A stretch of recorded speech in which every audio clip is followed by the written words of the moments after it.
To a father. Warmth and sweetness filled his heart, then the bitter taste of guilt. Bacon. There was no reply. No surprise there. He already knew that his AI son was actually a very emotionally sensitive child, contrary to Bacon's usual bored, aloof, no-nonsense, and vicious attitude. "Why didn't you tell me that this is from my son?" Jin Liwei asked his assistant. Su Tian almost wanted to cry at the accusing tone. "Sir, I really didn't know that the package was from young Master Bacon. If I knew, I would have told you right away to prevent this misunderstanding. Young Miss Ketchup must have allowed it to pass through security despite us not knowing the sender's identity until now." They saw the sobbing Ketchup nod her fluffy, white head, confirming Su Tian's guess. The puddle of tears around her white, fluffy body grew larger.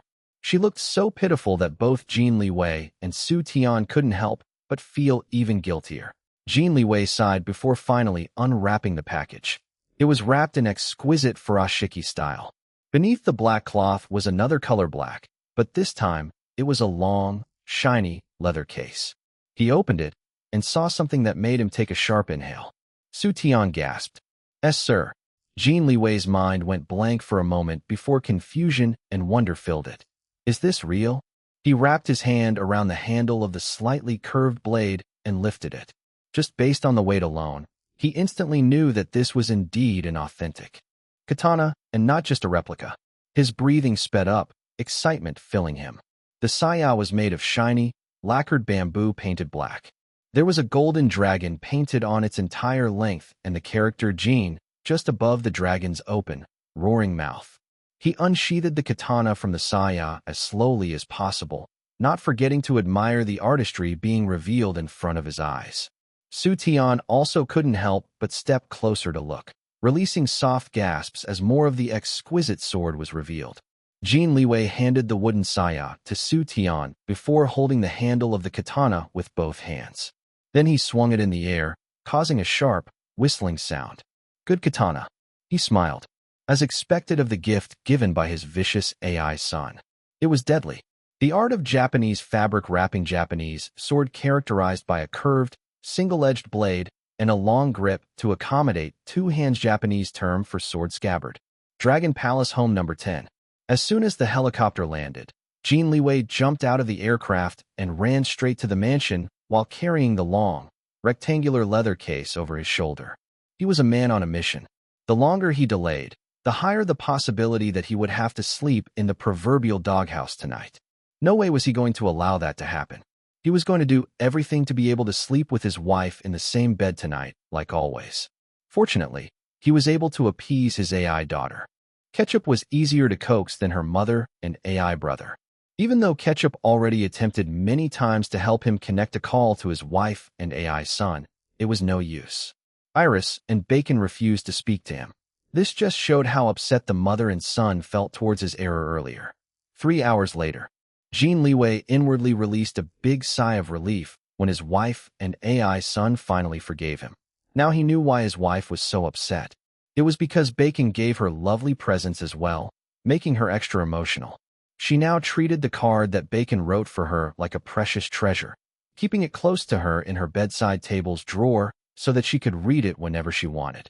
Therefore, when she heard that he told Su Tian to throw their AI son's present for him, she became furious, thinking that he didn't know how to appreciate Bacon's sincerity. He kissed his wife's lips and carefully hugged her. His chest felt constricted seeing her looking so exhausted at being mad at him for more than 3 hours. "I won't do it again." Iris sighed and nodded before resting her tired self on him. "Bacon." He glanced at the tablet propped on the bed beside them. "Dad didn't mean it." "Bacon now knows. As promised, I'll increase your monthly allowance for 6 months as compensation." The black cat AI's fluffy black tail started rotating into a blur. "Bacon thanks Father. Dad also wants to thank you for your present. Does Father like it?" And Bacon's tail rotated even faster and his golden eyes glowed brighter. Iris looked up at him. "What did Bacon give you?" "You don't know?" Jin Liwei asked. She shook her head. "He didn't tell me. I'll show you." He carefully disentangled himself from their embrace, kissed her forehead, and left the bedroom. He was back moments later carrying a long, black leather case. Iris watched, her eyes shining with curiosity, as he placed the case on the nearby coffee table. "Oh, our son wrote you a card too?" N. Without waiting for her to ask him about the card's contents, he read it to her out loud. His wife's eyes filled up with tears after he finished reading. "Bacon loves you," she said. "N. He loves you too. He loves us, his parents." He smiled and then glanced at the tablet screen. Their Tsundere AI son turned his fluffy, black face to the side, refusing to look at them. His traitor of a tale, however, revealed his true feelings. It was swishing from side to side in an alternating vigorous and hesitant manner, indicating his elation and shyness at the same time. The husband and wife chuckled at their AI son while their bubbly AI daughter giggled, not minding her little kitty brother's fierce glare at all. Following his wife's example, Jin Liwei kept the card written by their AI son for him in his bedside table's drawer. Then he returned to the long, black leather case and opened it. When he lifted the katana with both hands in front of him, he heard his wife gasp, "Bacon, you gave your dad a weapon." "Yes, mother." Bacon knows that father doesn't want mother to experience being put in danger ever again. "So I gave him a weapon so that he can protect you better. The katana is top quality, forged by a master swordsmith. Father can use it to easily dismember enemies and behead them." Bacon believes that father will train how to use the katana properly so that he can cut through the enemies in one strike like a true samurai. "Isn't it classy?" N. It is classy. Iris couldn't reply for a few seconds. She looked at her AI son, then at her husband who looked like he was indeed going to find a master to train him on how to properly use the katana. A katana? In this day and age? She sighed. A gun or a small dagger is more convenient than a long, conspicuous sword like that. "But mother, a katana looks classier." N. She stared at her husband in disbelief. He chuckled and slid back the katana into the saya before storing it inside the leather case. Then he returned to the bed to cuddle with his wife again. "I already have a gun and a small dagger. Besides, this is a present from our son." "I know," she replied, sighing, before admitting, "the craftsmanship of the sword looks exquisite." "And it is. Of course, mother and father." Bacon knows how valuable it is from how Uncle Zaheo stored and locked it in the deepest part of Shadow Wind's armory. It is one of the weapons that Bacon has been eyeing for a long time. Now that I have an opportunity to gift father, I immediately claimed the katana and had someone paint a golden dragon with the character of our family name Jean on the saya. It's classier that way. Iris gaped at her AI son. "You just took it from your uncle's armory?" "Bacon." The black cat AI's tail stopped swishing. Bacon shrank his neck closer to his body. "Bacon paid for it with my own money." "But still." Jin Liwei patted his agitated wife's back and told their AI children, "Bacon, Ketchup, leave your mom and I for a bit." "Okie dokie, daddy. Please don't be mad, mommy. See you later, alligator." "Mio hush." Ketchup disappeared like a ninja. Bacon looked at his parents, but didn't say anything before disappearing as well. "Evelina, it's fine." "What do you mean it's fine? My brother is still comatose." Even if Bacon is his nephew, it's not right for our son to take something from his uncle without permission. It soon became clear to Jin Liwei after listening to his wife that she wasn't really upset at their AI son for taking a valuable weapon from Shadow Winds. She couldn't care less about it. What made her upset instead was the fact that her older brother had yet to wake up from his comatose state. Her anxiety from the waiting plus the stress of her own bed rest kept on piling up until it all exploded today. Jin Liwei didn't argue with his wife at all and just let her vent her feelings. However, he still made sure to keep a close eye on her condition. After all, it was not good for her overall health and that of their babies if she got too emotional. Fortunately, she managed to calm down by herself in the end. Iris sighed. "This inability to control my emotions is getting too out of hand. It's exhausting. For me, for you, for our children, and everyone else around us. Darling, do you think that I'll be able to control my temper properly again after I give birth?" "And," he replied without hesitation, "what if I don't get better?" "That's fine too. Wife, I'll still love you even if you turn into a foul-mouthed shrew." She smacked him in the chest before laughing. "What foul-mouthed shrew? You're terrible." His response was to give her a smacking kiss on the mouth. She laughed even harder. It was as if her emotional tirade earlier didn't happen at all. "Don't worry, husband. I'll also still love you even if you turn into a balding old man with a pot belly who keeps on annoying everyone with your corny dad jokes.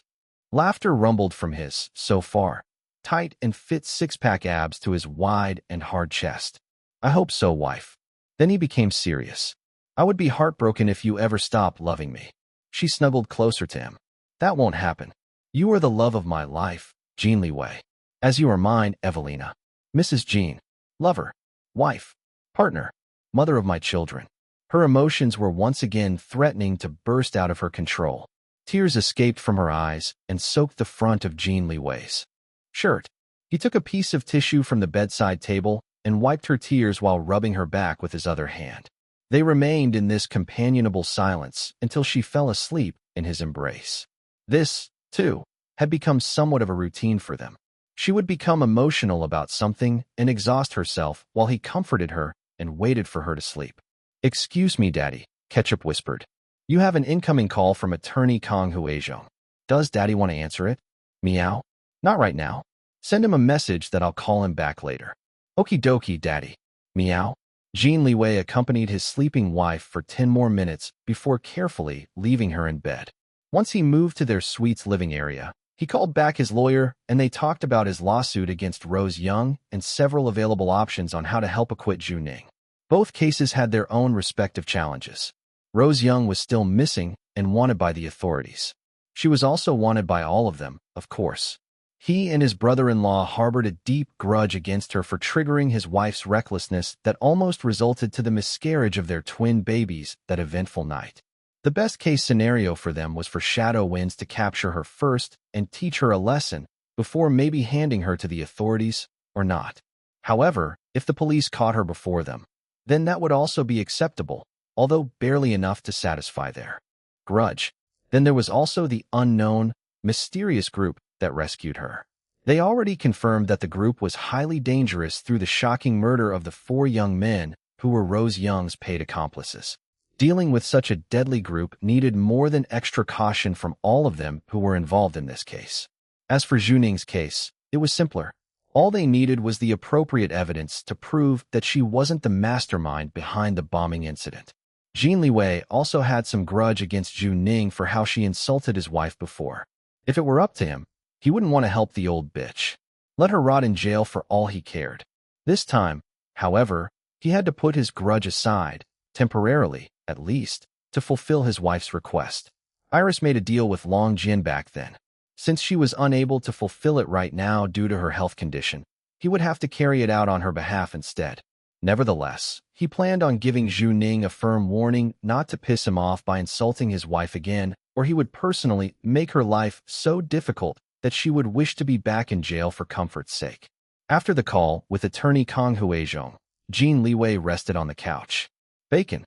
Father, don't mind what your mom said earlier. She wasn't angry at you." Bacon didn't reply right away. Then he asked, "Was Bacon wrong, Father? I only want to give Mother and Father presents."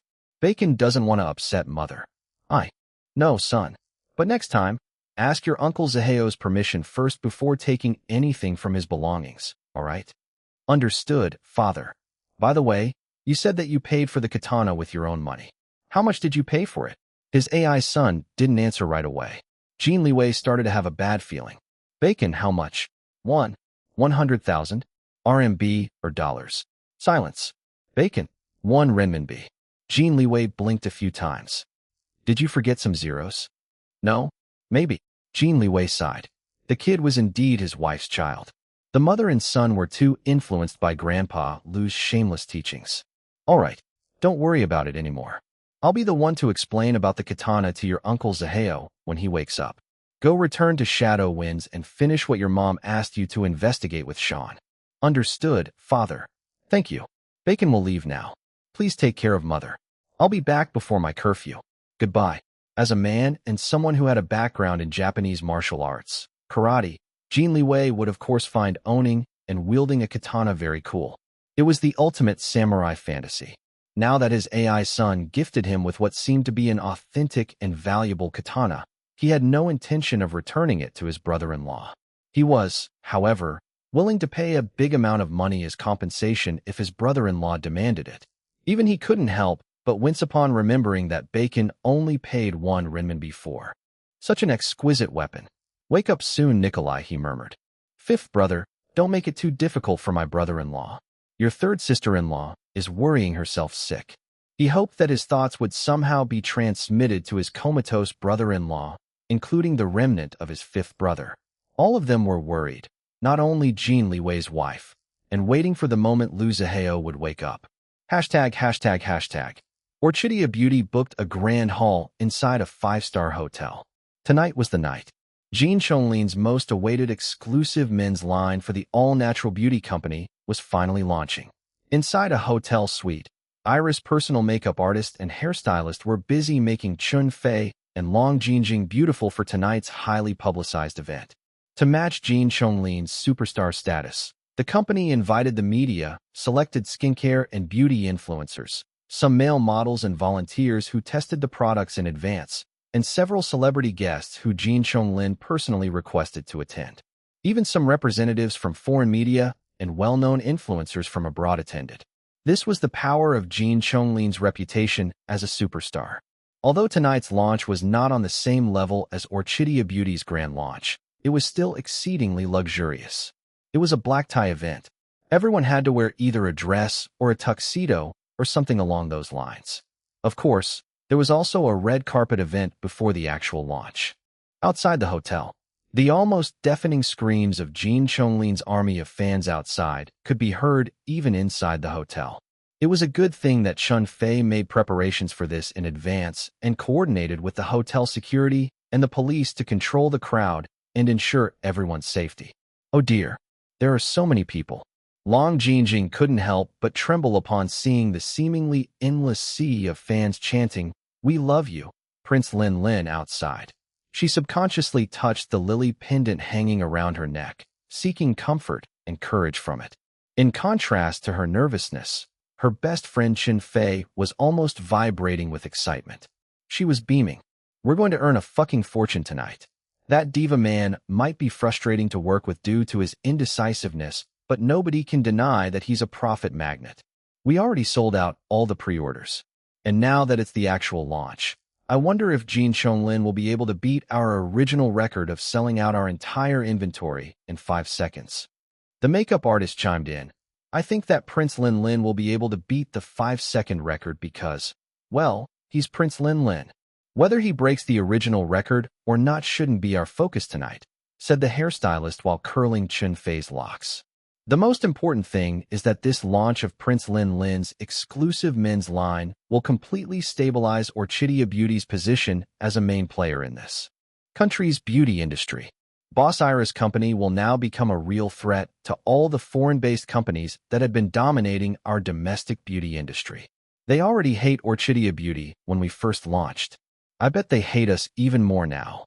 Chun Fei gave an evil chuckle. So did the makeup artist and the hairstylist.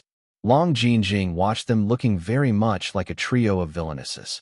She shook her head and began wearing a set of pearl jewelry to match her simple yet elegant coral silk dress.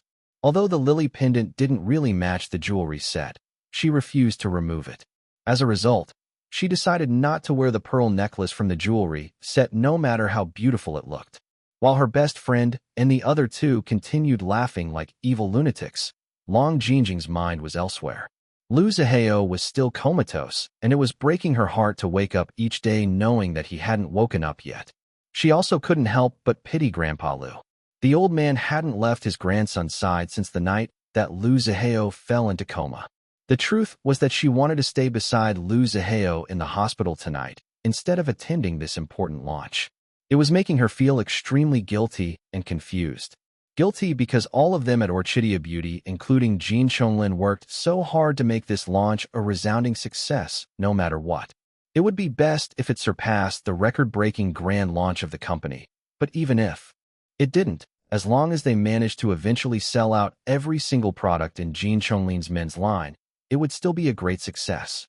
And confused because Long Jingjing felt like she was regressing from her determination to move on from Liu Zihao.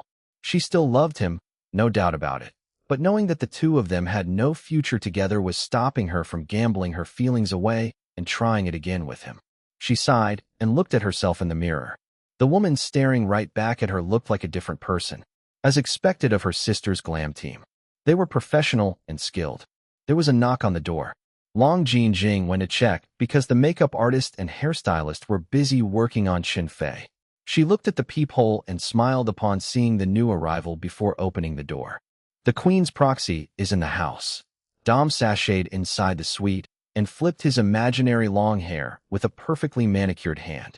His red, glittery tuxedo sparkled under the lights just like his over-the-top personality. Then he struck a pose in front of them before blowing a kiss and waving his hand like a beauty queen. "Oh, Sis Jing, Sis Fei, you look gorgeous and fabulous just like moi." Dom injected a livelier energy into the group. He was going to attend tonight's event as Iris representative. Technically speaking, he had the highest standing among them as the proxy of Orchidia Beauty's president, CEO, and owner, Iris. Long. He didn't care about that, though. Neither did Qin Fei nor Long Jingjing. Even Iris wouldn't care about it. About 10 minutes later, Mimi arrived. She was wearing a rather cute poof dress in eye-catching pink and purple ombre color. Her makeup and hair were already done before coming to the hotel. She should have looked fresh and youthful, but bore a striking resemblance to a dressed-up corpse instead. Eek! Twin sis. Dom was aghast at his friend's appearance. He immediately ran to Mimi and gave her a once-over from head to toe and back up again. "What happened to you? Tell me the truth. Are you still sleeping?" Mimi released a weak laugh, sounding like it was a dying breath. "What is sleep?" Dom gasped and threw her a stern look. "This has gone on for too long. You need an intervention. If you don't sleep properly, you're going to be heading to eternal sleep sooner rather than later." "Oh, Mimi." Long Jingjing pulled their friend and sat her on the couch. "Dom is right. What you're doing is abusing your body. It's not good. You're paying for your successful career with your health." Qin Fei harumphed. "Let her collapse. That'll teach her a lesson. If she's sent to the hospital, she'll have no choice but to take a break from her webtoon." "Xiao Fei." Long Jingjing sent her best friend a meaningful look, silently telling her to be nice. Qin Fei snorted, refusing to say any words of comfort. That girl and Xiaolan are the same. They're both hard-headed. Workaholics. At least Xiaolan has her husband and Dom to monitor her and tell her to take a break whenever she's working for too long. What about Mimi? I bet she works until her body can't take it anymore, and she has no choice but to sleep. She might look like she was disdaining Mimi for not caring enough about her health and well-being from her too blunt words and rude tone, but her eyes still revealed her worry for her friend. She was just not the type of person who would give encouraging, positive words to others. She was more of the type to use reverse psychology. A pouting Mimi sighed and took all of her friend's concern and scolding. "I know." Hearing her defeated tone, her three friends plus the makeup artist and hairstylist couldn't help but sigh as well. Dom clapped his hands to break the low-spirited atmosphere. "Let's talk about twin sis matter later. This is not the time to focus on depressing stuff. I made myself more gorgeous tonight to stand in for boss at Prince Lin Lin's launch. At least for tonight, we should all be celebrating. Too much drama already happened. No need to add to our collective stress levels. I gained too much weight from all the stress eating. Ugh, I'm still gorgeous though." Everyone agreed to put Mimi's matter aside until tonight's event was over. Dom's phone rang. It was a video call request from Iris. Everyone crowded around Dom during the group video call. Jiang Yingyu was with Iris. Clover also joined all the way from France. Now the girls' squad was complete. There wasn't much time before Dom and the others had to go downstairs for the red carpet and interview. However, they wouldn't miss this video call for the world. There hadn't been many opportunities for all of them to chat as a whole group since Iris and Jin Liwei's wedding. In addition, they needed each other's support, especially after all the worrying things that happened in quick succession during the past few days. "I'm sorry that I couldn't be there with you tonight," Iris told them. "It's my company, and yet I'm not able to attend such an important event. That's why I'm so thankful to all of you for ensuring that Orchidia Beauty is running properly despite my limited presence. Little sister, President Long, you're the one who pulled Jin Chonglin to sign a contract for an exclusive men's line with Orchidia Beauty," Long Jingjing said. "If it weren't for you, then we wouldn't have this high-profile event tonight. So don't belittle the time and effort you put into this project.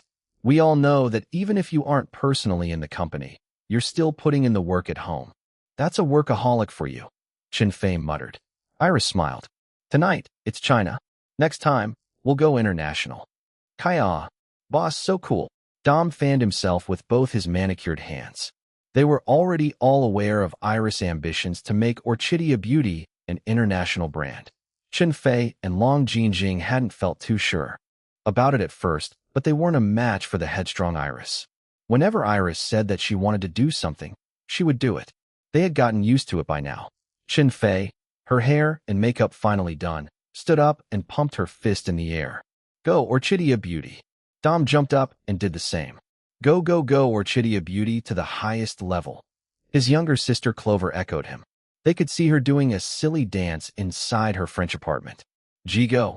Long Jinjing felt shy at first, but felt braver after seeing her friends' enthusiastic cheers. Even the zombie Mimi managed to do a couple of fist pumps and a loud cheer before falling back to the couch in exhaustion. Long Jinjing took a deep breath and shouted, Go, Orchidia Beauty. Whoa-ho-ho. Atta girl, sis Jing. Dom gave her 2 thumbs up and a wink. Feeling more daring, Long Jinjing shouted even louder. Orchidia Beauty, we are the BSHD. Unfortunately, not only did her voice crack near the end of her sentence, but her tongue also lost strength, and she ended up mispronouncing the last word. PFT. Biesht. Dom doubled over and started laughing. The others followed suit. Long Jinjing felt her face and neck heat up. Ah, so embarrassing. But she also couldn't stop herself from laughing. Beneath the laughter was a reassuring feeling of their strong friendship. That no matter what happened to any of them, whether good or bad, they would be there for each other. After the great fanfare of the red carpet outside, the highly anticipated launch of Jin Chonglin's exclusive men's line of products with Orchidia Beauty finally started in the hotel's grand hall. There were a lot of famous faces present. One face, however, was obviously missing. Internet forums and livestream bullet comments were filled with the same question. Where is Iris Long? She owned Orchidia Beauty and was its president CEO, yet she didn't show up? This wasn't the main issue, though. Some of Jin Chonglin's army of fans were displeased that she was absent from their Prince Lin Lin's important event. Prince Lin Lin was a superstar. There was no question that his status in showbiz was in a different league than Iris Long's. He was also her senior. And even if he was now Iris Long's brother-in-law, couldn't she at least show him some respect by attending the launch of his men's line with her own company? These disgruntled fans, however, were a minority. Most of Jin Chonglin's army of fans had long since developed a friendship with the Black Stars. Before Iris married Jin Chonglin's older brother, CEO Jin Liwei, there had been quite a number of Linris shippers. After Iris married CEO Jin Liwei, the connection between the two fandoms had become stronger. Jin Chonglin's army of fans now considered the Black Stars as their sister group and vice versa. The MC of tonight's event was a famous longtime TV host. He was one of Jin Chonglin's genuine friends in showbiz. In fact, most of the guests that Jin Chonglin personally invited to attend his launch tonight were famous and had been working in the industry for a long time, just like him. Ladies and gentlemen, please welcome to the stage all the amazing people who made this most anticipated men's line of skincare products in the country happen. From Orchidia Beauty, the person in charge of this entire project, COO Chen Fei. The brains behind all the amazing natural products, CPO Ulrich Bauer. The lady who held the purse strings and made sure that all the expenses are accounted for, CFO Long Jinjing. The audience laughed at Long Jinjing's introduction. She had to restrain herself from covering her face in embarrassment while climbing up the stage with a rather stiff and nervous smile. Then the MC's tone changed from excited to a little sad as he said, Unfortunately, the big boss who came up with the idea of collaborating with our Prince Lin Lin to create this magnificent men's line of all-natural skincare products in the first place can't be with us tonight due to health issues. President CEO Iris Long sent her lovely assistant, Mr. Dominic Chua, to represent her tonight. Please give a warm applause to Mr. Chua. Dom flashed his biggest and brightest smile at everyone while waving his hand. He literally sparkled under the bright lights in his red, glittery tuxedo. Thank you. Thank you very much. Ehehe. The MC chuckled seeing Dom's natural confidence on stage and in front of an audience. Then he changed his expression once again, solemn but also mischievous. Everyone knew what was coming up next, but they still ate up the deliberate suspense. And finally, please rise from your seats and give the biggest welcome to our superstar of the night, the one and only Jin Liwei. A loud roar of cheers, applause, whistles, and emotional outbursts reverberated throughout the entire grand hall, not only inside the hotel, but also outside. The army of fans camping outside were watching the live stream of the event and gave their biggest roar to welcome their idol. "We love you, Prince Linlin." The noise grew louder when Jin Chonglin finally appeared. Unlike his usual bold choices of outfit to make fashion statements, his all-black tuxedo tonight looked muted. The dress shirt inside was a turtleneck, lending him a maturity and elegance that made many hearts swoon. And that was what happened. Many of his fans fainted upon seeing this new side of him. "Kaiwa, Prince Linlin, so hot. Just one look at you, and I feel like I've gotten pregnant already." Aawa. As if he could hear every single one of them, Jin Chonglin flashed his iconic killer smile, causing another round of unconscious bodies to hit the ground. Fortunately, Orchidea Beauty already prepared for this possibility and hired trained first aiders to deal with all the people who fainted and any injuries that might occur tonight. The paramedics were also on standby just in case something more serious were to happen. And of course, the police was already working hard to maintain order. Chen Fei was very meticulous in arranging all of this, especially since Jin Chonglin was still a bit traumatized after the bombing incident at the mall. Even if he wasn't in the picture, Chen Fei would still ensure that all Orchidea Beauty events met and went beyond the safety standards.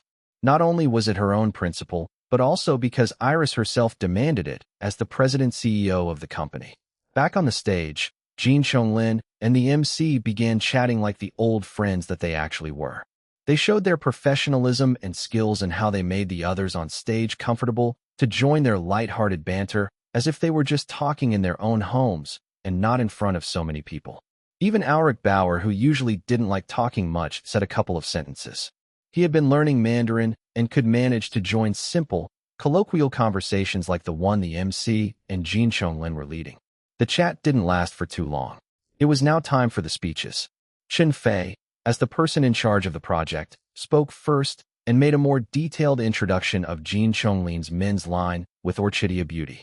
She was succinct and to the point, not wasting any precious time on useless drivel. After she was done, she passed the mic to Dom. "As you are already aware, our President Iris Long is unable to join us tonight. President Long tasked me, Dominic Chua, with the important mission of showing her video message to congratulate her senior and brother-in-law, Prince Mr. Jin Chonglin." The large screen suspended above the stage flickered and then began playing Iris Long's video message. It showed her head down to her upper chest. Her long, straight, silky hair framed her beautiful face. She had not made a public appearance for quite some time now. If it weren't for the fact that her name kept on being dragged in the headlines, she would have already been forgotten by the general public except for her loyal fans, the Black Stars. Showbiz was a cutthroat industry. It had a huge turnover rate of celebrities. Those who were unable to build or maintain their popularity would soon be replaced by fresh faces. Then the cycle would start all over again. This didn't apply to Iris Long, though. She was still able to maintain her fame despite not producing any new work in showbiz and showing herself now and then. On the contrary, she became more popular in recent weeks because of all the times that her name was mentioned in the news, even though the stories had nothing to do with her personally. For the majority of the people, this was the first time that they had seen Iris Long for what felt like a long time. She still looked beautiful, of course, but they were all shocked to see that she had become so much thinner. She lost so much weight. Her chin became pointier and her cheekbones sharper, making her phoenix eyes appear larger. Her shoulders became smaller and her collarbones deeper. It was also obvious that she was recording in her bed. Unlike her usual blinding beauty, which always brightened any room she walked in, her beauty this time was delicate and elicited pity and a sense of protectiveness from those who saw her. A concerned murmur arose from the audience. It wasn't only them. The huge crowd camping outside the hotel, mostly consisting of Jin Chonglin's army of fans, also couldn't help but feel distressed upon seeing her. It was the same with the livestream viewers. The ones who felt most affected were the Black Stars. "Captain Blackstar, Boss Iris, what happened to you? You looked absolutely blooming when I saw you at your wedding with CO Jean, But how could you become so sick so soon? Ah, my heart hurts seeing you like this. The other members also echoed Captain Blackstar's concerns. They were all afraid that their boss Iris had contracted a serious illness. Maybe that was why she had stopped almost all of her showbiz work. They all cried. Some even began blaming Jin Liwei. CEO Jin, we entrusted our boss Iris to you and felt genuinely happy that you married her, even though we thought that you're too old for her. Then we see her like this after your supposed happy wedding. You're not taking care of our boss properly. Boss Iris' health has always been fragile ever since she made a comeback after her car accident. No. Attempted murder. There's no way that I'll forget that Prince Lin's crazy ex-fiancé, that Fan Luo, wanted to murder our boss, causing her to crash her own car and become comatose for an entire year. The bitch even made the lives of many other women who were linked to Prince Lin back then a living hell. Truly an evil woman. Anyway, as I was saying, Boss Iris' health hasn't been the best because of what she went through back then due to that evil Fan Luo. I agree. And now, she has to deal with another crazy woman who attempted to rape her husband. No wonder Boss Iris got sick. All the stress must be too much for her to handle. All I have to say is that I feel sorry for Boss Iris for becoming involved with the Jean brothers who are magnets for insane women who aren't afraid to commit the most evil crimes. Boss Iris, please hang in there. There were also those who defended the brothers, Jin Liwei and Jin Chonglin. It isn't the fault of CEO Jin Liwei and Prince Lin that those kind of madwomen fell for them. Don't blame them anymore. They're victims, too. True. CEO Jin and Prince Lin shouldn't be blamed. But I think that the one who suffered the most is our boss Iris. First, she almost died from the hands of Prince Lin's ex-fiancé. And now, she fell sick and went into seclusion even though her career is at a point that she should be producing more work and making more public appearances to capitalize on all the attention to become more famous. But, no, that disgusting Rose Young just had to kidnap our boss husband and attempt to sexually violate him. If someone did that to my own husband, I would probably go crazy and murder the immoral bitch. I bet Boss Iris became too furious that she fell sick. The discussion continued and became more intense as they watched Iris Long's video message. Her voice sounded heavenly as usual, but the people still detected the faint note of weakness in it.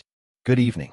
My name is Iris Long, and I'm the president and CEO of Orchidia Beauty. Due to some health issues, I regret that I'm unable to join tonight's celebration of the, I dare say, best skincare line for men in the country.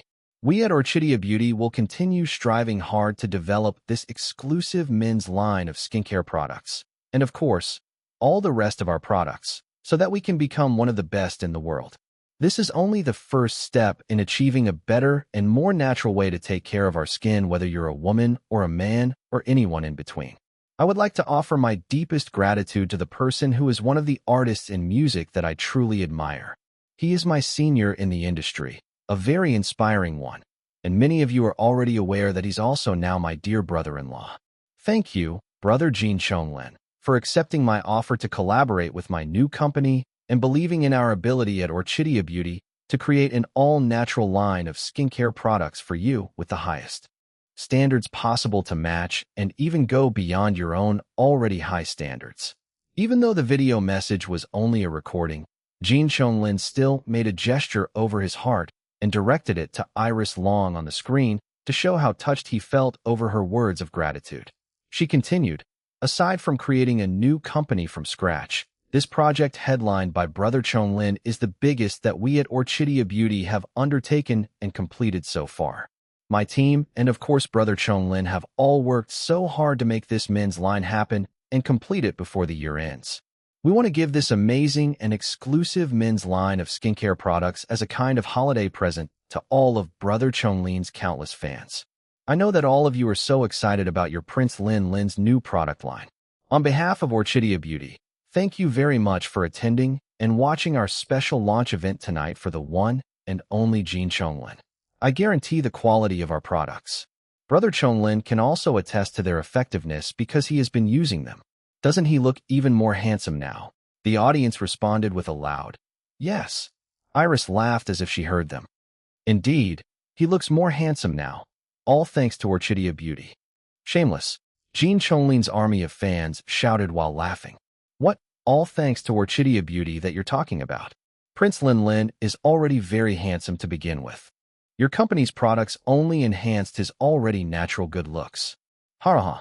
Lil Sis Iris sure knows how to use her brother-in-law to endorse her own company.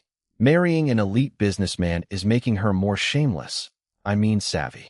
They weren't really offended by what she said.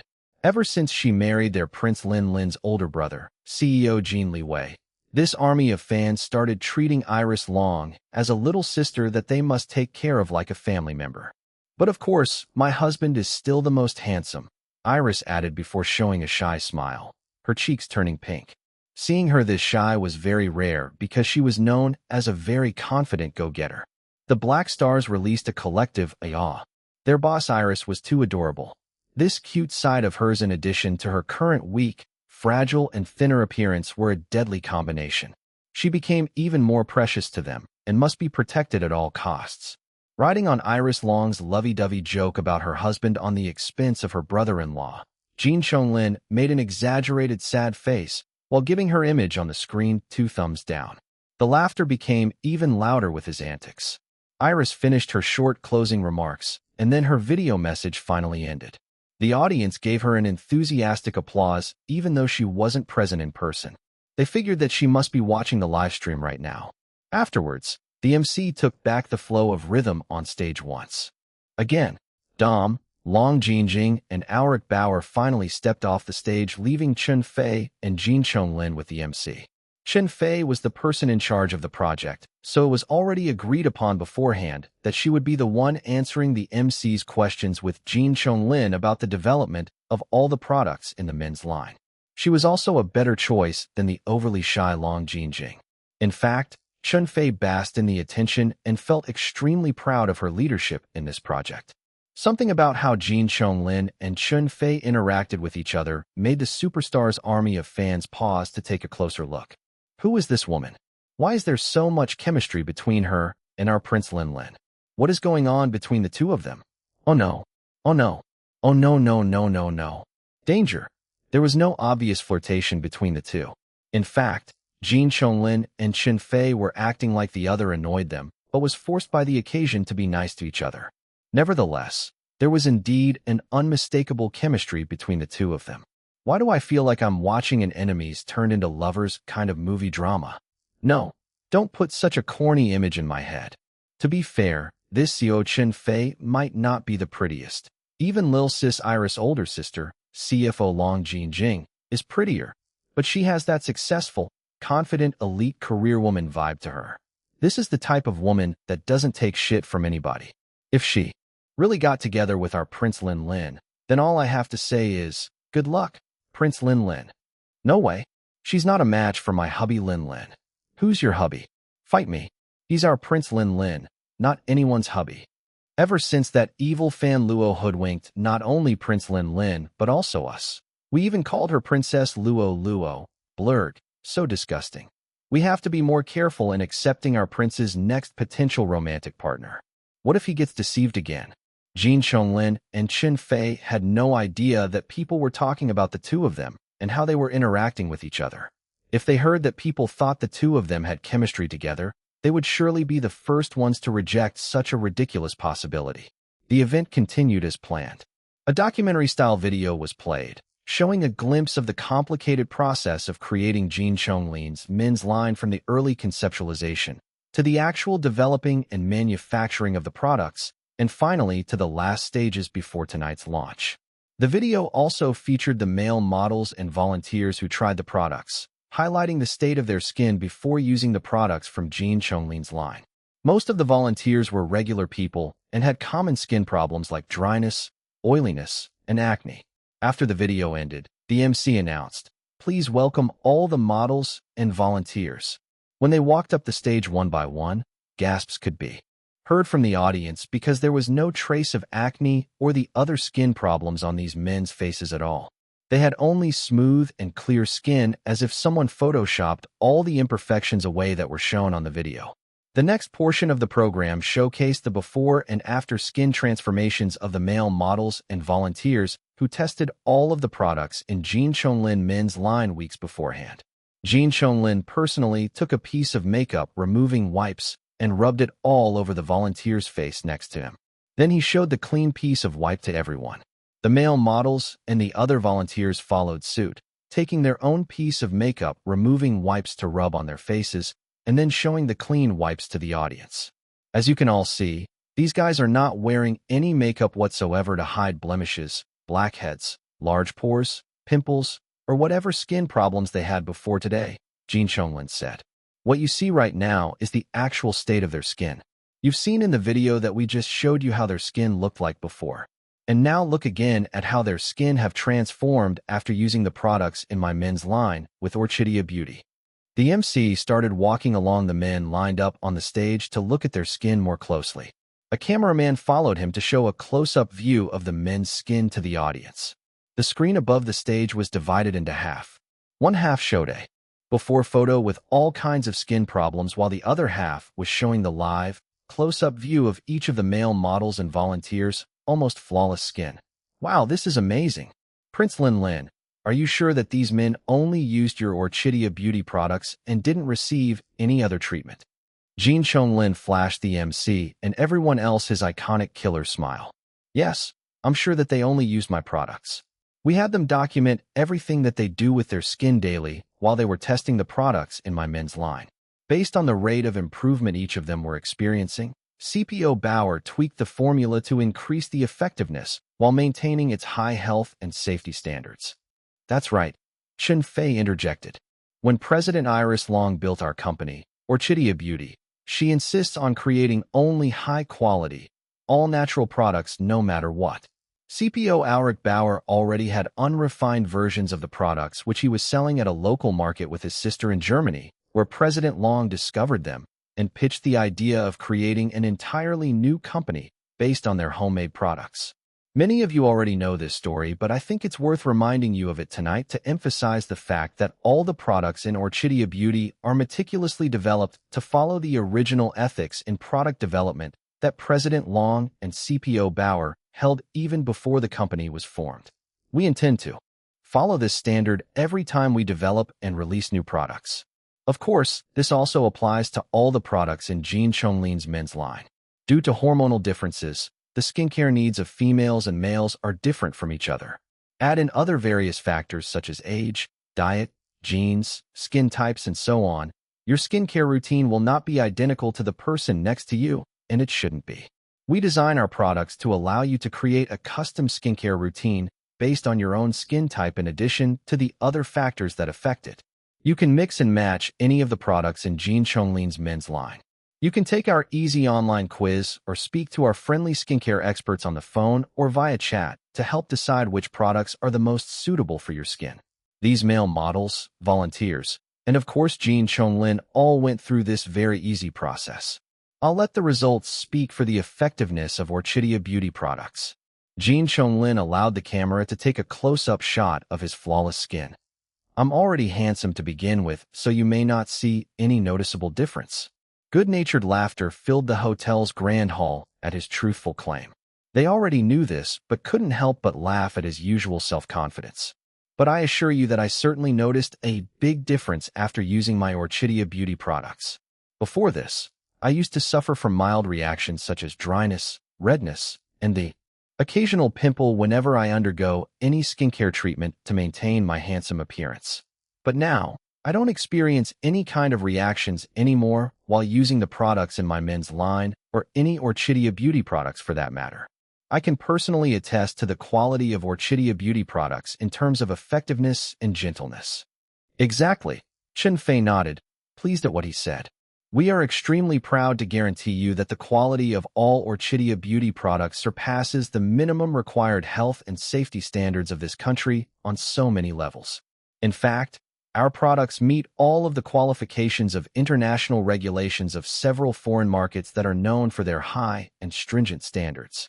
Everyone clapped, amazed at this revelation. The MC took this chance to ask, does this mean that Orchidia Beauty have plans to go international in the future? I cannot go into details about that right now, but yes, we indeed have that plan, Chen Fei admitted. Wow, what does President Iris Long think about that? Chen Fei raised an eyebrow.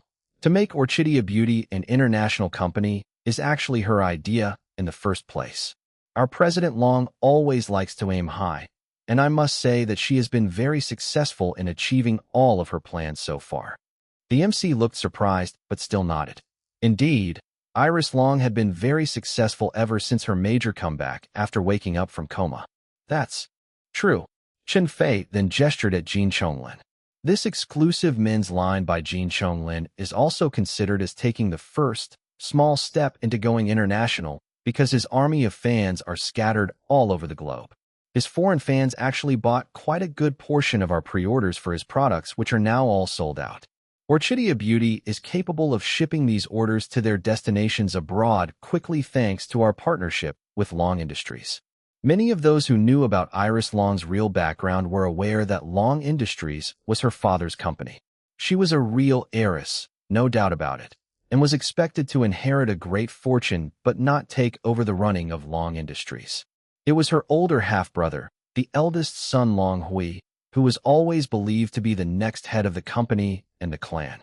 Orchidia Beauty had been using Long Industries shipping services since day one, and so far, the partnership was going well. The general public didn't have much of an impression of Long Industries before this, because the company had always been running in the background as a shipping service to many other businesses. It was only when Iris Long became the company's brand ambassador that the general public learned more about the company aside from the fact that it was a business owned by her father. In addition, loyal customers of Orchidia Beauty were mostly satisfied by Long Industries' fast and secure delivery services. This increased the reputation of Long Industries and became one of the most trusted shipping companies in the country. Back to Jin Chonglin's launch event. The MC interviewed the male models and the volunteers about their experiences using Jin Chonglin's skincare products. The majority of the male models had rather well-maintained skin due to their profession, so the difference between their before photos and the current state of their skin wasn't drastic, just like Jin Chonglin's. Nevertheless, there was still noticeable improvements on their skin when shown under the camera's close-up view. As you can see, my products are so effective that they can make already good skin even better, Jin Chonglin bragged. The volunteers, who were mostly regular people, had the most extreme improvements on their skin. They had more severe cases of skin issues such as dryness, oiliness, blackheads, large pores, uneven skin tone, blemishes, and acne. Although one volunteer who had the most severe case of acne among them still had some pimples remaining on his face, the improvement was still very significant. It was obvious to everyone that if he continued to use Jin Chonglin's Orchidia Beauty products, his acne might completely disappear. All of them were very happy with the results. Some of the volunteers even broke into tears. "I always felt insecure about my acne," said the volunteer with the most severe case. "I never felt confident of myself, so I always try to lower my head and even completely hide from other people because I'm afraid that they will judge me based on my acne. Girls look down on me and don't want to date me. Some even call me downright ugly. Even at my job, I'm treated as someone inferior to my more good-looking coworkers. But now," he wiped his tears with the collar of his shirt. "Now that my acne is almost gone, I can finally see my real face that I haven't seen for a long time ever since puberty hit me. I may not have Prince Lin Lin's natural handsome looks, but I now feel more confident about myself. I no longer feel the need to lower my head and hide from others because I'm too afraid of being judged based on my appearance. This boost to my confidence and feelings of self-worth is my biggest gain in all this. So thank you, Prince Lin Lin. Thank you, Boss Iris. And thank you to everyone at Orchidia Beauty for creating these amazing skincare products. These products have literally changed my life. Thank you so much." His story elicited sympathy from many people. He even caused some to cry as well. They stood up to give a standing ovation, not only for his inspiring story, but also to the amazing effectiveness of Orchidia Beauty products. Ever since Orchidia Beauty launched their first batch of products, which sold out in only 5 seconds, a record breaker in the beauty industry, many touted the company's all-natural and hypoallergenic skincare products as nearly miraculous, able to resolve most of the common skin problems that people suffered from. Despite their excellent results and many satisfied customers, Orchidia Beauty always reminded everyone that their products weren't a miraculous cure to all skin problems, especially those that were very grave. For example, None of their current products had the ability to heal and erase the scars from severe burns that typically needed plastic surgery to repair. For now, at least. After the heart-touching story of the volunteer who regained his self-confidence after using Jin Chonglin's Orchidea beauty products, the male models and the volunteers finally stepped off the stage. Jin Chonglin and Shun Fei still remained on stage with the MC. The MC asked, "Prince Lin Lin, although you've sold out all the pre-orders of your skincare products, you still haven't announced the name of your men's line yet. Many of your fans have been dying to know. Can you tell us what your line is called?" "Of course." Jin Chonglin winked, causing another round of shrieks and swooning, both real and pretend. A large, ornate brass cart was wheeled center stage by two of the male models who participated in the previous segment. A silver, silk cloth covered the cart, concealing its contents. The cloth undulated like the waves on a sea. "COO Chun," Jin Chonglin gestured at Chen Fei.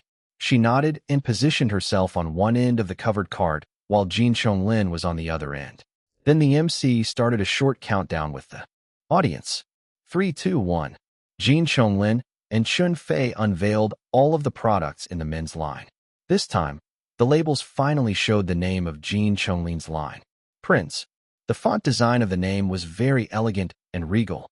The dot above the letter I was a crown. "Prince," the MC read. "This is so like you, Prince Lin Lin." Jin Chonglin chuckled, once again flashing his killer smile. "It's going to be my brand with Orchidea Beauty from now on, so of course it has to be perfect for me. But why did you spell it this way?" "Prinz is German for prince. This is my way of showing my gratitude to the brilliant person who made the amazing products in my men's line. CPO Auric Bauer is German, so I chose to name my line using the German word Prinz." "Thank you, Sir Bauer." In the audience, Dom was translating what Jin Chonglin said to Auric Bauer in English. Although Auric was working hard learning Mandarin in the last few months, he still had a long way to go in understanding formal speeches. His English wasn't that proficient either, but at least it was many times better than his understanding of Mandarin. It was such a hard language to learn, in his opinion. Fortunately, Dom was a very expressive person. His English translation included exaggerated body gestures and facial expressions that made it easier for Auric to understand the meaning. Upon understanding that Jin Chonglin was thanking him, Auric smiled and nodded at the man on the stage. His reaction was caught on camera and shown on the large screen above the stage. Loyal Orchidea Beauty users respected him a lot, because if there was no Auric Bauer, there would be no amazing and nearly miraculous skincare products.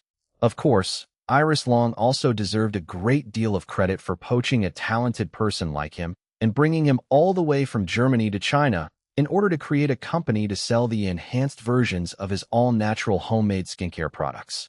While the MC continued interviewing Jin Chonglin and Chen Fei on stage, Dom noticed his friend fidgeting beside him. "Sis Jing, are you okay?" he asked. Long Jing was startled a little at his question before looking guilty. She tried to hide her real feelings behind a smile. "I'm okay. Don't worry about me, Dom." Dom squinted his eyes at her. "Do you want to leave now and go to the hospital to stay with big bro boss Hao Hao?" Her reaction showed that Dom hit bullseye. Dom giggled, but his eyes quickly turned sad. He sighed. "I really hope that big bro boss wakes up soon." Her eyes watered, but she quickly blinked and bit her lower lip to prevent herself from turning into a sobbing mess. Her makeup took a long time to finish. She wasn't going to ruin it by crying in public. She nodded, not trusting herself to speak because her throat already felt choked up with her emotions. "Sis Jing, just wait until we officially launch Prince Lin Lin's products and open them for orders. Then, you can leave and head to the hospital. My handsome and beautiful self will cover for you." Long Jing felt tempted, but she ended up shaking her head. "Thanks, Dom, but I need to stay until the event ends later tonight. I can't just leave everything to Xiao Fei. COO Chen, especially since President Long is already absent due to her bed rest." "Okay, Sis Jing. Don't worry. It's only one night anyway, and it'll soon be over. You can stay with Big Bro Boss Hao Hao tomorrow. Maybe you can also persuade Grandpa Boss to take a rest. Boss and Sir Boss are so worried about him." She sighed. "I know. I already tried persuading Grandpa Lu to rest many times before, but he refused to leave Ziheo's side. I can't force him to leave. If not for work, I don't want to leave Ziheo's side either. so I can understand Grandpa Liu. Dom sighed. They sighed together. Their thoughts were filled of the comatose Liu Zihao, who still hadn't shown any signs of waking up since he collapsed. Pay attention, Alric rebuked the two of them. Long Jinjing looked embarrassed and immediately turned her face forward to the stage while Dom eheed and winked at the annoyed German. Finally, Jin Chonglin and Chen Fei announced the start of the countdown to officially launch the exclusive Prin's men's line and open it for orders. Almost all the guests in the audience took out their phones in anticipation. Similar to when Orchidia Beauty launched its first batch of products for the first time, there was a limit of purchase per person. This time, however, the limit was increased to 5, meaning one person could buy 5 multiples of the same product. There were a number of products in the Prin's men's line, so a person could buy a lot despite the limit. Despite this being a men's line, there were still more women than men who attended tonight's launch event. The women also looked like they were going to buy the men's products. Perhaps they were buying them for the men in their lives, or try the products themselves for curiosity's sake, or buy them as collectibles just for the simple reason that they loved their Prince Lin Lin and wanted to support him no matter what. The moment has come, ladies and gentlemen, the MC announced, hyping the audience with great expertise. Prince Lin Lin, COO Chun, please do the honors. Of course, Jin Chonglin said, flashing his killer smile. Chen Fei nodded. The large screen above the stage flickered and showed the number 10 as the start of the countdown. 10. Jin Chonglin and Chen Fei shouted together along with everyone. 9, 8, 3, 2, 1. Order, order, order now. Jin Chonglin urged everyone. His fans immediately started another timer. Ever since they learned that their Prince Lin Lin was creating an exclusive men's line of skincare products with Orchidia Beauty, they all wanted him to beat the 5-second record that Orchidia Beauty achieved during its grand launch. 1, 2, 3. Yeah, we did it. Wait, did we really do it? Prince Lin Lin, we beat the record. Chen Fei bent forward on the edge of the stage and asked her assistant for confirmation. An excited-looking Jin Chonglin followed her, listening to the conversation. Of course, the curious MC didn't want to be left behind, so he followed the two of them as well. Dom and Long Jinjing looked at each other. They couldn't help but become excited as well. In contrast, Auric looked the most relaxed out of all of them. Dom turned to him and explained that Jin Chonglin might have broken the previous 5-second record. I already expected this, Auric replied, cool as a cucumber. He's a superstar, right? It's only natural that he'll break the record. If he doesn't, then it means that he's not as great as you all claim him to be. And most importantly, the products I developed for his men's line are top-notch. The expenses during their development are top-notch, too, Long Jinjing muttered under her breath. Auric Bauer didn't hear Long Jinjing's complaint. Even if he did, he wouldn't mind it too much. It was the nature of his work, product development, to spend a lot of money. To make an amazing product with high effectiveness, it had to go through many failures to be improved. Similarly, it was also the nature of Long Jinjing's work to maintain Orchidia Beauty's expenses within a certain budget range. It was no wonder that Auric and Long Jinjing always butted heads about the product development departments. Huge expenses. Back at the launch event, the 3 people on the stage returned to the center. Everyone quietened and paid attention to them. All 3 had poker faces, not revealing any of their real thoughts. Jin Chonglin gestured for Chen Fei to make the announcement. She nodded and began speaking. As many of you may remember, Orchidia Beauty holds the record for selling out the largest amount of skincare products in the country in 5 seconds.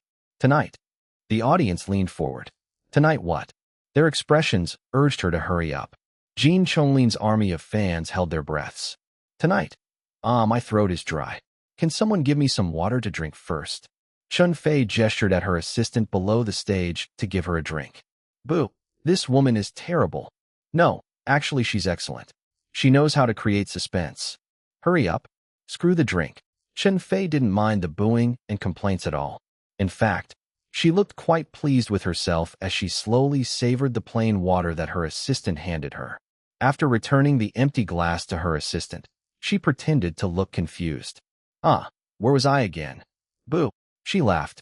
Jin Chonglin and the MC laughed as well. The booing audience laughed while continuing to boo. The atmosphere was lighthearted, but the anticipation and excitement were almost electrifying. Oh right, I remember now. Chun Fei cleared her throat. According to our official records, we have confirmed that all the products in Jin Chonglin's Prince Min's line have sold out in what? Say it. Hurry up. By this time, Jin Chonglin was already grinning. Based on his expression alone, it must be good news. Nevertheless, everyone still wanted to know the exact time that his Prince Min's line sold out. Chun Fei finally revealed it in a loud, happy voice. Sold out in 2.69 seconds. A deafening sound of cheers and applause filled not only the hotel's grand hall, but also outside, where Jin Chonglin's army of fans continued to stay while watching the live stream of the event. All of them were celebrating as if their Prince Lin Lin won a major award. We did it. Prince Lin Lin is the best. Then Chun Fei added, let's round it up and just say that it sold out in 3 seconds. Boo. It's 2 seconds, not 3. She heard the person who said this and raised an eyebrow, looking quite arrogant while doing so. That's not how rounding works. So it's settled then. It's 3 seconds. Jin Chonglin made a show of rolling his eyes. Ignore her. She doesn't like that I broke Orchidia Beauty's original record by too much. So let's just give it to her and say it's 3 seconds. But of course officially, it's still 2.69 seconds. My fans are the best. Always. Thank you so much. Kaiawea. We love you, Prince Lin Lin. The standing ovation lasted for a whole 2 minutes. Even Dom and Long Jinjing were caught in the joy and excitement of breaking another record. This wasn't only Jin Chonglin's achievement, but Orchidia Beauty's as well. In fact, it was Orchidia Beauty who benefited the most. Yay. Orchidia Beauty is the best to the highest level. Woohoo! Dom was jumping all around and doing his rather impressive victory dance, not at all shy and busting his moves in front of so many people. Long Jinjing smiled at Ulrich Bauer, who still looked calm overall, but had a pleased expression on his face. Congratulations, Ulrich. We wouldn't have achieved this if it weren't for the amazing products you developed. He didn't deny it, but didn't brag either. Instead, his eyes shone with eagerness. This means that we profited a lot, right? So can I get a budget increase for my department? The smile on Long Jingjing's face froze before she sighed. Let's talk about this another time, okay? I still need to see exactly how much we earned before I can consider your request. He looked reluctant, but still nodded and didn't bother her about the budget again for the rest of the night. The launch of Jin Chonglin's Prince Min's line of all-natural skincare products with Orchidia Beauty was a huge, resounding success. It was so successful that it achieved a new record. ####. We're here, Miss Jinjing. Long Jinjing opened her eyes when she heard the male voice. She had been half dozing in the car's back seat. Covering her yawn, she looked outside and saw that they were inside the indoor VIP parking lot of the hospital. Thank you, Shun. Later, she entered Lu Zaheo's private suite in the hospital's VIP section. Although it was already past 2 a.m., nobody stopped her from entering because Lu Zaheo was registered as a VIP patient. His visitors didn't need to follow the regular visiting hours.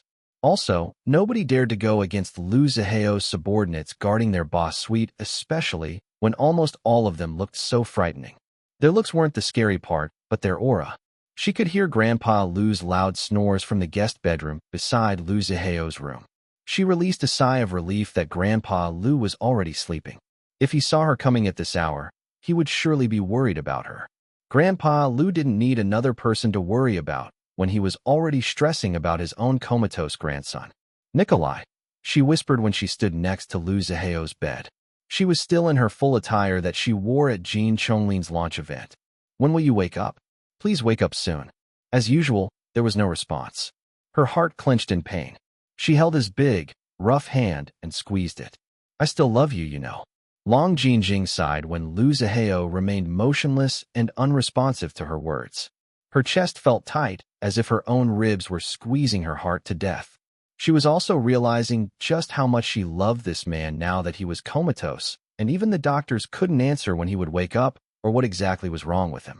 The heartbreak from separating with him and trying to move on from their month-long relationship was nothing compared to the pain that she was experiencing right now worrying about him. When would he wake up? Would he still wake up? Was he ill? Would he be healthy again after waking up? She stroked his hair and caressed his cheek. His scarred face was already growing some beard and mustache, but the facial hair only made him look more masculine in her eyes. He still looked bulky with all his impressive muscles, but it was obvious that he lost a lot of weight from being comatose for this long. His cheekbones and jaw had become sharper, as if they could cut her. She pinched his cheek, hoping that the pain would wake him up. No response. Sighing, she headed to the in-suit bathroom to take a shower. Ever since his collapse, she had been staying with him at the hospital and accompanying Grandpa Liu after leaving work. She packed some of her clothes, toiletries, and other essentials to make it more convenient for her. As a result, the in-suit bathroom in Liu Ziheo's room was filled with Orchidia beauty products that she used regularly. She had been driving herself using her own car at first, but one day, Robin and Shun appeared and offered to chauffeur her whenever she was headed to the hospital. She initially declined, but eventually gave in when they kept on popping up in front of her. Robin and Shun had figured out their own schedule on who would pick her up at what time. After showering, drying her hair, and changing into a comfortable set of pajamas, she sat beside Liu Ziheo's bed to just stare at him. It was already almost 4 a.m. She was exhausted from all the running around making sure that Jin Chonglin's launch event would go smoothly. Now that the launch was over, her body was bone-tired but her mind was still fully awake. "Nikolai," she whispered while rubbing his rough, scarred hand against her soft cheek. "Please wake up. If you do, I promise to try again with you one more time. I know that you don't love me as much as I love you, but I'll do my best to make you fall in love with me too. Even if I fail, at least I tried. So please, I beg you, wake up, Nikolai." A tear escaped out of the corner of her eye and slid down to his hand, wetting it. She quickly wiped it with the sleeve of her shirt before giving his hand a gentle pat. She stayed sitting beside his bed, not realizing that she had fallen asleep with her head pillowed on her own arm, while she was still holding his hand. Time passed. The sky was still dark outside, and the temperature inside the room had become colder. She woke up shivering. She was about to move to the sofa bed and sleep there when her eyes caught something, making her gasp. Her heart felt like it stopped. Liu Ziheo was looking at her. His dark, fathomless eyes were open. They were open. "Nikolai." Her shivering body turned to full-blown trembling as she could barely contain her emotions. "Am I still dreaming? Are you really awake? Oh, please. Tell me I'm not dreaming and you're really awake."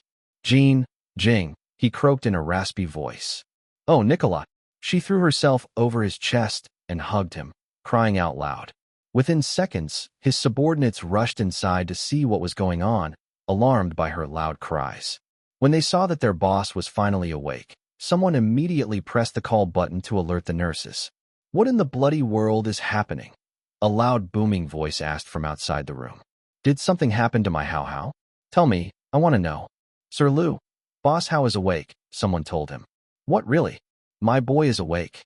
Grandpa Liu rushed inside the room, where he saw a sobbing Long Jin Jing clinging to his grandson. Liu Ziheo was also hugging his woman and rubbing her back, trying to comfort her. "My boy, you're awake." Grandpa Liu patted his grandson's thigh covered by the blanket. Tears also filled his old, tired eyes, but they didn't fall. Instead, the tears magnified the joy and relief shining through his expression. "Gee, Grandpa, you pinhead. You made us so worried about you, stinky boy. Do you know how long we waited for you to wake up? Jinjing, my girl, and I would have already started growing bloody mushrooms on top of our heads if we waited any longer." It was at that time that the doctor and nurses arrived to check on Liu Ziheo. Long Jinjing looked reluctant to let go of him, but still forced herself to give way to the medical staff. After a few minutes, the doctor finished the preliminary examination. "It's still very early, so we'll do the rest of the tests in a few hours when our medical technicians arrive for the workday," the doctor said. "No need," Liu Ziheo replied. "I'm fine. No need for those useless tests. Discharge me immediately." "Nick Ziheo, you dunderhead. Why don't you listen to the doctor? You smelly rascal. I want to know." Liu Ziheo tried to intimidate the doctor with his cold stare, but the doctor this time was made of tougher stuff. "Mr. Liu, of course I'll discharge you, but only after I make sure that nothing is really wrong with you based on your test results. In addition, my colleague Dr. Wang told me to take extra care of you, and I intend to do just that. Dr. Wang will most likely want to analyze your test results with me as well. So please get some rest for now. The doctor didn't bother with the scowling Lu Zihao anymore and proceeded to speak with Grandpa Lu. Long Jinjing returned to Lu Zihao's side and looked like she would stay there forever. ####. After lunchtime, Lu Zihao was officially discharged from the hospital. Wang Yingjie personally helped in the procedure. Long Jinjing called her best friend and took a day off from work. Chen Fei allowed her after learning that Lu Zihao had finally woken up. Lu Zihao, Long Jinjing, and Grandpa Lu were now on their way to Dragon Palace Home Number 10. They were riding the old man's ostentatious limousine. At first, Grandpa Lu wanted to bring Lu Zihao to his Mediterranean-style mansion in the suburbs to help his grandson recover faster by breathing fresher air, but Lu Zihao surprisingly said that he wanted to stay at his third brother's home instead. Grandpa Lu agreed without any fuss because he planned on staying at Dragon Palace anyway to wait for the safe birth of his great-grandbaby from Iris and Jin Liwei. The excited Grandpa Lu was phoning everyone and letting them know that his grandson, the pinhead, had finally woken up. Long Jinjing continued sticking close to Lu Zihao, afraid that he would collapse and go into coma again if she left him just like what happened before. Lu Zihao held her chin and tilted it upwards so that they were looking at each other. Then he lowered his head and kissed her on the lips, slowly, carefully, and thoroughly. She melted into him and was the one who increased the intensity of their kiss, sucking and biting his lips, looking like a hungry person finally able to eat after a long time. He groaned and deepened the kiss even more, invading her sweet mouth with his tongue. It had been so long, too long. When it was over, she clung to him even more tightly. Of course, he hugged her more tightly as well.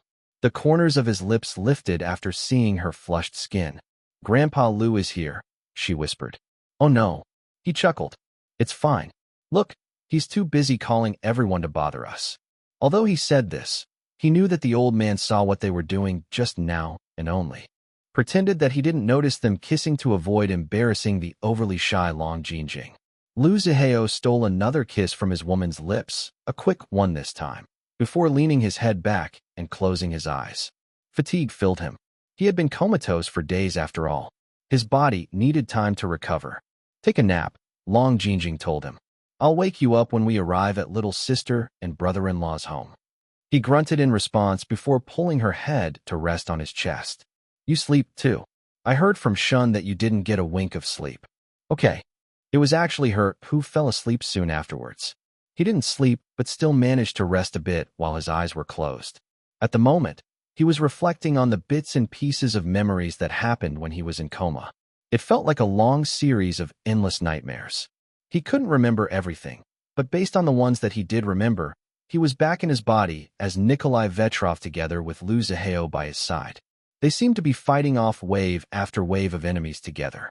At the beginning, he went off to fight on his own, not caring about Lu Zihao at all. Then when the sheer number of enemies overwhelmed him, a wounded Lu Zihao appeared to save him. This happened many times.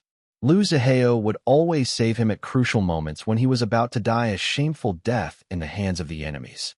In the end, he and Lu Zihao began fighting together. Then somehow, before he noticed it, there was only him fighting alone, but he knew that he wasn't really alone. Yes, he was Nikolai, but he was also now Lu Zihao. They were together, and that was what made him stronger to defeat all of those faceless enemies in the long series of nightmares. Lu Zihao opened his eyes and watched the urban scenery outside that the limo was passing by. He didn't fully know what happened, but there seemed to be something different about him. He just couldn't figure it out. The remnant of the original Lu Zihao still existed within him and was still capable of conversing with him. It was just resting right now because the coma somehow drained it. "I'll eventually figure it all out." He glanced down at the sleeping woman in his arms and felt something warm filling up inside his chest. Then he noticed that the old man finally stopped talking on the phone and was now watching him. "Old man, Grandpa." He corrected himself rather quickly this time. Grandpa Lu looked pleased. "That girl loves you very much, my boy. She never failed to stay by your side every night, no matter how exhausted she was from working all day." "I know." Of course, he knew. Shun and Robin gave him an in-depth report earlier when Long Jinjing went outside his hospital suite to answer a business phone call. "You're a dumb dunderhead if you let such a wonderful and loyal woman go and leave you again," Grandpa Lu said with a disdainful harumph. Lu Zihao didn't say anything but pressed the sleeping woman in his arms closer to him. His expression didn't reveal anything of his true thoughts or emotions as usual. Grandpa Lu didn't press him to reply either, maybe because Lu Zihao still looked terrible from being comatose for days. The old man's phone rang. "Hello, Shalom, my girl. Yes, your big brother Hao Hao and big sister Jin Jing and your beloved Grandpa Lu will be there soon. Don't worry, my girl. Your big brother is fine, but is still a big pinhead as usual. He wanted to be discharged immediately right after waking up." "Huh, why is he so hard-headed? I want to know. What is it, my girl? You want to talk to your big brother? All right." Grandpa Lu tossed the phone to Lu Zihao, who easily caught it with one hand. How? Your little sister wants to talk to you. Don't upset her. She's not fully recovered yet, you hear?" Lu Zihao nodded and spoke to his sister for the first time since he collapsed. "It's me." All he heard was a soft crying sound. "Be big brother," Iris cried in Russian. Lu Zihao's chest tightened, and his throat felt somewhat choked up. He always hated seeing his precious little sister cry. It always made him want to torture and murder any foolish asshole who dared to reduce her to tears. This time, however, the foolish asshole was him. Guilt filled him for making his little sister worry about him so much that she would cry like this.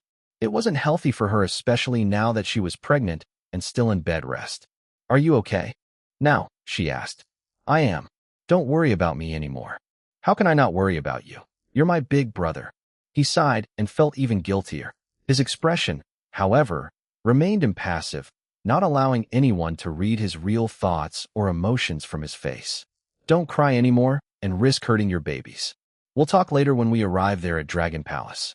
Just try to relax there in bed and wait for us to come to you. Okay." Fortunately, his sister didn't insist on prolonging their phone conversation. He could sense that she was very emotional at the moment. It was better for her to take the time to calm down first, or he would feel even guiltier if something happened to her and the twins because she felt too upset with him. The phone call ended. Grandpa Lu gestured for him to toss the phone back, and he did. The old man caught it easily, his reaction time not in any way inferior to young people. Lu Zihao sensed the old man's probing gaze. Although he and his sister would openly speak in Russian in front of other people sometimes, doing it in front of the old man must have made Grandpa Lu form his own suspicions for some time now. To his relief, Grandpa Lu never really asked him about it or demanded a more believable explanation aside from the original excuse he told people that he and his sister met in an online game and became friends years ago and that they both randomly learned Russian.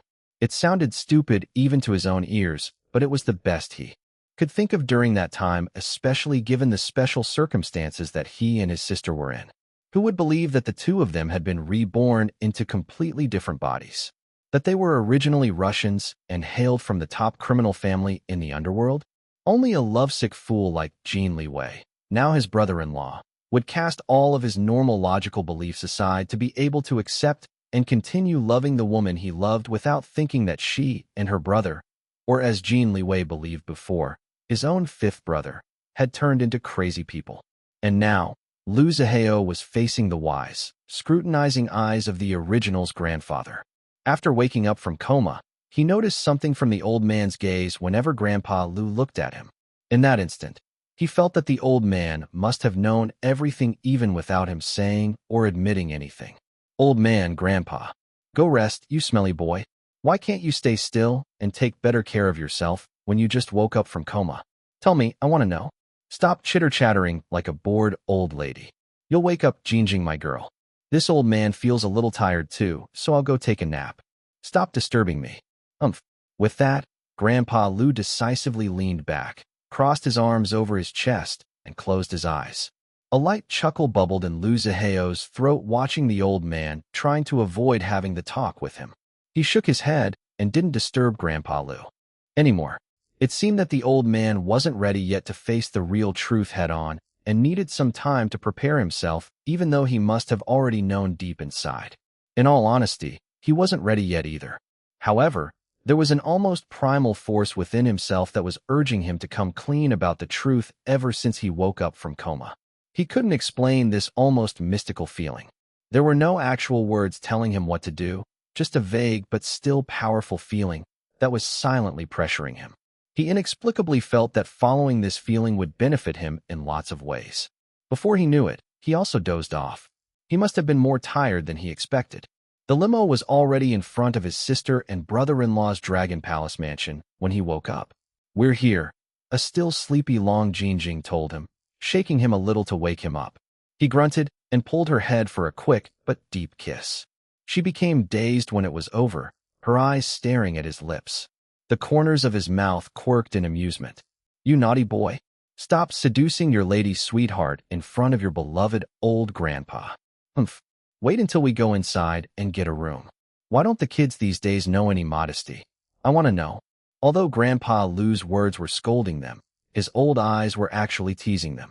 Long Jinjing snapped out of her daze in an instant and ducked her head in Lu Ziheo's embrace, hiding her embarrassment from the old man.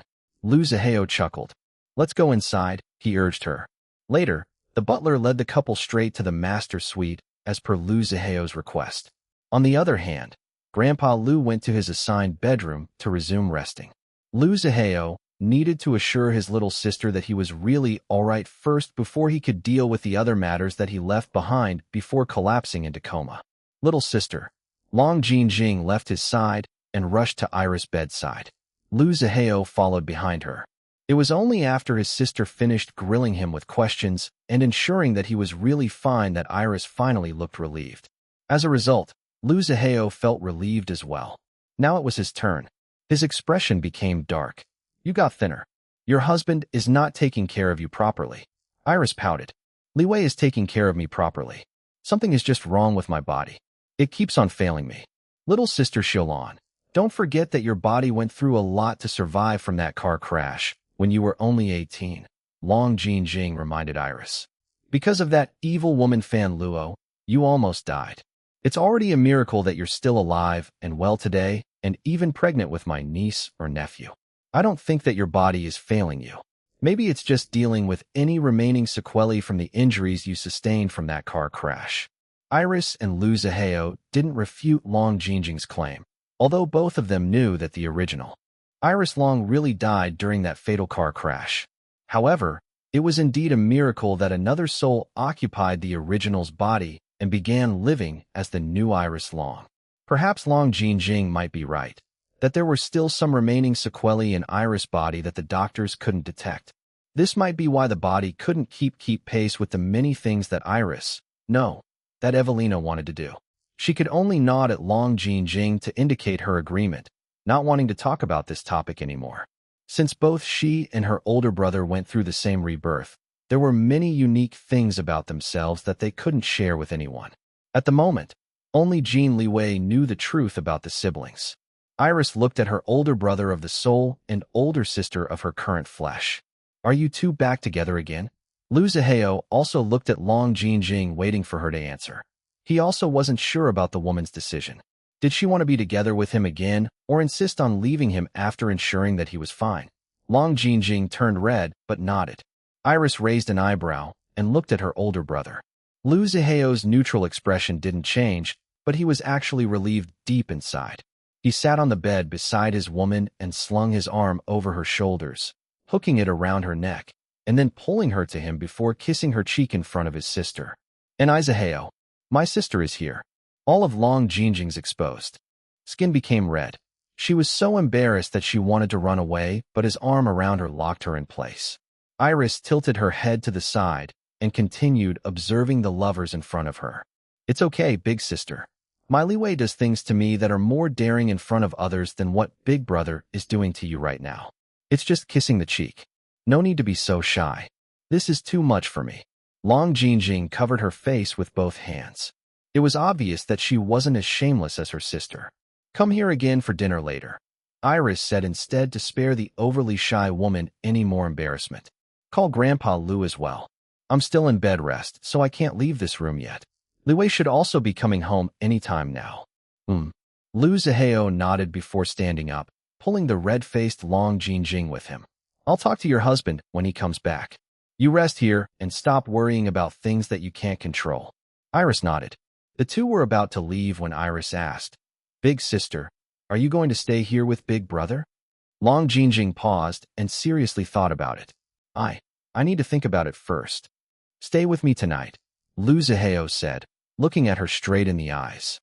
She nodded without hesitation. Of course, but for tomorrow night and the next ones after that. Let me think about it first. He grunted. Iris continued watching the couple until they left the master bedroom. Mommy, what are you thinking about? Meow. She glanced at the tablet propped on her bedside table. I'm thinking that your Uncle Zihao might be in love with your Auntie Jinjing. A black cat appeared beside the white cat. Uncle Zihao is always kissing Aunt Jinjing, Bacon said in his usual bored tone while starting to groom his fluffy, black fur. If Uncle Zihao is not in love with Aunt Jinjing while doing all that, then he's a scumbag who doesn't know how to treasure his woman like father treasures mother. Scumbags are not classy. Iris was a little speechless at what her AI son said. Dramatic gasp. Really? Uncle Hao Hao is a scumbag. Meow. The door opened and Jin Liwei asked, Who's a scumbag? Uncle Hao Hao is a scumbag.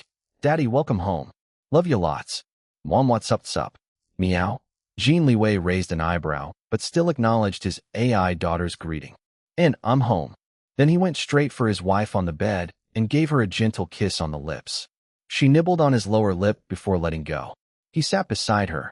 Why is your brother a scumbag? It was Ketchup who replied. Bacon says that if Uncle Hao Hao is not in love with Annie Jinjing but still keeps on kissing her, then he's a scumbag who doesn't know how to treasure his woman like Daddy treasures Mommy. Meow. Bacon's tail swished from side to side. That kind of scumbag behavior is not classy. And Jin Liwei agreed.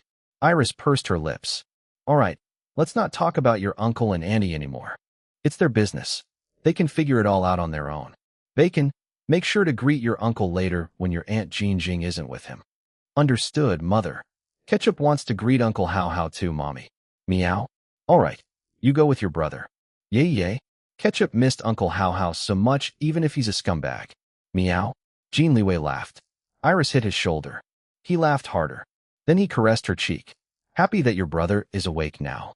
She nodded. I'm glad that he's fine. I hope that whatever made him collapse, he was able to overcome it once and for all. And he's your brother.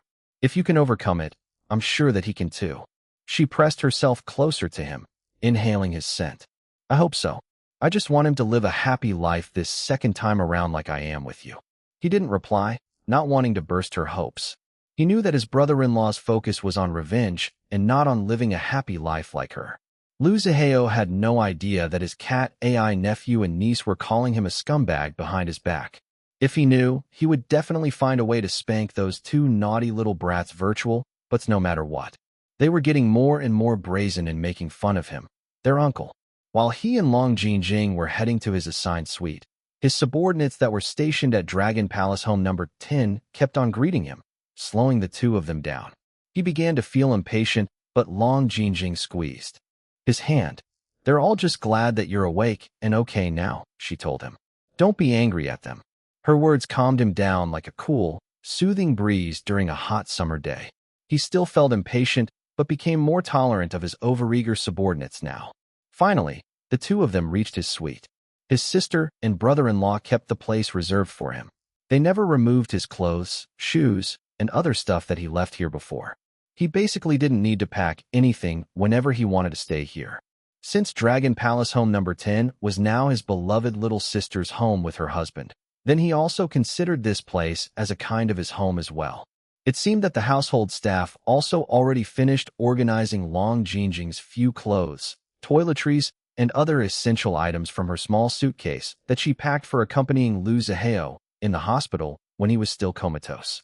The two of them had stayed in this suite together before. Long Jinjing still felt a little shy, especially since this was her sister's home, but not as much as before.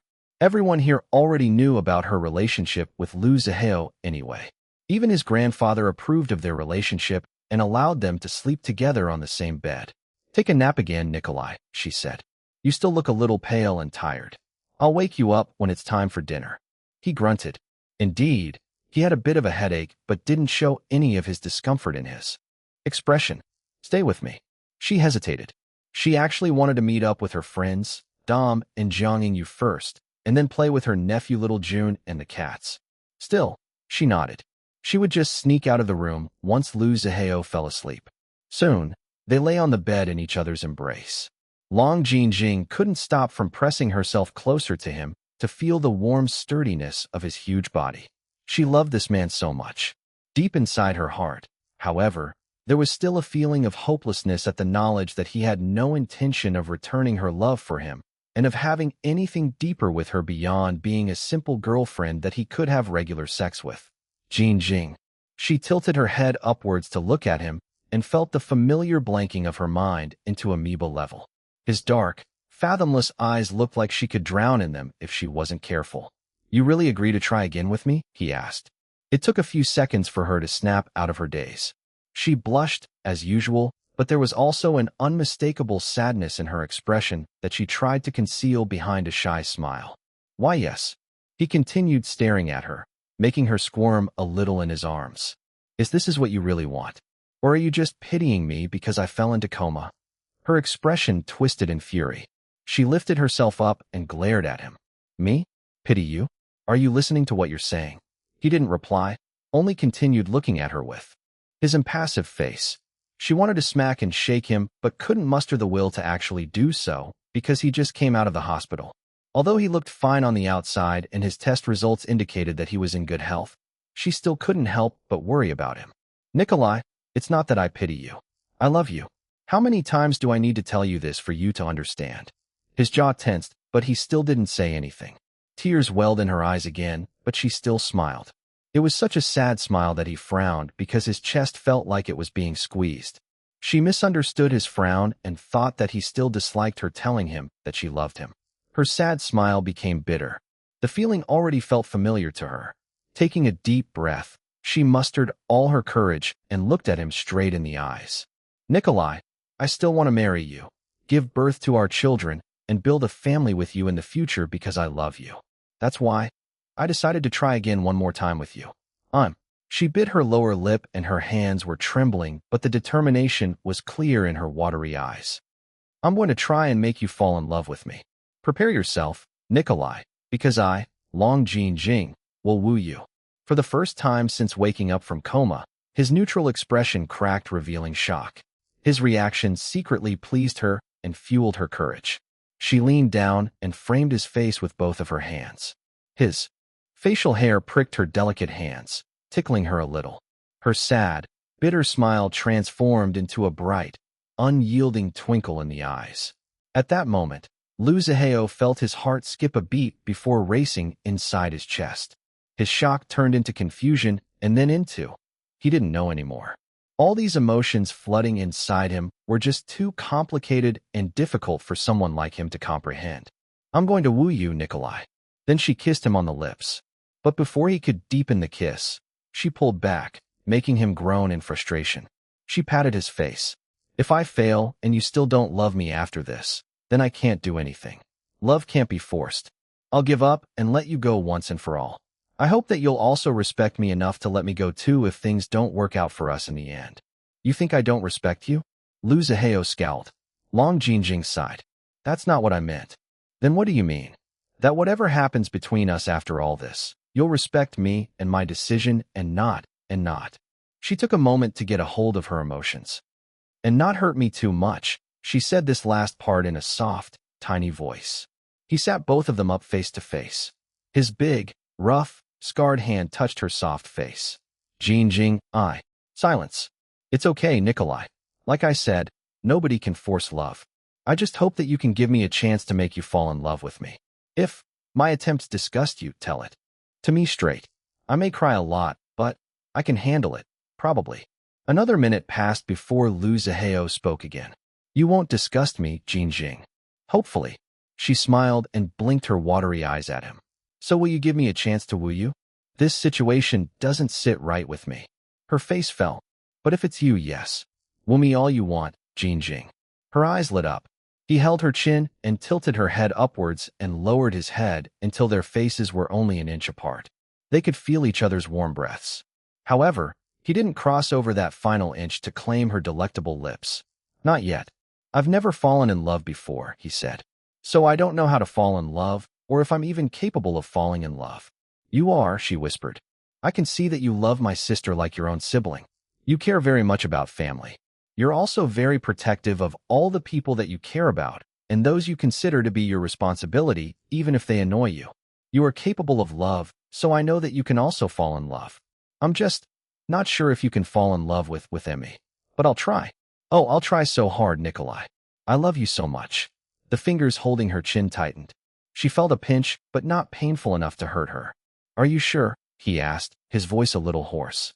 His entire aura became more intense, making her shiver, not from fright, but in a combination of awe and desire. Of course I'm sure. Will you really still love me once you know the real me? Will you, Jinjing? She frowned, confused at his words.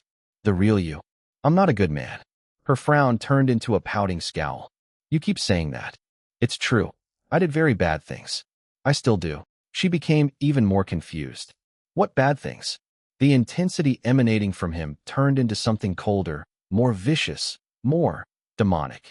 The fingers pinching her chin loosened, and his thumb began rubbing her jaw and then her lips. His eyes stared right through her, as if they could pierce straight to her very soul. He finally kissed her, but only lightly. Can I trust you? Of course, Nikolai. He became silent, but his thumb continued rubbing her lips. He looked a little distracted while contemplating if he should really trust her. Nikolai, his eyes focused on her again. Come, let's take a nap. Huh. Long Jinjing had no idea what was going on with him. She couldn't understand what he meant at all.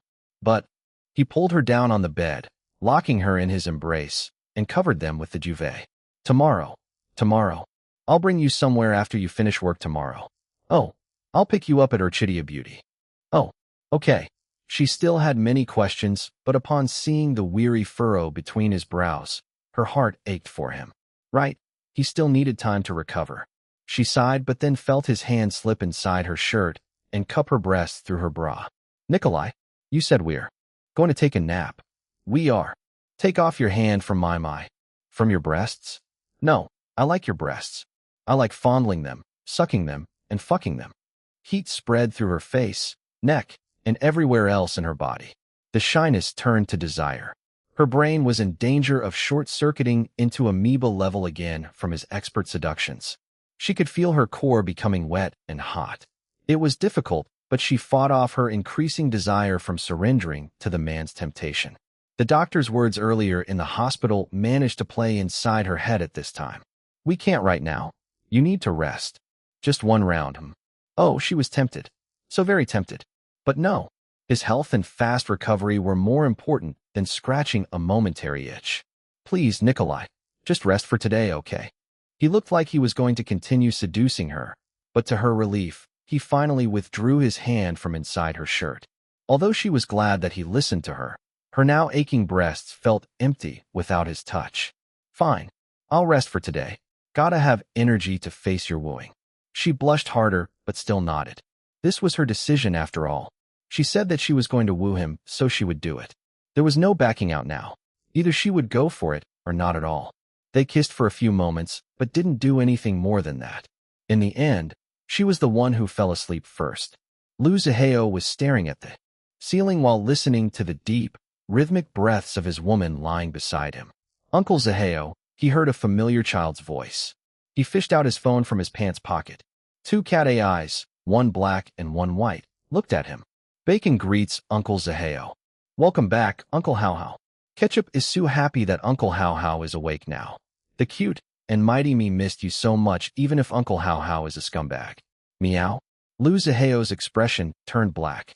Say again who's a scumbag, you little. Ketchup giggled. Bacon is the one who said that Uncle Hao Hao is a scumbag first. Hi. Bye. Uncle Hao Hao, the cute and mighty Ketchup, is busy training my new not-so-boring employee. Mio hush.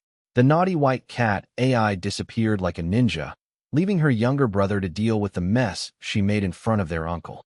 Heh, so you're calling me, your own uncle, a scumbag behind my back, huh? Who the hell is teaching you this kind of deplorable manners? Your father. Lu Zihao narrowed his eyes at his AI nephew. His expression was cold and threatening. He immediately blamed his brother-in-law. The thought that it might be his little sister who corrupted her AI children never entered his mind even once. His sister was so pure. She was an angel. It must be her husband's fault for being such a bad example to their AI children. Bacon tilted his little, fluffy, black head to the side and blinked his golden eyes, widening them in an obvious attempt to act innocent. Isn't it Uncle Zaheo who usually trash talks other people behind their backs? Bacon is just imitating Uncle Zaheo. Father would sooner ground us than teach us this kind of things. Please don't blame Father when it's clearly Uncle Zaheo who sets this example to your niece and nephew. It's not classy. Lu Zaheo's expression turned blacker. What the hell? It was his fault. He sneered at his AI nephew, the little smartass. Please don't make that kind of expression to your own nephew. It hurts Bacon's feelings. I will need compensation for my emotional distress at this rate. Lu Zaheo rolled his eyes. Although he didn't want to admit it, he was already learning that it was too damn difficult to win against his AI nephew, the little devil. If he ever found out which bastard his personality was based on, he would punch the asshole's ugly face for having such a hateful character. His headache worsened. He sighed, finally showing a weary expression. Update me later about all the things that I missed while I was in coma. I need a nap. Understood, Uncle Zaheo. He grunted. Uncle Zaheo? He frowned. Please don't be a scumbag anymore, and keep on making Aunt Jingjing cry. It's not classy. He scowled. His AI nephew, however, wasn't intimidated at all, and continued spouting pointed words which stabbed him where it made him uncomfortable the most. If Uncle Zaheo can't make Aunt Jingjing happy, then you should just stop bothering her and allow her to find a better man who can treasure her like how father treasures mother. Playing with Aunt Jingjing's feelings is not classy. If Uncle Zaheo continues to make Aunt Jingjing cry, Bacon will ask father to help her demand compensation from you for emotional distress. Lu Zaheo's hand itched to spank a certain black cat's butt. Mind your own business, kid. Bacon licked his paw and started grooming himself, not at all bothered by his uncle's intimidation. Bacon is just stating the truth. Uncle Zaheo looks so defensive, so my words must have affected you because they're true. Huh. Lu Zaheo closed his eyes and took a few deep breaths to calm his frustration. His headache was now throbbing more painfully. He opened his eyes again and looked at his annoying AI nephew who appeared deceptively bored but must actually be secretly enjoying tormenting him. Bacon. Uncle Zaheo. Do you never mind? Bacon tilted his head to the side again. What is it, Uncle Zaheo? Acting so indecisively like this is not classy. Tisk. Lu Zaheo contemplated for a few moments. When he spoke again, his voice was almost a whisper. Do you think that I can have a future with your Aunt Jingjing? Bacon tilted his head to the other side. By have a future, does Uncle Zaheo mean that you want to marry Aunt Jingjing? Lu Zaheo's current expression was hard to describe. Even he couldn't describe the hodgepodge of emotions he was feeling right now. He felt embarrassed and stupid for even asking for relationship advice from his cat AI nephew. For God's sake, but he would never admit it. Just answer me, kid, he said through gritted teeth. Bacon cannot predict the future because I don't have magical powers. However, Mother once told us siblings that our own future is ours to create. If we really want something, then we have to work hard and do everything to make it happen. Mother said that she regrets not fighting for her dreams and happiness before. That's why she's doing everything now to pursue everything that she loves, so that she won't ever experience that kind of regret again. Isn't Mother the classiest? There was no reply, but Bacon didn't mind. His fluffy, black tail swished from side to side. His golden eyes glowed brighter. He obviously loved talking about his mother. If Uncle Zaheo wants to do the classy thing like Mother, then stop worrying about a future that hasn't happened yet. Bacon may not understand many things because I'm still young and born not too long ago, but as long as I follow Mother's teachings, I know that I will be able to live a classy and fulfilling life because Mother is the best in the whole wide universe and beyond. Uncle Zaheo should just create your own future with Aunt Jingjing and stop acting like a coward and a scumbag. If you're worried about Aunt Jingjing's safety, then Uncle Zaheo should just become stronger so that you can protect your woman better. That's classy. A chuckle bubbled in Lu Zaheo's throat. There was a self-deprecating note to it. I can't believe I'm having this kind of fucking conversation with you. Please don't use such vulgar words in front of your young nephew. It's not classy. Bacon doesn't want to learn bad things and get grounded by father again. This time, the soft chuckle turned to full laughter. Go back to your parents, kid. I really need to sleep. We'll talk another time. Understood, Uncle Zaheo. Bacon will leave now. The black cat AI disappeared, but only 1 second later, he reappeared again. Uncle Zaheo. What again? Father will talk to you later about something that Bacon did while Uncle Zaheo was comatose. Please don't get too mad. That's all. Sleep well. Goodbye. Before Lu Zaheo could react, Bacon disappeared. Even when he called the kid, Bacon didn't return. Whatever. He would just deal with it no matter what it was. He closed his eyes and embraced Long Jing more tightly. He kissed the top of her head and inhaled. Then he finally fell asleep while smelling her sweet, comforting scent. Orchidea Beauty. The next day, Long Jing was busy crunching the numbers in her office. There was a pleased smile on her face while looking at the profits so far from the launch of Jin Chonglin's Prin's Men's line. When added to the profits from their other current products, it was becoming clear to her that Orchidea Beauty was on an almost unbelievable meteoric rise to success. Perhaps her younger sister was right. Orchidea Beauty might really dominate the nation's beauty industry in the future. Iris' plan to officially enter the international market was also in the works and expected to happen as soon as next year. Ulrich Bauer's well of ideas also seemed endless. He kept developing new products while improving the formulae of the current ones. Things were looking superb for their company. Long Jing was in an excellent mood. It wasn't only because of the profits and the bright future of the company, but also because Lu Zaheo had finally woken up from coma. Now she could concentrate on her work instead of always worrying about him. Of course, it was inevitable that she would find herself distracted while daydreaming about him sometimes. It was a good thing that she was disciplined enough to snap out of it and return to work mode whenever it happened. The door swung open, startling her. An angry Chen Fei barged inside and headed straight to her. Long Jing, are you crazy? Dom told me that you got back together with that asshole, Lu Zaheo. Xiao Fei, not so loud, please. Long Jing peeked at the door and was relieved that it closed by itself after her best friend entered. She was worried that their assistants and the other employees in the vicinity might hear these details of her personal life. Chen Fei's nose was flaring with fury. Is it true that you got back together with that jerk? It's true, Long Jing said with a sigh. Why? I love him. I know that already. Well, did the fucker say that he loves you too? Long Jing bit her lower lip. Her expression was enough answer to her best friend. Arg. Chen Fei raised both of her arms in the air and shook them in frustration. Then she faced Long Jing again. Then why did you take him back again? Long Jing had no choice but to explain her plan to Wu Lu Zaheo. Chen Fei's expression turned blank. This lasted for a few seconds before her anger returned. Are you fucking kidding me, Long Jing? Seriously? Did you turn stupid because of your love for that undeserving son of a bitch? Please don't call him that. It hurts me. Chen Fei plopped herself on the sofa like a lifeless fish. Fuck. This is hopeless. Long Jing moved from behind her desk to sit beside her best friend. I know that you still have a grudge against Zaheo for hurting me. But you know what? The worst of his faults is only the fact that he hasn't fallen in love with me. I was the one who changed the dynamics of our relationship and fell in love with him first. Don't even try to make excuses for that asshole with me. Chen Fei said with a fierce glare. It makes my blood boil seeing you like this. There are so many better men out there than that Lu Zaheo who'll surely treat you right, make you happy, and not always make you cry. But he's the one I love, Xiao Fei. The ferocity of Chen Fei's expression almost got fully extinguished after hearing her best friend's whisper. She sighed. It sucks that he's the one you love. Long Jing didn't reply. Chen Fei sighed again before muttering. He better treat you right this time, or I'll end up becoming a murderer if he hurts you again. Although Long Jing wasn't sure whether her best friend was serious in her threat of murdering her boyfriend or not, she still couldn't help but laugh. Thanks, Xiao Fei.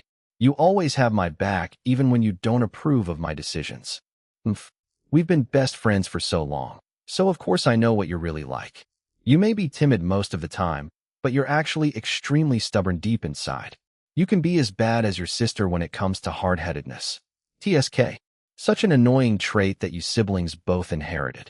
Long Jing could only smile. Chen Fei faced her with a solemn expression. Jing, I know that you love that man. Fine. Since it already happened, I can't do anything about it. But Jing, I just hope that you don't love him too much that there won't be anything left for you if this relationship fails again. Love him enough, but make sure to leave some for yourself. Don't become a slave for your love for him. Don't worry, Xiaofei. Long Jinjing straightened her back and looked at her best friend straight in the eyes. I never planned on becoming Zaheo's slave. I want to be his equal partner in life. I don't plan on becoming dependent on him in any way. I just want to love him and hopefully enjoy his love as well while we build a happy life together until we both grow old. Fine. Chen Fei released another long, drawn-out sigh. It seems that you really made up your mind. Long Jinjing nodded. I just hope that you don't regret it. I'll regret it more if I don't try. Tisk. Chen Fei looked disgusted but also helpless at the same time. This is why I dread falling in love. What if I become like you? She shuddered. Ugh. Just thinking about it is giving me chills.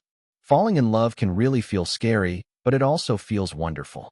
I don't regret falling in love with Zaheo one bit. If we're really not meant to be together, I'll just have to accept it. It will hurt, but... Chen Fei continued her sentence for her. But you'll get through it. You're a strong woman, Jing. Others may not see your inner strength, but I do. Lu Zaheo is a blind fool if he doesn't see it. Long Jinjing touched the lily pendant hidden underneath her shirt. I don't know if I'm really as strong as you say, but this is my gamble for love, and I intend to win. Later in the afternoon, Long Jinjing waved goodbye to the employees while walking out of the company building.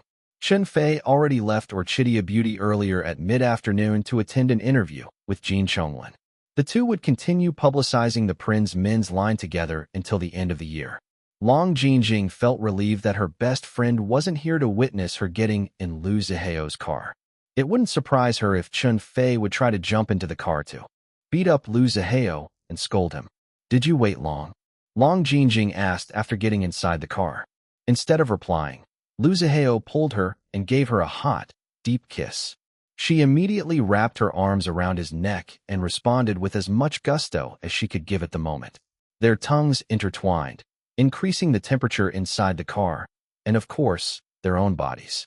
When their glistening mouths separated, both of them were dazed with their mutual desire for each other.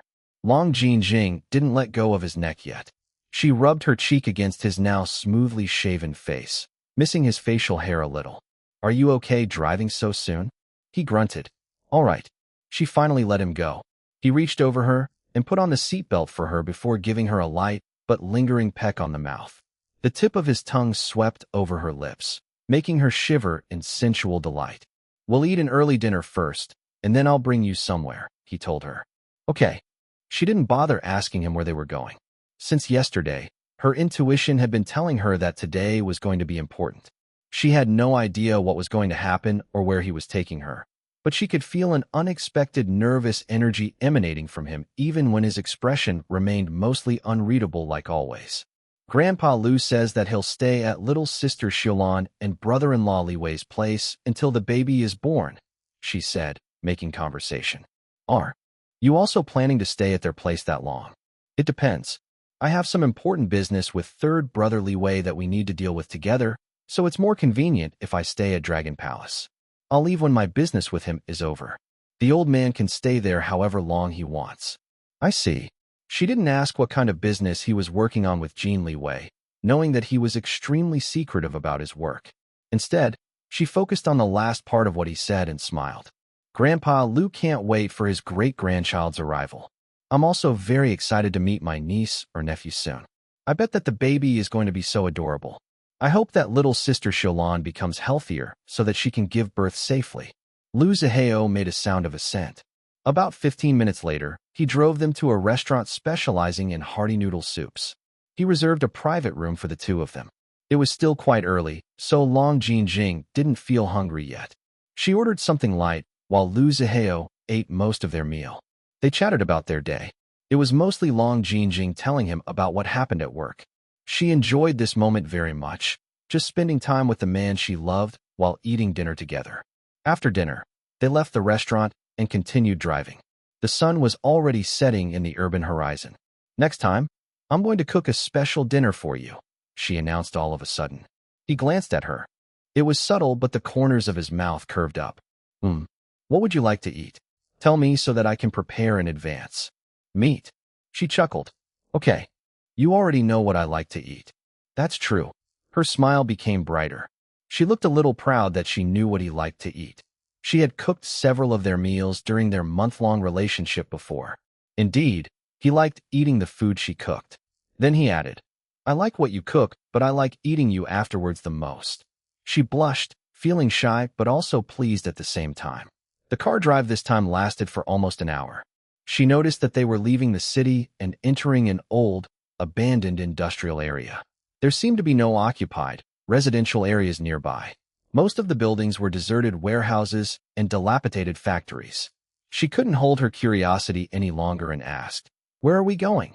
My work. Her eyes widened and her mouth fell open in surprise. She knew how secretive he always acted regarding his work. This was one thing that he didn't like her asking him about. A furrow formed between her brows as she began to feel nervous. Why was he going to show his work to her all of a sudden? She looked at the soulless surroundings. What kind of work was he doing in a place like this? Maybe he was restoring this place and planning to revive it in the future? Finally, they headed to a huge gated property. She could barely see what was inside. From the tall heights of the gates opened, and she gasped upon seeing armed men and women patrolling inside. And I, Nikolai, what? You're safe with me, Jin, he assured her. She held on to his arm, not caring if she was interfering with his driving. The car stopped in front of the huge warehouse's entrance. Liu Zihao undid both of their seat belts and was about to step out of the car, but she grabbed him. Jin, look at me. When she didn't listen and continued darting her nervous eyes everywhere, he forced her to look at him by holding her chin. What's going on, Nikolai? Why are there people with G-guns here? Her heart was hammering inside her chest. You work here. Oh, I own this place. And these are my people. Oh. He rubbed her chin with his thumb. Do you trust me, Jin? Why, yes. Can I trust you? Of course. He didn't respond right away. Then he whispered, I hope so. Because what I'm going to show you right now will give you the power to destroy me if you want. Confusion and dread filled Long Jin. Although she didn't know exactly what was going on, she was already beginning to have an idea based on what she was seeing so far and how serious Liu Zihao acted. She took a few deep breaths in a difficult attempt to calm herself down. Then she gave him a shaky smile. You can trust me, Nikolai, she whispered before leaning forward to press her lips against his lips. There was no lust in the kiss. This time, it was a way to reassure each other. Jin, why yes, I'm going to show you a glimpse of the real me today. If after this, you decide that you don't want to have anything to do with me anymore, I'll let you go. And if you also decide to reveal what you see here today to others, I'll have to disappear. Her heart jumped. What do you mean by you'll have to disappear? You won't see me again. Ever. No. She jumped into his arms and hugged his neck tightly, as if she never wanted to let him go. Don't disappear, Nikolai. Please. He sighed and wrapped his arms around her, embracing her close to him. Let me show you inside first. Then you can decide if you still want me. She was reluctant to let go of his neck, feeling afraid that he would really disappear from her life forever, but she still forced herself to let go and nod. Okay. As soon as they stepped out of the car, the armed people greeted them. Welcome back, Boss Hao. Hello, Miss Jin. Long Jin was startled upon hearing her name. She glanced at the stoic Liu Zihao. He said, They know that you're my girlfriend. Shun and Robin are their comrades. Oh, she now understood, but not completely. Everything was still very confusing for her. And scary, really scary. Since they were greeting her, she couldn't just ignore them. Hello. They nodded at her, acting very respectful. No, their respect wasn't actually directed at her, but the intimidating man walking beside her. Since she was together with Liu Zihao, their boss, they had no choice but to treat her with courtesy, even though each and every one of them looked like they could crush her easily with their bare hands. They all looked very strong, even the thin ones. The front entrance to the warehouse opened. She saw familiar faces waiting inside. Robin, Shun. The partners smiled at her. Good to see you again, Miss Jin. Welcome back, Boss Hao. Long Jin was about to ask them some questions when she saw that the two were also armed with guns. She couldn't stop herself from sticking closer to Liu Zihao. Shun and Robin pretended not to notice her frightened reaction and followed the couple as they walked deeper inside. ###. Dragon Palace Home Number 10.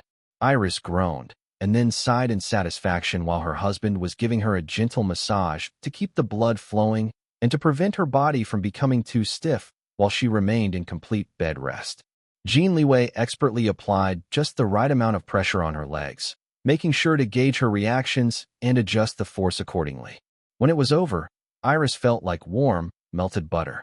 Although it sucked that she and her husband were not allowed to have sex during her bed rest, enjoying a massage from him was the next best thing.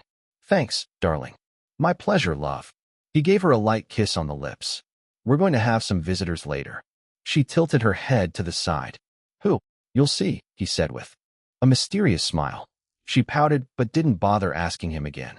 She felt so relaxed from his massage that all she wanted was to cuddle with her husband right now. She didn't feel too curious about their visitors, whoever they might be. Jin Liwei joined her on the bed for the cuddle that she wanted. At that moment, a black cat appeared on the screen of the tablet propped on the bedside table. "Mother, father, Bacon has something interesting to report." "What is it?" Jin Liwei asked. Iris also looked at their cat AI son with expectant eyes.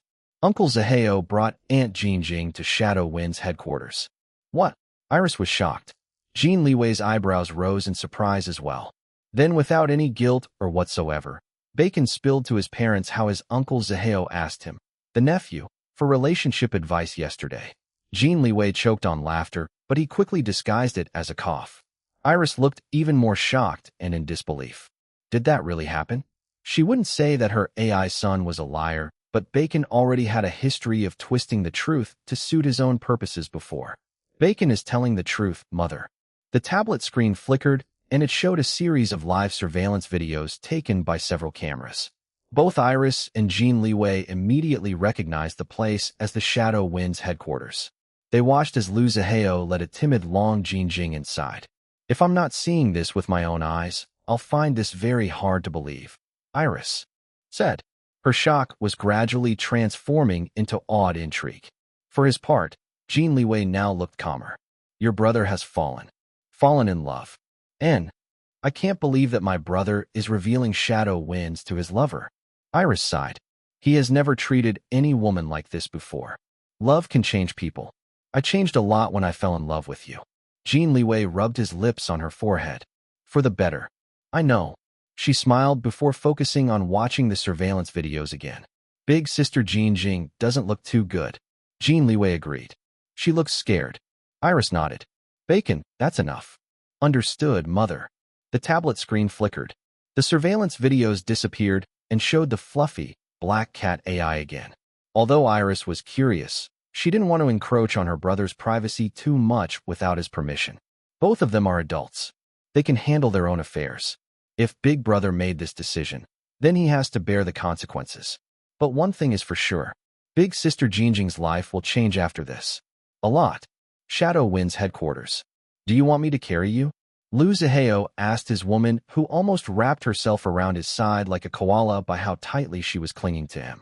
Long Jinjing pouted at him, but didn't speak as she continued looking around the place.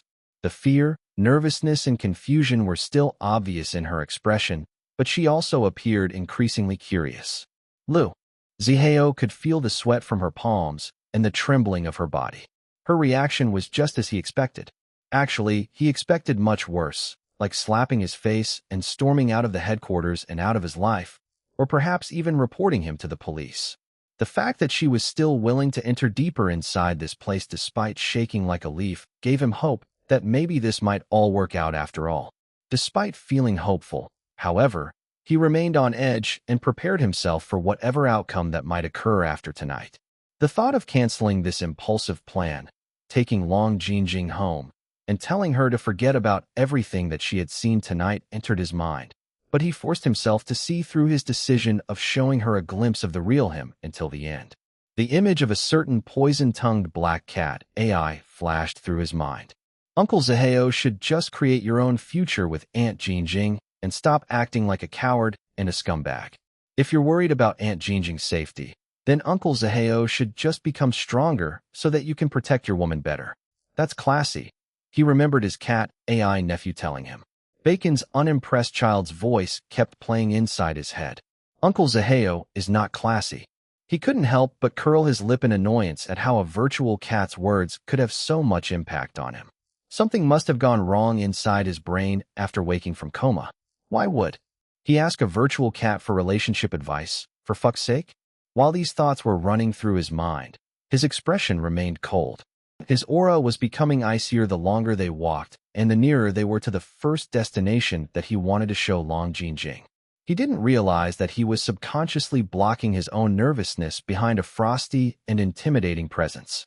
Nick, Zaheo, Long Jinjing whispered, shaking the arm she was hugging. He snapped out of his clashing thoughts and looked at her.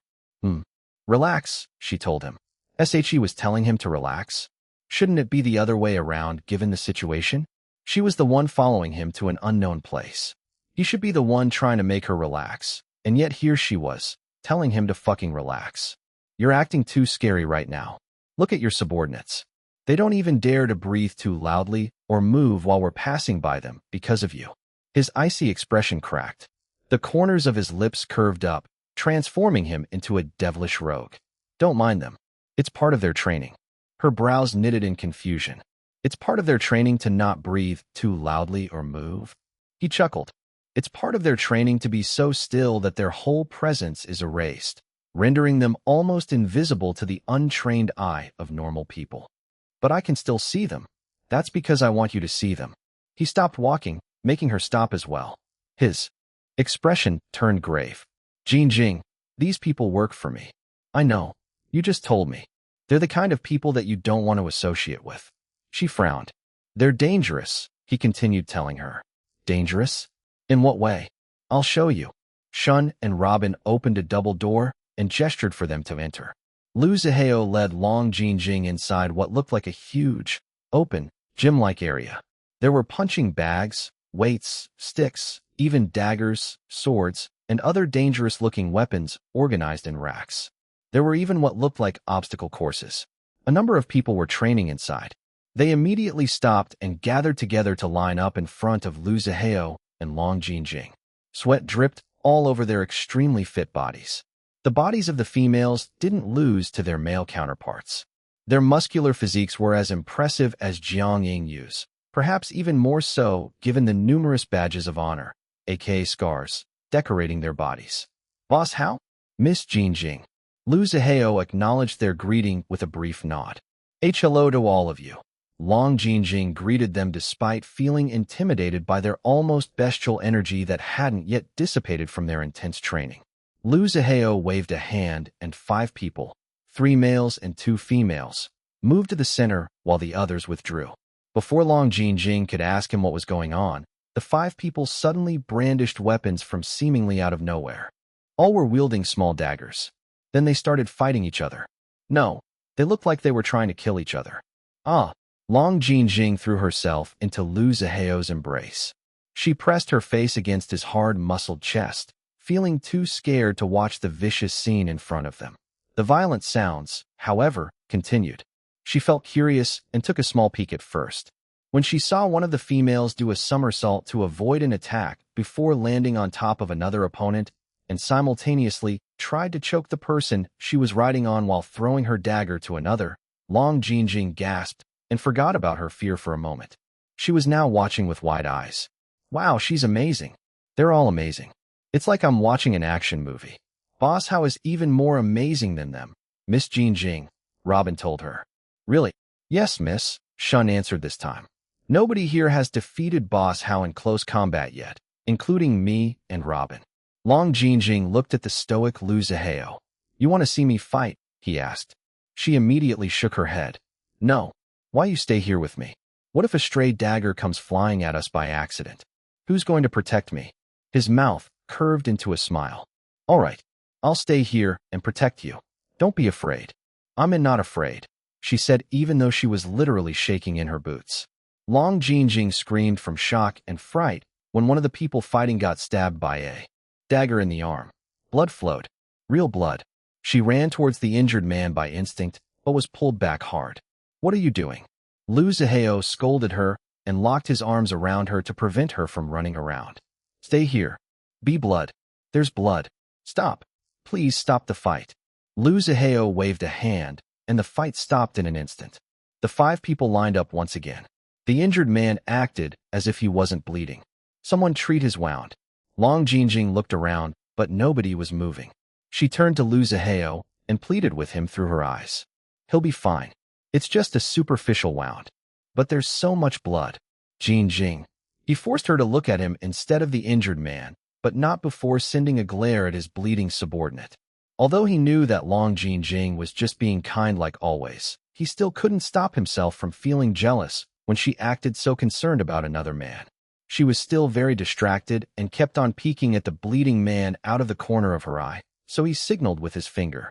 The female who did the somersault earlier threw another dagger. This time, it flew directly at Lu Zihao. Aawa! Long Jinjing screamed.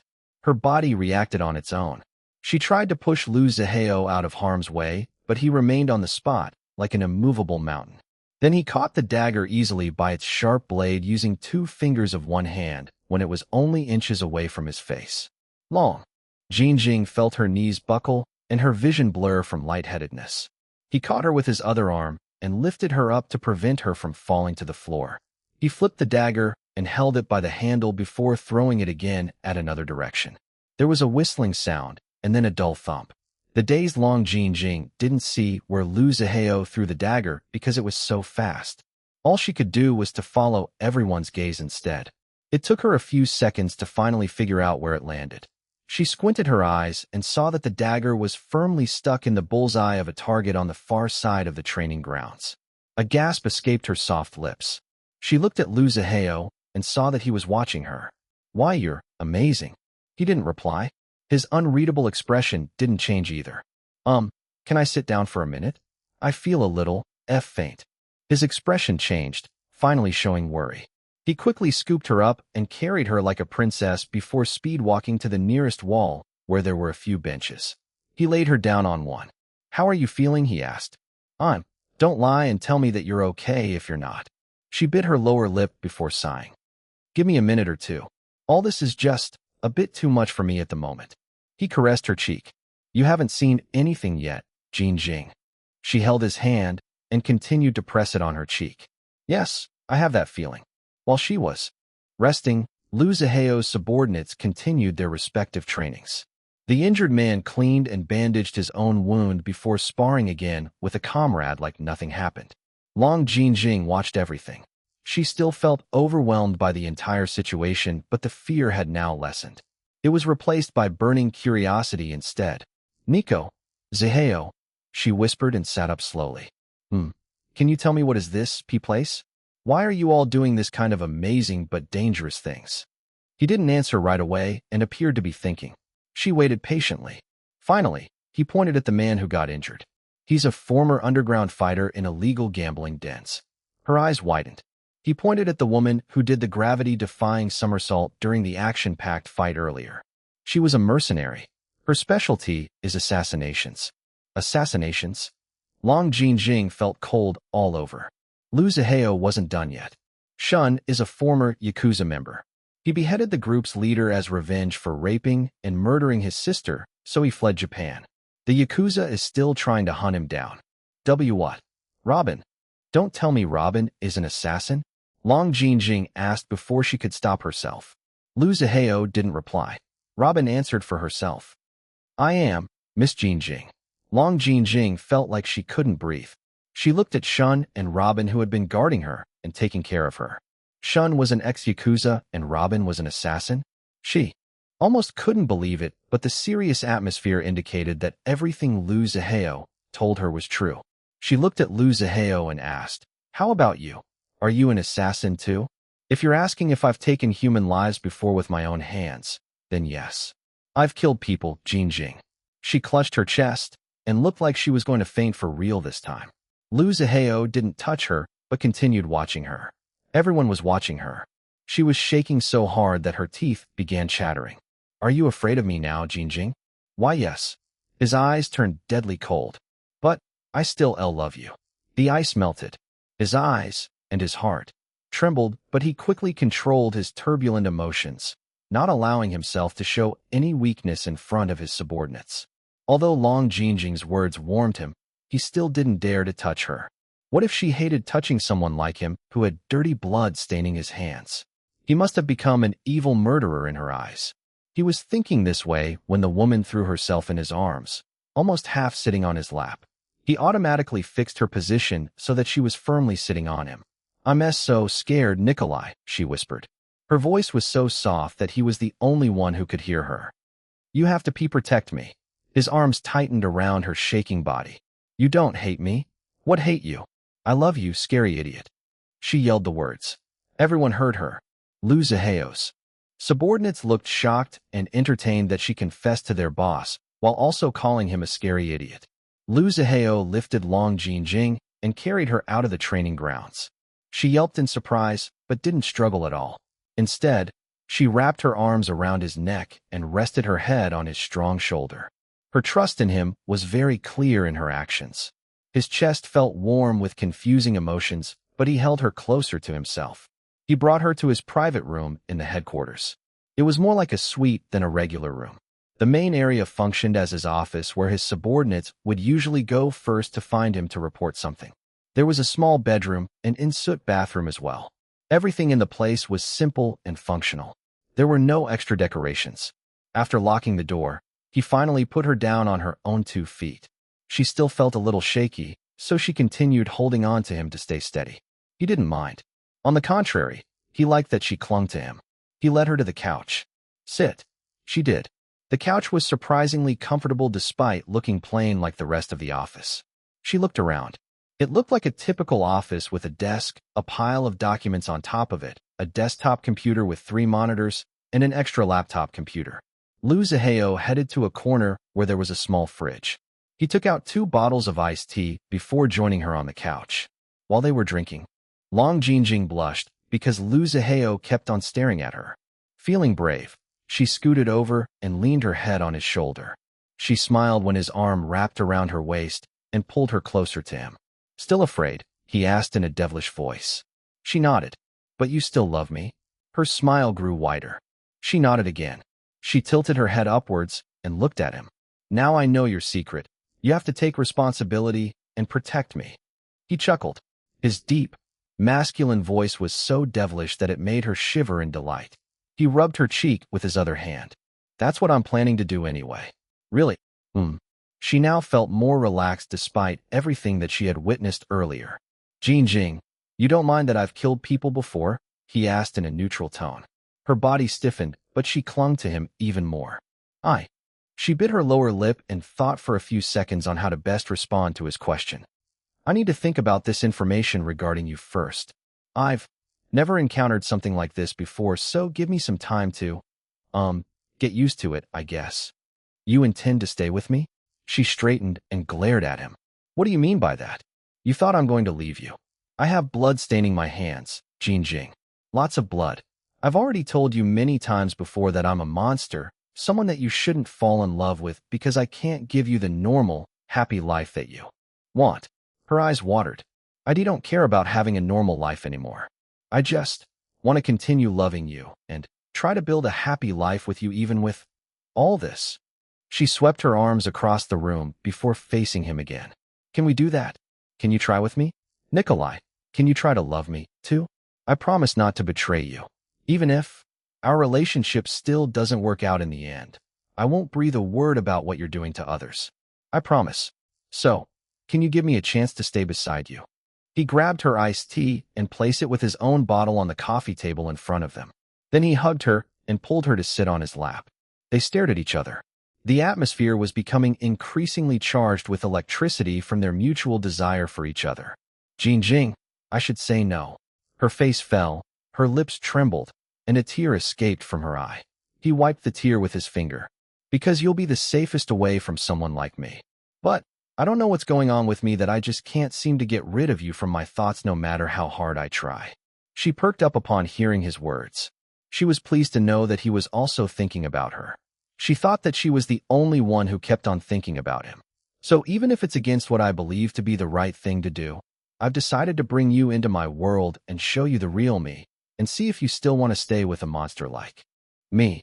Long Jinjing took both of his hands that were much bigger than her own. She rubbed the rough ridges of his scars and calluses before lifting his hands and kissing each of them. Jin Jing, he whispered. Indeed, you're a monster, Nikolai. His eyes darkened. She looked at him straight in the eyes while continuing to rain light kisses on his hands. But you see, I still love you. I don't know yet how to feel about learning that you've killed people before. My moral values are fighting against me and telling me to run far away from you as fast as possible, but my heart can't bear to stay away from you again. Nikolai, my mind is in conflict about you, but my heart is already decided. Jin Jing. She let go of his hands and wrapped her arms around his neck. Thank you, Nikolai, for showing me the real you. Even though you're a monster, I don't care. I love you, monster and all. He moved to kiss her, but then, all of a sudden, Mia wow? Auntie Jin Jing is super duper to the highest level cool for continuing to be lovey-dovey with Uncle Hao Hao, even if he's a scumbag. Hehehe. Meow. Uncle Zaheo is now barely classy. Though he still has a long way to go to reach father's level of classiness in treasuring his woman, just like how father treasures mother. That's right, catfight. Meow. Lu Zaheo's expression turned black. His nostrils flared and his teeth gritted at the interruption. He had the strongest urge to spank two fluffy kitty butts. Who's speaking. Long Jin Jing clutched Lu Zaheo's neck, squeezing him in a panic. She looked around, trying to figure out where the children's voices were coming from. If Lu Zaheo was a regular person, he would have already started choking from how tightly Long Jin Jing was squeezing his neck. Fortunately, his body was tough that this much force from his delicate woman didn't affect him at all. Tisk. He wanted to ignore his cat AI niece and nephew for disrupting the nice atmosphere he had going on with his woman, but knew that the two naughty AI kittens wouldn't leave him alone if he didn't give them a good reason. He really wished to have the ability to spank the two naughty brats. Sighing, he stood up while still carrying Long Jin Jing and headed to his desk. Then he turned one of his computer monitors so that it was facing outwards the desk to them. Long Jin Jing's eyes widened, immediately recognizing the white and black cats on the screen. Ketchup. Bacon. Yay yay. Auntie Jin Jing recognizes us kitty babies. Meow wow. Ketchup began jumping around from joy and excitement. Bacon greets, Aunt Jin Jing. The black cat AI swished his tail from side to side while looking at his aunt with his golden eyes. Long Jin Jing gasped, and her jaw fell open. Why you? She looked at Lu Zaheo. They how? Lu Zaheo sighed again before throwing a fierce glare at the two naughty cat siblings. Do your parents know that the two of you are revealing yourselves to your aunt? Jin Jing. Aye, Uncle Hao Hao. Mommy says that it's now okay to finally introduce ourselves to our Auntie Jin Jing because she has Uncle Hao Hao who'll surely protect her. Right, Bacon? Meow. Bacon nodded his fluffy, black head. Mother and father trust in Uncle Zaheo's ability to protect Aunt Jin Jing and in making sure that she's not endangered because of her knowledge about Bacon and Big Sister Ketchup. Bacon hopes that Uncle Zaheo will do the classy thing and not betray our parents' trust in you. Lu Zaheo's expression improved upon hearing that his sister and brother-in-law trusted him and in his ability to protect his own woman. He glanced at the bewildered Long Jin Jing who he was still carrying in his arms. She looked like someone whose entire belief system was turned upside down, even more so than when she discovered that he had killed people before. Why you can talk? She asked. Ketchup tilted her fluffy, white head to the side, looking so much like Iris. Bacon looked unimpressed by his aunt's words. Please don't ask such a stupid question, Aunt Jin Jing. Aren't you already listening to us speak? Bacon. Lu Zaheo glared at him. Watch your tone when speaking to your aunt. Speak like that again to her, and I'll cancel your salary for next year as payment for the katana you took from my armory without my permission. The black cat AI shrank his neck towards his fluffy body, making himself look smaller. Bacon is sorry. Aunt Jin Jing, please tell Uncle Zaheo not to be angry anymore about the katana. Bacon already knows that I'm wrong. It hurts Bacon's feelings to be scolded like this all the time. Bacon won't ask for compensation for emotional distress this time, because I'm in the wrong, but please don't continue hurting my feelings when I already regret what I did. Although Long Jin Jing was still shocked to the core and extremely confused about what in the world was going on, her heart couldn't help but soften upon seeing the black cat blinking his wide, golden eyes at her. That's so cute. The white cat was also adorable. Both of them were so cute. Nikolai, Don't be mad at Bacon anymore, she said, unable to stop herself from defending such a cute kitty. Lu Zihao sneered at his two-faced AI nephew. Nicola, Long Jinjing also gave her version of puppy eyes, pleading for her cat AI nephew, who had obviously won her over by his feline cuteness. Tisk, fine. Bacon, thanks, Aunt Jinjing. The black cat AI swished his tail from side to side in a more vigorous manner. Meow wow. You're amazing, Auntie Jinjing. Uncle Hao Hao is being super-duper nice to us kitty babies because of you. Yay yay. Please continue being lovey-dovey with Uncle Hao Hao, so that he'll always be nice to us kitty babies and not be a grumpy scumbag. Hi. Meow. Who are you calling a grumpy scumbag, you little? Long Jinjing touched his face and patted him gently, calming him down. Then she indicated that she wanted to be put down. He did. She leaned closer to the computer monitor and studied the two cats. The confusion was still there, but her eyes were now shining with awe. How can you two talk? Before either Ketchup or Bacon could explain, Lu Zihao answered her instead. They're AIs that my sister created. As you can see, they're highly advanced and on a completely different level from any of the AIs available in the world right now. That's why we've all kept Ketchup and Bacon's existences a secret to protect them from evil, greedy people who might want to steal them away. Just knowing about them is also very dangerous. Long Jinjing's eyes widened, but she nodded in understanding. Her amazement, however, only increased after hearing his explanation. Little sister Xiaolan created Ketchup and Bacon? That's right, catfight. Mommy is the bestest mommy in the whole wide universe. We are also the bestest kitty babies in the whole wide universe because of our super-duper to the highest level amazing mommy. Right, Bacon? Meow. That's a given, Bacon said in a bored tone. His tail, however, was a dead giveaway to his true feelings. Without Mother, Bacon and Big Sister Ketchup would never have been born into this world. Wow, Long Jinjing breathed. I already knew that little sister Xiaolan is a genius because she's a cross-academy student, but I didn't know that she was a genius to this extent. Mother is the classiest genius to ever walk in the history of this planet. Bacon's tail began rotating in a blur while. He puffed out his chest, feeling proud of his own mom. Mama's boy, Lu Zihao muttered in a tone tinged with disgust. Bacon didn't deny it. In fact, his tail rotated even faster. So cute, Long Jinjing gushed. Long Jinjing's nervousness was now completely gone as she chatted with her AI niece and nephew. The forgotten Lu Zihao felt like an abandoned puppy, ahem, abandoned boyfriend, and sulked beside her while glaring at the two AI cats who didn't mind him at all. Unable to take it anymore, he interrupted the cheerful conversation between the three. Go home.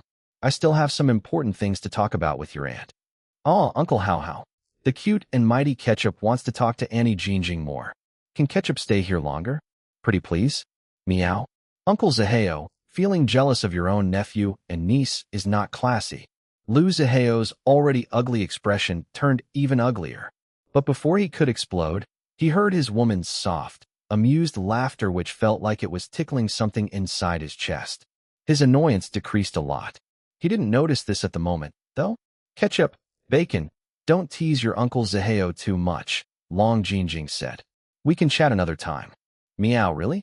Can the cute and mighty Ketchup visit Auntie Jinjing and talk to you again? Meow. Long Jinjing smiled. Of course, Ketchup. You too, Bacon. You can come and visit me anytime. Bacon didn't reply, but his tail swished, indicating his true feelings. It's getting late, Long Jinjing said. Your mom and dad must be worried about you. It's okay, Auntie Jinjing. Ketchup is still present at home because I'm cute and mighty.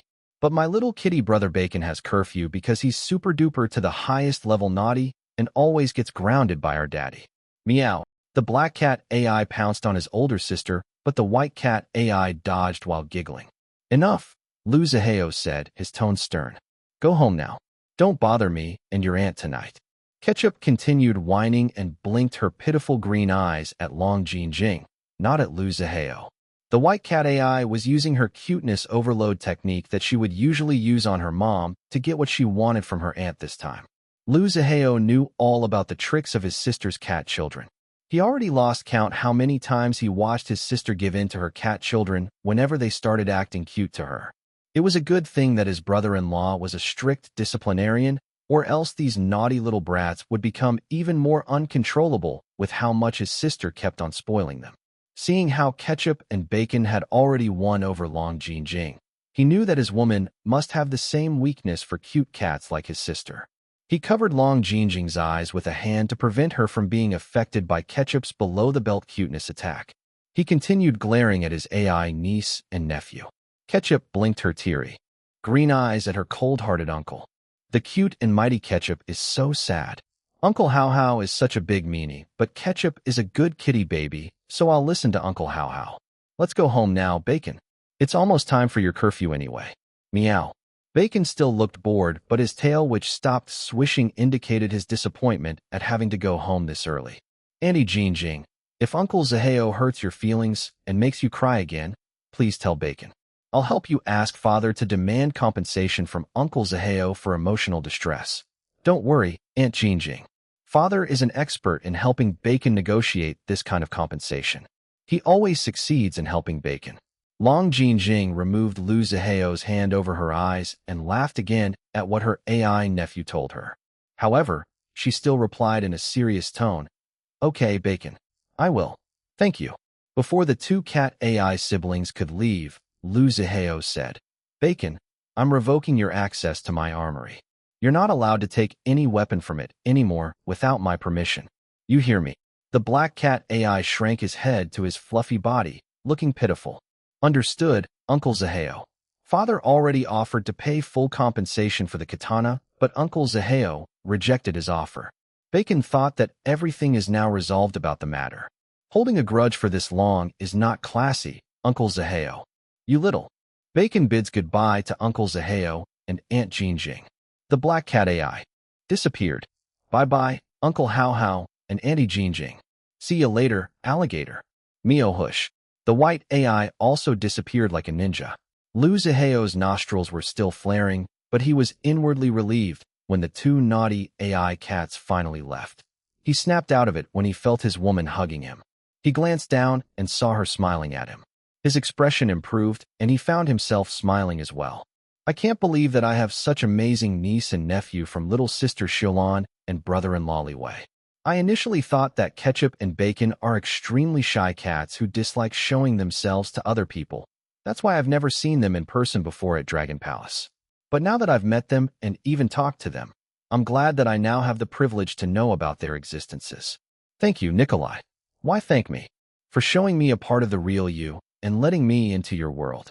If not for you doing this, little sister Xiaolon and brother-in-law Liwei might never have allowed Ketchup and Bacon to reveal themselves to me. I'm so happy, Nikolai. It feels like I've entered a completely different world of many wonders. He touched her chin and rubbed her lips. You're happy? Not scared. She thought about it for a moment before admitting. I'm both happy and scared at the same time. There's so much to take in, so I'll just not think about it too much, at least for now. I just want to follow my heart. And my heart is telling me that I can trust you. He sighed, but his tone was gentle when he told her, Jing, a monster like me doesn't deserve your trust. She pouted. That's what you believe. I'll only believe what my heart is telling me. A devilish chuckle escaped from his lips as his eyes darkened. If you keep on treating me like this, I might tie you up to me and never let you go. She beamed at him. That's exactly what I want. Lu Zaheo moved forward and pushed Long Jing until her back touched the desk. Then he sat her on the desk before opening her legs and standing between them. Nikolai, Long Jing whispered, automatically wrapping her arms around his neck and her legs around his waist. He rested both of his hands on the desk on either side of her body. Then he leaned forward and pressed his lips against her lips, rubbing them together as gently and as lightly as he could. He felt her sigh in contentment into his mouth. Her warm breath felt like it went straight to his groin. His semi-stiff member became rock-hard in an instant. Jing. He groaned and finally deepened the kiss, plunging his tongue inside her mouth to once again conquer her wet sweetness. She opened her mouth wider, allowing him easier access. A soft moan escaped from her throat as she tried to match the movements of his tongue with her own. When their lips separated, both of them were panting. Long Jing looked flushed while Lu Zaheo was like a predator who couldn't wait to get the first bite of his willing prey. He nuzzled her neck and trailed wet kisses upwards her neck before licking her earlobe. She shivered under his ministrations. "I want to fuck you," he whispered directly to her ear. She moaned and shivered even more. Then with a burning face, she told him, "I want to fuck you too." He smiled, looking so much like the devil. "My Miss Prim and Proper has been corrupted, saying vulgar words like you want to fuck me with your sweet mouth. I like it very much." She hid her blushing face from him by pressing it against the crook of his neck. "It's your fault. I know." He chuckled. Then he continued kissing her while his hands began undressing her. She was wearing a simple but stylish casual business suit. The buttons of her blouse were opened, revealing her soft, milky white skin. His hands touched her waist before crawling upwards to cup her breasts through her bra. One hand reached behind her and easily unhooked her bra. Finally, he fondled her soft breasts without any hindrance. "Nikolai," she gasped while pushing her chest out to him. He lowered his head and caught a nipple with his mouth. He sucked hard. "Ah." Long Jin Jing held his head and gripped his hair as he played with her nipple using his tongue. While his mouth enjoyed her breasts, his other hand worked on her trousers. As soon as he opened and unzipped her trousers, his hand sneaked inside and rubbed her already wet core through her panties with his fingers. "Oh, Long." Jin Jing trembled and opened her legs wider. Her head fell back and her eyes closed as she savored the teasing pleasure that her man was giving her. Lu Zihao pushed the cloth of her panties aside and slipped a finger inside her now soaking core. She released a loud moan. He moved his finger in and out, the slick sound from the action making his erection harden even more. He slipped another finger inside and increased the speed. She held onto his neck and shoulders for dear life as his fingers worked on her. Her hips also began moving in time with the thrusting of his fingers. "I can't," she cried as her body started to stiffen. Lu Zihao's fingers felt her clenching, and he thrust inside her even faster. She screamed upon finally reaching her climax. He didn't stop thrusting until his entire hand was soaking with her juices. When it was over, she was limp and couldn't even support her own body. He held her with his other arm before removing his fingers from inside her. Then while looking at each other in the eyes, he brought his soaking fingers and sucked them. He groaned. "Your taste is the best, Jin Jing." She whimpered and tried to cover her eyes with her hands, but he prevented her and forced her to look at his lewd actions. After teasing her, he hooked his hands on the waist of her trousers and pulled it off her legs along with her soaking panties before tossing the bundle to the floor. Then he removed her blouse and bra next. Now, she was completely naked. He stepped back and admired his woman's nudity. Beautiful. Her already flushed skin turned even redder. This was one of the things he liked the most about her. Even though she was extremely shy, she was still able to surprise him with her sudden boldness whenever they were having sex. Like right now, she reached her hand to her wet core and opened it for him to see. "Fuck, Jin Jing. Yeah, touch yourself like that. Let me look at you." He quickly stripped his own clothes until he too was completely naked. His erection was tall and hard. He started stroking himself while encouraging his woman to touch herself as well. They watched each other pleasuring themselves. "Stop," Lu Zihao commanded when he saw that she was about to climax once again. Long Jin Jing made a whining sound, but she obeyed him and stopped touching herself. She scooted over to the other side of the desk and lied down on her back while avoiding the computer monitors and other items. "Please, Nikolai." He stepped forward and placed himself between her legs again. "Please what?" "Please, fuck me. I need you." "As you wish." Anticipation shone in her eyes. "But not yet. I want to taste you in my mouth first." Before she could react, he knelt in front of her, held her thighs to keep her still, and did as he said. His tongue licked her wet core, making her cry out. He felt her grabbing his hair. He sucked her swollen button of pleasure. She shook and her hips bucked. Fortunately, he had a good hold of her thighs and controlled her jerky hip movements. When he plunged his tongue deep inside her, she was now crying and saying his name over and over again. "Eh." Her voice had become hoarse as she orgasmed yet again. Smirking, he stood up and pressed the head of his erection to her wet entrance. Then he plunged inside her soft, clenching warmth when she was still at the height of her climax. Long Jin Jing cried out as another wave of orgasm rolled over her on top of her current climax. Lu Zihao stayed still and closed his eyes, groaning, as he directly felt her inner contractions. If he didn't have enough self-control, he would have already climaxed together with her even without moving yet. Such was the pleasure of finally being inside her after what felt like a long time without her. It was only when he felt her insides relax a little that he finally began moving. He thrust slowly at first before speeding up. However, he still controlled the tempo, wanting to prolong the moment and watch the moaning woman lying underneath him. The wet, slapping sounds of their coupling filled the office. Long Jinjing moaned and whimpered as she began to feel another hot ball of pleasure building inside her and spreading throughout her entire body. "Kiss me, Nikolai."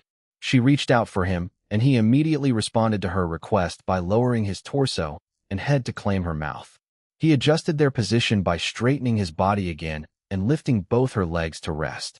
On his shoulders, his hips kept on pumping while he reached down and rubbed her button of pleasure. He was rewarded by a violent clenching of her insides, making him groan out loud in an almost bestial sound. His other hand cupped her breasts, squeezing them and pinching her nipples. She gasped. He knew that she was on the verge of yet another orgasm. "Hold on to the desk, Jinjing," he told her, "because I'm going to fuck you until you scream." She felt around until her hands found the edge of the desk and gripped it. A pleased look flashed in his eyes before he once again adjusted their position by leaning forward and resting his hands on the desk on either side of her body. "Oh," she groaned as the pleasure intensified in this new, deeper position. "Ready?" Her response was a moan. Then he unleashed holy hell on both their bodies. His hips moved like he never thrust them before. Long Jinjing held on to the edge of the desk for dear life, feeling as if Lu Zihao was jackhammering her to the ground. And indeed, he was right. He fucked her until she was screaming. It came to a point that she felt her mind blank out, and something flew out of her body into the sky. There was indescribable ecstasy as a floating sensation overcame her before she felt dragged back violently inside her twitching body. Aawa. Intense heat drowned her. She almost couldn't breathe, but it was such a delicious suffering. Lu Zihao grunted and slammed into her 2 more times before succumbing to his own orgasm. His release spurted inside her, filling her up with his hot essence. Then he slumped over her, not wanting to separate their bodies yet. Moments later, Long Jinjing began to feel uncomfortable with the hard and cold surface of the desk behind her and the weight of her man on top of her. "And Nikolai, you're too heavy. I can't breathe." He gave her smacking, wet kiss on the mouth before lifting his body off her. Then as slowly as possible, he eased his now softening member out of her. His gaze never left their slick connection. She felt his warm liquid release trickle out of her wet core. "Don't look." He stopped her when she tried closing her legs. His eyes continued staring at the sight between her thighs. "Prettiest sight I saw today," he murmured. Unable to stop his lewd behavior, she covered her flushed face with both of her hands instead. Then she trembled and moaned when he inserted a finger inside her and then rubbed more of his essence all over her entrance. She yelped when he carried her all of a sudden and walked them to the small bedroom until they reached the in-soot bathroom. The bathroom was narrow and Lu Zihao struggled a little to fit both of them inside. There was a standard toilet, a small sink, and a shower. No bathtub at all. The shower was more like a stall. Everything was clean but minimal. He had to put her down on her feet because of the narrow space. The two of them could barely fit together in the shower. However, they made it work. Long Jinjing almost pasted herself against Lu Zihao's body as the water rained down on them. After another round of coupling with her pressed against the wall and him pounding behind her, they washed their bodies and dried each other before lying together on the bed naked. The bed was also customized to fit Lu Zihao's huge frame. It took up almost the entire space of the bedroom. Long Jinjing sighed in bliss as she hugged Lu Zihao. "Are we sleeping here?" "No. We're only resting. We'll return to Dragon Palace later tonight. It's not comfortable here. You still have to go to work tomorrow. I don't want you to be too sleep-deprived." Warmth filled her heart. "Thank you." He kissed her forehead. "I originally planned on showing you more of this place, but we got distracted. It's okay. You can show me another time. What I saw so far are already a little too much for me to handle right now. I need some time to digest them before I can be ready to know more about your business." She shifted and rested her upper body on his wide, muscled chest. Her fingers traced the numerous scars decorating his body. "Nikolai, I'm so happy." He didn't reply but stroked her damp hair instead. Everything you revealed to me is shocking, but I'm so happy that you're finally opening up to me. There are new issues that we need to deal with now that I know more about you, but I hope that we can work through them together. I really want to stay with you, Nikolai. He grabbed her by the nape and pulled her to smash their mouths together in a hard kiss. Can you handle me? All this. His tone sounded almost desperate. I will. I'll learn, Nikolai. I'll do my best, I promise. He hugged her so tightly as if he wanted to squeeze their bodies into one.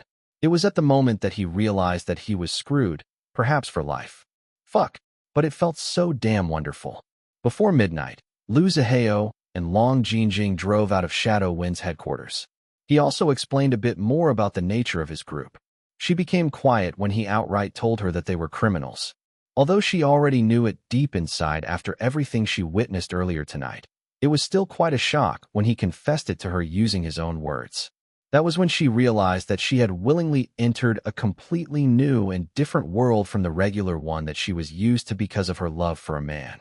Her mind still felt conflicted because everything Liu Zihao represented clashed against her moral values. Her heart, however, didn't want to give him up again. She loved him so much that she was determined to make it work with him regardless of their incompatible worlds and moral values. Jinjing, he called, snapping her out of her stormy thoughts and feelings. Why, yes.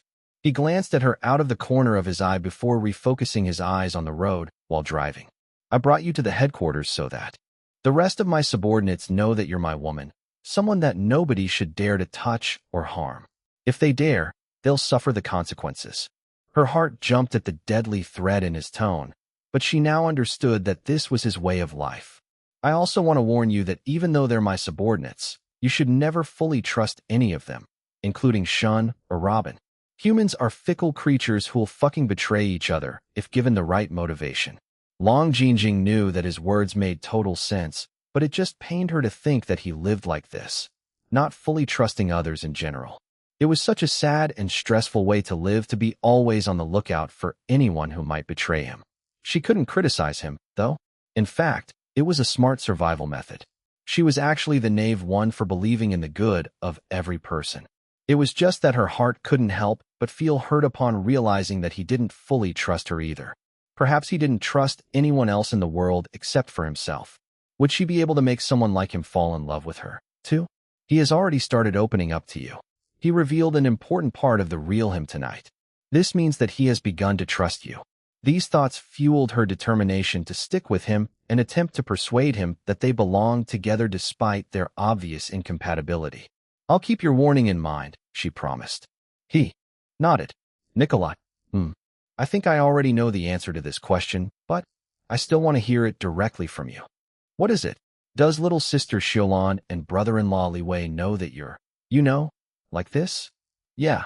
Silence filled the car as the two of them were occupied with their own respective thoughts. Liu Zihao was the one who broke the quietness between the two of them. He said, "You saw ketchup and bacon. My sister created ketchup first, and the brat has been assisting the couple in their own works ever since. The brat might be an annoying chatterbox who'll talk your ears off if you let her, but she's an excellent assistant who makes almost everything easier for them. Bacon was created more recently, and his specialty is a bit different from ketchup's. Let's just say that the little rascal's skills are more in line with my work. That's why my sister eventually allowed Bacon to work for me on a freelance basis." Long Jinjing gasped, her eyes widening in both surprise and wonder. "You mean Bacon is part of Shadow Winds?" "As a freelancer, yes. I pay a fucking premium for his salary with added bonuses for any extra work. Damn little money grubber. Bacon is still a baby, Nikolai. Don't be too hard on him and call him names like that. And also, if he's excellent at doing his work, then I think that he deserves to be paid accordingly." He gave her a side eye and looked like he wanted to retort but decided to hold his tongue. Instead, she didn't notice this. "I feel like everything that happened today is so surreal. You, Shadow Winds, ketchup and bacon, even little sister Xiaolan and brother-in-law Liwei secretly knowing about all this. I'm afraid that if I sleep tonight and wake up tomorrow, I'll discover that everything has been only just a dream. Everything is real, Jinjing. So fucking real that you'll wish all this is just a dream." "No." She glared at him. "I won't wish for that. Stop assuming how I'll think. I have my own mind. I'll think and feel the way I want. His hands tightened on the steering wheel. I'm a criminal, Jin Jing. A fucking criminal. I know. You don't know? What do you know? Killing people isn't the worst that I've done. I'm fucking evil. And you still want to stay with someone like me? Are you fucking crazy? Yes. I'm crazy. Long Jin Jing burst into tears. I'm crazy in love with you, Nikolai. Liu Zihao cursed before quickly parking the car on the side of the empty road. Then he unfastened his seatbelt before grabbing the crying Long Jin Jing into a tight embrace. Sorry, he murmured while using his fingers to wipe her tears in a clumsy manner. I'm not angry at you. I'm fucking angry at myself. I can know. She clung to him and cried on his chest, soaking the front of his shirt almost in an instant. Don't cry anymore. My tears won't stop. He sighed and did his best to comfort her with his awkward patting and rubbing on her back. After she calmed down enough, she looked at him with her teary eyes while gripping his shirt. You may be evil just like you always tell me, but I see so much more than that in you, Nikolai. In your own way, you're a man of integrity who has your own set of principles which, yes, might not conform to the common laws of morality. I may not approve of everything you do, especially with all the things you've shown me today, but I respect the man that you are and how you treat the important people in your life. Long Jin Jing could sense that Liu Zihao was doubtful of her claim that he was a man of integrity. Sadness filled her, making her heart feel heavy, upon realizing just how much the man she loved viewed himself so negatively. It was like he believed himself to be the worst man to ever walk in the planet because of all his sins. She wiped her tears and gave him a shaky smile. I'm okay and now. I just feel very emotional. Everything is too, overwhelming. But I want you to know that my tears don't mean that. I'm upset about discovering what you call your evil deeds. Liu Zihao only looked at her, his dark, fathomless eyes seeming to pierce straight to her very soul. You always tell me to stop apologizing for every single little thing and to be confident about myself. It's still hard for me to do these things, but I'm trying little by little. I'm changing to become more assertive, to be the kind of person who fights for what I think I deserve, and not settling for anything less than my worth. I can already see that I'm slowly but surely transforming into a better person, and a part of this is thanks to your repeated encouragements. He still didn't say anything, but Long Jin Jing could see his expression becoming a tad gentler after her words. Or perhaps it was just her imagination. She wasn't sure anymore, but she still continued telling him about her real feelings. I know that you still don't love me, and I don't have any powerful influence on you. But I hope that, you at least try to stop always thinking of the worst about yourself, our relationship, and other people in general. To others, you may be a criminal, but to me, you are the man I love. She lifted both of her hands and framed his chiseled face. Her gentle fingers traced the long, jagged scar starting from under his left eye and running across his entire left cheek down to his jaw. Nikolai, I love, He smashed their mouths together. His kiss was desperate, as if he wanted to swallow her whole. It ended soon before things got out of hand inside the car. They were both gasping when their mouths separated. Liu Zihao's face was pressed against Long Jin Jing's neck. His mouth was leaving wet kisses on her delicate skin, making her shiver. However, she sensed the gentleness in his actions. There was no intent to have sex, but more on seeking comfort. She might be wrong, but this was her interpretation of his actions, not wanting to put him on the spot anymore by repeatedly declaring her love for him. She patted his shoulder. Let's go home now, Nikolai. It's getting late. He didn't move for a few moments, showing his reluctance to end the moment, but he eventually sighed before straightening his body. He gave her a quick peck on the lips before fastening his seatbelt and starting to drive again. The atmosphere in the car was a little heavy. It made Long Jin Jing feel uncomfortable, so she tried to initiate what she hoped to be a light conversation.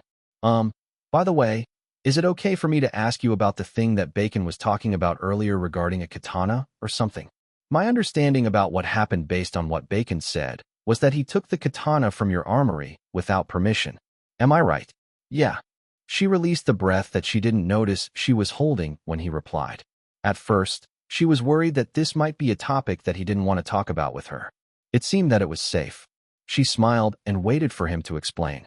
Fortunately, he did without needing any additional prompting from her.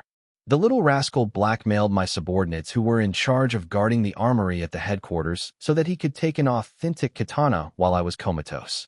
The damn money grubber paid 1 fucking RMB for it just so that he could say that he didn't technically steal it. Then he had the case custom painted and gifted it to his father. His father? You mean brother-in-law Liwei?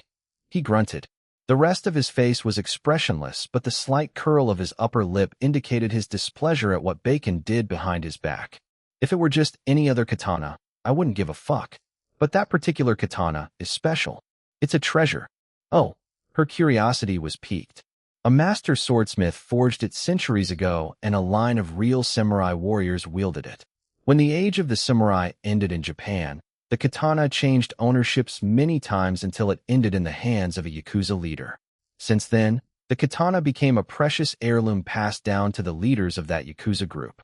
Something dawned on Long Jinjing. Don't tell me the Yakuza group that you're taking about is the one Shun belonged to before. He raised both eyebrows and smiled at her guess. Exactly. Wow, she whispered. Guess which katana Shun used to behead the Yakuza leader who raped and murdered his sister. She gasped. No way. His smug silence was enough confirmation to her. Does brother-in-law Liwei know that the katana Bacon gifted him has this, history? Lu Zihao shrugged. Oh dear. How about we tell brother-in-law Liwei? He snorted. Nikolai, the katana is a murder weapon if Shun really used it to behead that Yakuza leader. What if brother-in-law Liwei gets into trouble by possessing it? You think anyone can just march inside Dragon Palace and search inside? Third brother might be clean compared to a criminal. Like me, but his power and influence aren't inferior in any way. She became upset at the way he worded the comparison between him and Jin Liwei. However, he didn't seem to notice that she was upset for his sake and continued speaking while driving. Now that he married my sister, he has become even more powerful and untouchable in many ways. She made a confused sound. Little sister Shilon? And she's my sister. He glanced at her and responded to her question, but ignored her last sentence. You think that someone who can create highly advanced AI beings like those 2 little brats is normal? A deep furrow formed between Long Jinjing's brows as confusion filled her. I've known little sister Shilon since we were children and, well, let's just say that she was very different back then. It shocked me so much to learn that she's actually a genius who's enrolled to the Cross Academy. But she's my own sister, so I'm also very proud of her. It's just that. How do I say this? I know that she's a genius, but I guess that it hasn't really registered completely to me yet just how much of a genius she is in reality. Am I making sense? Lu Zihao grunted. It seems that my sister is even more amazing than I thought, she murmured. This time, the silence that descended between the two of them felt more comfortable than the previous one. The car left the old, abandoned industrial zone and would soon enter the city. Brighter lights from the streets illuminated the interior of the car. Long Jinjing turned her head and just stared at the man driving.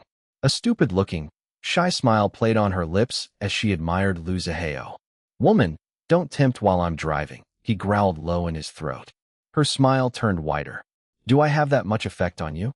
I feel like stopping this car by the roadside again and fucking you until daybreak. Now you tell me how much effect you have on me. She blushed, still unable to handle this much shameless teasing. In the end, she could only force herself to look away from him. Although she was tempted to take him up on his threat, her practical side managed to barely win over her foolishly and crazily in love side. It was already past midnight. If they continued to mess around, she wouldn't be able to sleep at all. No sleep meant that her work productivity would suffer tomorrow. She valued her work as Orchidia Beauty's chief financial officer and would never take it for granted. Even though she wanted to spend every moment with the man she loved, her career fulfillment was still very important to her. In short, she had to go to work tomorrow and function properly. She didn't notice that she had fallen asleep. Lu Zihao glanced at her and turned up the car's heater. Bacon. It took almost half a minute before the Black Cat AI appeared on the dashboard monitor. Uncle Zihao, it's now Bacon's curfew. Please don't get me into trouble with my parents. Bacon doesn't want father to ground me again. Lu Zihao rolled his eyes, but became serious. He glanced at his sleeping woman again. Look out for your Aunt Jinjing from now on. Bacon tilted his fluffy, little, black head to the side and blinked his sharp, golden eyes. In what way should Bacon look out for Aunt Jinjing? Standard protection from any potential dangers to her safety. Also look out for any traitors that might harm her from her circles and from mine. Anyone from Shadow Winds is a suspect. They now know that she's my woman when I brought her to the headquarters earlier tonight. Potential traitors and my enemies will surely use her first to attack my weakness. Understood, Uncle Zaheo. Bacon will fulfill Uncle Zaheo's request regarding Aunt Jinjing's safety, but please pay Bacon's overtime rate according to my original signed employment contract. Tisk, fine. Bacon thanks Uncle Zaheo in advance. Also, Bacon tilted his fluffy, little, black head to the other side when Lu Zaheo didn't speak for a long time.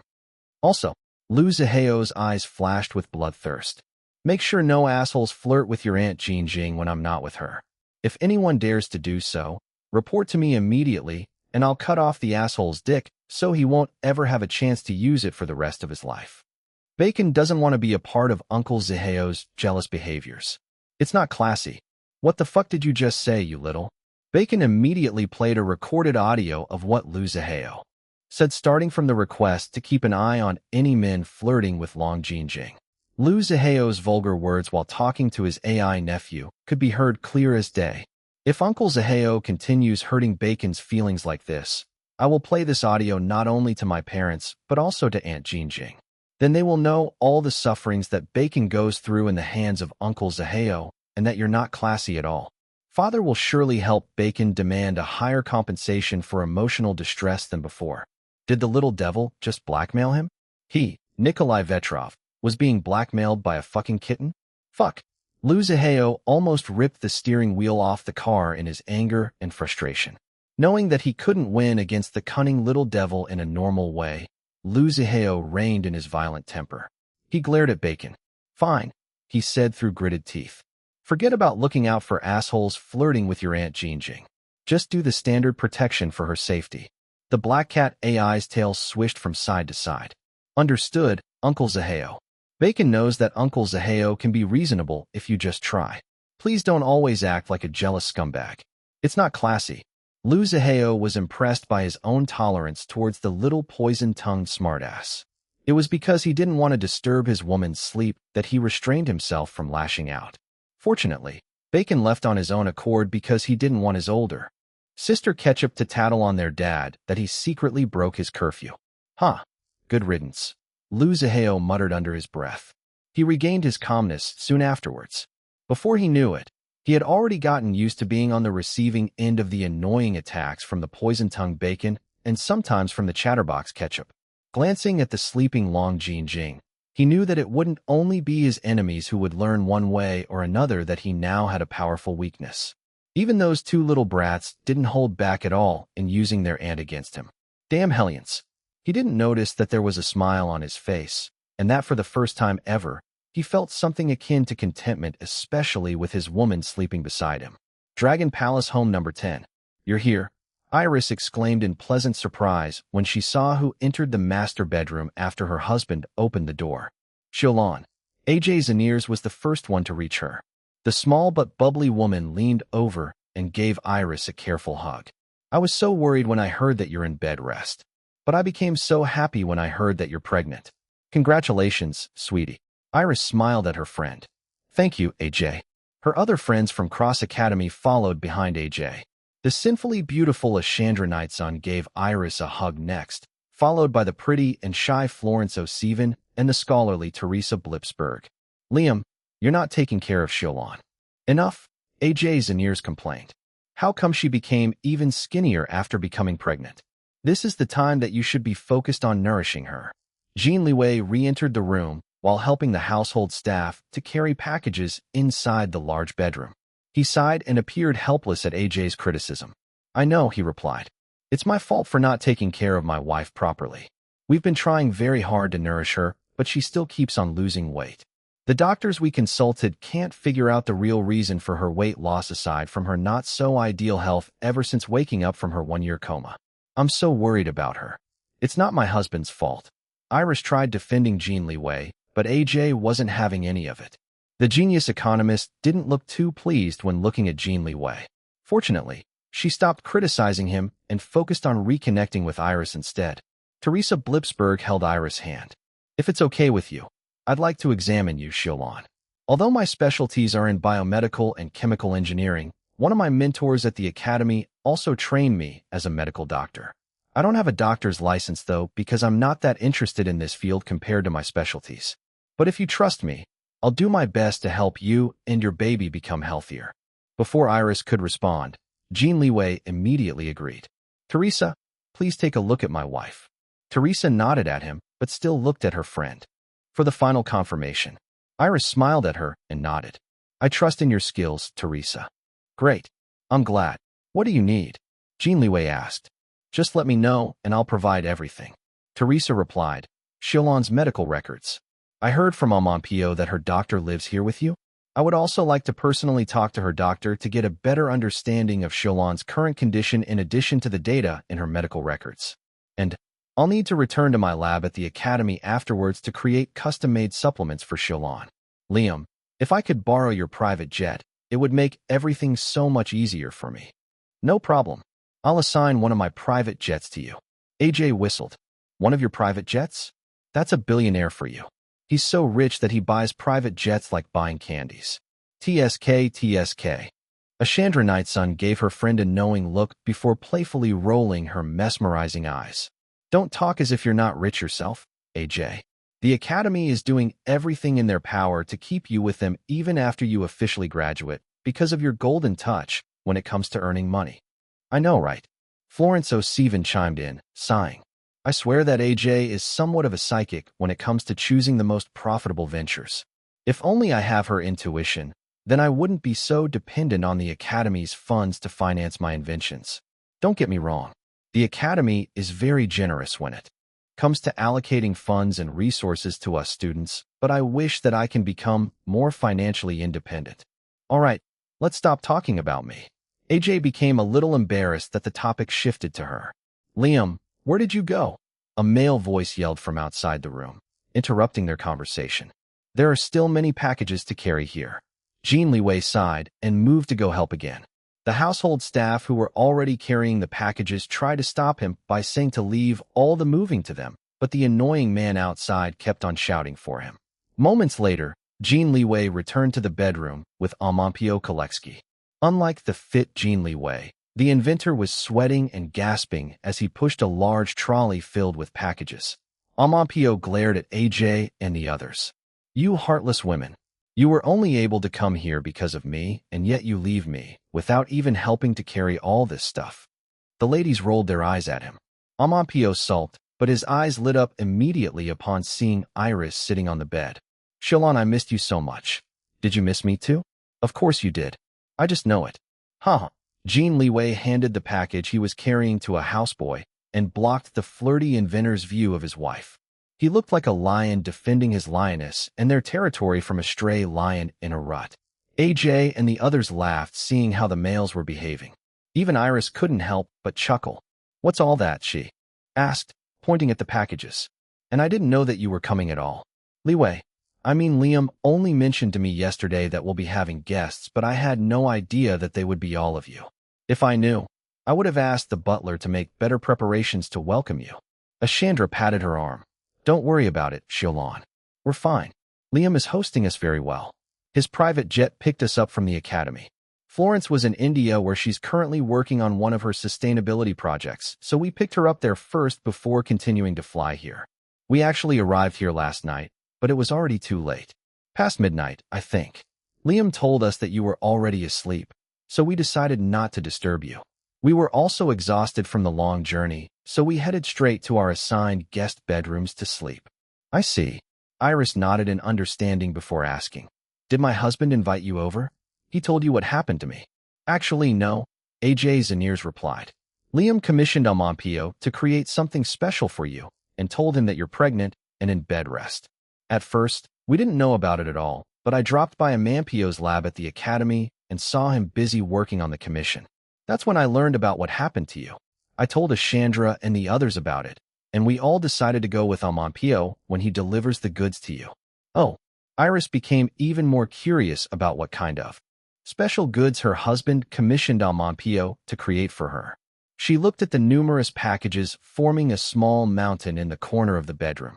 Amampio grinned at her before opening one of the packages. Then he pulled out a delicate maternity dress. The cloth had intricate designs printed on it. Iris gasped, admiring the dress. It's beautiful. The art style looks familiar. She looked to Chandra. I won the bet. Teresa Blipsberg clapped her hands. I knew that Xiaolan will be able to recognize Ashandra's art style with just a look. Do you like it? Ashandra asked. I love it. Iris replied. Did you make the dress? I did. I painted on the cloth and designed the dress for you. Hey, don't hog all the credit, Ashandra. I'm the one who made the cloth. Amampio harumphed, but continued to pull out more clothes from the box. I created many cloths from different materials. Cotton, silk, satin, even leather. You name it, I have it. What's special about these cloths are that they all protect the wearer against radiation with 99.99% effectiveness. Unlike other anti-radiation cloths, the ones I made don't attract EMF at all like an antenna or increase the intensity to other non-shielded parts of the body. My patent for this technological innovation is already pending. You can rest assured that you'll be protected, Xiaolan, because I'm the best. Ha ha. Iris became excited after learning the special attribute of the clothes. Then she felt guilty that she hadn't thought about it herself. Her hands touched her abdomen. It seemed that she still had a long way to go before becoming a responsible mother. Jin Liwei immediately knew what she was thinking about based on her expression alone. He wanted to hug his wife, but her friends were crowding around her, not leaving any space for him. Sighing, he could only join Amampio in taking out the clothes from the boxes. Ashandra joined them and showcased her custom designs to Iris and their friends. Oohs and ahs filled the room at the beautiful clothes. There were outfits for almost every occasion. Ashandra even designed several stylish haramaki for Iris that can stretch to accommodate her growing belly all throughout her pregnancy. There were gloves, scarves, hats, socks, coats, even face masks. AJ revealed. Ashandra mobilized an army of seamstresses to sew all of these clothes based on her designs, just to finish everything as quickly as possible. There are still a lot of raw cloths left if you want to have more clothes made, Ashandra said. Iris' eyes watered. She felt choked up as she thanked Ashandra, Amampio, and the others for doing all this for her. Of course, she thanked her husband as well. Ah, sweetie. AJ hugged her again. It appears that you're really pregnant. You weren't this quick to shed tears before with just this kind of thing. Don't worry, Xiaolan. This is all normal. I was also extremely emotional when I was pregnant with my baby girl. I almost wanted to murder my husband several times for being such an annoying prick, but good thing that I love him, so I was still able to restrain myself from actually murdering him. Thankfully, he also loves me, so he endured my unpredictable temper. Iris and AJ shared a sympathizing look that only they could understand. The other women could as well to some extent, but only those who experienced pregnancy firsthand would really know what it really felt like. My husband also has to suffer from my constant mood swings, Iris said, sighing. She looked at her man and sent him a silent apology with her eyes. Don't worry about it, love, Jin Liwei assured her. It's nothing I can't handle. As you should, AJ said with a soft harumph.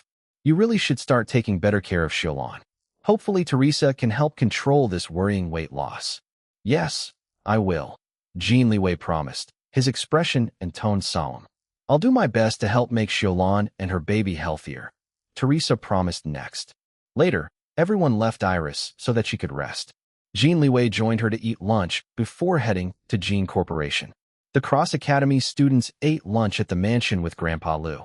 Enrique Valdez also came over to join them for lunch. Afterwards, the butler arranged a ride for Amampio because he wanted to visit Orchidia Beauty to catch up with Auric Bauer. The two shared patents when creating equipment for Orchidia Beauty before. AJ and the other ladies also went with him to take a look at Iris' company. They were familiar with Long Jinjing and Chun Fei after meeting each other at Orchidia Beauty's grand launch and Iris and Jin Liwei's wedding.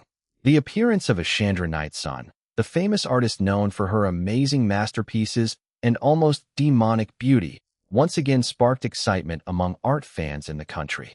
Photos of her entering Orchidia Beauty's company building spread online, prompting numerous discussions among netizens. Late in the afternoon, another set of photos spread on the internet. It was of a Chandra Nightsun chatting with a tall, muscled man with a prominent scar on his handsome face. The two of them looked perfect together with their matching demonic beauty and handsomeness. The man wasn't a celebrity, but some eagle-eyed people still recognized him. Topics about the pair trended online. International artist Ashandra Nightsun dating heir Liu Zihao. Famous artist and designer Ashandra Nightsun comes to China to visit boyfriend Liu Zihao, grandson of business legend Sir Liu Jianhong. Celebrity Iris Long is a matchmaker to artist Ashandra Nightsun and wealthy Chinese hunk. World-renowned artist Ashandra Nightsun and handsome bachelor Liu Zihao visit Orchidea Beauty together. Electromagnetic fields or radiation, belly wrap, any type of Japanese clothing that covers the stomach area. Orchidea Beauty. Compared to the last few weeks, things were more relaxed at the company now that Jin Chonglin's Prince men's line finally launched. Nevertheless, it was still quite busy because the company wanted to end the year with a bang, just like most businesses during this period. As the chief financial officer, Long Jingjing had to be very focused so that there wouldn't be any mistakes when crunching the numbers. It was no problem for her, especially right now that she was in an excellent mood. For the entire workday, Long Jingjing felt motivated and productive. Many of the employees and her other colleagues, including her best friend Chen Fei, complimented that she looked blooming. Chen Fei knew the reason why Long Jingjing was looking positively radiant today. Fortunately, Chen Fei didn't have the time to continue grumbling about Long Jingjing getting back together with Liu Zihao. Chen Fei only had the time to say hello to Amampio Koletsky and the other geniuses from Cross Academy before she needed to leave to attend another publicity event with Jin Chonglin for his Prince men's line. With Chen Fei gone, it was up to Long Jingjing to show the Cross Academy ladies around. Amampio already headed straight to the product development department by himself to meet up with Alric Bauer. The most eye-catching out of all of them was definitely Ashandra Nightsun. She was so beautiful that even the females couldn't help but form a crush on her. Although her charisma wasn't as strong as Iris Long, who had an extraordinary natural stage presence, Ashandra Nightsun made up for it with her beauty and, of course, her genius talent and impressive reputation in the art world. If Long Jingjing hadn't met Ashandra and the other Cross Academy ladies before this, she would have definitely felt intimidated by all these amazing geniuses. Fortunately, she already befriended all of them through her younger sister. Later that afternoon, she received a call from Liu Zihao. She excused herself from the Cross Academy ladies to answer her phone. "Hello, Nikolai. I'm coming to pick you up right now," he told her. She explained to him that she would be delayed today because she was showing Iris friends from Cross Academy around the company. "No problem. I'll come up and join you. I'm familiar with them anyway. Do you mind?" Her heart skipped a beat while a foolish smile spread across her face. She tried to hide it, but her assistant and the other employees had already seen her. A knowing look passed between all of them when they stole glances at her. "Of course, it's okay with me. I would love to show you around my workplace. But, is it okay with you? You've never shown yourself here whenever you come to pick me up before." "I said I'm coming, so of course I'm okay with it. I'll be there in about 10 minutes. Inform someone of my arrival. I don't want to fucking waste my time checking in at the reception desk. I'll meet you at the lobby myself." "Okay, good. See you." When Long Jingjing returned, the ladies immediately noticed her blushing face. "Your boyfriend called?" AJ Zaniers asked in a teasing tone. Long Jingjing blushed even more, but she still nodded. "Your boyfriend is Hunter Liu, am I right?" Florence O'Seven asked. "Sir Liu's grandson? I remember that the two of you couldn't keep your hands off each other during Xiaolan and Liam's wedding." The other ladies giggled. Long Jingjing covered her face in her shyness. Still, she nodded. The ladies giggled even more. "Let's go to the lobby and wait for your boyfriend, then," Teresa Blipsberg suggested. "Is it okay for you to go down all the way to the lobby with me?" Long Jingjing asked. "Girl, although I'm married and gave birth to a baby, I wouldn't want to miss admiring a fine man like your Hunter up close," AJ said, winking at her. Long Jingjing smiled and felt proud of her man. "Okay, let's go." She led the group of geniuses down to the lobby, where they continued chatting at the waiting area. They didn't wait long before a tall man entered the building. All eyes fell on him. It wasn't just his huge size or his muscles that drew their attention. His handsome appearance, despite the large, scary scar on his face, and his oozing masculinity were undeniable. He was wearing a simple black windbreaker which was definitely not enough to shield him from the cold weather outside. Despite this, he didn't look cold at all. His mirrored shades concealed his eyes, but that only added to his appeal. AJ whistled. The man is fine as hell. Long Jingjing's heart was racing inside her chest. She had the strongest urge to run to her man and throw her arms around him. However, she restrained herself because she still needed to maintain a certain level of dignity as one of the executives in the company. Lu Zihao scanned the area and soon found them. He gestured for her to stay put and walked towards them. The other ladies greeted him. He nodded at them while wrapping his arm around Long Jingjing's waist. Audible gasps were heard in the lobby as the employees watched their CFO showing such blatant PDA with a man. Oh my, is that CFO Long's boyfriend? He's hot. Look at all those muscles. This is the first time I've seen CFO Long's boyfriend. My gosh, I didn't expect that CFO Long's type is that kind of macho man. I thought that with her good girl personality, her boyfriend is going to be the scholarly kind like CPO Bauer. As these employees present in the lobby were mostly entry-level, they didn't recognize Lu Zihao at all. Long Jingjing's phone rang. It was a business call. She excused herself again to answer it. Meanwhile, Lu Zihao chatted with his younger sister's friends. These were geniuses like Evelinka, and it was always a good thing to form connections with this kind of people who might develop into powerful figures in the future. None of them knew that there was a paparazzo taking shots of a Chandra Nightsun inside Orchidia Beauty from a neighboring building using ultra-long zoom lens camera. After Long Jingjing finished the business call, she led her boyfriend and the ladies to the recently finished restaurant inside the company. If Iris didn't insist on building it, Long Jingjing would never have approved such an expensive project. In her opinion, the cafeteria was good enough, but Iris wanted a more high-end service for everyone working in the company. Now that the restaurant was completed, Long Jingjing had to admit that it was indeed a good investment. The employees' happiness and satisfaction levels were at an all-time high, which was always good news. It was still early for dinner, so the group only ordered some light snacks. While chatting, Long Jingjing noticed a subtle change in Lu Zihao's expression.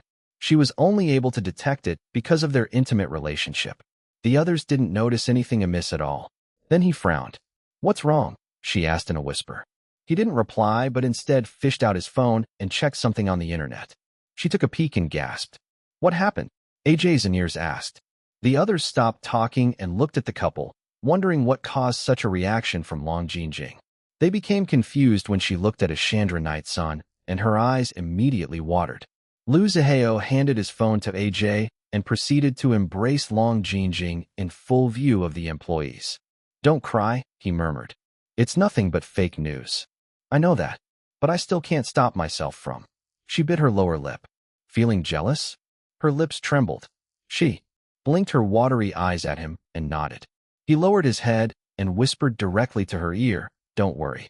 I'm not interested in a Chandra at all. But she's beautiful. You're more beautiful than her in my eyes. It's you I want to keep on fucking, not her or any other woman." Her entire skin turned red, but she still smiled shyly, pleased and comforted by his reassuring words. Meanwhile, AJ was trying to figure out how to turn on the automatic English translation on Lu Zihao's phone because the articles were written in Chinese. Finally, she was able to figure it out and began reading. The others crowded around her to take a look as well. Even without reading, the photos were enough to make them understand what made Long Jingjing upset. Oh no, Ashandra looked upset as well and then angry. Then she gave an apologetic look to Long Jingjing. "I'm sorry about this. It doesn't always happen, but when people recognize me, there will be paparazzi following me wherever I go and creating all sorts of rumors about me. That's why I prefer staying in the academy. Please don't mind it, Jingjing. Your hunter is not my type." "You're not my type either," Lu Zihao told her. Ashandra chuckled. "Touch." Then she turned to Long Jingjing again. "I've been linked to so many different men that I already lost count. I don't even know most of the men they're linking to me. This kind of thing happens so often that I've grown numb to them. Furious girlfriends and wives even confronted me and tried to rip all the hair out of my head because of those fake stories. I hope that we don't come to that point, Jingjing. I really like you not just because you're Shulan's sister, but because you're a good person who I want to continue being friends with." Long Jingjing smiled at her. "Don't worry, Ashandra. I'm not upset with you at all, but at the fake stories online. I also like being friends with you. Also rest assured that I won't try to rip your hair from your head. Your hair is safe for me." The others laughed. Even the corners of Lu Ziheo's mouth lifted in a barely discernible smile. After AJ returned Lu Ziheo's phone, he stood up and excused himself, telling them that he was going to make a call. Long Jinjing knew that he was going to take action for the fake news stories. In an empty corner at the restaurant, Lu Ziheo tapped on his hidden earpiece. "Delete all those fucking photos and articles," he commanded. "Understood, Uncle Ziheo," Bacon's voice replied. "Let Sean handle that task. I want you to trace the motherfucker who took those photos and wrote the fake stories. Don't leave the ones who spread them either. I want everyone involved to pay for upsetting my woman." "Bacon will do it, Uncle Ziheo. But just a reminder that this is extra work that is outside the scope of what I signed up for in my freelance employment contract. Uncle Ziheo needs to pay. I'll fucking pay you, you little money grubber, so just do it." Bacon thanks Uncle Ziheo. "Still, my feelings are hurt from your cursing. Bacon will ask father later to demand compensation." "I know already," Lu Ziheo growled. "I'll pay whatever compensation you want, so just hurry the hell up." "Understood, Uncle Ziheo." The Black Cat AI was fast. Not even a minute later, he already traced the culprits. "Uncle Ziheo, Bacon sent all the information to your phone. Please check." Lu Ziheo grunted and immediately read the results on his phone. His eyes flashed with viciousness. He gave commands to his subordinates to deal with the paparazzo, who was still chilling in the neighboring building. As for the other people involved, including the editors-in-chief who approved the headlines in the various news platforms, and even the netizens who fueled the fire, he gave additional commands to both Bacon and Sean. He was about to return to his woman and the others when Bacon's voice called him. "Uncle Ziheo." "HM? What is it?" "Bacon is now stronger and has acquired a new ability. I want to try it out. May I?" Lu Ziheo raised an eyebrow, intrigued. "What ability?" Bacon started explaining something called a power flood. Lu Ziheo was a smart man, but he still couldn't fully understand what the hell his AI nephew was saying. When he heard the phrase, world destruction, he didn't think too much of it because he was already used to the little devil spouting such a threat every time Evelinka's safety was endangered. In the end, he just said, "Just do whatever it is that you're talking about." For the first time ever, Lu Ziheo heard Bacon laugh, and for some reason, it sent a chill up his spine.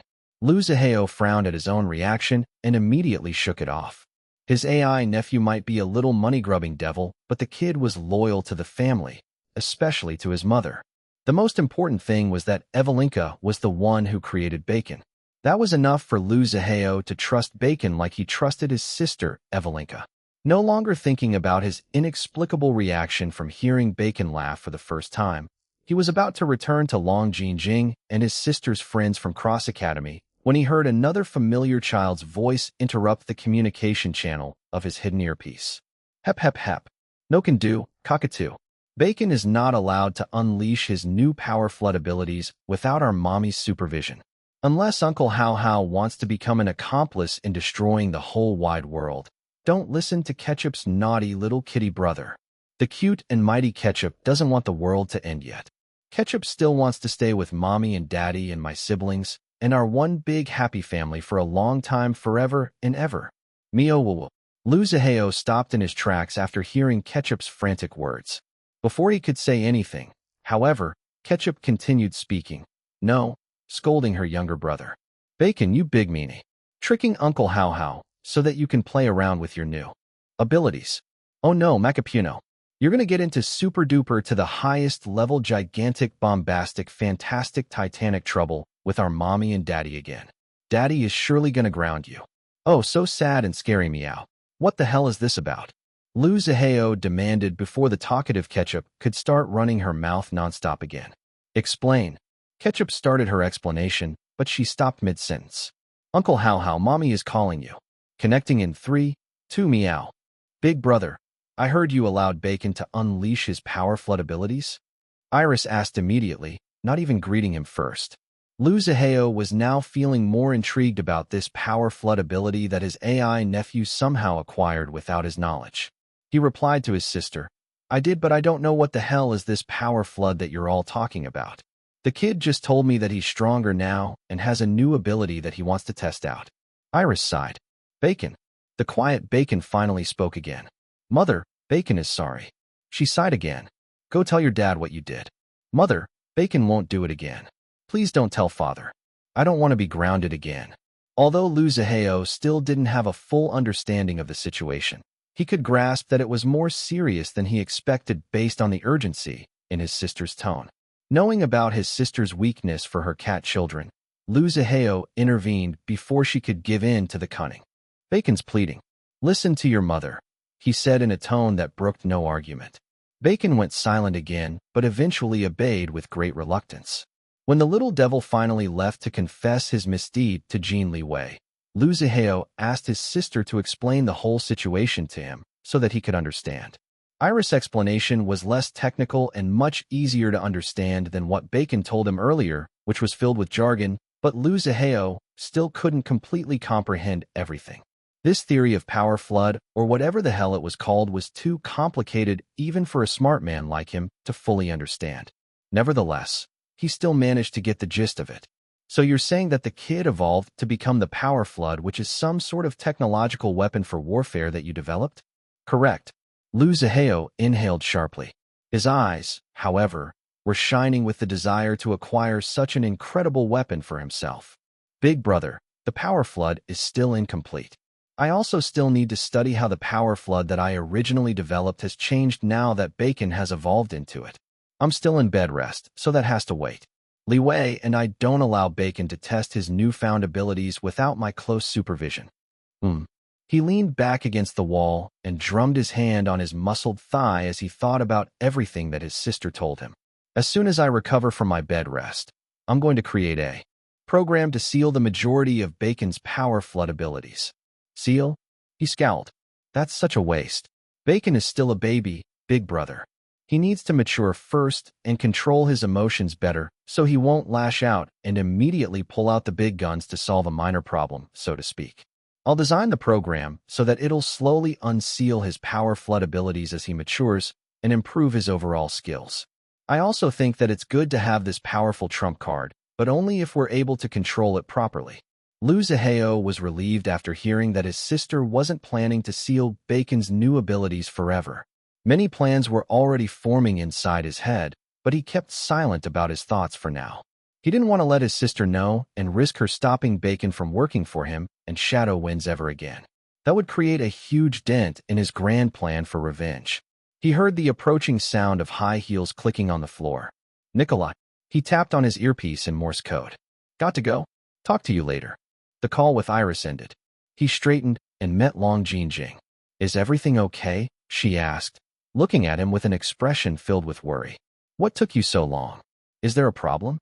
Nothing. Everything's fine.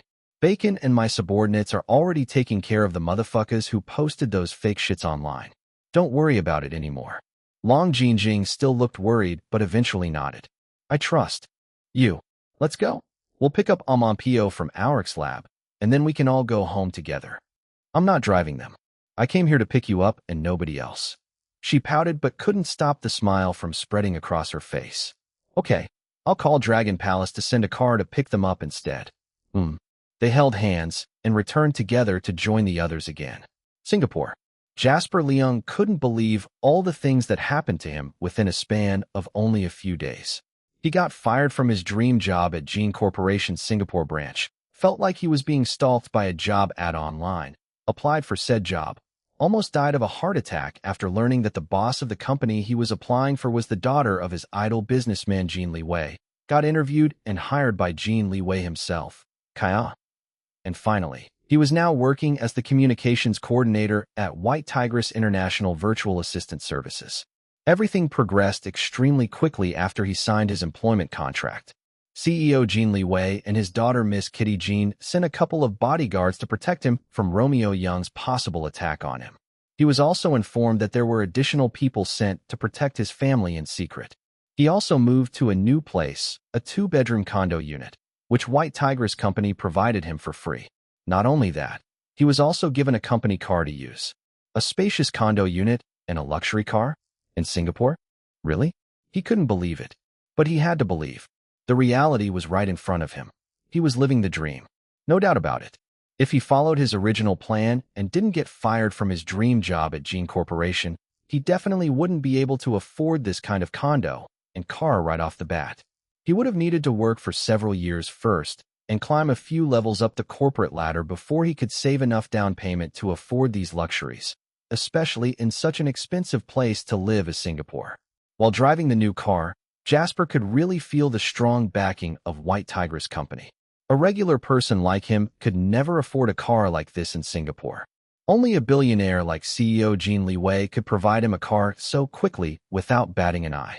He parked at the designated lot upon reaching a relatively new commercial building in the bustling business district. It was not as tall as the towering skyscrapers in the place, but it still consisted of several floors. It was modern with lots of glass windows similar to most of the surrounding buildings. Many other businesses already occupied the building. Another car parked beside his car. One of the bodyguards sent to protect him climbed out and greeted him with a nod. The two bodyguards would take turns protecting him in different days. Other people looking at them would think that they were colleagues by the similar way they dressed as regular company office workers. The two of them headed inside the building and took the elevator together. Employees of other businesses rushing to their offices were squeezed with them inside the elevator. Finally, the two reached the floor where they wanted to go. They headed straight to their destination. At the front door of the office suite, overlooking the impressive urban view of the business district, a small plaque showed the logo and name of the newest company to move into the building. White Tigress International Virtual Assistant Services. Jasper couldn't stop smiling and took a few moments to admire the shiny plaque. He opened the door, and the two of them entered. The suite was small compared to the other companies in the building. Some of them even occupied several floors. Despite this, he felt like it was the best office that he had ever seen in person in his life. His hella weird boss, Miss Kitty Jean, immediately instructed him to open up the first ever official physical office of her White Tigress company. He was the one who technically opened it, but everything was already prearranged. All he had to do was authorize third-party workers to set up the office. The virtual assistants employed by the company basically worked from home. Most of them were from the Philippines. Of course, Jasper discovered that White Tigress still provided each of them with a complete office set including a computer, printer, furniture, other essential work supplies, and most importantly, reliable internet connection. At the moment, he was the only employee working at this office. Well, 3 if he included his 2 bodyguards. The office still looked empty, but Jasper wasn't bothered by it. Not at all. In fact, he felt a sense of accomplishment by being the first employee to open up the company office. He sat behind his desk and started working. His bodyguard stayed at the waiting area where he had full view of the front door. Although Jasper was hired only recently, his workload was quite intense. He discovered that despite his boss Miss Kitty's young age, she expected high standards from all of her employees, especially from him. Another thing that he discovered which amazed him was Miss Kitty's work performance and efficiency. Now he knew that the Hong Kong socialite that his friend messaged on Snappygram wasn't lying when she said that Miss Kitty Jean worked like a robot. This was the first time that he had encountered someone who could complete tasks and produce excellent results almost in an instant. "Hi, Jaspy." "Meow." "Hello, Miss Kitty," he greeted back. It took some time for him to get used to his boss voice suddenly talking to him out of nowhere. He freaked out several times at first, but now he was immune to it and would even converse with her as if she was in the office with him. As for his boss' weird way of speaking and all the meowing, he was still in the process of getting used to them. "How's the progress of the task that the cute and mighty Kitty Jean assigned to you?" "Meow." "Yes, Miss Kitty. I'm on it. I already created and successfully registered the Black Stars Singapore. I even encouraged all of my friends to join the fan club. Not all of them joined, but those who did are now enjoying your mother's songs and recorded performances. Of course, their main motivation is to make it in time to submit their entries to CEO Jin's special contest before it ends. It's a relief that CEO Jin agreed to extend the contest until the holidays to give more time to the Singaporean Black Stars to join. Miss Kitty Jean harumphed in fury that not all of Jasper Leung's friends joined Black Stars Singapore. But she sounded so cute that Jasper almost laughed out loud. Fortunately, he was able to restrain himself from doing so. No matter how friendly Miss Kitty was to him, she was still his boss at the end of the day. Not only that, She was also the precious daughter of his idol businessman, Jin Liwei. Just that fact alone was enough for Jasper to treat Miss Kitty with careful courtesy. Oomph. It's the loss of those popo heads if they don't join Black Stars. It's the bestest fan club forever and ever.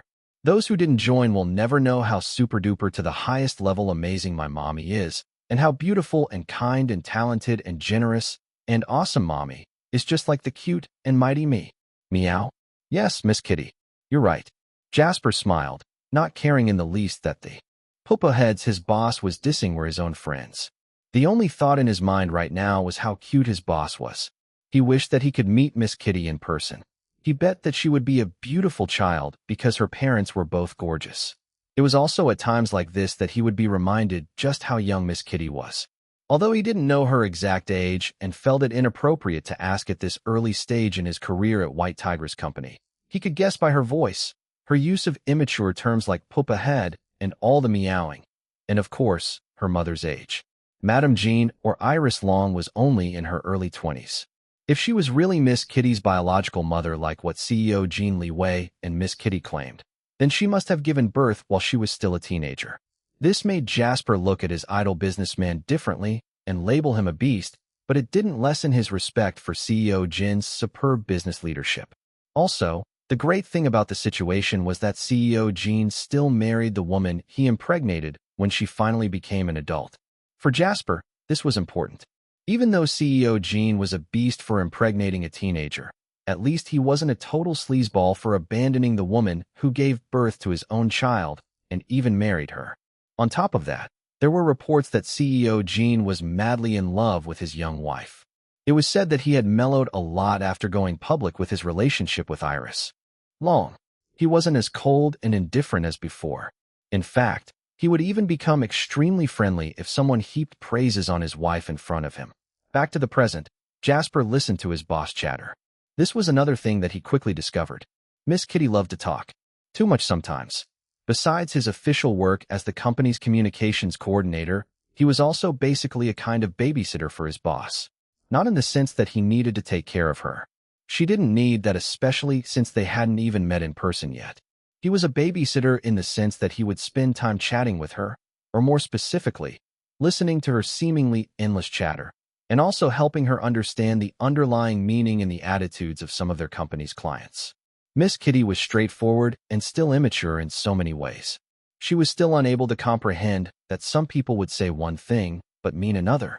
She would always take the literal meaning of the words and work from there, not realizing that some of their clients might not always be willing to spell out everything in exact words. Another thing was that she had no filter. There were times that she would offend clients because of her straightforward personality.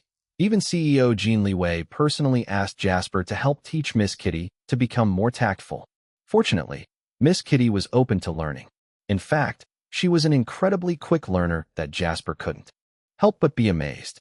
She only needed to be taught something once. As expected of the child of CEO Jin Liwei, Miss Kitty Jean was definitely a child genius. Part of his job as communications coordinator is to become the company's main spokesperson and be the bridge between his boss Miss Kitty and their important clients. This was his forte as someone who specialized in the public relations field. He had the ability to build a beautiful, shining public image for anyone. His mission was to boost the overall reputation of White Tigress International Virtual Assistant Services and paint Miss Kitty Jean as an amazing boss. At the moment, one of the tasks that he was assigned was to introduce CEO Jin Liwei's wife and Miss Kitty's mother, Iris Long, to the Singaporean public. Miss Kitty, please be patient, he assured his boss. Singaporeans will come to know and love your mother very soon. It's not like she's a completely unfamiliar figure to us. Her song With Your Uncle, the superstar Jean Chong Lin, Shining Eyes, the theme song for the hit TV drama, Our Love, Our Destiny, reached #1 in the music charts here in Singapore last season. That's right, Catfight. Mommy wrote the song because she's the bestest musician ever in the whole wide world, even better than Uncle Lin Lin. It's not only in Singapore that Shining Eyes became #1. It also topped the charts in the Philippines, my Uncle Dom's mother country. The localized versions also reached high ranks in the music charts in other countries like Vietnam, Cambodia, Indonesia, Malaysia, and Thailand. Mommy is super duper to the highest level awesome. Right, Jaspy? Meow. You're right, Miss Kitty. Although Jasper thought that the main reason that the song performed so well outside of China was largely due to the combination of Jin Chonglin's superstar halo and the high quality of the TV drama, he still agreed with his boss' claim that it was because of her mother. On second thought, he wouldn't deny that the song was indeed written and composed extremely well. Iris Long was definitely more than just a pretty face. Her talents as a musician, both in composing and performing, were all outstanding as well. Now that Jasper Leung was leading the ad campaign for Iris Long to become popular in Singapore, he would surely earn the direct animosity of the entire Young family. Even when he only worked at Jin Corporation for a short period of time, he already knew that the Youngs hated Iris Long to the core just because she occupied the position that they wanted Rose Young to have as the official wife of CEO Jin Liwei, the madam of the entire Jin clan, and most importantly, the lady boss of Jin Corporation. He would be lying if he said that he wasn't afraid. The truth was that he was extremely frightened not only for his own life, but for the safety of his whole family. They were just normal people. If it were only them against the Youngs, then they didn't stand a chance. Not even a bit. Now, however, he had his idol businessman, Jin Liwei himself, backing him. Even though he was frightened to the point of almost pissing his pants, he felt more assured in fighting against the despicable and corrupt Young family. He also sensed the sincerity of CEO Jin Liwei and Miss Kitty Jin in supporting him to grow in his career in the business industry. With such a powerful figure as CEO Jin as his backer, the Youngs wouldn't be able to touch him or his family that easily without suffering the consequences. As for the mysterious power backing the Youngs, it wasn't Jasper's job to worry about that. He could leave the difficult job of strategizing to CEO Jin. He would just execute whatever orders he received as long as they were reasonable and didn't go against his own moral values. His thoughts were interrupted when Miss Kitty began talking to him about his other assignments. Daddy says that hiring new employees to join you there in the office must be a priority so that you can focus on other more important tasks, she told him. Jaspy is going to get busier, so it's better to have helpers. Meow.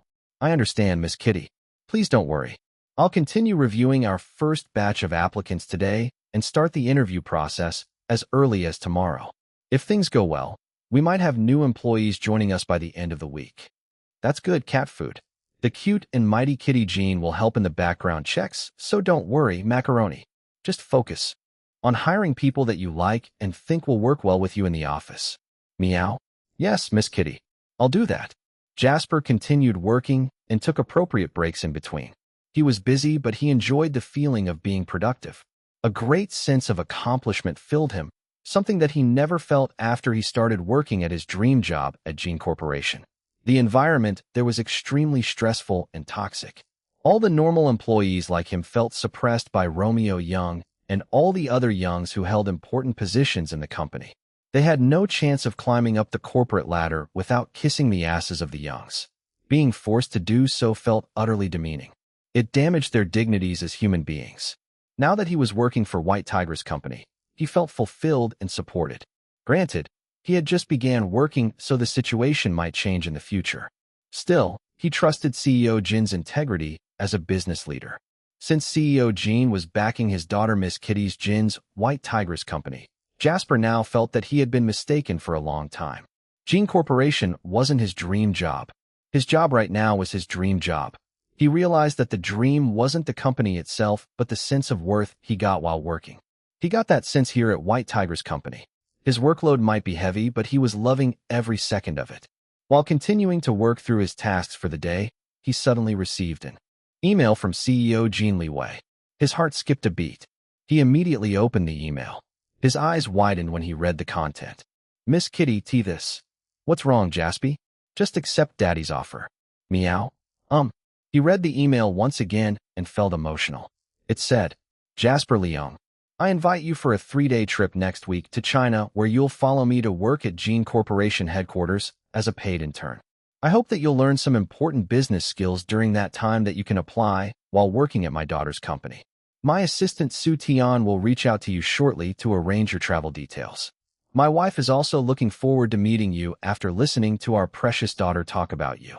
Mrs. Jean is the one who extends invitation for you to stay at our family's home during your 3-day trip in China. See you soon. Jin Liwei, President and CEO of Jin Corporation. Jasper felt like fainting from overjoy. Wasn't this his ultimate dream? To not only meet his idol businessman in person and learn from him, but also visit Jin Corporation headquarters. And now, he was going to fulfill all of them in one go. Yes, I accept. Of course, I accept. He immediately wrote his reply and checked the email to make sure that there were no embarrassing typos or grammar errors before sending them to CEO Jin. Miss Kitty, will I be able to finally meet you in person when I stay at your home in China? Kitty Jean is not sure. Mommy and Daddy are very protective of the cute and mighty me. But if you gain Mommy and Daddy's complete trust, then maybe they'll allow Jasper to meet the cute and mighty Kitty Jean in person. Meow. Jasper felt a little disappointed, but still understood the situation. I understand, Miss Kitty. I'll certainly work hard to earn CEO Jean and Madam Jin's complete trust so that I'll be able to obtain the privilege of meeting you in the future, boss. Go, go, go, Jasper. The cute and mighty Kitty Jean looks forward to that day. Meow. Jasper smiled and kept this new resolve in his heart. He also couldn't wait for his exciting 3-day trip to China to not only meet, but also learn directly from CEO Jin Liwei himself. He almost couldn't believe that his dreams were unfolding right now. The news stories about Rose Young's failed sinister plot against Jin Liwei and her subsequent daring but successful rescue from police custody were now just starting to die down. As for the murder of the 4 young men who were Rose Young's accomplices, the authorities decided to seal any information about them to prevent any unwanted leaks or interference during their investigations. The public only knew that 4 young men were murdered, but didn't know that they were connected to Rose Young at all. Other news replaced these stories. Nevertheless, Iris Long's name still kept on appearing in the headlines, regardless of her obvious withdrawal from showbiz after her marriage with CEO Jin Liwei. Everyone was still talking about and celebrating the successful launch of Jin Chonglin's Prince Men's line with Orchidea Beauty and how he sold out all of his products in 2.69 seconds that night. Orchidea Beauty worked fast and immediately restocked, but the Prince Men's line was still selling out like crazy. Jin Chonglin was now a record holder due to this. While people were talking about Jin Chonglin's men's line, they also didn't fail to gossip about Iris Long's drastic weight loss, as shown in her video message during the launch event. There were many speculations as to why she lost so much weight in a short period of time. The most popular opinion said that all the stress of becoming the new Madame Jean became too much for her. They speculated that she was unable to handle all the duties and responsibilities associated with becoming the wife of an elite billionaire businessman like CEO Jin Liwei. Many sympathized with CEO Jin for marrying such a young and immature wife who had no skills in fulfilling the important role of Madame Jean. Others said that her weight loss was a deliberate act on her part to gain the pity of the people after Rose Young tried stealing her husband right after they announced their marriage to the public. Of course, these negative opinions were unforgivable to the Black Stars. They swarmed the web and attacked all those who badmouthed their boss Iris. There was little to no distinction between the regular Black Stars and the group's infamous troll unit, Slippers Army, when it came to defending their goddess. All raised their mighty virtual slippers to whack the bashers to the deepest level of internet hell. While all of these were happening, the Black Stars received good news. Their boss Iris' official website and her social media accounts announced that the first ever international offshoot of the fan club was established. Welcome to the Black Stars, our fellow Singaporean brothers and sisters. Raise your mighty slippers to this important milestone for our boss Iris and to us, Black Stars. I can't wait for the Singaporean unit of Slippers Army to form, too. In addition to this good news, CEO Jin Liwei also announced that his special contest would be extended in order to give more time for Black Star Singapore to submit their own entries. Of course, he added more amazing prizes. Now that there was a Singaporean offshoot of the Black Stars, they wondered which country would be the next to create a local version of the fan club. Isn't Assistant Dom a Filipino? Wouldn't it be awesome if he establishes Black Stars Philippines? Great idea. If I remember correctly, Boss Iris and Prince Lin Lin's song, Shining Eyes, topped the music charts in both Singapore and the Philippines. It makes sense that there should also be Black Stars Philippines. Calling for at Domth Beauty King to create Black Stars Philippines for our boss Iris. At Domth Beauty King, I second the motion. It only took about an hour for Dominic Chua to make an official response to all their calls. He was also quite famous among the Black Stars, and even in showbiz circles for being Iris Long's talented, loyal, and flamboyant Filipino assistant. He was even featured in some fashion magazines for being stylish, just like Iris Long. Iris was also very vocal in her friendship with her assistant, calling Dom her best friend. At first, people thought that she was just saying this to appear nice. Then they all saw Dom as the man of honor in her wedding with CEO Jin Liwei, as featured in the magazine Le Mode China. They had no choice but to believe that her assistant was really her best friend as well. Dom posted his official response not only on his own social media account, but also on Iris Long's official website, social media accounts, and of course, the Black Stars website. At Domth Beauty King, my handsome and beautiful self is regretting so much that I didn't think about establishing Black Stars Philippines first. Thank you, fellow Black Stars, for suggesting this idea to me. I should have already done this a long time ago. This is my carelessness. I promise to remedy this as soon as possible. I hereby announce to each and every one of you that I, the gorgeous assistant of our boss Iris, Dominic Chua, will now do everything in my power to establish Black Stars Philippines. I can't wait for my fellow Filipinos to wave their mighty slippers and high heels for our amazing boss Iris. All the Black Stars celebrated. Their family was growing, and it felt wonderful. This news story didn't make it into the headlines, but the major entertainment news platforms still published and broadcast it as minor news, along with the story about the establishment of Black Stars Singapore.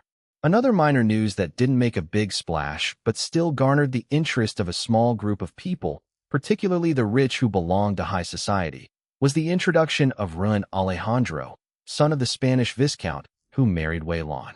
His first official appearance to Chinese high society circles was during Wei Lan's charity dinner for Iris of Hope. Wei Lan, or Viscondesa Lan as she liked to be referred after her second marriage, made his stepson as the guest of honor at her charity dinner. Ruan Alejandro charmed not only the ladies, but also the gentlemen in the charity dinner. Although he was only adopted, his status was still significant because the Viscount only recognized him as the heir.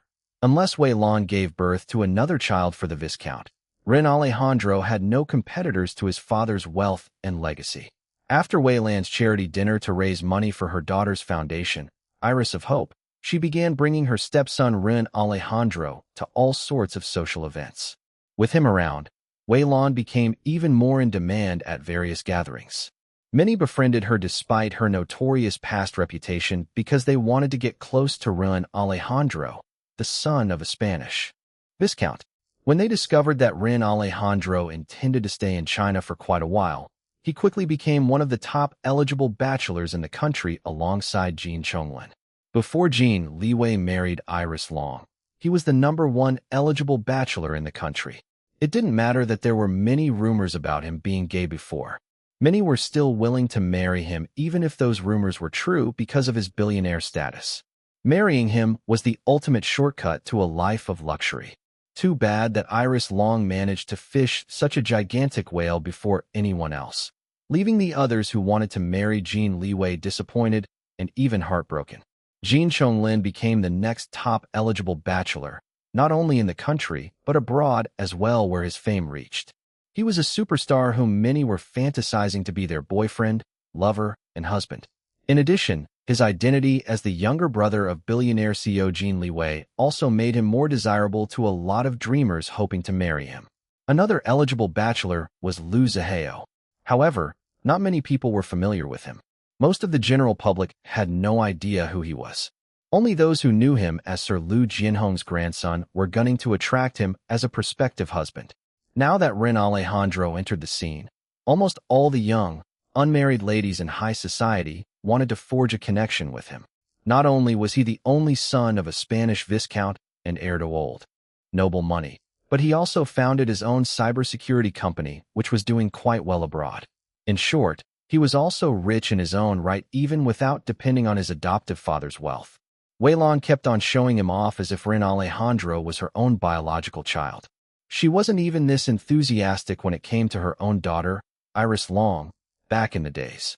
This topic about Ruan Alejandro was considered minor news, but still quite important in the country's high society circles. If a Chinese lady married him, she wouldn't only become directly connected to Spanish nobility by marriage, but would also enjoy her husband's wealth, not to mention the chance to give birth to beautiful half-Spanish children. These advantages alone were enough to raise her status in high society by several levels. Who wouldn't want to fight for this kind of opportunity? While high society was clamoring to know more about Rin Alejandro, Jin Chonglin launched another high-profile event, the official grand opening of the country's newest entertainment company, LXC Studio. Iris Long didn't attend again, citing health issues, but her husband, CEO Jin Liwei, attended for both of them. He joined his younger brother in cutting the ribbon to the newly renovated building that they converted to house LXC Studio. The Jin brothers sat down with the journalists and other invited media representatives to answer some questions.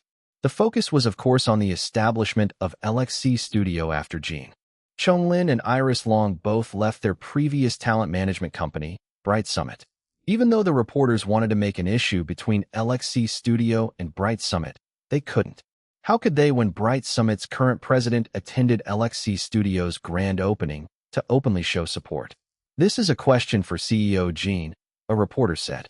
Many of us want to know why your wife, Iris Long, hasn't shown herself to the public for so long since her marriage with you. Is she really ill, or is there some other reason? If she's really ill, may we know what kind of illness she's suffering from? My wife is ill and in complete bed rest, Jin Liwei answered. His expression was cold, but his tone had a trace of gentleness when talking about his wife. We're not ready to disclose her specific health condition yet. I want her to recover and become healthy again first before letting her clarify everything and return to work. There were audible gasps among everyone present upon learning that Iris Long was in complete bed rest. Was her condition that serious?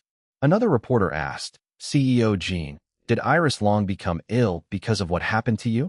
Or more specifically, when Rose Young, the former CMO of Jin Corporation, plotted to violate you? Hey, Jin Chonglin gestured for Lin Dong to stop the reporter for asking such a loaded question during what was supposed to be a day of celebration. Lin Dong, now the chief of talent management at LXC Studio, was about to move, but Jin Liwei stopped him. It's fine. I'll answer the question. Big bro, you don't have to, Jin Chonglin whispered to him. It's fine, Jin Liwei repeated. Then he looked at the reporter who asked him the question straight in the eyes, causing the intimidated man to back up a few steps. My wife's health hasn't been the greatest even before our wedding, but you're right. All eyes of the reporters present lit up with interest. They leaned forward, eager to learn more and afraid to miss any words from CEO Jin's answer. My wife fell ill the night that Rose Young plotted against me, he admitted. In fact, she tried to run to where I was, but her condition turned for the worse. Her doctor had no choice but to order a complete bed rest for my wife. That's why I can't forgive what the evil woman did. If it were only me, I might have let her off depending on how sincere her apology was. But since her actions against me caused direct harm to my own wife, I can't find it in me to be merciful. Murmurs arose from everyone. The reporters were busy taking notes of what he said. After that, Jin Liwei refused to answer any more questions that wasn't related to LXC Studio. In the end, the professional Jin Chonglin took over. LXC Studio's grand opening ended on a high note. Welcome to our new home, sweet home. Wei Lan twirled in delight inside the front hall of her new mansion. She looked like an excited little girl as she spun around. Then she suddenly stopped and became fierce as she strutted like the former model that she was before, striking an alluring pose at the foot of the grand staircase. Randy was ready and snapped several photos of her from different angles. Beautiful. Stunning. Wei Lan stopped posing and checked the photos Randy took. Oh, I like Thytheus 1 and Tharat 1. Ugh, what is Tharat? Delete Tharat horror. Edit the ones I chose, Rayawandi doll. Make sure to smooth out the wrinkles, Okawaye. So ugly ie. What wrinkles? All I see is an elegant and beautiful Viscondisa who looks as young as your daughter, Miss Xiaolan. Oh, you. She gave the Zumba instructor a playful smack on his muscled arm. Then she turned to face the large decorative mirror to check out her reflection. She smiled, extremely pleased at what she was seeing. Indeed, Susu, many people have been telling me lately that my daughter and I look like sisters. Do you want me to post these photos on your local blog and on Snappygram too, Viscondisa? Randy asked. Yes. Think up a smart-sounding status for me. Okay, Rayawandi doll. No problem, Viscondisa. While the two were preoccupied with creating the perfect status update to show off the new mansion, Ime was directing the movers and the younger penthouse staff where to put the rest of Wei Lan's countless wardrobe items. These were basically the only things that Wei Lan brought from her daughter's penthouse to her new home. Almost everything in the mansion was newly bought, from the furniture to the appliances, and were all already set up by her interior design team before the official move today. It wasn't Ime's job to help out Wei Lan in her move today, but the old housekeeper had surprisingly grown a bit attached to Wei Lan ever since the woman started temporarily living in her daughter's penthouse. Wei Lan was still narcissistic as always, but her toxic personality had improved by leaps and bounds compared to how she had been prior to getting married to her new husband, the Spanish Viscount. As long as Wei Lan didn't give trouble to the young Miss Xiaolan. No, she was the new young Madame Jean now. Ime didn't mind helping out the woman as needed. Wei Lan called. Yes, Viscondisa. The old housekeeper replied and headed to where Wei Lan and Randy were hanging out by the staircase. Are you sure that you don't want to come with me here? Look, my mansion is so much bigger and better than my daughter's penthouse. Thank you for your offer, Viscondisa. I appreciate it. Really I do. But this humble housekeeper is already so old. This mansion is too big that my old bones won't be able to keep up working here. Young Miss Xiaolan. I mean, the young madam's penthouse is where I've already grown comfortable after working there for years. Wei Lan pouted and sighed in a dramatic manner. Fine. This Viscondisa has a bithying heart, so I won't force you if you don't want to leave that little penthouse. What little? The penthouse occupies the entire two topmost floors of the condominium building. There are families struggling to fit everyone in a small box of an apartment, and yet this tone-deaf woman calls a massive luxury penthouse in the city little. Ime fought the urge to roll her eyes. Fortunately, her decades of experience as a professional housekeeper gave her the ability to maintain a neutral expression regardless of her true thoughts and emotions inside. Then Wei Lan added, I just wish that my next housekeeper is as good as you, Ime. Ime's mood improved after hearing the praise. She made a little bow before excusing herself to continue directing the movers. Then the big main double doors opened. Ren Alejandro entered and immediately caught everyone's attention. Oh, you're here. Wei Lan beamed and waited for her stepson to come to her. Ren Alejandro headed straight to her and gave her 2 kisses on her cheeks. Ma'am. Then he greeted Randy and the others. He looked around the place and nodded in appreciation. You like our new home? Wei Lan asked. Yes, ma'am. It's just right for our family, no? Her smile became brighter when he said, our family. She tossed her perfectly blow-dried hair over her shoulder and felt proud of herself. Your bedroom is ready, my dear. Do you need help in moving your stuff? Thank you, ma'am, but no need. I'm already this big, so I should handle my own things, no? I also have my brothers to help me. They're at the guest house right now and organizing their own things. Ooh, do they like it there? Of course, ma'am. They love it as I do. Excellent. Wei Lan beamed again. Go and join your friends, my dear Run Alejandro. I'll have some snacks and dry ink sent to the guest house. Later, Tony, right. We can have our first Averier dinner at our new home together with Rayawandi doll and your friends. Ren Alejandro agreed to her plan. He was about to return to the guest house when an unfamiliar group entered the mansion. He might not know the new arrivals, but could figure out their identities based on their outfits. All of them were wearing sharp bodyguard suits. The man leading the group greeted Wei Lan while handing her a huge bouquet of flowers. Viscondisa Lan, our master and mistress, send you their congratulations on moving to your new home. Please accept their small tokens of housewarming and good wishes. His comrades immediately presented Wei Lan an assortment of extravagant presents. There was even a key for a luxury car. It was obvious that the gifts weren't small tokens at all. Wei Lan didn't stand on ceremony and readily, almost greedily, accepted everything. Dear Liwei and my daughter sent all of these? She asked. Yes, Viscondisa. They also instructed us to give you this. Wei Lan received a beautiful and elegant sealed invitation. Ren Alejandro also received one. The stepmom and stepson looked at each other. They had no idea what the invitations were for. After Jin Liwei's subordinates left, Wei Lan and Ren Alejandro opened the envelopes and read the invitations. Each of them received slightly different ones, but both were handwritten. Based on the elegant and feminine penmanship, they must have been written by Iris herself. On Wei Lan's invitation, it said, "Dear Mother, we invite you to celebrate Christmas with us at our home at Dragon Palace Home Number 10 on the 24th and 25th of December. It will be a gathering of family and close friends only. Please confirm if you're able to come. Sincerely, Liwei and Xiaolan." Ren Alejandro's invitation was written in Spanish, impressing him.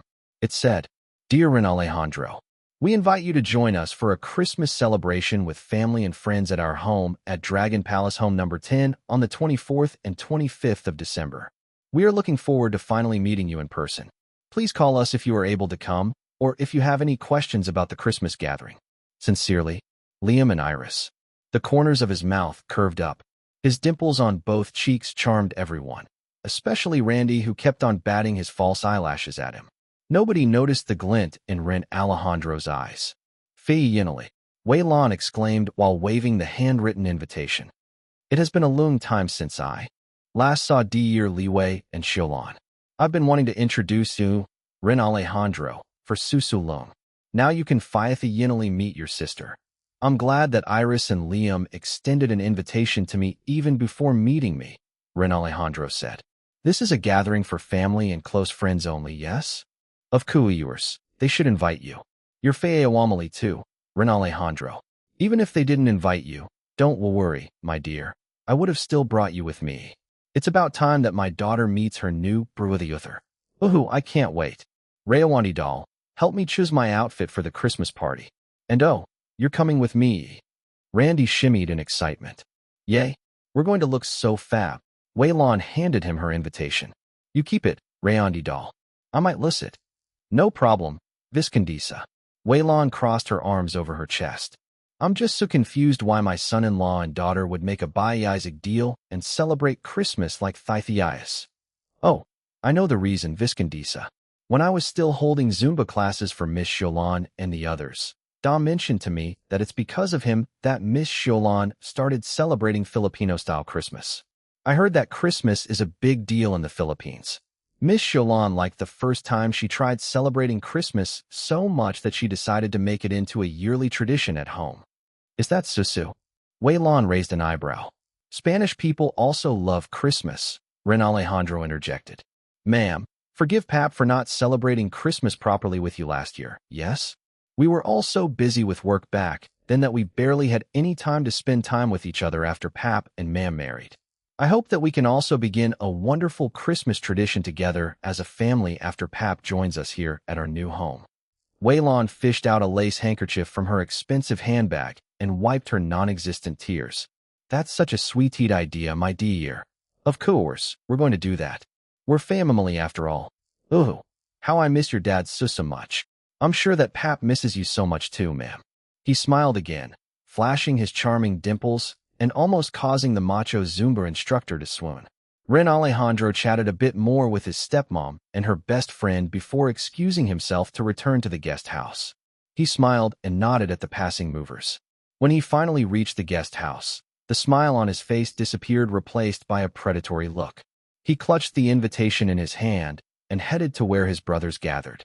They had just finished setting up all of their computers and other hacking gears in what should have been the massive entertainment room.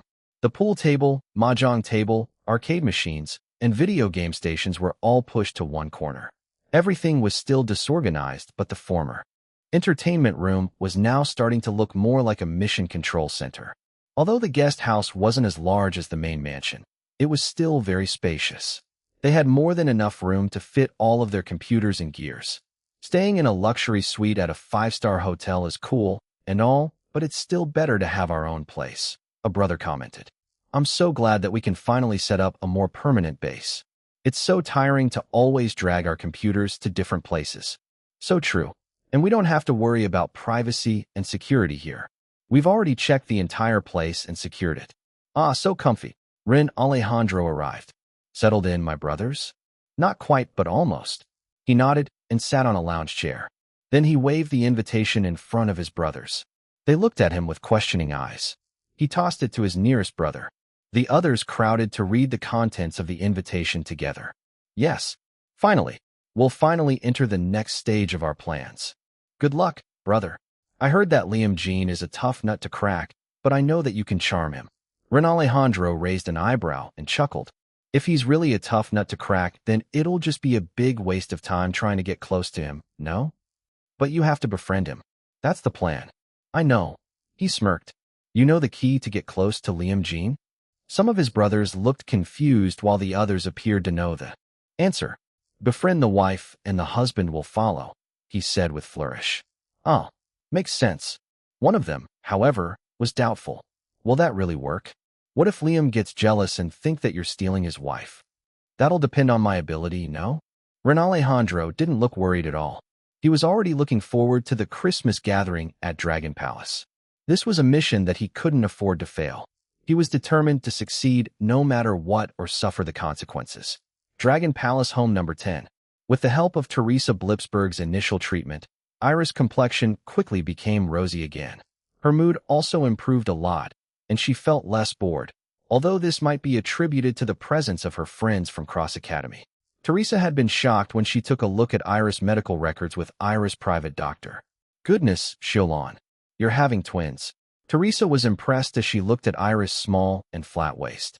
Then she turned serious. Expecting twins increases possible complications, especially if the mother has weak health.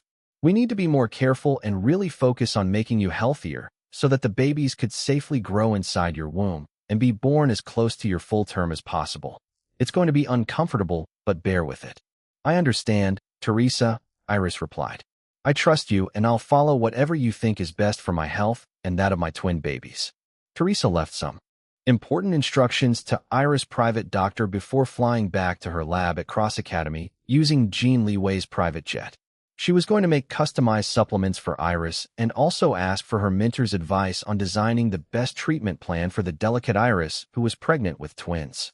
Florence O'Seven also said goodbye to Iris and the others because she needed to return to India. Although the inventor wanted to stay with her friends longer, her latest sustainability project in India was reaching a critical stage. She hoped to complete it before the end of the year. It would benefit several impoverished villages in the country in terms of giving alternative jobs and also give more options to the youth in those areas to escape poverty. In addition, she still needed to confirm the pledge of some of the wealthy Indians who promised to sponsor the education of the young students from the poor villages. She had to make sure that the pledge wasn't just empty promises. If possible, Florence wanted to sponsor all of the children herself, but her personal financial capabilities were limited compared to her other Cross Academy schoolmates. The funds that the Academy was providing her were spent almost all on her research and inventions. Being an inventor was an expensive undertaking after all, especially for someone like her who focused more on sustainable alternatives. Compared to using cheap mass-produced materials like plastic, inventing something new but also renewable was almost always guaranteed to be more expensive. Not always, but most of the time. It was safe to say that Florence O'Seven was the poorest among the current students at Cross Academy, though this was only relative to her fellow Cross Academy students. When compared to regular people in many parts of the world, she definitely had a very privileged lifestyle. Iris had always been impressed by Florence O'Seven's work, not only as a brilliant inventor, but as a visionary of a better planet for all future generations. Now that she was a mother, she hoped that her children could grow up in a better place. You are one of my inspirations why I decided to create an all-natural beauty company, she told Florence. If you need additional funding, I'm always willing to invest in your projects because I believe in your work. My own foundation, Iris of Hope, can also offer help in your charitable missions. Thank you, Shilon. Florence looked a little embarrassed, but she still accepted Iris' offer. After all, she really needed more funding in order to complete her current project on schedule, without any delays or sacrificing quality. Give me the investment information of your project. I'll review it and discuss it with my financial manager. Then I'll let my financial manager coordinate with you. Florence was teary as she thanked Iris again. She left for India that same day after handing Iris all the relevant information about her current sustainability project and charitable mission. Iris offered to send her on another one of Jin Liwei private jets, but Florence declined. Instead, She flew via regular commercial airline on economy class. With Teresa and Florence gone, Iris felt a little sad. Being forced into bed rest for half a month made her appreciate others' company more. Fortunately, the others decided to stay longer. Amampio Koletsky was always at Orchidia Beauty. It seemed that he was working on something new with Auric Bauer. Iris knew what they were working on from Ketchup's gossipy reports. She didn't stop Amampio from disrupting Auric's current work because the two men's collaboration would still end up benefiting her Orchidia Beauty anyway. If a genius inventor like Amampio was willing to inject something new and innovative into her company, of course Iris was going to let him. As for Ashandra Nightsun and AJ Zaniers, they assured Iris that they were going to accompany her for longer before returning to Cross Academy. The three of them were having fun spending time together despite staying in the mansion. Still, Iris encouraged them to enjoy other places as well. While Ashandra and AJ went out to visit some tourist spots, Iris was listening to her AI children's reports. It seemed that there was finally a breakthrough in Zhu Ning's case. Important evidence that another person was the mastermind of the bombing incident at the mall and not Zhu Ning surfaced. It was actually Bacon who unearthed the evidence from the clues that Iris compiled in the protected e-folder that she handed to Sean. Mother, Bacon has confirmed that Eagle contacted Tian Kong first. I have traced their initial correspondence. There were subsequent communications between Tian Kong and another hacker, but Bacon is having trouble retrieving them. Iris' expression was serious. You already did a great job, Bacon. I bet the other hacker is El Payaso, that old guy. Don't poke around him too much. That old guy is very cunning. You and Ketchup are still far from reaching his level. Wait for me to recover, and I'll show you firsthand how to fight him. Understood, Mother. Bacon's tail rotated into a blur. It was obvious that his mother's praise made him happy. So it seems that I was really the main target for that bombing, Iris muttered. She felt disturbed, especially after remembering all of the innocent victims who got injured that time alongside her, Dom and Jean Chonglin. Mother, please give Bacon permission to destroy that Tian Kong and everything around him. How dare he bomb my mother? He deserves to be bombed back into bits for the evil scourge that he is to humanity.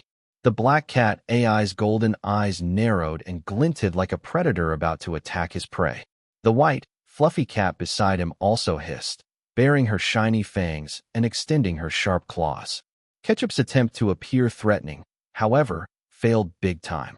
Her overdramatic exaggerations and expressions that looked so much like Iris just wouldn't allow her to appear anything other than adorable. The cute and mighty Ketchup also wants to beat up that evil popo-head Tian Kong for hurting Mommy. Ketchup's mighty paws of justice will smack that stinky bomber to the deepest level of popo hell. Mario. Iris was also too angry that she didn't correct her AI children's vicious words. Her anger was more due to the fact that so many innocent people were injured, including Dom and Jean Chonglin, just because someone wanted her dead. Target her alone.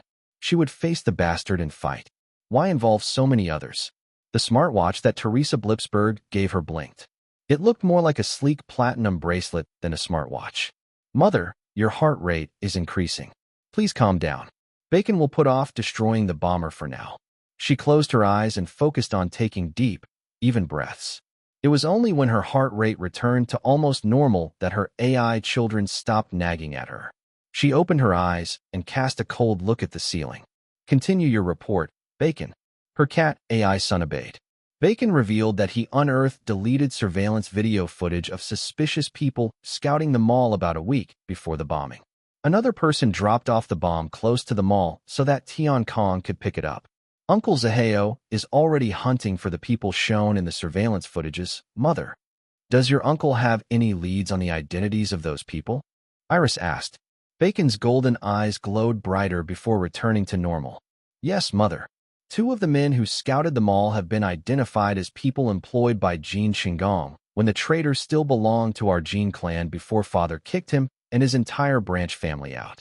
Uncle Zaheo thinks that all of the scouts were the traitor's people.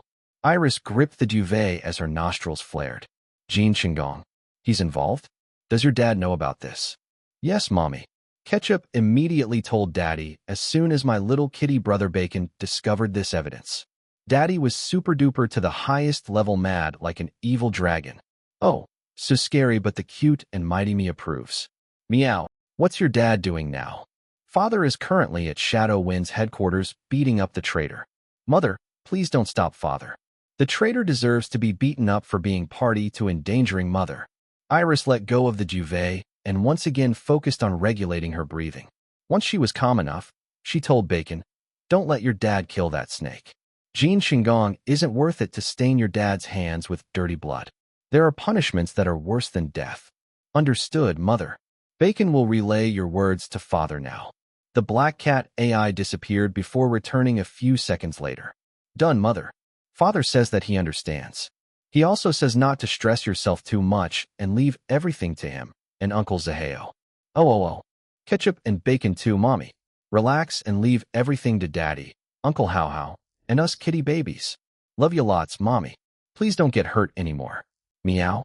Iris sighed, but there was a soft smile on her face. The cold fury she was feeling dissipated by a lot, although it didn't completely disappear. Despite this, she still felt frustrated that she was unable to do anything helpful to aid in solving all of these problems that her family was experiencing. She wanted her bed rest to end so badly. "All right, I trust in all of you." Bacon's tail rotated into a blur, and his golden eyes glowed so brightly that Ketchup pretended to shield her green eyes with her fluffy paws. While the two AI siblings were messing around with each other, Iris couldn't help but wonder who wanted her dead. Was it Jin Shinggong? Maybe, but not likely. The Young family? They had the biggest motive to murder her because she was on the way of their ambition to instate Rose Young as Jin Liwei's wife. How about the mysterious group backing the Youngs? There was too little information known about this dangerous force. If the group was really specifically targeting her with the intention of killing her off, she didn't know why they would do that. What was their motive? What benefit would they receive upon her death? Therefore, at the moment, she believed that it must be the Youngs who ordered her murder. They must have used Jin Shinggong to assist Tian Kong in the bombing incident to kill her along, with all the innocent people who attended her mall show with Jin Chonglin. This way, the incident would be labeled as a large-scale terrorist attack instead of targeted murder. Then they found a scapegoat in the form of Zhu Ning, who had been very vocal in her hatred for the mother and daughter, Wei Lan and Iris Long. And they almost pulled it off. For sure, there were some loose ends, but as long as no evidence contradicting the current setup surfaced, their plan would have succeeded without any hitch. Too bad they encountered Iris Long, who was secretly a world-class hacker, and her two powerful AI children. Iris, with the help of the multitasking Ketchup and Sean, laid the groundwork in collecting, organizing, and performing the initial analyses on the evidence they gathered. Then Bacon used all the information to successfully unearth parts of the important evidence in the truth of what really happened. Iris sneered. "Very good, Young family. First, you want Rose Young to marry my husband. Then you want to steal Gene Corporation. And now you want to murder me? I didn't die in my past life to only end up being killed by insignificant ants like you. You want war? Bring it on." Both Ketchup and Bacon looked pumped after hearing their mother's aggressive words of challenge. Ketchup wanted to keep on chattering, but Iris stopped her to allow Bacon to continue with the rest of his report. Afterwards, Iris felt disappointed that they were unable to find any concrete evidence to prove that the Youngs were the true masterminds behind the bombing incidents in the attempt to kill her off. Not yet, at least. If it were only Eagle who was protecting the despicable Young family, then Iris was confident that it wouldn't take this long for her side to solve everything once and for all. The presence of El Payaso, however, was a huge curveball that she hadn't expected. Although not completely impossible, it would be many times harder to dig for evidence when El Payaso was protecting the Youngs. The last time that she battled as Phantom against the cunning old guy was just before her death. She had won, of course. There were times that she had lost against El Payaso before, but those were when she was trying new techniques that she hadn't perfected yet. In short, she basically treated El Payaso and the other old guys as her hacking sparring partners. El Payaso wasn't very innovative, but he was definitely a very tough and persistent opponent. If a hacker was impatient or had fragile ego, then he or she would never win against El Payaso. The old guy's specialty was in playing with his opponent's mentality. He excelled in using feints and dirty, deceptive tactics to one-up and eventually crumble his opponent's confidence. He also didn't shy away from using despicable methods. Nevertheless, Iris still respected the old guy's skills as a hacker. He was definitely one of the best in the world, no doubt about it. Before Phantom came into the stage, there was already El Payaso maintaining his position as one of the top hackers in the world for years. It wasn't only him. The other old guys were also very impressive. She learned a lot from challenging and battling them over the years. All of them were already recognized by everyone in the hacker world as some of the best in the world. She as Phantom was the youngest to join their ranks, hence why she referred to them as the old guys. Back to the present, she once again emphasized to both her AI children to be careful and not to poke around El Payaso too much. Now that she knew that El Payaso was involved with the mysterious power backing the youngs, she had to be extra cautious. El Payaso would definitely want such highly advanced and sophisticated AIs like Ketchup and Bacon if he ever discovered them. Iris was looking forward to battling against El Payaso again. She couldn't wait to recover from her bed rest and regain normal mobility. She wanted to know how their current levels compared to each other. Most importantly, she wanted to use the opportunity of battling against a top-level hacker to train both Ketchup and Bacon. She was especially interested in testing the various applications of Bacon's new abilities after his unexpected evolution to become the Power Flood. Next, it was Ketchup's turn to report. Hers was simpler than Bacon's, but still managed to talk longer because, well, she was Ketchup, the chatterbox. At the end of her long chatter, Ketchup finally said, "Mommy, Daddy is now on his way back to Jin Corporation to meet up with attorney Kong Huizhou. Daddy says that Mommy shouldn't worry about the old hag Zhu Ning's case anymore. Attorney Kong is now in the process of getting her out of jail with the evidence that Bacon unearthed." Meow. Iris didn't look too interested. Who's worried about that woman? Not me. If it weren't for my deal with Long Jian, I wouldn't bother helping Zhu Ning. After chatting with her AI children, Iris decided to take a nap. Her drowsiness was something that hadn't improved at all since she became pregnant. She instructed Ketchup to wake her up half an hour before her virtual lesson with Professor Kalisha Schwartz. All the problems regarding Zhu Ning, Jin Shinggong, the Youngs, the mysterious power backing them, including Eagle, and especially El Payaso, had to wait. Taking care of her health and that of her twin babies took priority over anything else. Iris fell asleep as soon as she closed her eyes. ####. Thank you, Robin. Long Jinjing thanked the female assassin as she climbed out of the car. Although the way Long Jinjing viewed both Robin and Shun changed since learning that they were an assassin and a former Yakuza member respectively, she still tried her best to treat them the same way like before. She was afraid of them, of course, but at the same time, she couldn't forget how the two took special care of her on behalf of Liu Zihao. At the moment, Robin drove her to Orchidea Beauty's factory. Ever since Liu Zihao revealed Shadow Winds to her, he persuaded her to limit the times that she had to drive on her own. Instead, he wanted either Shun or Robin to chauffeur her if he wasn't available himself to do so. It was for her safety, he said. Liu Zihao went somewhere today. According to Bacon, he went to search for the accomplices in the bombing incident that injured Iris, Dom, Jean Chonglin, and hundreds of fans and other people who only happened to be at the mall that day. Long Jinjing was worried for Liu Zihao's safety, but she also wanted the accomplices to pay for their crime. She still felt complicated about discovering the true nature of Liu Zihao's work. Her moral values continued to clash against her love for him. "Welcome, CFO Long." The factory manager greeted her by the front entrance. "Thank you." Long Jinjing temporarily swept all thoughts of Liu Zihao and his recent shocking revelations out of her mind to focus on work. The manager led her inside the factory. It was usually Chun Fei or sometimes Iris who performed regular inspections at the factory, but both were unavailable today. Chun Fei was busy attending publicity events with Jean Chonglin, while Iris was still in bed rest. Long Jinjing had to step in and do the inspection herself today. Everything was fine during the inspection. The factory management was meticulous in following Orchidea Beauty's safety standards and quality control, especially since both Iris and Chun Fei, who did the inspections before, were both strict. Iris treated people nicely, but she was also very straightforward in pointing out any mistakes or deviations from her vision for her business. Her perfectionism was the most severe among the so-called Orchidea Beauty's trinity of goddesses. Since she was a perfectionist, she held high expectations of everyone working for her company. She had no qualms temporarily shutting down the entire factory if she ever found any problems that might lower the quality of Orchidia Beauty's products. Similarly, Chun Fei had an innate bossy personality. She liked being in control and not afraid to show it to everyone. Like Iris, she was also very blunt, but her words were much more poisonous. The factory employees were actually more afraid of her than Iris because of her vicious tongue. Despite this, she never crossed the line into verbal abuse territory. She knew her limits. Compared to the two of them, Long Jinjing was considered to be the gentlest and most reasonable among the executives of Orchidia Beauty. Only when money was involved that she would turn fierce. The factory manager looked relieved that it was her who came to do the inspection today.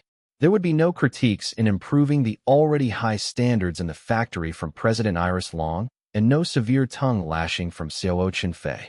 Nevertheless, Long Jinjing still took the inspection seriously and followed the official protocol.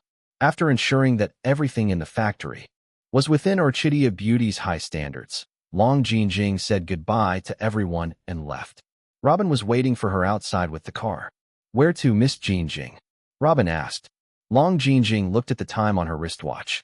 It was already late in the afternoon. There was no point in returning to the company because she already completed all her tasks today. She could go home now, but thought of something. She smiled. "Please drive me to the grocery store," she said. "Okay, Miss Jinjing." The car started moving. Long Jinjing fished out her phone from her purse and called Lu Zihao. There was no answer. She pursed her lips, but didn't feel disappointed. After all, he was doing important work by catching the accomplices in the bombing accident. She didn't attempt to call him a second time, but just as she returned her phone inside her purse, he called her. She immediately answered. "What's wrong?" he asked. "And nothing. I just missed you." Silence. Sorry for disturbing you. I just want to ask if you'll still be able to make it for our date tonight. If not, it's okay. I'll make it tonight, but I might be late. At your place, right?" "Yes." There was some muffled noises on his side. "I won't disturb you anymore. Continue what you're doing. But please stay safe, okay?" I will. "See you tonight, Nick Zihao." She quickly corrected herself upon remembering that Robin could hear her. "See you. I love you," she whispered. "I miss you," he whispered back. His voice was so sexy that something melted inside her. Her breathing accelerated, and so did her heart rate. The phone call ended. Although he didn't say that he loved her back, she was already happy that he admitted that he missed her. She saw Robin glancing at her through the rearview mirror. When she looked at her reflection on her window, she was taken aback by the stupid grin on her face. Her face and neck heated up from embarrassment. She tried fighting the smile, but it couldn't be stopped. In the end, she gave up and just continued smiling like an idiot until they finally arrived at the grocery store. Robin accompanied her inside. Long Jinjing bought ingredients for her dinner date with Lu Zihao tonight. She planned on cooking for him. There were a lot of meat dishes in the menu.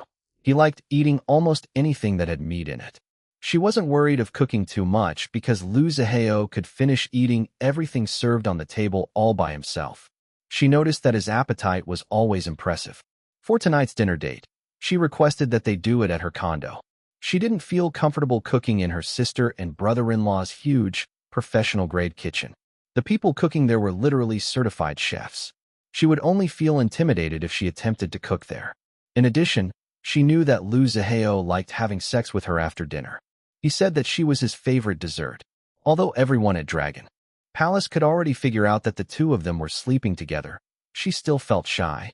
The most important reason why she insisted that they stay at her place tonight, however, was because she wanted to be alone with Lu Zihao. She promised to woo him, and that was what she planned on doing.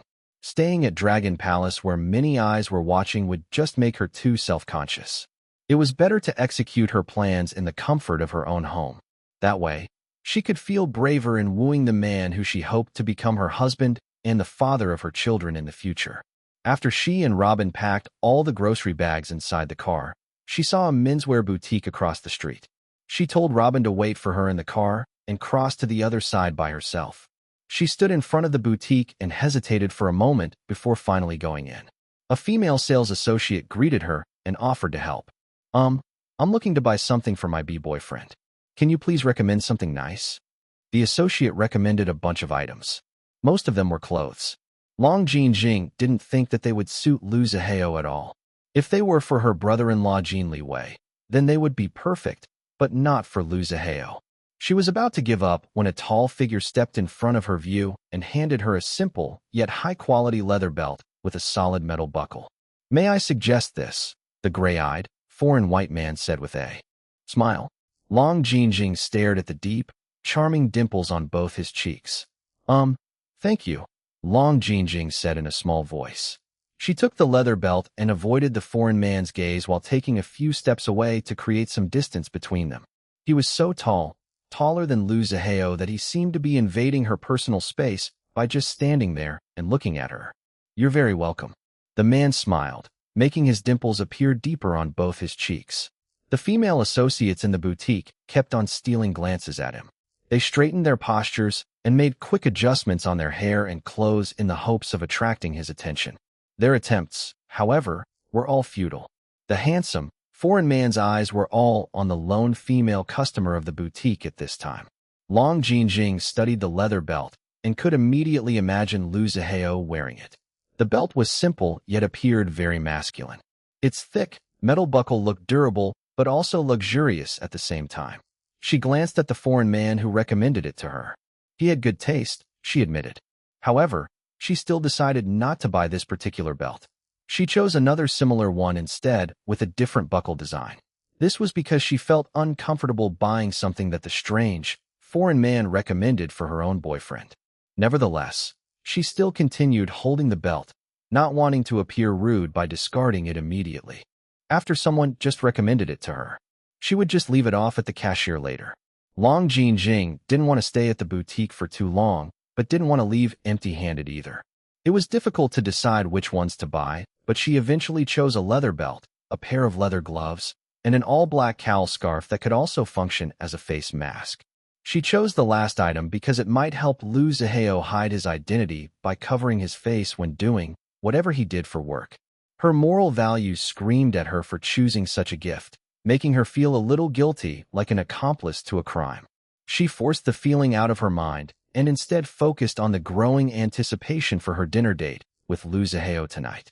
While she handed all three of her chosen items to the female sales associate, including the leather belt that the foreigner gave her earlier, which she planned on ditching at the cashier later, a huge shadow blocked her from behind. She was startled and released a little shriek. "I'm sorry. I didn't mean to scare you. Are you okay?" The foreigner asked her with kind eyes and a smile. She patted her chest and could feel her wildly beating heart. "Calm down, Jinjing," she scolded herself and flushed in embarrassment under the gaze of everyone in the boutique who witnessed her overreaction. I'm fine. I'm just naturally a little jumpy. Please don't mind it and continue with your shopping. I'll be off." First, she walked away, not waiting for him to respond to her excuse, and headed straight to the cashier area to pay for her chosen items. There was a weird, niggling feeling at the back of her mind. She couldn't pinpoint exactly what it was, but she was sure that it was because of the foreign man. For some reason, there was something about him that bothered her. It wasn't because he was giving her bad vibes. Well, yes, he was emitting some bad vibes, but not in a perverted way. On the contrary, she sensed something familiar about him. It was confusing her so much. For now, she decided to avoid interacting with the foreigner. They were strangers anyway and wouldn't see each other again after this. The man, however, didn't seem to realize that she was avoiding him. He followed her to the cashier while another sales associate helped ring up his items. "Great choices," he commented while looking at her purchases. "I bet your boyfriend will love all of them because a beautiful woman personally chose and bought them for him. He's a lucky man, no?" Despite wanting to distance herself from the foreigner, she couldn't help but smile upon hearing his compliments. Her thoughts were immediately filled with Lu Zihao. She was imagining his reaction once she gave him the presents that she was currently buying for him. They weren't anything too expensive or rare, but she hoped that he would like them just because she chose them for him. "Thanks," she whispered. He flashed a bigger smile and the effect was immediate. A few sales associate lost control and squealed. His smile just magnified his handsomeness. Only Long Jinjing turned her head away and avoided looking directly at him. Deep inside, she admitted that the man was indeed handsome. "My Nikolai is more handsome and more masculine." Her thoughts calmed her down. She finally finished paying for her items and took the shopping bag. The man also finished up at the cashier and took his own shopping bag. She walked away quickly, but he was faster. He soon overtook her and opened the door for her. "Thank you," she said to be polite. "My pleasure. It was lovely meeting you today. By the way, my name is Ren Alejandro. May I also have the pleasure of knowing your name?" "Beautiful lady." She flushed at being called a beautiful lady to her face. Still, she was hesitant in giving him her name. Miss, are you finished?" Robin appeared and reached over to carry her shopping bag. "Shall we go home now?" "Ah, why yes." She glanced at the foreigner who introduced himself as Ren Alejandro. But before she could say anything to him, Robin took her arm and pulled her away like a child. Once they were gone, Ren Alejandro stayed standing in front of the boutique. There was a slight smile on his face, yet his eyes were devoid of any emotions. Passers-by couldn't help but pause walking to look at him. Some even took photos and videos of him. He wasn't worried at all. In fact, he wanted his presence as Ren Alejandro, the son of the Viscount of Castillo de Estrellas of Spain, to be known across China. A few minutes later, a sports car parked beside him. He got on it, and it sped away to the admiration of the spectators. Inside the car, Long Jinjing began feeling nervous at Robin's silence. Although the female assassin didn't look angry at her, she could still feel some tension in the air. Robin, Miss Jinjing, I apologize for pulling you like that earlier." Robin quickly turned her head to look at her in the back seat and gave her an apologetic smile. "Did I hurt you?" "And no, it's fine. I didn't mind it at all. And no, I'm not hurt. Actually, thank you for appearing that time. That foreigner. He kept on talking to me, and it made me a little uncomfortable." Robin's eyes narrowed, and something dangerous flashed in them. "Did he hit on you, miss?" And no, I don't think so." Then she remembered the foreigner calling her a beautiful lady. "Are you sure, miss?" She hesitated, but still decided to be truthful. "He called me beautiful a couple of times, but I think that he's just complimenting me and not, hitting on me." Robin sighed. "Miss Jinjing, I know that it's not my place to tell you what to do, but I advise you to be careful when interacting with other men who look like they might have ulterior motives for getting close to you.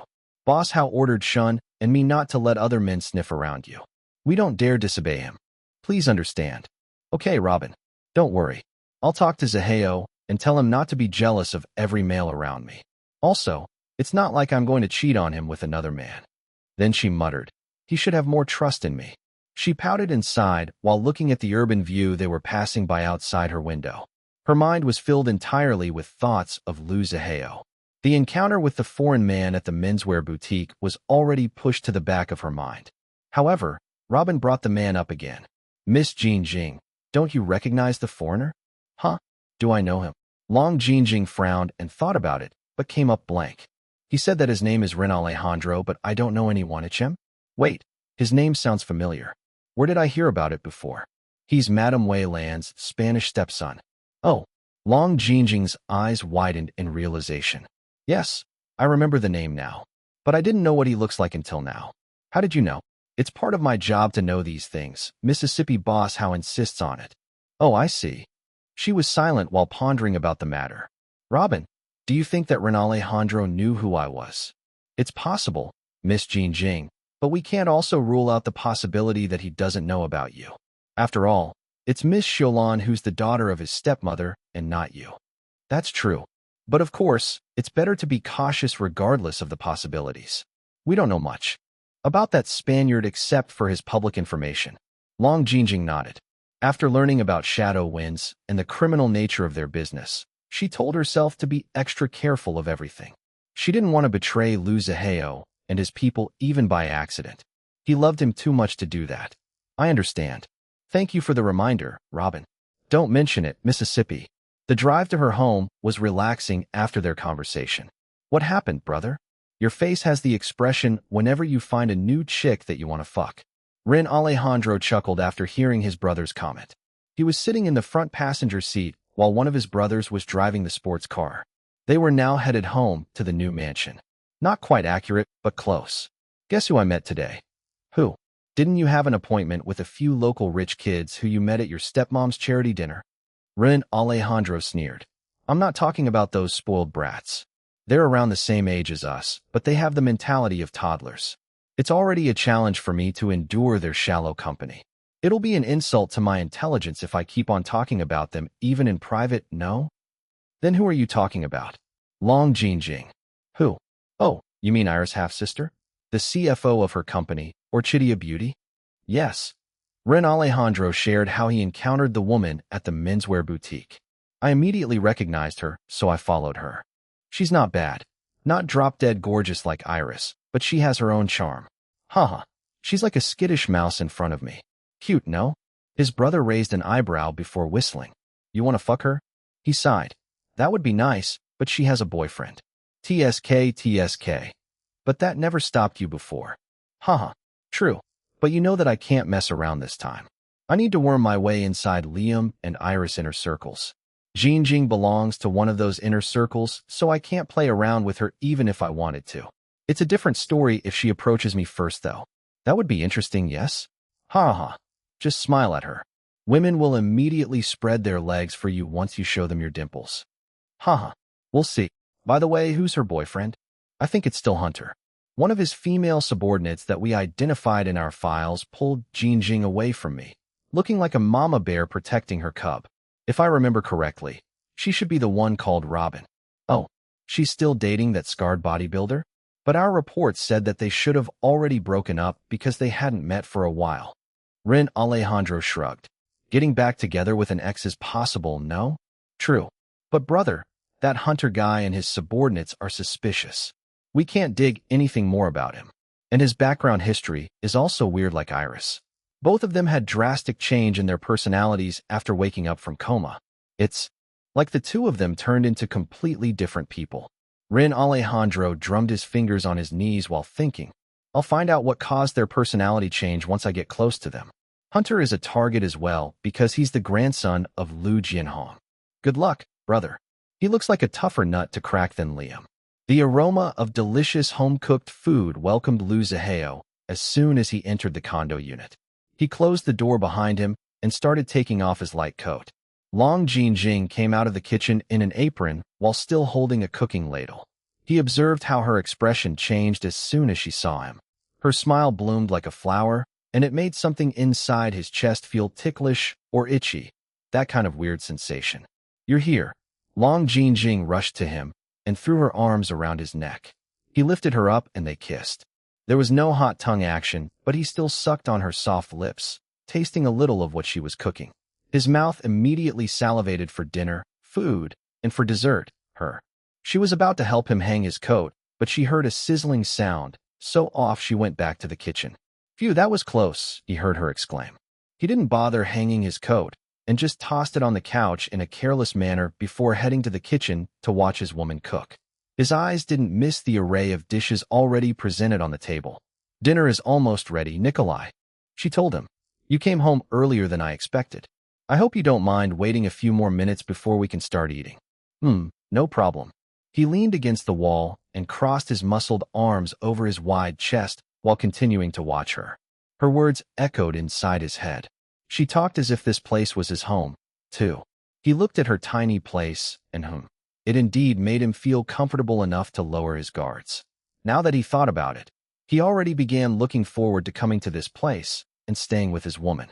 He didn't give a fuck about such a tiny shoebox unit, but since his woman lived here, the place was starting to feel a little like home to him. He didn't need to wait too long before Long Jinjing finally finished cooking. The table was already set, so he only needed to wash his hands and carry the last dish. They ate a hearty dinner, not really talking much while doing so, because he was too ravenous. He wolfed down all the food while keeping her close to his side. She also ate more than usual, but compared to his large food intake, her portion of the entire meal didn't even come close to 1/4 of everything. He finished everything, not even leaving a little for leftovers. Long Jinjing was smiling while watching him finish off the last morsels of food on his plate. How is it? Delicious. Her smile grew wider. Afterwards, the two of them washed the dishes together. Long Jinjing became teary-eyed because this was the routine that they developed during their 1-month relationship before they broke up. Now they were doing it again. She hoped that it would become permanent until they were both old and gray. Then she started brewing some tea to help digest the heavy food that they ate. Lu Zihao was unwinding on the couch and sipping tea when Long Jinjing remembered something. She ran to her bedroom and came out holding a cardboard paper bag with the stylish brand of the boutique printed on it. For you. I didn't have the time to wrap them nicely because I was too busy cooking dinner. Liu Zihao raised an eyebrow but didn't look too surprised that she was giving him a present. He had already been informed beforehand by both Bacon and Robin that Long Jinjing went shopping at a menswear boutique. Robin didn't know what she bought, but Bacon did. However, Liu Zihao stopped Bacon before the little devil could list the things his aunt bought.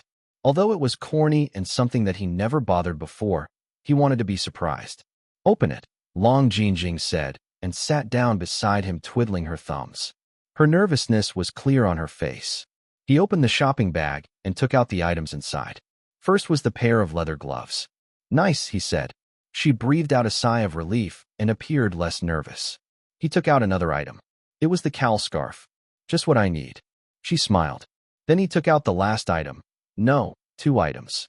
There were 2 belts that looked similar, but had different metal buckle designs. You got me too? He asked.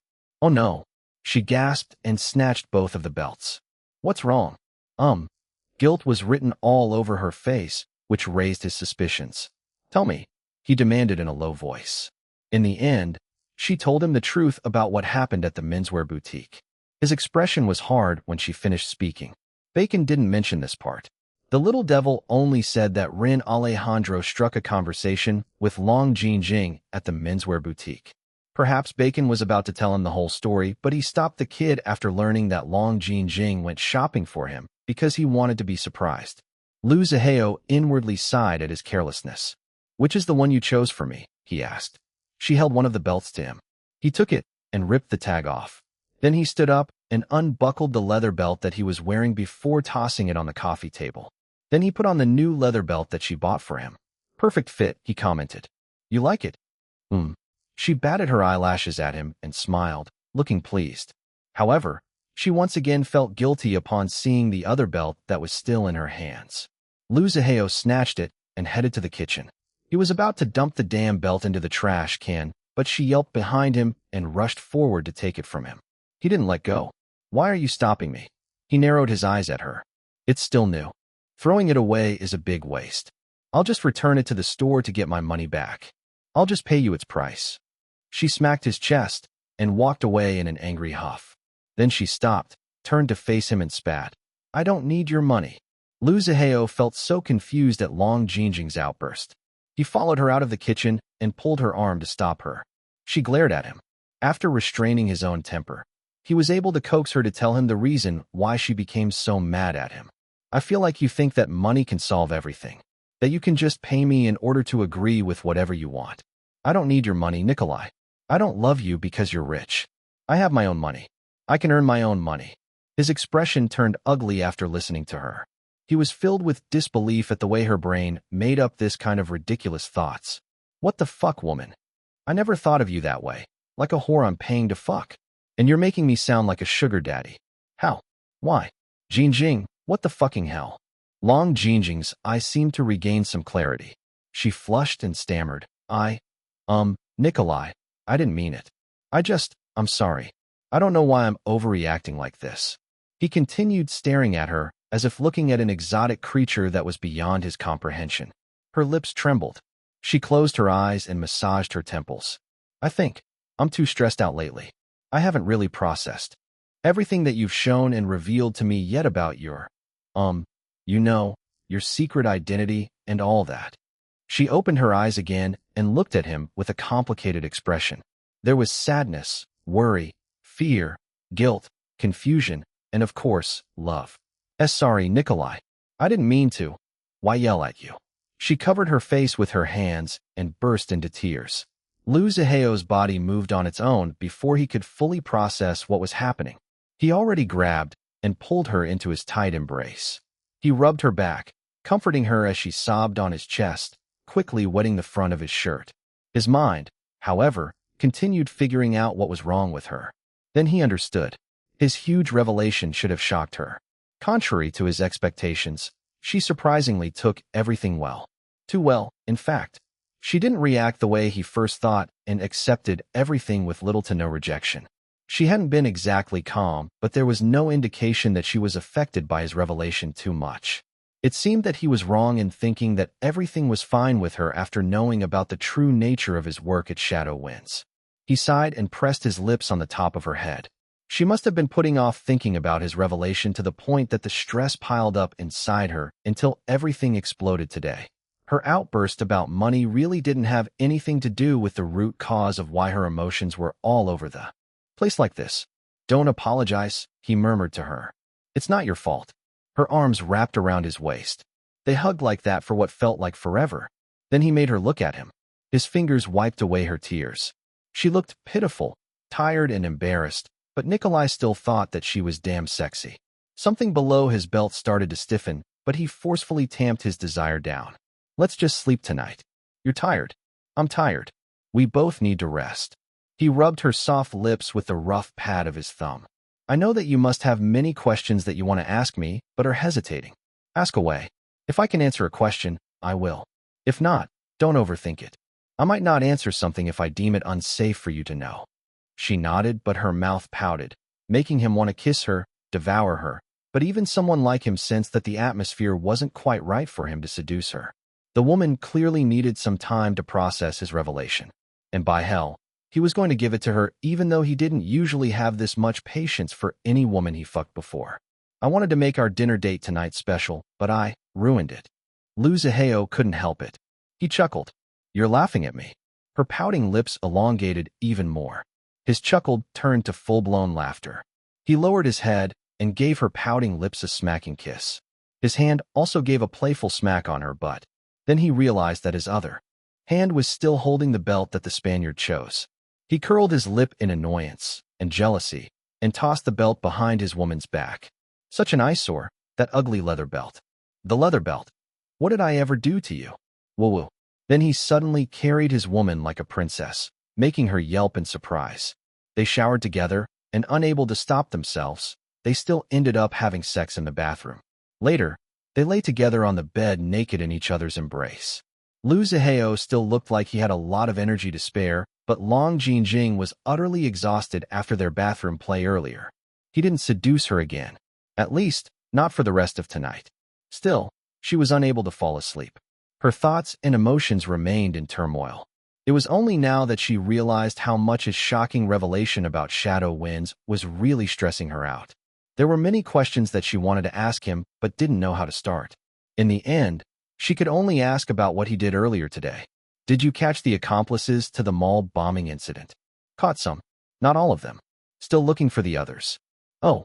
She ran her hand over his big, hard, scarred chest. It twitched under her touch. "You don't have any wounds or bruises on your body." "I'm glad. Don't worry. Those accomplices are just lackeys who can't even compare to a finger of Shun or Robin, much less me. But still be careful." "Okay." Surprisingly, it was Liu Zihao who fell asleep first. Long Jinjing watched his scarred, handsome face. Then at that moment, she finally figured out why she felt so bothered by Run Alejandro earlier. "He feels similar to you," she whispered to the sleeping Liu Zihao, but he didn't hear her. Dragon Palace Home Number 10. During the final weekend before Iris was scheduled to end her bed rest in the next few days, Teresa Blipsberg returned from Cross Academy and brought customized supplements plus other helpful concoctions for pregnant women like pain-relieving and calming massage oils, creams for stretch marks, and so many more. All of these were for Iris. The most impressive that she gave Iris, however, was a personalized printed guidebook that Teresa wrote after consulting with all of her mentors from the Academy based on Iris medical files. It covered everything including the most common and not so common do's and don'ts during pregnancy, recommendations for a wide range of areas such as diet, exercise, relaxation, and even suggestions for safe sex positions complete with detailed illustrations. Iris was very grateful for her friend's thoughtfulness and generosity. Even Jin Liwei received a special copy of the guidebook modified for him as an expectant father. The only issue he had was that the tone in his modified guidebook was harsher. Reading it was like hearing Teresa lecturing, warning, and scolding him to take better care of the pregnant Iris. Teresa didn't stay for too long but promised to stay in touch with both Iris and Jin Liwei whenever they had any concerns about Iris and their twin baby's health. After meeting with Iris' private doctor to coordinate Iris' new health plan, Teresa returned to Cross Academy on the same day. AJ Zaniers and Ashandra Nightsun also left with her. The friends all said their goodbyes to each other. As for Amampio Koletsky, he chose to stay for a few more days. He was working on something with Auric Bauer at Orchidia Beauty and rarely stayed at Dragon Palace except to sleep. Iris didn't stop the inventor, but her husband looked displeased that Amampio was overstaying. It was now Sunday. The husband and wife were together on their bed reading the guides that Teresa gave them. Both had serious expressions on their faces, as if they were both studying for an important exam. "This is really helpful," Iris commented. "I appreciate how detailed this guide is compared to all those pregnancy books that you bought. Some of those books are so vague that I wonder how the authors even got published and touted as experts on the subject in the first place." Jin Liwei chuckled. Indeed, the difference in quality was clear. Teresa Blipsberg was a genius after all. However, he had a wry expression due to the harsh tone of his personalized guide. He felt like a masochist just reading it, even though it was indeed extremely helpful in his journey as an expectant father and as a supportive husband to his pregnant wife. "Excuse me, Mommy and Daddy," a cute child's voice interrupted them. Grandpa Butler is now accompanying Uncle Long Jian and his popo-headed mother Zhu Ning to Mommy and Daddy's room. Meow. Iris didn't react much and continued reading her guide. On the other hand, Jin Liwei closed his book and placed it on top of his bedside table. He asked Ketchup, "Only the two of them?" "No, Daddy. Mommy's lawyer, attorney Hong Xiaoqiang, is accompanying them." Meow. "Good." Jin Liwei glanced at his wife, who still wasn't showing any reactions whatsoever. At first, Jin Liwei instructed his lawyer, attorney Kang Huizhong, who was also Jin Corporation's famous corporate lawyer, to handle Zhu Ning's case. However, they decided to hand the case over to Iris' lawyer, attorney Hong Xiaoqiang, instead. This was to show and make a point to both Long Jian and his mother Zhu Ning that it was Iris who helped them. Of course, Jin Liwei also had a hand in it, and so did his brother-in-law's Shadow Winds, especially the hacker team Sean. However, most of the preliminary work was done by his wife and their AI children. In the end, it was Bacon who achieved a breakthrough in the case and dug the concrete evidence they needed to free Zhu Ning from jail and clear her from the crime. Jin Liwei wanted to emphasize to both Long Jian and Zhu Ning that if not for his wife, he wouldn't even bother lifting a finger to help in this case at all. So they shouldn't dare to disregard his wife and think only him. His expression reverted to his old, intimidating, cold indifference. He looked like someone who was getting ready to mete out punishment. "Darling." Iris reached out and interlocked their hands together. "No need to get so worked up for people like them. We're only doing this for my deal with Long Jian. Nothing more, nothing less. Whatever happens to them after this is none of our concern." "I know, love." He gave her a soft smile, but his expression turned cold again. "I just can't help but feel angry whenever I remember that foul-mouthed woman slandering you back then. Zhu Ning is not worth your anger. She hates all of Long Tingfei, father's other women and children. Besides, I really don't feel too affected personally. It's Wei Lan and Long Xiulan she hates, not Evelina.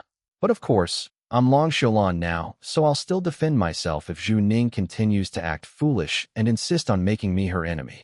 Jin Liwei curled his lip. "I won't let it come to that, love. If she dares offend you, I'll put her back to jail for harassment or for some other crime. With her nasty personality, it's easy to induce her to do stupid things and land herself back to the police station. I'll leave it to you then." Iris had no qualms passing today's meeting with Long Jian and Zhu Ning to her husband. She tilted her head to the side and thought of something. "Long Jian is not bad. He has changed in a number of ways for the better compared to Long Xiulan's memories of him in the past that I have. It'd be nice if his mother learns to control herself and not be a hindrance to her own son's potential of achieving success." Before he could reply, Ketchup alerted them that Long Jian's group was now at the door of their master suite. Seconds later, the butler arrived leading the visitors inside the bedroom. "Little sister, brother-in-law," Long Jian greeted. His mother, Zhu Ning, stepped out from behind him. She didn't speak. Zhu Ning looked older and haggard. There were now more wrinkles on her skin and white strands on her hair. She also looked thinner. Jail time hadn't been kind to her. She looked defeated, unlike her previous arrogant self. Despite this change, she didn't look grateful towards Iris or Jin Liwei. To be more precise, there was no other expression on her face aside from defeat. It was as if she was just following her son without thinking or feeling on her own. The butler led Long Jian, Zhu Ning, and attorney Hong Xiaoqiang to the nearby seats. Jin Liwei kissed his wife's forehead before leaving her on the bed to sit with the visitors. Long Jian and attorney Hong handed Jin Liwei some flower arrangements and baskets of fruits for Iris. Long Jian brought an extra care package filled with sweets. It seemed that he remembered Iris' sweet tooth. Jin Liwei thanked them both before handing the items to the butler. "Don't mind that we're meeting in our bedroom," Jin Liwei said while refreshments were being served. "My wife is in bed rest, so she has to stay here and recuperate." Long Jian glanced at his half-sister on the bed and frowned. "I saw brother-in-law in the news at the opening of LXC Studio, and you revealed that Xiaolan is ill and is in bed rest. That's why she hasn't made any public appearance for so long. What's wrong with her? Why is she so ill to the extent that she has to stay in bed rest like this?" It was Iris herself who answered him. "Big brother Jian, my health has just not been ideal for quite a while. I feel better now. My husband is taking care of me. You look thinner. I'm already working on gaining weight. Thank you for your concern." Long Jian sighed, but still nodded. After the short conversation, he began to feel awkward and even nervous. It was so unlike his usual confident self. Both he and his mother didn't look like their usual selves today. Jin Liwei had no intentions of helping to ease the atmosphere for them. In fact, his already cold, intimidating gaze turned even icier. Long Jian couldn't look directly at him. As for his mother, Zhu Ning remained quiet as a mouse while sitting beside him. A closer look revealed that she was trembling under Jin Liwei's icy gaze. Unbeknownst to Long Jian, Jin Liwei already went to meet Zhu Ning days ago. She hadn't been released from jail yet that time. He gave the woman a thorough warning not to mess with his wife ever again, or he would make sure that she would rot in jail next time.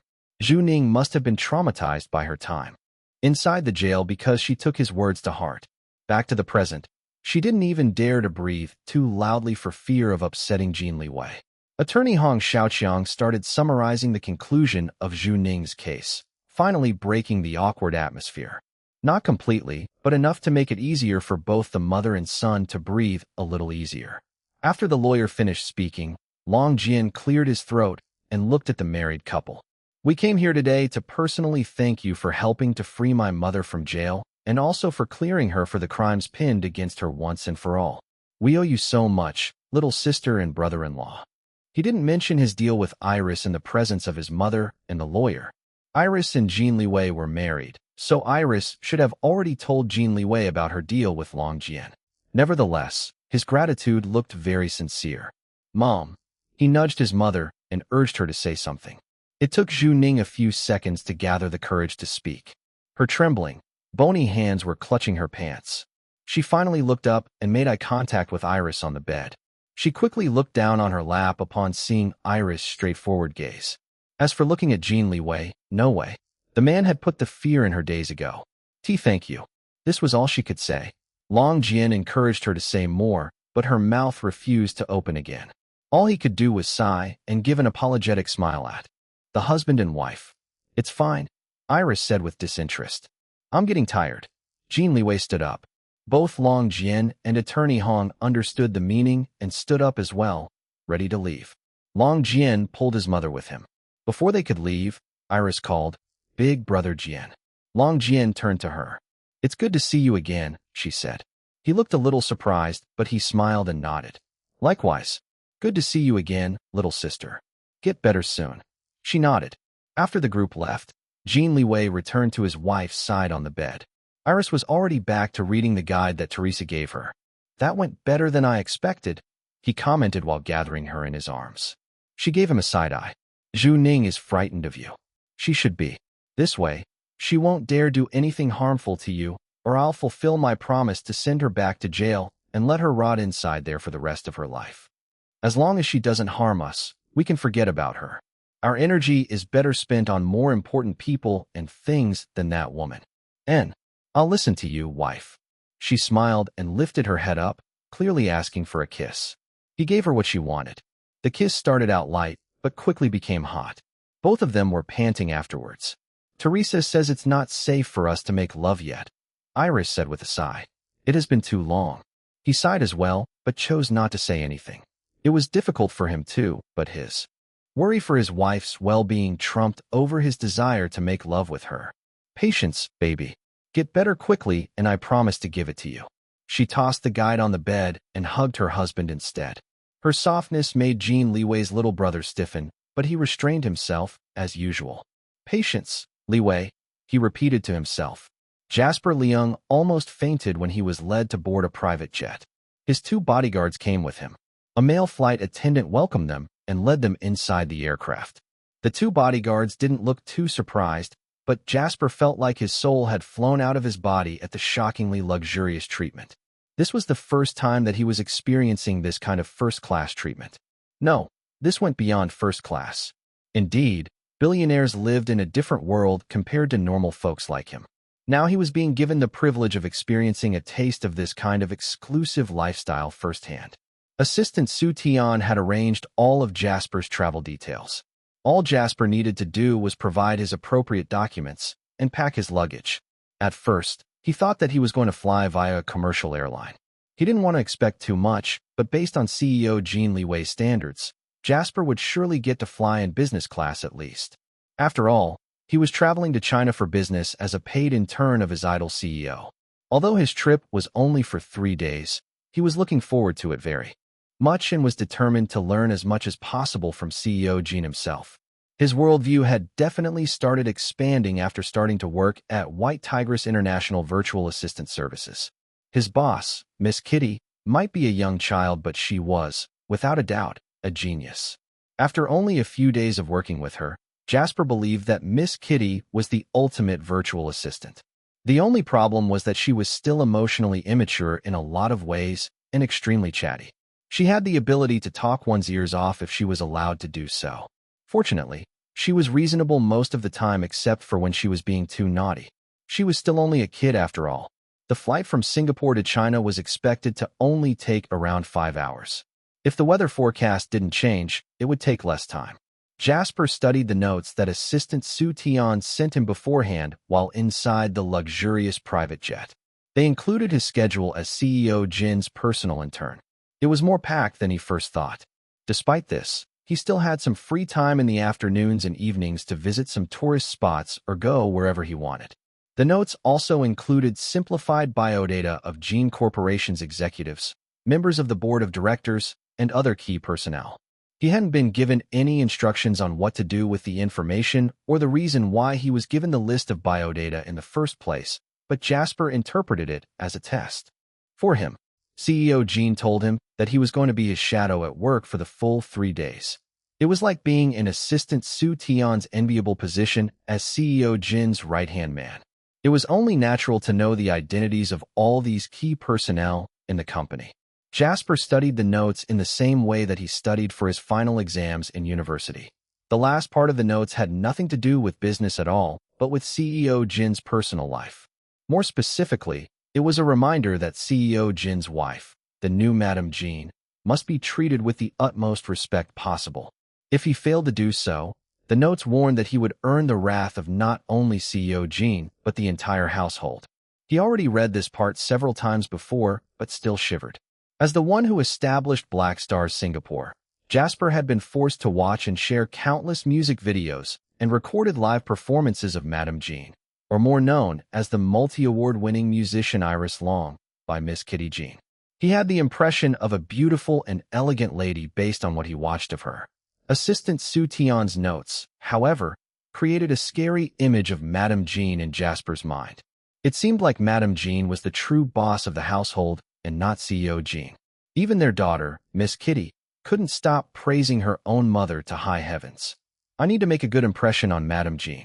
Miss Kitty revealed that CEO Jin originally planned for me to stay at a hotel, but Madame Jin wanted to invite me to stay at their home instead. Jasper didn't know exactly what to expect upon arriving in China. He had some ideas, but CEO Jin's actions had been completely out of Jasper's expectations ever since his idol businessman personally hired him to work for Miss Kitty's virtual assistant company. He decided to keep an open mind and just experience whatever came his way, and of course, do his best not to faint like an overexcited fanboy. The flight was very comfortable. The food was delicious. The male flight attendant told him that a world-class chef cooked it before it was packed for his flight. There were countless movies and TV shows to watch in different languages. He could also play video games if he wanted. Since the flight didn't take too long, he had planned on studying the notes that assistant Su Tian sent him as much as possible. However, one particular game in the entertainment hub caught his eye. It was called Supreme Ascension. He only wanted to try it out, but before he knew it, the private jet was already touching down China. What? He couldn't believe that he lost track of the time playing games. How embarrassing. It was a good thing that CEO Jin Liwei didn't know. Jasper didn't want to give the impression that he was a games addict. But this game is really good. No, it's awesome. Wow. I'm going to get my own copy and play it during my free time when I return to Singapore. Clearing customs was a breeze for a private flyer like him. It felt wonderful. Someone was already waiting for him upon his arrival. He gasped when he saw the man who was personally picking him up. Assistant Su. Although CEO Jin was still his #1 idol businessman, Jasper still couldn't help but feel starstruck upon seeing the elite executive assistant. Su Tian smiled at him and shook his hand. Welcome to China, Mr. Jasper Leung. Compared to his comfortable air travel, Jasper Leung was tense at the unbelievably tight security at Dragon Palace homes. Even clearing customs wasn't as strict as this. Every time they had to stop at a security checkpoint, he felt nervous and even guilty for no reason at all. He tried to remember if he brought any illegal substances or firearms without his own knowledge. It was completely illogical because he was innocent, but he still couldn't stop himself from feeling this frightened at the intimidating security protocol inside the exclusive village. Jasper glanced at Assistant Su Tian, who was sitting beside him on the back seat, as cool as a cucumber. This seemed to be normal routine for him, as expected of the executive assistant of CEO Jin Liwei. He calmed down a little after being influenced by Assistant Su. However, he began to feel nervous again once they reached Dragon Palace home number 10. The massive gates was impressive, and so was the extremely long driveway. How long was it anyway? They had been driving for 10 minutes already, but had yet to see the mansion. We'll be there in another 10 minutes, Assistant Su told him. Jasper nodded, not daring to complain. He didn't have time for it anyway, because his face was almost glued to his window looking at the picturesque view outside. Finally, the palatial mansion came into view. He gasped upon seeing it. Wow! It was like being transported to Europe. His earlier nervousness was now gone, replaced by pure awe instead at the magnificent sight before him. Let's go, Assistant Su said. Jasper followed the executive assistant up the stone steps. The butler welcomed and led them inside the mansion. Once again, Jasper's jaw fell down upon stepping inside. Was this a home? It felt like he was stepping into a fantastical world so far away from his reality. His eyes were attracted by the huge portrait hanging on top of the twin grand staircases. It was a family portrait of CEO Jin Liwei and his wife with 4 cute cats of different colors. The green-eyed white cat especially caught his attention because its bright smile resembled Madame Jean in an uncanny way. The butler told him, Mr. Leung, my apologies, but you'll have to wait before you can rest in your assigned bedroom. The master and mistress both want to meet you as soon as you arrive. Please follow me. Ah, yes. No problem at all.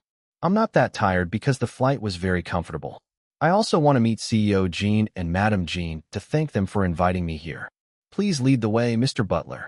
While they were walking, Jasper tried to play it cool at first, but he couldn't stop himself from looking around like an ignorant kid. CEO Jin Liwei had a cold, indifferent, and intimidating public persona, so Jasper thought that his idle businessman's home would reflect that. He was wrong. Although the mansion was massive, it felt warm and even cozy. There were lots of photos of the married couple, their cats, and other people who must be their loved ones displayed here and there. The monogram LX was also everywhere. Jasper knew that it was the initials of CEO Jin and his wife. He recognized some of the faces in the photos, like the legendary genius businessman and co-founder of Jin Corporation, Sir Liu Jianhong, and the superstar Jin Chonglin. As for the others, he didn't recognize them, but guessed that they were close to CEO Jin and his wife. Mr. Butler, is there no photos of Miss Kitty Jean? He asked. The butler looked confused at first, which in turn confused Jasper, but it didn't last long. Realization flashed in the butler's eyes. Behind Jasper, Su Tian mouthed ketchup to the butler. It was only then that the butler remembered the young Miss Ketchup's English name. Young Miss Kitty is also in the photos, of course, the butler said with a mysterious but polite smile. Perhaps Mr. Leung has just not noticed it. Jasper didn't think too much about the butler's earlier confused expression. He wanted to ask the butler to point out Miss Kitty in the photos, but Assistant Sue Tion interrupted him before he could do so. Assistant Sue began reminding him again about the proper behavior when meeting CEO Jin and Madam Jean. The madam is in bed rest, so we'll meet her and President Jean in their bedroom. Remember not to look around too much inside because it's their private space. Don't ask too many questions about the madam either, and pay attention to the president's expression. He's extremely protective of the madam, so he won't take it kindly if you offend his wife, even by accident. Yes, sir. I understand, sir. Jasper began to sweat, and his heart started thundering inside his chest. We're here. The butler opened the door to the master suite and led them inside. Jasper had a few seconds to calm himself before the butler beckoned them to follow him inside the master bedroom. As soon as he entered after Assistant Sue, he heard a familiar, excited child's voice. Meow wow. Welcome to our home, Jaspy. The cute and mighty kitty is so happy that you visited our one big happy family. Mommy, Daddy, this is Kitty's new not-so-boring employee, Jaspy. Meow. Thank you, Miss Kitty. He looked around, trying to look for his boss, but couldn't find her. Hi. You can't see the cute and mighty kitty. Meow. Jasper didn't have the time to figure out where his naughty boss voice was coming from because his eyes immediately zeroed into the tall, handsome figure who stood up to meet him and the beautiful, delicate figure propped on the big bed. He stood, ramrod straight, and quickly wiped his sweaty palms on his pants before shaking his idol CEO's hand. Kaiwea. He touched CEO Jin Liwei's hand. OMG. He was freaking out inside, but by the grace of the almighty deity of all fanboys, fangirls, and fangays, he was able to stay upright and prevent himself from fainting on his idol's feet. His sweaty hands were trembling, but at least he didn't completely embarrass himself in front of everyone. Welcome to our home, Jasper Leung, CEO Jin said with a smile. Jasper was almost blinded. His idol's smile was too deadly. Kaiwea. The meeting with CEO Jin Liwei and his wife didn't last for too long because of Madam Jin's health. It was understandable that CEO Jin didn't want to tire his wife out too much. Jasper was pleasantly surprised that Madam Jean wasn't so scary after all. She was actually a very kind lady. He no longer felt that Miss Kitty was exaggerating whenever she was singing praises of her own mother. It felt like he was meeting an angel and a goddess all at the same time. Madam Jean was also many times more beautiful in person than on screen. Frankly, the couple was breathtaking. Now he couldn't wait to meet Miss Kitty Jean in person as well. He was sure that she would be a beautiful child because her parents were both gorgeous.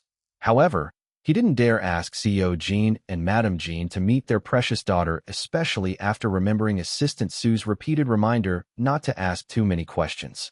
I'll work hard to earn their trust. Then they'll surely allow me to meet Miss Kitty in person. After thanking the couple for the opportunity to stay in their home and learn from CEO Jin Liwei as a paid intern starting tomorrow, the butler finally led Jasper to his assigned bedroom. Assistant Sue remained to speak with CEO Jin. The trip from Singapore to here didn't take that long, but Jasper still felt a little tired. He ended up taking a short nap before waking up before dinner. His two bodyguards acted as his guide in the mansion since they were originally CEO Jin's security subordinates. They led him back to the master suite because CEO Jin and Madam Jean apparently wanted him to join them for dinner. He was touched especially because Madam Jean was still in bed rest. This showed that the madam truly welcomed him to their home. When he arrived, he discovered that there were other new arrivals like him. There was a flamboyant man leading the conversation and making everyone laugh. You're here, Madam Jean. Iris smiled and beckoned him to join the group. Everyone, meet Jasper Leung. He's an intern Liwei personally invited all the way from Singapore. The flamboyant man greeted him in English. Ah, so you're Jaspy. I heard so much about you. Welcome. I'm Dominic Chua, Boss Iris Superduper to the highest level handsome and beautiful assistant and best friend. You can call me Dom. Nice to meet you, Jaspy. Hee hee hee. A middle-aged lady smacked Dom on the shoulder and scolded him. Introduce yourself properly. You're already this old, but still so unruly, huh? Ouch, Momsy. Listen to your Momsy. Domingo Chua warned his son. Dom pouted but behaved after being scolded by both his parents. Jasper watched all this and felt amused and awkward at the same time. The atmosphere was very lively. He recognized the name Dom because he often heard it from his boss, Miss Kitty. She would mention her Uncle Dom now and then. Of course, he also knew that Dominic Chua was the registered owner of White Tigress International Virtual Assistant Services on paper. This was a good opportunity to meet the actual person. He immediately noticed that the way this Mr. Dominic Chua spoke was almost identical to how Miss Kitty talked. So he was the reason why Miss Kitty always acted so overdramatic. Madame Jean, Iris, laughed. Her voice tinkled like crystal bells, making everyone sigh in appreciation at the sound. She said, "Jasper, this is my best friend Dom and his parents, Uncle Domingo and Auntie Reina Chua. They're like family to us, so my husband and I invited their whole family all the way from the Philippines to spend Christmas and New Year with us here. They're also the ones who influenced us to celebrate these special holiday occasions. Uncle and Auntie came here first, but their other family members will be arriving later a few days before Christmas Day." Jasper greeted them. The Chuas were a cheerful bunch, especially the mother and son, so Jasper soon found himself chatting with them as if he had known them for a long time. The father, Domingo Chua, wasn't as chatty as his wife and son, but he didn't shy away from talking to Jin Liwei in a familiar manner. Jasper was very impressed that these people treated CEO Jin as if he was a normal person and not a formidable billionaire. Dinner was soon served in the bedroom. Iris told Jasper that even though eating dinner in the bedroom with this number of people was not ideal, she still preferred having company instead of being bored eating by herself. She wouldn't allow her husband, CEO Jin Liwei, to leave their guests to eat by themselves in their first night of stay in their home either, because he would want to accompany her all the time. After finishing the delicious main meal, it was now time for dessert. Reina Chua kept on piling the cakes, white chocolate brownies, and other sweet pastries on Iris' plate. "Auntie Reina, the doctor says it's not good for Sholon to eat too much sweets," Jin Liwei said. Reina waved a dismissive hand. "Doctors are always like that. Don't eat this, don't eat that. Even if it's just once or twice a week, let a pregnant woman eat whatever she wants. Don't deprive your wife, Liwei. Poor girl." Jin Liwei looked like he wanted to say something, but decided to close his mouth. He released a helpless sigh, but there was a clear doting look in his eyes as he watched his wife enjoying dessert. Jasper observed all this. Reina gave advice to Iris. "Sholon, don't look at ugly people, animals, or things because your baby will come out ugly. So only look at something beautiful so your baby will be as gorgeous, just like you and Liwei. Momsy, don't teach boss that kind of illogical superstitions," Dom complained. "Stay out of this. I was pregnant and gave birth to all 4 of you siblings, so I know what I'm talking about." Dom rolled his eyes but stopped when his father glared at him. Then Reina told Iris, "By the way, I dreamed of you eating 2 bananas while stroking your belly last night. Such a weird dream, huh? I think you're going to have twins." Both Iris and Jin Liwei looked shocked. Iris and Jin Liwei turned to Dom at the same time. Dom immediately raised both of his arms up high while shaking his head. "Boss, Sir Boss, believe me. I never said anything to Momsy or anyone in my family. I didn't even tell them that you're pregnant." He gasped and quickly covered his mouth with both his manicured hands. "Oops." Reina Chua smacked her son in excitement. "I knew it. I keep on dreaming about Sholon stroking her belly, or pushing a stroller, or even nursing. I've been having these dreams since last month, but your popsy told me that they're just dreams and not to bother you with them, especially after we heard that Sholon's health hasn't been that good lately. But I just have this feeling that either Sholon is already pregnant or she's going to become pregnant soon." Everyone looked at Domingo Chua, who sighed in a helpless manner before nodding. "Yes, it's true. Your Auntie Reina really kept on having those dreams. She would wake me up in the middle of the night to describe them." Iris looked dumbfounded, and so did Jin Liwei. Based on their expressions alone, Reina knew right there and then that her dreams were spot on. She became even more excited and hugged Iris. "I'm so happy for you, Sholon. You're still young, but I just know that you're going to be a great mother."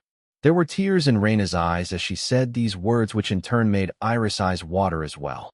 Then Reina faced Jin Liwei. "You have to take care of your wife, huh, Liwei? Pregnancy is hard on women. And after Sholon gives birth, don't leave all the responsibility of raising your children to her alone. You have to help too, and not just focus on earning money outside the house." You have to be a father both in name and in action. I understand, Auntie Reina. Jin Liwei replied in a solemn tone. Please don't worry. I take my responsibility as a husband and father very seriously. The teary Iris held the older woman's hands and squeezed them. Liwei will be a great father, Auntie. He's already a great father. I'm the one who's worried that I won't be a good mother. I don't know how to be a good mother. Oh, Shilon. All first-time mothers feel like they have no idea what they're doing even after all the preparations before the birth. Theoretical knowledge is completely different from practical application. You have to experience something first before you can really know what it's like. It's okay to worry and to be scared. This is all normal. I was like that too when I was pregnant with my eldest Marjorie. To be honest, I was terrified, but look at me now, a mother of 4 adult children. All of them are doing well and letting me and their Popsy enjoy our old age. Momsy, you and Popsy are far from old yet. Dom protested. Iris agreed. Auntie and Uncle look younger than your actual age. Reina touched her face and smiled. Really? That's because we've been using all of the Orchidia beauty products that you've been sending to our family. Your Uncle Domingo doesn't like being fussy, so I told him, fine. Don't use these beauty products that Shilon kindly sent us all the way from China. I'll keep on looking young while you're going to look old. Then people will think that you're my father in a few more years. Then he started using the products by himself without waiting for me to force him. Everyone laughed. Even Jasper, who had been listening in the sidelines, joined the laughter. He never expected that CEO Jin Liwei's home to be so much fun, warm, and loving like this. They felt like a normal family despite their high social status. After the meal, the group split into 2 in the bedroom while drinking hot tea to aid their digestion. The gentlemen lounged at the sitting area. They consisted of Jin Liwei, Domingo, and Jasper. They were mostly talking about business and Jasper's upcoming short internship at Gene Corporation starting tomorrow. As for the ladies, they stayed on the huge bed while talking about Iris' pregnancy. Of course, Dom was included in this group. Iris was attentive and listening to all of Reina's advice, while Dom would receive smacks now and then for complaining about some of his mother's dodgy superstitious beliefs. You're amazing, Auntie Reina, Iris said. You dreamed that I'm pregnant with twins. We've been keeping it a secret. Even our parents don't know yet that I'm carrying twins. Liwei and I want to surprise everyone after I give birth. It's nothing. Reina waved her hand, trying to downplay her psychic dreams. I have these prophetic dreams sometimes. I think most of us Filipinos believe in this kind of meaningful dream interpretations. When I was pregnant with Dom back then, I remember dreaming about tripping on a toy car on the floor of our house. I took that as a sign that your Uncle Domingo and I were finally going to have a baby boy after 2 daughters. We were so excited because we always wanted to have a baby boy to carry on the Chua name. But just before I was about to give birth to Dom, I had the same dream. Well, not exactly the same. I tripped on a toy car again, but that time, there was a Sharpie doll in a pink dress riding the toy car. That's when I knew that although I was going to finally have a baby boy, he'll still really be a daughter deep inside. Dom burst into tears. Momsy, woo-woo, I love you and Popsy so much. You're never ashamed of my handsome and beautiful self. Woo-woo, what are you crying for? Reina also burst into tears, but she was trying so hard to control her emotions. You're our child, so of course you're Popsy, and I are going to accept you no matter what. Stop it now, huh? I don't want to have swollen eyes. Affected by them, Iris also started crying. She felt so touched by their mother and child bond. Jin Liwei arrived beside her in a flash and hugged her, looking worried. What's wrong, love? Darling, we'll also accept our K-kids no matter what they become, okay? She cried. Of course, love, Jin Liwei said. He glanced at Domingo Chua, who looked as helpless as him as they watched the ladies sobbing their hearts out. Jasper stayed in the sidelines and looked awkward as hell, not knowing what to do with himself. Nobody anticipated that the cheerful atmosphere would become so emotional like this, with the women all ended up crying. In the end, everyone became concerned for Iris. The Chuas and Jasper all excused themselves and bid goodnight to the couple. Jin Liwei was left to comfort his wife. It took some time for Iris to control her emotions again. She pressed herself deeper in her husband's warm embrace and inhaled his scent for comfort. That was so embarrassing, she murmured, sighing. It's fine, Jin Liwei assured her. Are you okay now? She nodded.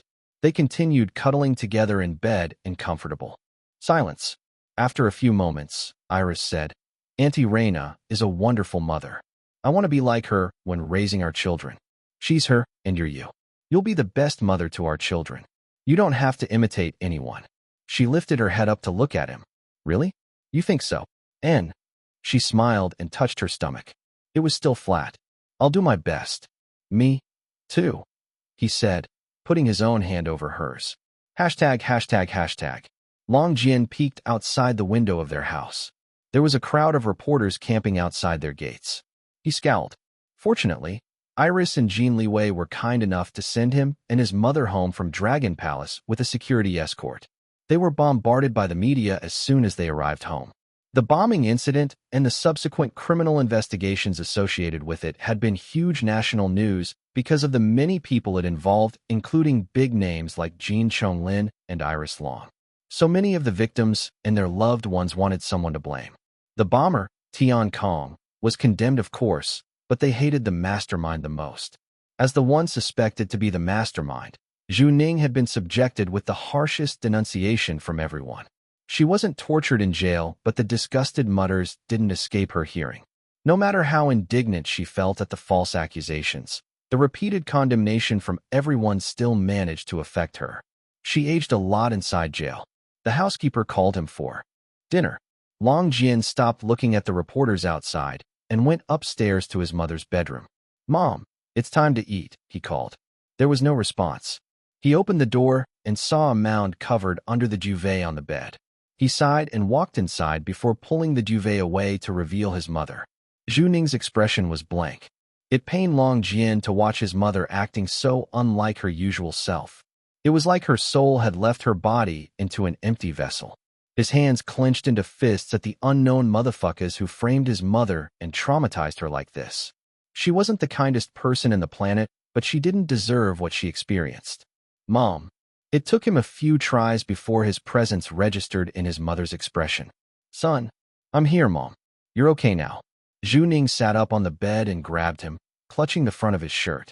There was some madness in her frightened eyes as she muttered over and over again. I don't want to go back to jail. Don't let me go back there. You're not going back to jail, Mom. He sat down on the bed and did his best to comfort his mother. After a few minutes, Zhu Ning finally started to calm down. Long Jian sighed in relief. It's all thanks to Xiaolan and her husband CEO Jin that we managed to free you not only from jail, but also from all the crimes the prosecutors are pinning on you. Mom, I couldn't do anything with my own power, but they helped me. She didn't reply. He couldn't see her expression clearly because the room was dim. What did you pay for the bitch to help you? She asked in a harsh whisper. He frowned. What? A fierce Zhu Ning faced him. He could barely make out her appearance in the dark. However, it was clear to him that there was something wrong with his mother's reaction. She held his arm and dug her fingers on his skin. It hurt. He tried to pull away but failed. That bitch is the daughter of Wei Lan. That slut. There's no way that she'll help you without asking for anything in return. What did you exchange for helping me out of jail? Tell me. Long Jian kept his mouth shut.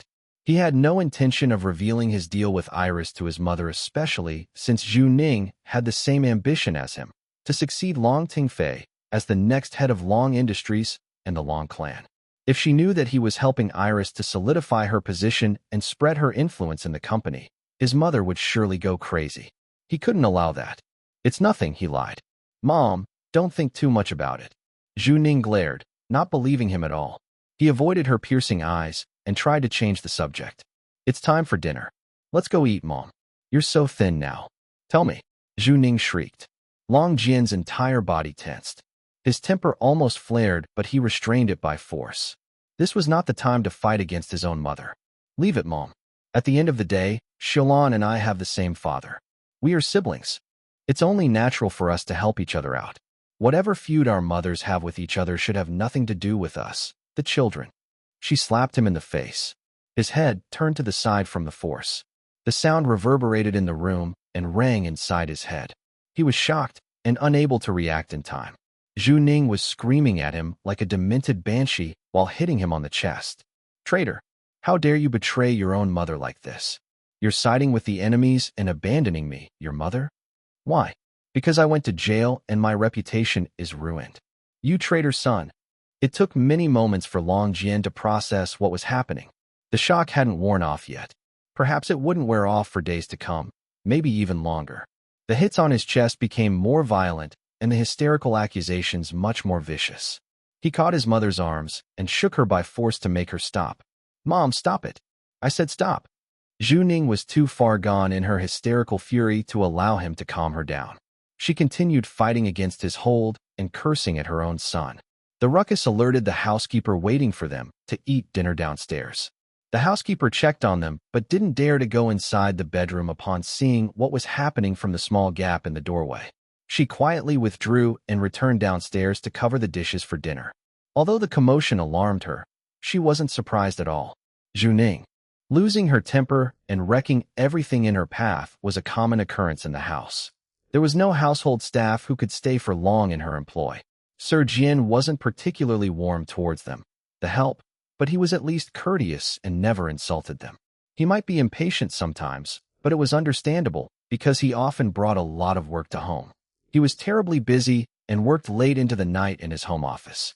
Despite this, he was still generous and would secretly give each of them bonus during special occasions without his mother's knowledge, who would surely kick up a fuss if she had known about it. In short, if it were only Sir Jian, the household staff would have no problems staying loyal. It was unfortunate that their actual employer, Madame Zhu Ning, was far from ideal. The housekeeper didn't know how many came and left before her. She was already planning to quit a while back, but then the madam got arrested. Life in the house became more peaceful, and she decided to stay for the meantime. But now that the vicious madam was back, the housekeeper's original plan to quit returned. She would just wait for her latest pay and leave afterwards. Long Jian had no idea that their current housekeeper was planning to leave soon. He had no time to think about anything else right now aside from calming his hysterical mother. Nothing worked. Frustrated, he threatened, "Mom, if you don't stop this right now, I'm going to leave you in this house." It worked like a charm. Zhu Ning stopped trying to attack him and looked at him with disbelief. She was still furious, but there was now growing panic mixed in. "What did you say? You're going to leave your own mother?" Long Jian tried to take a few deep breaths to calm himself down, but the adrenaline rush from the situation didn't allow him to completely restrain his own temper. He snapped at his mother. "Since you call me a traitor, then what's the point of staying here with you? I did everything I could think of to find a way to free you from jail and the crimes you're being charged. So what if I asked Xiaolan and her husband for help? She's my sister, and he's my brother-in-law. Mom, can you please stop this senseless hatred towards father's other women and children? I'm so tired of this." Zhu Ning's face twisted, and she moved to slap him again, but he caught her hand in time. "How dare you speak to your mother like that? No respect at all. Mom." His sudden roar scared her. She froze in shock. Long Jian looked like he was barely able to control himself. If Zhu Ning had a nasty temper, he had it too. They were mother and son after all. It was just that he learned to have more self-control, discipline, and to be less impulsive in order to pursue his high ambitions. "You're my mother, so of course I respect you. I've always been filial to you. But Mom, any more respect beyond filial piety is something that needs to be earned. It's not automatic even. Between a parent and child." Zhu Ning looked like she had just been slapped by her own son. He continued in a grim tone and expression, "I've always hated Xiaolan and my other half-siblings just like what you always taught me. But you know what?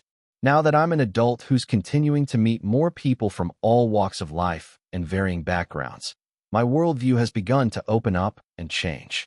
I realized that my original hatred towards my half-siblings wasn't even my own. You're the one who planted it in me the moment you gave birth to me. You're blaming me, your mother?" Long Jian sighed. There was a mixture of helplessness, frustration, and defeat in his expression. He didn't answer her question, but said instead, "Mom, whether I continue hating my half-siblings or build some sort of cordial relationship with them will be my own decision from now on. I'm an adult man now, capable of my own thoughts. Thank you for giving birth to me, raising me, loving me, and treasuring me as your only son, but I'll take over my own life now. Don't worry, Mom. I'll take care of you for the rest of your life and continue to be filial to you. But I'm telling you now that I won't allow anyone, even you, to forcefully interfere with the way I choose to live my life from now on." "You." Zhu Ning burst into tears and tried to hit him again.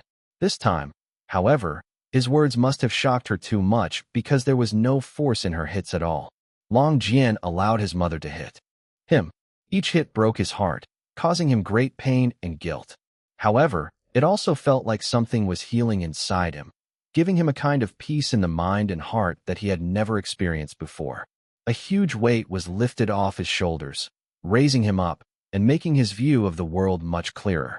His mother would surely resent him after this. Their relationship as mother and son might even change forever, but for the first time in his entire life, he felt like the air he was breathing in was fresher. Today was the day. Iris finally ended her bed rest a few days earlier than expected. Her health saw a sharp improvement ever since taking the supplements that Teresa Blipsberg specially made for her and following her friend's customized health plan. It had only been a few days, but Iris already gained a little weight.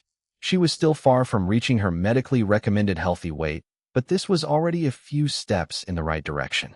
Even her private doctor couldn't help but feel amazed at this fast rate of recovery. Iris' latest ultrasound was a source of great relief to all of them because the twins had now stabilized inside her womb. As long as she didn't do any foolish and reckless stunts like before, the twins would stay put inside her until they could safely be born into the world. Jin Liwei already left for work when she woke up that morning. There was Jasper, his intern for 3 days, to mentor at Jin Corporation, so Jin Liwei could only witness his wife finally leaving their bed and standing up and walking around on her own via video call. He was as happy and relieved as her. After the video call, Iris asked Dom and his parents to accompany her to the indoor forest to take a walk. She wanted to enjoy the beauty of nature in person after so long, without having to go outside in the cold weather. Other people joined them. Grandpa Lu was having a great time chatting with the equally boisterous Reina Chua. Of course, Domingo Chua wasn't left out, but he wasn't as loud as his wife and the older gentleman. Grandpa Lu was carrying little June in his arms, not at all showing any frailty due to his old age. In fact, his energy trumped Domingo Chua, who was a few decades younger than him. Jiang Yingyu had a day off today, so she also joined the group. The cats tagged along as well. Popcorn ran around here and there, but always returned to the group to jog beside his mommy's feet, while the fat and lazy ice cream was being carried by Dom, aka slave number 1. Iris was all smiles as she took off her sandals to walk barefoot in the indoor forest. She wanted to feel the earth directly with her skin. This place had become her favorite part of their home. Not only was it Jin Liwei's extravagant present for her for their first anniversary as lovers, but they also exchanged their marriage vows in front of their family and friends at this very place. It was, without a doubt, a special place for both of them. Since she only got cleared to end her bed rest today, Reina and Grandpa Lu didn't allow her to walk for too long. A few minutes, and they already urged her to rest in the comfortable seating area on the islet in the middle of the koi fish pond. Dom and his father, Domingo, were keeping an eye on little June, who was playing with his 2 cat cousins away from the pond. The rest were chatting on the islet. Grandpa Lu's voice boomed and echoed inside the indoor forest, scaring away some of the koi fish in the pond away from the islet. This old man is so happy that you're finally recovered and out of bed rest. Shilon, my girl. I was so worried that my already white hair turned even whiter. Your beloved grandpa is so relieved that you and your baby are both okay. Good, very good. Iris smiled. Thank you, Grandpa Lu. Sorry for worrying you. She looked at the others. For worrying all of you. As long as you're okay now, Reina told her. Be more careful next time, huh? Iris nodded. Grandpa Lu and Reina decided to leave the islet and play with the cute little June. Their laughter filled the place, giving warmth to the hearts of everyone present. Iris turned to Jiang Yingyu, who was watching her son and the others from afar. Sister Yingyu, Iris called. It was only recently that she began addressing her friend like this. Jiang Yingyu faced her. Yes, Shilon. Are you okay? Jiang Yingyu looked confused at first, but still nodded with a smile. I mean, with the lawsuit, Iris clarified. Oh. Jiang Yingyu paled a little. Her smile also dimmed. Yes, I'm okay. No, not really. She sighed. Iris didn't reply, but waited for her friend to say more. Lin Yihan, I mean Mr. Lin. It's fine, Sister Yingyu. Call eldest brother whatever you normally call him. Jiang Yingyu blushed and looked down on her lap to avoid Iris' straightforward gaze. There was no teasing in Iris' tone or expression, but Jiang Yingyu still couldn't stop herself from feeling shy. Okay. She cleared her throat. Lin Yihan. He tells me that the lawsuit should have already concluded by this time, but it seems that your father, President Long, is purposely trying to delay the lawsuit behind the scenes. Iris' eyes turned icy. Ketchup already informed her and Jin Liwei about Long Tengfei's interference in the lawsuit. Despite his disapproval at his son's actions, Long Tengfei was still doing everything in his power to secretly protect Long Hui. Iris and Jin Liwei wanted to step in to move things along by force if necessary, but Lin Yihan had specially requested that they don't interfere in the case. It was enough that Iris and Jin Liwei were protecting little Jun's privacy and preventing the media from feasting on the innocent child. Lin Yihan wanted to solve his problem with Long Hui with his own abilities. Jin Liwei respected his eldest brother's decision. So as the wife, Iris trusted her husband's stance and stood by him. Now, however, Iris was ready to break her promise with Lin Yihan if Jiang Yingyu requested for help. She couldn't stomach watching her friend and the mother of her beloved godson suffering like this because of a jerk. Do you want me to help speed along the lawsuit? Iris asked. Jiang Yingyu shook her head without any hesitation. It's fine, Xiaolon. Thank you. But I think we should trust Lin Yihan in this matter. Fine, if that's what you want. Iris smiled.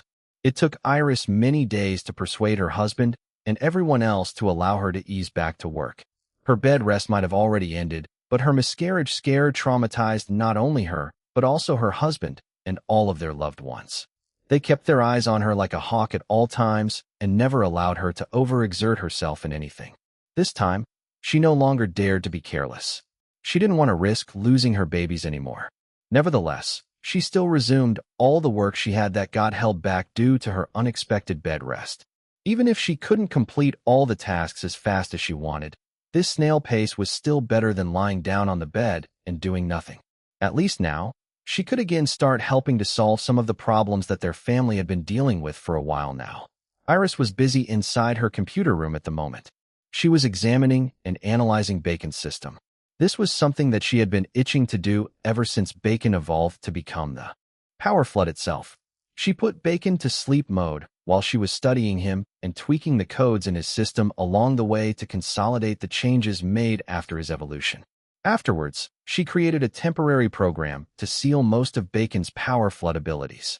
She needed more time to study and test out these new abilities in a controlled environment in order to ensure that Bacon wouldn't harm himself while using them. At the same time, she wanted Bacon to learn how to control himself. Becoming the power flood meant that Bacon was now like a dormant nuclear weapon. He literally had the power to destroy the modern world as everyone knew it. Therefore, Iris and Jin Liwei needed to teach Bacon on how to resist the temptation to unleash his new destructive powers. They didn't want a situation to occur where the world ended just because Bacon threw a tantrum over something trivial. While Iris was absorbed in what she was doing, she felt a familiar strong warmth embracing her from the side. It took a few seconds for her to focus on the present. Her mouth curved up into a soft smile. "Darling," she murmured and received her husband's kiss on the lips. "Snack time," Jin Liwei said while sweeping his eyes all over his wife's body to make sure that she was all right. Iris didn't miss the movement of his eyes. She knew that he was worried about the level of radiation exposure inside her computer room, especially now that she was pregnant. She was worried, too. "Look, I'm wearing the anti-radiation clothes that Pio made and Ashandra designed for me. I'll be fine." "I know, love. But don't stay in here for too long, just to be sure." "Okay." Jin Liwei kissed her cheek. "Let's go. Auntie Reina cooked champurrado one for you and some other Filipino sweets." Her eyes lit up. She had eaten champurrado before and liked it. Dom requested one of their chefs to cook it, and the chef succeeded after following a recipe. However, Iris still wanted to try Auntie Reina's champurrado after hearing Dom rave that it was the best ever in the world. "Okay, but let me finish this up first." She pulled her husband to sit beside her. He frowned, not wanting for her to spend any more time inside the computer room today. "Love, I'll be done in 5 minutes. No, 3 minutes. Promise. I'll just reinforce Bacon's priority command access to only the two of us. Remember when he almost tested out his new power flood abilities after getting Big Brother's permission? We can't let that happen again." His system became laxer with these commands after he evolved. I need to fix this right now. Oh. Jin Liwei sighed before nodding. Bacon is still grounded because of that incident. That cunning kid. He clicked his tongue while shaking his head. Good thing that Ketchup detected it immediately and informed me just in time. N. Our daughter is very responsible and reliable.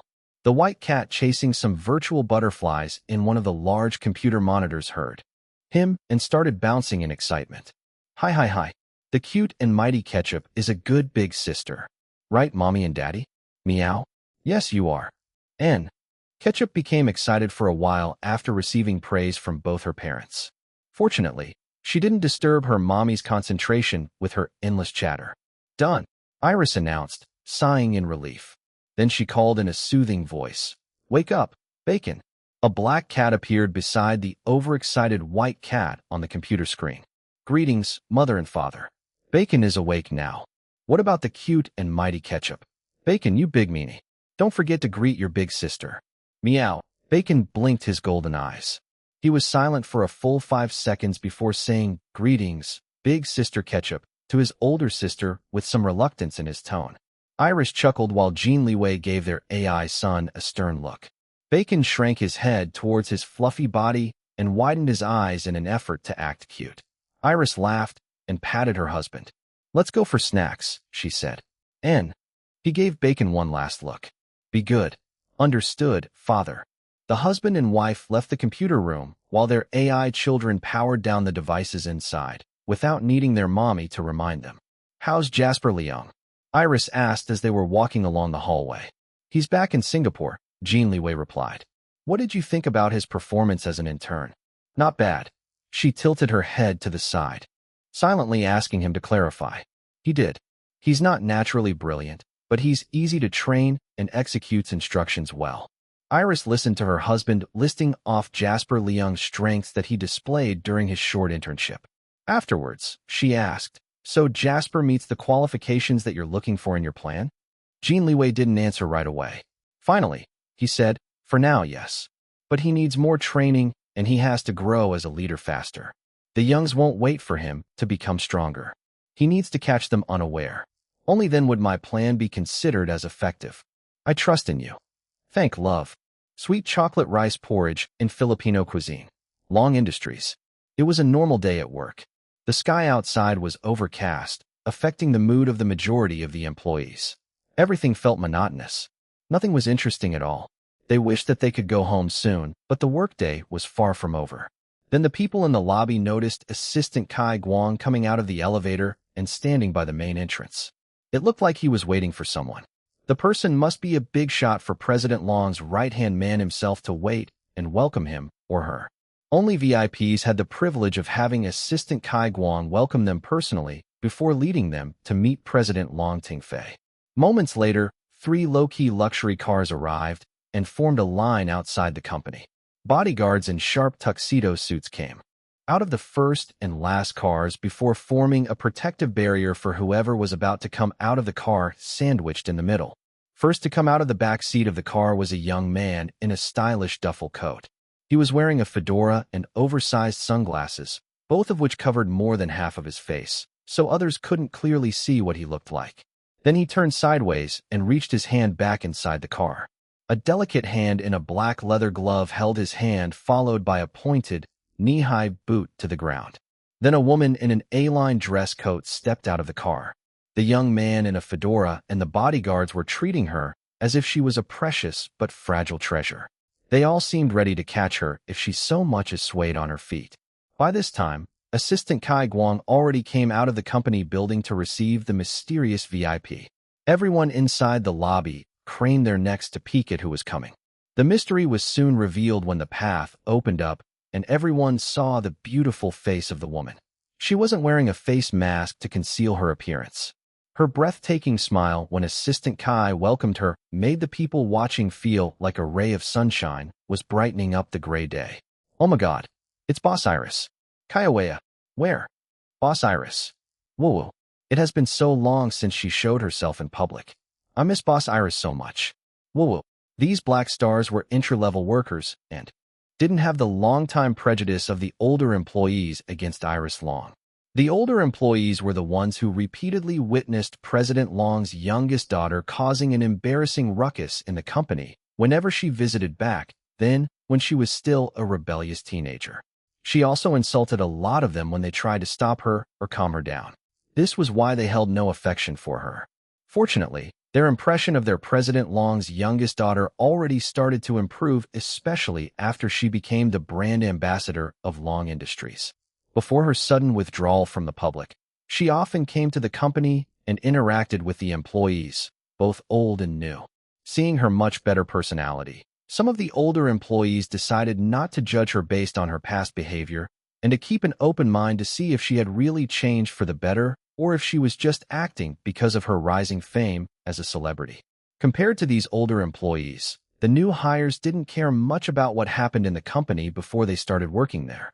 They would sometimes hear about Iris Long's unreasonable behavior and actions before, but they didn't think too much about it, especially since some of them were Black Stars. Those of them who were Black Stars fiercely defended their boss Iris and wouldn't allow their co-workers to defame her in front of them. Now that their beloved boss Iris was right in front of them, they wanted to run towards her and ask for her autographs and photos with her, and also to see with their own eyes if she was now okay. All of them had been so worried when they heard that she was ill and in bed rest. They were about to run to her, but their supervisor glared at them.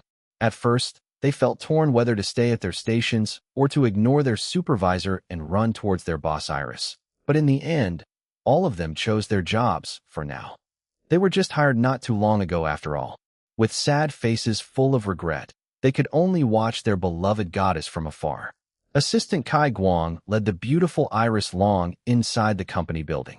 Her entourage of several bodyguards certainly made her more eye-catching.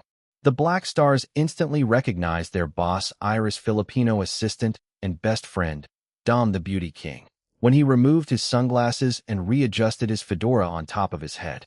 Kaya, Boss Iris, you're so beautiful. The most beautiful ever. We love you, Boss Iris. Are you okay now? Still gorgeous, Brother Dom. Despite their supervisor's clear disapproval, the Black Stars were unable to control their excitement and delight from seeing their boss Iris in the flesh. Iris stopped walking and looked over at them, screaming for her. She smiled before heading towards their direction. Her action made them even more excited that they were literally bouncing on their feet and screaming as if their lives depended on it. Hello, Iris. Greeted. Hi. Dom greeted next. Boss Iris. Dom, the Beauty King. Kaya. Iris. I remember some of you from the last time I came here. The one she was referring to felt so happy that she remembered them. Iris. As for you, I haven't seen you before. Are you new? Why yes, Boss Iris. I only got hired last week. Iris, congratulations. Thank you. She chatted with her fans for a few minutes.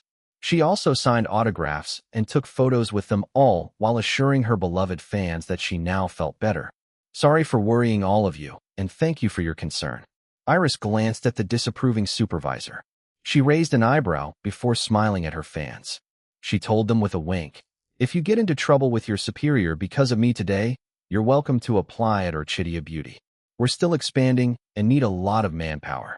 Before the Black Stars could react, Iris Long gave them a final bright smile and waved goodbye before walking away with her eye-catching entourage through the lobby. Assistant Kai Guang was leading them, and the group disappeared in the elevators, presumably to meet with President Long. It took a few seconds before their boss Iris' words registered in the brains of the dumbfounded Black Stars. When it did, everyone in the lobby area almost became deaf from the loud screams. That same day, all the Black Stars working in entry-level positions at Long Industries resigned en masse. It surprised their supervisors, but didn't affect the company too much. They could always hire new employees. There were thousands of new graduates vying for these entry-level positions. They never expected that this mass resignation created an unnoticed ripple among the Black Stars holding higher positions in the company. When they heard that their boss Iris herself invited their fellow Black Stars to apply at Orchidia Beauty, they felt envious and started evaluating their current situations at Long Industries, whether it was feasible to resign or not, and try their luck applying at their beloved boss Iris company. Those who resigned immediately applied at Orchidia Beauty, targeting different positions that matched their qualifications. They knew that their boss Iris' invitation wasn't a guarantee that they would be hired, but their excitement boosted their hope. 4 black stars like them. Working at their boss Iris' company was like a dream come true. All this would happen in the next few days. Back to the present, Iris didn't know that her words were this effective. Kai Guang wanted to say something at her, trying to poach people from her father's company, but kept his mouth shut in the end. Iris didn't notice his glances because she was too busy inhaling her husband's scent on the silk scarf wrapped around her neck. Being trapped inside the elevator was making her a bit nauseous with all the different smells assailing her. Fortunately, it wasn't too bad. Ever since she started taking the supplements and following the health plan that Teresa Blipsberg custom-made for her, all her previous pregnancy symptoms had become much more manageable. They hadn't disappeared completely, but Iris was already satisfied. At least, she wasn't fainting anymore. Teresa assured her and Jin Liwei that she would only feel progressively better from now on. Boss, endure it a little more. We're almost there. Dom said these words in an effort to calm Iris. Kai Guang shook his head at his distant nephew. Iris might look a little unwell, but she was very calm. Dom was telling her to calm down, and yet he was the one who looked panicked instead. I'm fine, Dom, Iris said. He nodded but still urged Kai Guang. Uncle, please hurry up. Kai Guang could only stare at his nephew. What did the brat mean for him to hurry up? Could he, Kai Guang, make the elevator go faster? Even if he could, he still wouldn't do it. What if it made the young Miss Xiaolon feel worse? Wouldn't he have to suffer the wrath of not only her father President Long, but also her husband President Jin? He, Kai Guang, wasn't a foolish old man to court death like that. Dominic, this distant nephew of his, was so smart, and yet sometimes he was so dumb. TSK. Kai Guang couldn't help but scold Dom in his heart. The elevator ride felt long, especially for Iris and for everyone who was worrying about her, but it was actually short in reality. When the door opened, Iris managed to maintain her poise and not stumble out of the elevator to breathe in the fresher air of the hallway. The group followed Kai Guang all the way to Long Tingfei's office. Kai Guang announced her arrival first before she stepped inside. Dom was about to follow her, but Kai Guang pulled him back and glared at him. Xiaolon. Long Tingfei greeted his daughter and even stood up. Father. Iris greeted him back. Once he reached her, he suddenly didn't know what to do with himself. He just stood there in an awkward manner before gesturing for his daughter to sit on the couch. Iris immediately noticed that the modern couch was different to the traditional style carved wood sofa with foam and bed that decorated the office before. Long Tingfei cleared his throat. I had Kai Guang replace the old seats with something more comfortable for today. It's not good for pregnant women to sit on hard surfaces for long periods of time. Iris' eyebrows both rose. She felt a little surprised at first, but didn't find Long Tingfei's thoughtfulness too abnormal. Long Tingfei had never been showy about his concern for his children, but he definitely cared for all of them in his own distant way. That didn't make him a great father. Not at all. On the contrary, he had many shortcomings as a father, but nobody could deny that he took responsibility for all his children, both legitimate and not, and supported all of them financially without any complaints. How are you? He asked before sitting down on the opposite couch, still looking awkward in front of his daughter. Better, Iris replied and noticed that refreshments were already served on the coffee table. Long Tingfei must have prepared for her arrival in advance. She didn't stand on ceremony and immediately grabbed one of the bite-sized pastries. Long Tingfei's eyes softened while watching his daughter enjoying the refreshments. He took this chance to examine her from head to toe and back up again. He frowned. Eat more. You lost so much weight. Shouldn't you be getting fatter when you're pregnant? She wiped crumbs from her lips with a serviette. I already gained a little weight after my bed rest ended a few days ago. My friend from Cross Academy prescribed some supplements for me and is helping me become healthier. Good. Long Tingfei was relieved. If someone from the academy was helping his daughter, then the person must be a genius and knew what he or she was doing. Liwei is also taking care of me. Iris didn't forget to add. They chatted about trivial things for a few minutes before Iris finally got straight to the point. Father, I would like you to stop interfering in eldest brother Lin Yihan's lawsuit against elder brother Long Hui. Long Tingfei was caught off guard. He wasn't able to reply to his daughter's words for a few moments. Iris didn't speak and patiently waited for him to gather his wits. He opened and closed his mouth. She could almost see the gears in his head turning, thinking of a way to answer her. In the meantime, she continued enjoying the pastries in front of her. Knowing that her health plan didn't allow her to overindulge in sweets, she took many bites of the already bite-sized pastries, savoring their taste as if they were the best food in the world. Well, for a pregnant woman like her, anything that satisfied her cravings was considered as the best food in the world at that moment. She was on her third pastry when Long Teng-fei released a long, drawn-out breath. It seemed that he was finally ready to speak. Xiaolon. He sighed again. Yes, father. He's your brother. She knew who he was talking about and murmured, Indeed, he is. And he's my son. She stopped eating. Her emotional intelligence had grown by leaps and bounds this year. Although there were still situations that she couldn't read accurately, she wasn't as dense as before. She immediately knew what Long Teng-fei's words meant. She placed the half-eaten pastry back on the table and focused on Long Teng-fei. Father, I remember having a similar talk with you before about your eldest son's falling out with your grandchild's mother and the rest of us. He hurt Sister Ing too much and even slandered one of my husband's best friends on national news. Long Teng-fei remained silent. It was my understanding that you wouldn't interfere in our conflict when we talked about this matter last time, but it seems that I was wrong. Iris tilted her head to the side. Father, he has to pay for what he did. Another sigh from Long Teng-fei. I know that I said something like that before, but, sigh. As a father, I just can't sit still while I watch my own son going through something like this. If this happens to you or your other siblings, I would do the same thing. I can only do this much for all of you and use my wealth and influence to protect my children. Iris didn't react much, but her nose started to feel a little sting and her eyes watered. Ugh, her emotions were starting to overwhelm her again. Almost anything was able to make her feel touched now. She wanted to scoff at Long Teng-fei, but her feelings were doing the opposite. It seemed that she was starting to sympathize with Long Teng-fei's predicament as a father who was caught between his children's conflict, which also involved his first grandchild, little June. She scowled. This wasn't good. She had to take firm stand, not be swayed like this because of her unstable emotions. Stupid hormones. Long Teng-fei saw her scowling and thought that she was angry at him. He wasn't surprised. If this were any normal situation, his pride as a Long wouldn't allow anyone to act this presumptuous in front of him, but this was his youngest daughter, who he honestly thought would continue being a disappointment before, but now had soared to unbelievable heights like a reborn phoenix. Now, this daughter of his only kept on giving him great pride with all her accomplishments since waking up from her year-long coma. He really couldn't muster any urge to scold her for showing such an unpleasant expression on her face in front of him. You're pregnant now, he said. You're going to be a mother, a parent very soon. You'll eventually understand how I feel, why I can't just leave your older brother alone. It was clear that Iris was upset. Long Teng-fei didn't want to upset her due to her pregnancy, but it was inevitable to have hard feelings when talking about this topic. Iris leaned back her head on the back of the couch and closed her eyes while taking deep breaths. Daughter, are you all right? Yes, father.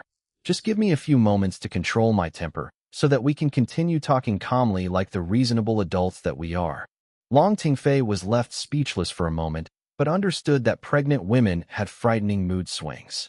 When his ex-wife Wei Lan was pregnant with their daughter back then, the woman was like a demented tigress who wanted to bite everyone's heads off. Compared to the mother, the daughter was clearly much better in this aspect. No, in many aspects. Iris remained in that position for so long that Long Teng-fei thought that she had already fallen asleep. He was about to try calling her and see if she would respond, but her eyes already opened. Father, I'm fine now. Mostly fine. She sat up straight and immediately finished the half-eaten pastry she left on the table earlier. Her expression looked better after eating the pastry.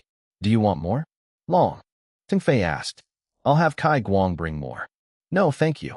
It's not healthy for me to eat too much sweets. Iris drank plain water before facing the original Long Xiaolon's father. With everything you just told me, does this mean that you'll continue to interfere with the lawsuit against your eldest son? He didn't respond. He didn't need to. She already knew his answer from his silence alone. She couldn't help but sigh. Fine. I can't force you to change your mind. But a word of advice, father. It won't be good for your reputation or the company's if it's found out that you're using your influence to delay the lawsuit. You might even get into legal trouble. Long Teng-fei still didn't respond. From his expression alone, He already knew the risks before acting on his paternal instincts to protect his eldest son. Iris added, even if you keep on trying to delay the lawsuit, it will still have to end eventually. The evidence is strong against your son. This is just stalling for time. Unless you pay off the judge to rule in his favor, then your son can't escape the inevitable. I know. He sighed and looked older than his age at that moment. But I can't just abandon my own son. Iris felt frustrated at Long Tingfei's stance to continue protecting Long Hui. At the same time, she could also understand why he was doing this. He was right. She was now a mother. If something like this happened to her children, she would do everything in her power to protect each of them, even if it was against the world. Her husband, Jin Liwei, would also do the same thing. She was sure about that. Her bad temper was threatening to burst out of her, but she restrained herself. There was no point in forcing Long Tingfei to abandon his own son, even when Long Hui deserved to be punished severely for what he did. Fine, she said. Continue to help your son, if that's what you want. Liwei and I won't interfere in the lawsuit. This is eldest brother Lin Yin's request to us as well. I just hope that you know that what you're doing right now is delaying the justice that your grandson, little June, and his mother both deserve after all the pain that your beloved eldest son gave them. At first glance, Long Tingfei's expression looked cold.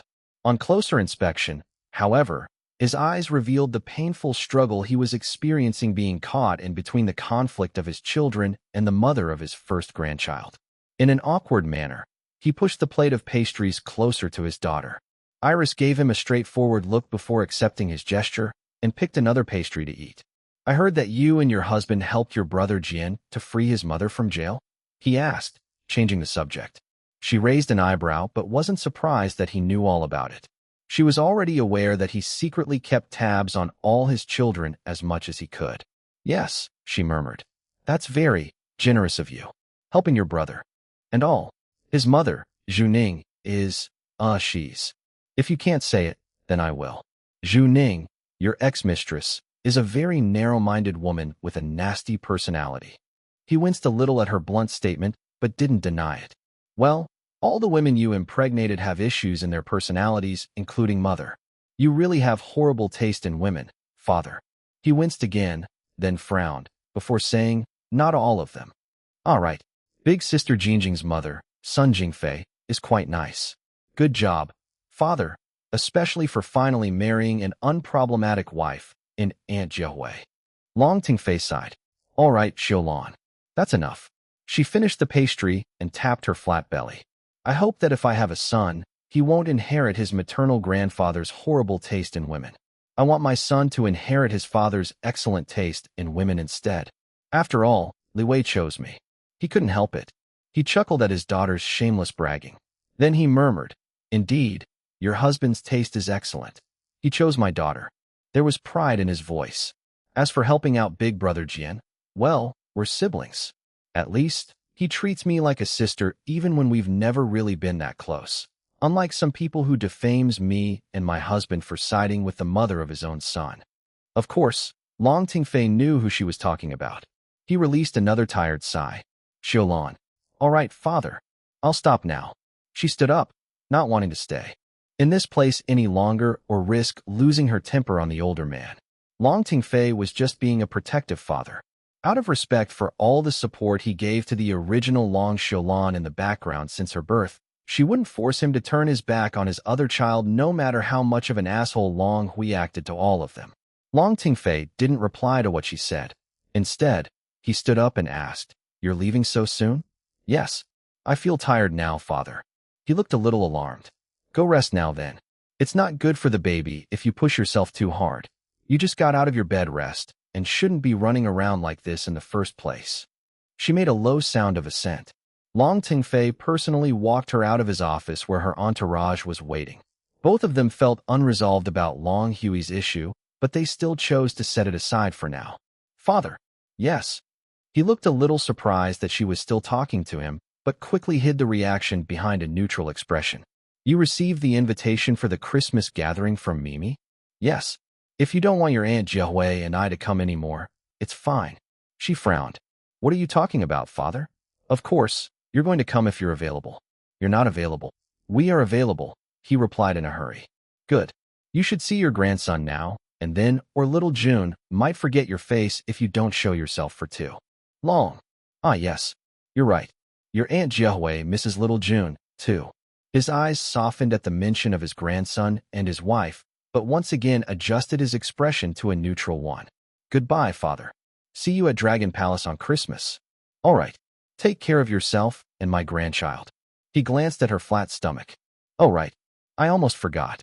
Mother will also be there with his Spanish stepson. Liwei already called Mother and warned her not to make a scene with you and Aunt Jiahui, so everything should be fine. Mother has been careful not to upset my husband. She cares more about him, her son-in-law, than me, her own daughter, but that's fine. I don't mind it much. It's up to you, father, if you still want to come to the Christmas gathering or not. He scowled at the mention of his ex-wife. I see. I'll keep that in mind. Your Aunt Jiahui is very excited to attend, so we're coming no matter what. We're coming for my daughter and my grandson, not for that woman. She nodded and waved at him before meeting up with Dom and her entourage. Kai Guang was there to lead them downstairs to the lobby. Mr. Guang, you're coming to our Christmas gathering, right? She asked. Kai Guang looked a little uncertain. An excited Dom persuaded him. You should come, Uncle. Momsy and Popsy and my siblings will all be there. We're going to sing karaoke and have a super-duper fun time together. Young Miss Xiaolan, did you invite me because of this brat? Iris chuckled. Part of it, but I would still invite you even without Dom. If Father and Aunt Jiahui are coming, then you should, too. I understand. Thank you for your invitation, young miss. I mean Madam Jean. This old one will certainly come. Yippee. Dom clapped and shook his body in delight. Kai Guang glared at him. If not for the presence of the young Miss Xiaolan, he would have already smacked this overdramatic nephew of his. Act properly, Dominic. You're not a child anymore. Iris chuckled again. Later, Iris and Dom were chatting in the back seat of the car on the way home when Ketchup's adorable voice interrupted them. Excuse me, Mommy. Great-granduncle Long Jufong is calling you. Meow. Iris raised an eyebrow. Answer it. Connecting the call in 3, 2 meow. Xiaolan, the elder's voice greeted. I heard that you just visited your father at the company. Are you available right now? I want to meet up. I have something that I know will interest you. Iris told Long Jufong that she would check her schedule first. After hanging up, she had Ketchup call Jin Liwei. When the call connected, Iris told her husband about the Long elder's request to meet up. Invite him to Dragon Palace, Jin Liwei said. Okay. She didn't have any problem with her husband's suggestion. In fact, she was also thinking the same way. Both of them didn't want to risk her meeting anyone they didn't fully trust outside of their home. Although the twins had already stabilized in her womb, the two of them still felt traumatized by her miscarriage scare. They didn't want a repeat of that happening ever again. It was safer for her and the twins to stay at home as much as possible. Jin Liwei added, I'm finishing up a meeting. I'll head home soon, love. Tell Long Jufong to come for dinner. I'll accompany you while you talk to him after we eat tonight. All right, darling. They exchanged sweet nothings to each other, making the spectator Dom giggle like always. Of course, Ketchup, who inherited most of her personality from her uncle Dom, followed suit and giggled like a little fool with the big fool. Iris chuckled at the two after ending the call with her husband. Afterwards, she asked Ketchup to call Long Jufong. Iris arranged to meet up with the elder at Dragon Palace Mansion later at dinner time. Dragon Palace Home Number 10. Later that evening, Long Jufong arrived at the mansion. A driver drove him, but he was the only one who entered inside. This was the first time that he was setting foot inside this place. Although he was good in controlling his expression, he couldn't completely conceal the glint of greed in his eyes as he looked around while following the butler. The whole place screamed of money. Lots of money, but not in a tacky way. There was a classy elegance in how everything was decorated in the mansion. Nevertheless, there was no denying that almost every single item decorating the place must have cost a fortune. Aside from the luxury, Long Jufong also noticed the intimidating security staff patrolling the entire property. They stared at him with cold expressions. He felt intimidated, but his pride didn't allow him to show it on his face. His posture became straighter, but he still couldn't remove the feeling of smallness compared to the enormity of the place. Enormity not only in size and wealth, but also in the power of Jin Liwei backing everything in Dragon Palace Home Number 10. The butler told him that they were about to arrive at the formal dining area. Before they even reached there, Long Jufeng could already hear loud, booming laughter. His heart skipped a beat, and his eyes shone in excitement. He recognized the voice. There were other voices mixed in what sounded like a cheerful conversation, but Long Jufeng only cared about that one booming voice. He had always wanted to form a close connection with such an eminent figure. The butler announced his arrival, and the conversation stopped. Long Jufeng finally saw all the people that he was joining for dinner tonight. Iris and Jin Liwei, of course.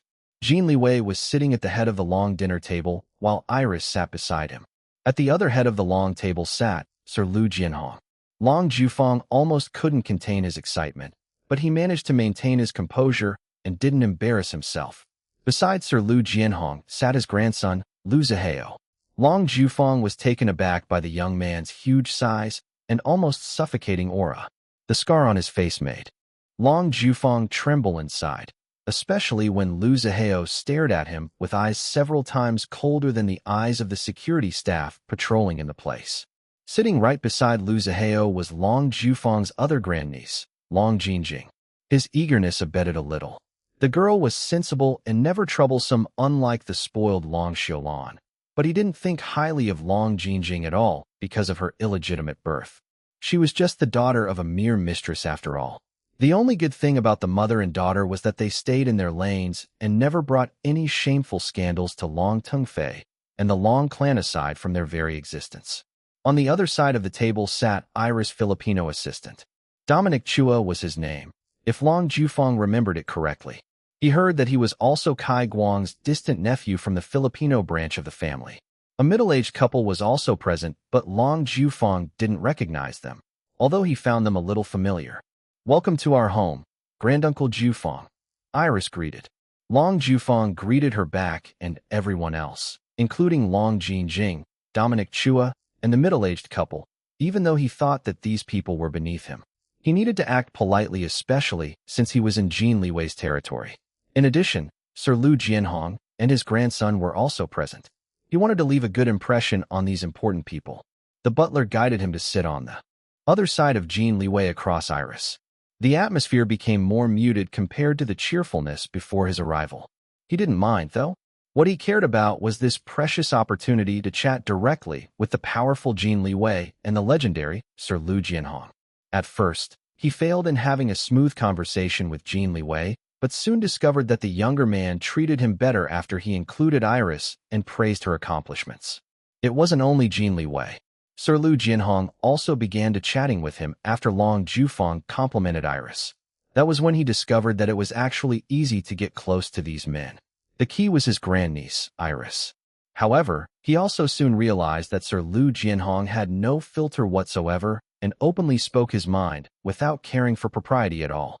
"Long Jufeng, I see that you only care about my beloved granddaughter, Xiaolon my girl, but what about my other beloved granddaughter, Jinjing my girl? Do you have something against my future granddaughter-in-law? Tell me, I want to know." Long Jufeng's eyes almost popped out of his head as he looked at the furiously blushing Long Jinjing in disbelief. He sputtered, "Future granddaughter-in-law?" There was shock and utter disbelief on Long Jufeng's face as he stared wide-eyed and open-mouthed at Long Jinjing, Sir Lu Jianhong, and Lu Zihao. Then he shuddered when Lu Zihao gave him a cold glare before pulling Long Jinjing closer to him. That protective action alone was enough for Long Jufeng to finally understand the relationship between his illegitimate grandniece and Sir Lu's grandson. His shock and disbelief immediately transformed into a calculating glint in the eyes which he quickly hid.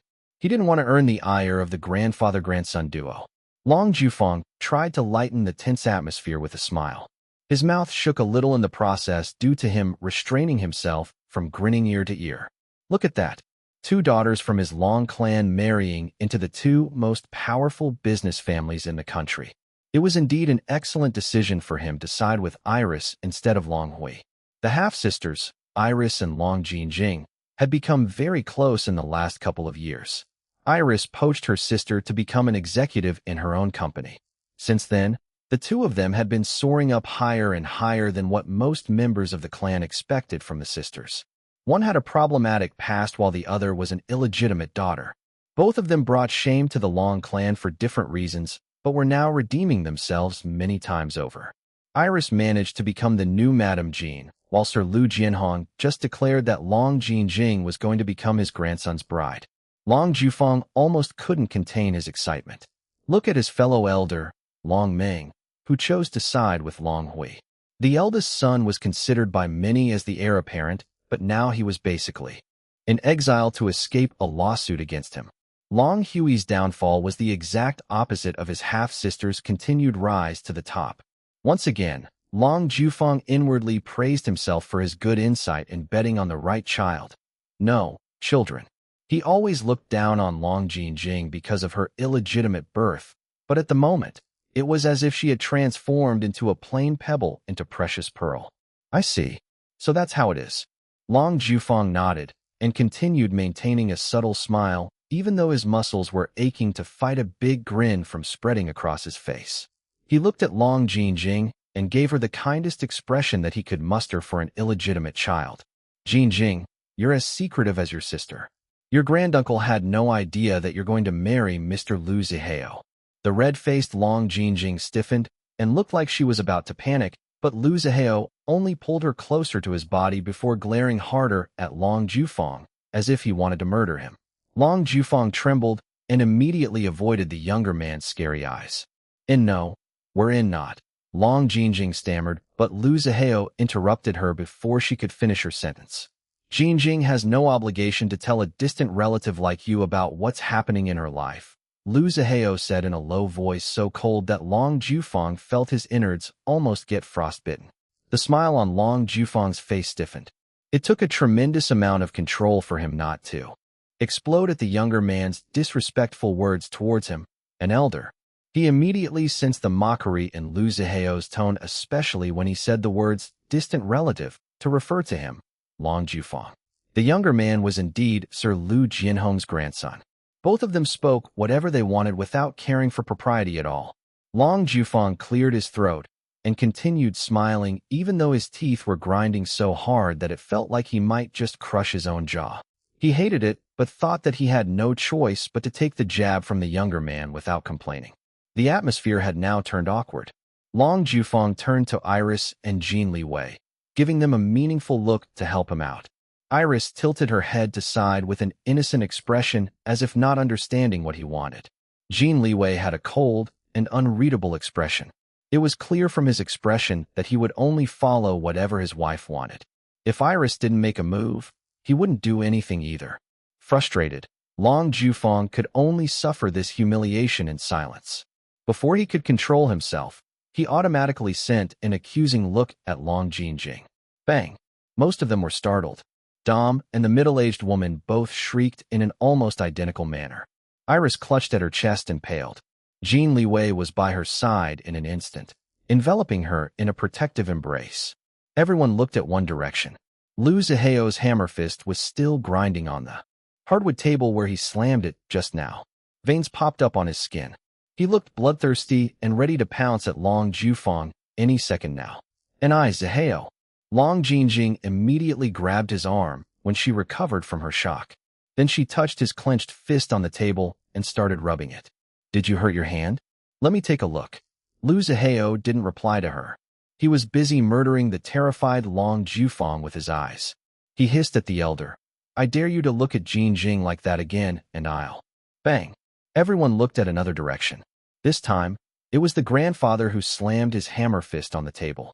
Long Jufeng watched as Sir Lu Jianhong, who had been silent after questioning him earlier that he hadn't answered yet, stand up in a huff. The older gentleman looked furious like his grandson. What bloody farce at this? I want to know. Dinner has not even started yet, and the table has turned into a cockfighting ring where you keep on pecking at each other. This old man has lost my appetite. You eat by yourselves. Sir Lu. Long Jufeng blanched and panicked. He wanted to stop the older gentleman from leaving. Lu Zihao also stood up and pulled the anxious Long Jinjing with him before following his grandfather out of the formal dining area. Heavy silence enveloped the table after their sudden departure. When the three people got far away from the formal dining area, Grandpa Lu stopped walking and turned around to face the still scowling Lu Zihao and the red-faced Long Jinjing. Then he grinned and started smacking his grandson's back. The loud Thumping sounds made Long Jingjing flinch. She was about to ask Grandpa Lu to stop hitting his grandson, but Lu Zihao gestured to her that he was fine. She looked hesitant, but still followed what he wanted. Bahaha. Did you see the expression of that old pretentious dingbat when we all walked out one after another? Did that mutton-headed snoot think that he can bully my beloved granddaughter in front of this old man? Huh. Over his dead body. Not mine, because I still want to live very long to meet, play and dote on all my great-grandbabies. Lu Zihao's scowl transformed into a bemused expression as he watched the old man, trash-talking another old man who was younger than him by more than a decade, and even cursing him to death. When Xiaolan, my girl, told us that Long Jufang will be joining us for dinner, this old man didn't think too much about it until Ingyu, my girl, declined to eat with us tonight. Ingyu is such a good girl and an excellent mother. Her only fault is having loved a wishy-washy, cowardly scoundrel who only thinks about himself. Ingyu, my girl, didn't say anything bad about that Long Jufang, or even show anything negative about him on her expressionless bodyguard face, but this old man clearly saw all the pain, humiliation, and anger in her eyes at the mere mention of that old coot. Why would she look like that? This old man knows. Long Jufang and all those backward Longs must have hurt her. Poor girl. The Longs have always been a bunch of elitist snobs who think too highly of themselves just because of their noble roots. What noble roots? Whatever noble roots they had before already fell into decay a long time ago. Their narrow minds are stuck in the ancient times. Do they really think that they can continue acting like pompous bastards to everyone who they think are beneath them? Tell me, I want to know. Do they really think that, huh? Lu Zihao allowed the old man to release all his bad feelings in his long tirade about the Longs. Then he noticed that his woman looked like she was about to cry, but was just trying hard to hold it in. His eyes became cold again, but there was also worry in them. He pulled her into his arms, embracing her. "What's wrong?" he whispered directly to her ear. She shook her head and just wrapped her arms around his waist and pressed her face against his chest to hide. She didn't care anymore if others saw her acting this intimate with Lu Zihao, even when she usually got shy. "Jingjing, my girl, what's wrong? Tell Grandpa Lu. I want to know." She finally showed her face. There were tear stains on the front of Lu Zihao's shirt. She shook her head and forced herself to smile. "I'm fine, Grandpa Lu. Please don't worry about me. Is it because that old snob back at the dining table didn't treat you right compared to Xiaolan, my girl? Huh, this old man isn't blind. I saw everything with my own two eyes. That haughty goat only began paying proper attention to you when this old man said that you're going to be my granddaughter-in-law. Typical backward Long. He thinks he's above everyone else, but doesn't hesitate to kiss the asses of those who have higher statuses than him. Does he think we're all stupid that we can't see what a calculative bastard he is? I want to know. Does he really think us stupid, huh?" Long Jingjing sighed. She tried to hide it, but both Grandpa Lu and Lu Zihao still saw the sadness in her eyes. "I'm really fine, Grandpa Lu. I'm used to it. Not everyone in the clan are, discriminating. There are some who are good people. Besides, I'm already used to them not really accepting me because I'm illegitimate." Lu Zihao's expression turned dark.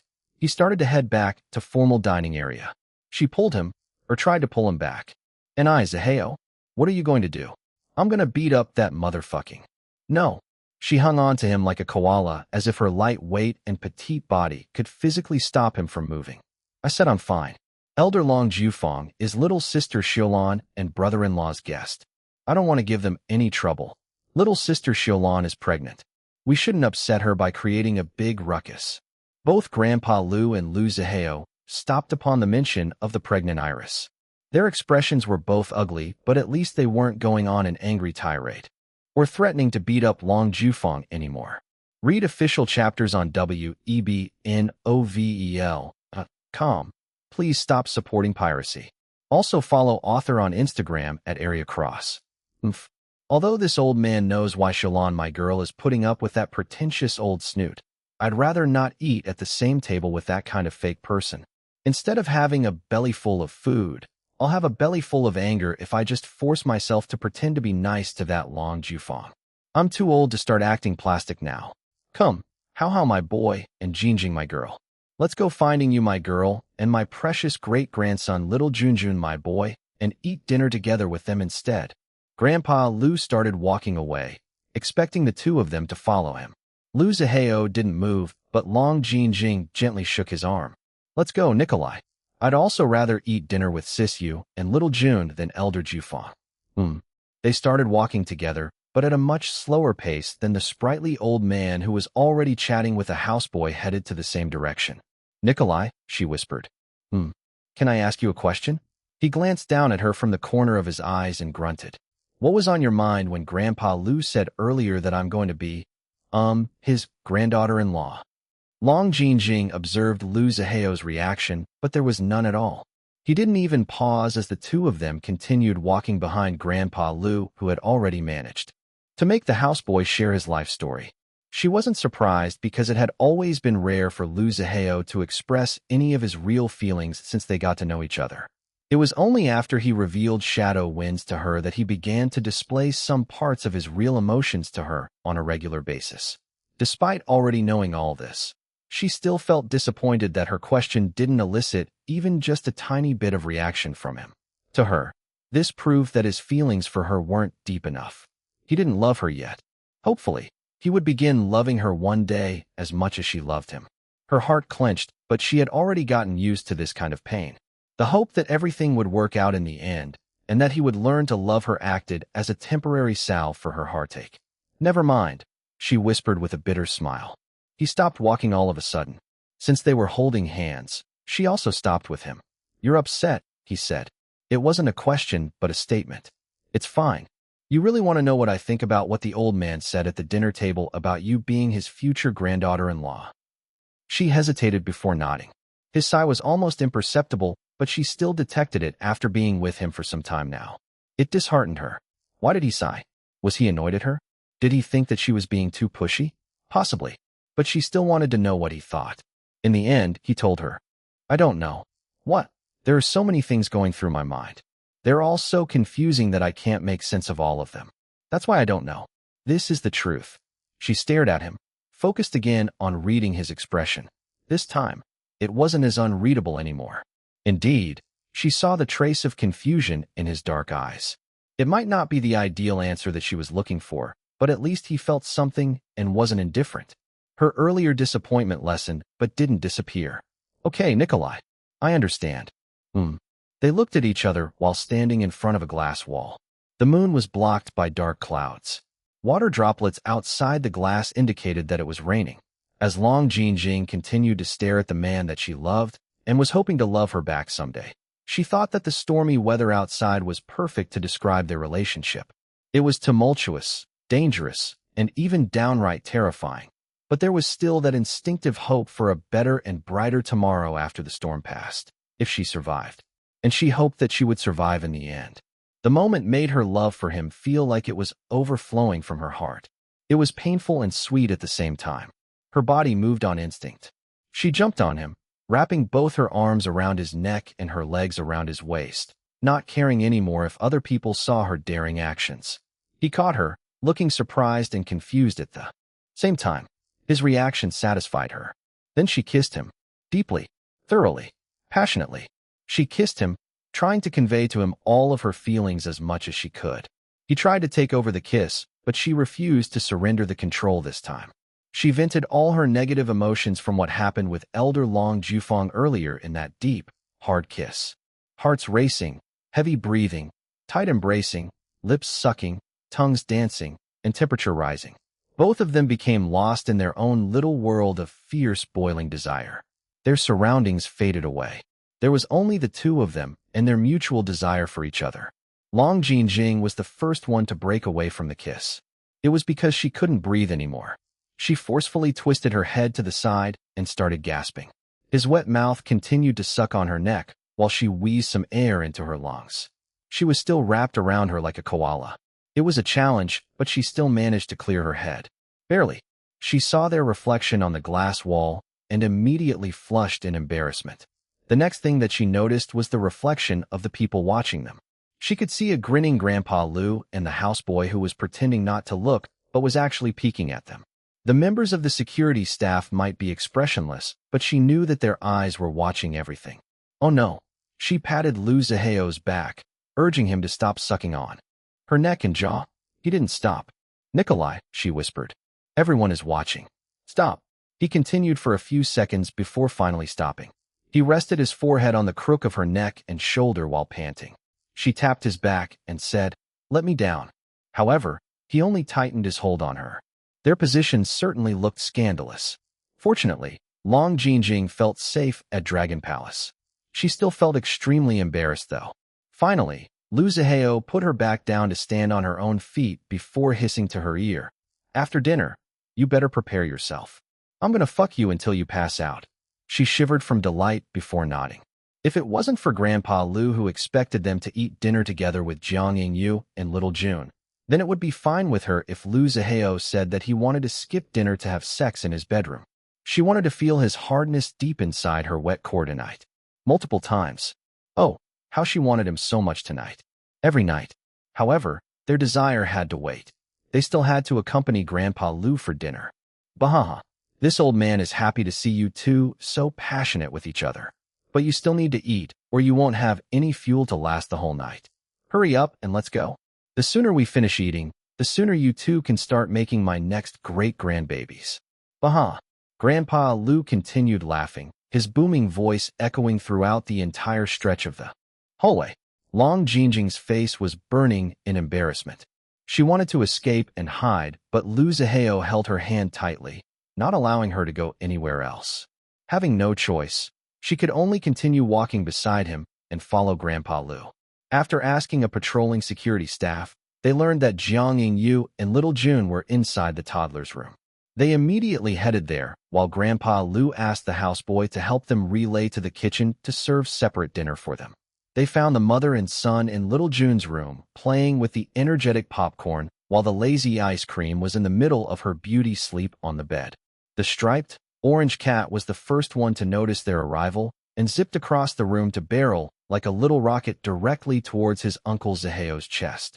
No, actually, it was the fat, gray cat who noticed the new arrivals first, but she was just too lazy to move from her perch on the comfortable bed. She only half opened her eyes and released a soft meow as acknowledgement of the group's arrival before resuming her precious beauty sleep. Lu Zihao caught the hyperactive popcorn with just one arm, while his other hand continued holding Long Jinjing. He glanced at the orange cat, who immediately started rubbing his entire body on him and meowing loudly to greet him. Unlike Ice Cream, who still remained a little wary of him until now, Popcorn loved him very much. Long Jinjing also began petting the affectionate cat. Ampaloo, Ampaloo. Little June climbed down his bed without needing any help from his mother and ran towards his great-grandfather. Little June, my boy. Grandpa Lu met him halfway the room and scooped the toddler up and immediately started doting on him. Little June's delighted laughter and Popcorn's needy meows filled the bedroom, creating a cheerful atmosphere in an instant. The child peeked from Grandpa Lu's shoulder and greeted the people behind.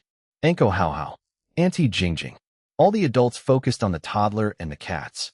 Grandpa Lu scolded Ice Cream for being too lazy, and the gray cat very reluctantly got up from her comfortable position on the bed to give proper greetings to her great-grandpa, uncle, and aunt. Unlike Popcorn, who demanded rubs from everyone, Ice Cream could only tolerate a rub or two when she was not in the mood, like right now.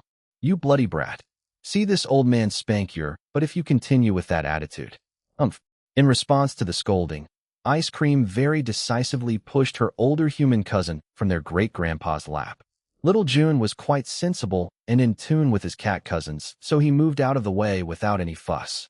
The gray cat then took over Grandpa Lu's lap, laying her fat body there before twisting and exposing her fluffy belly.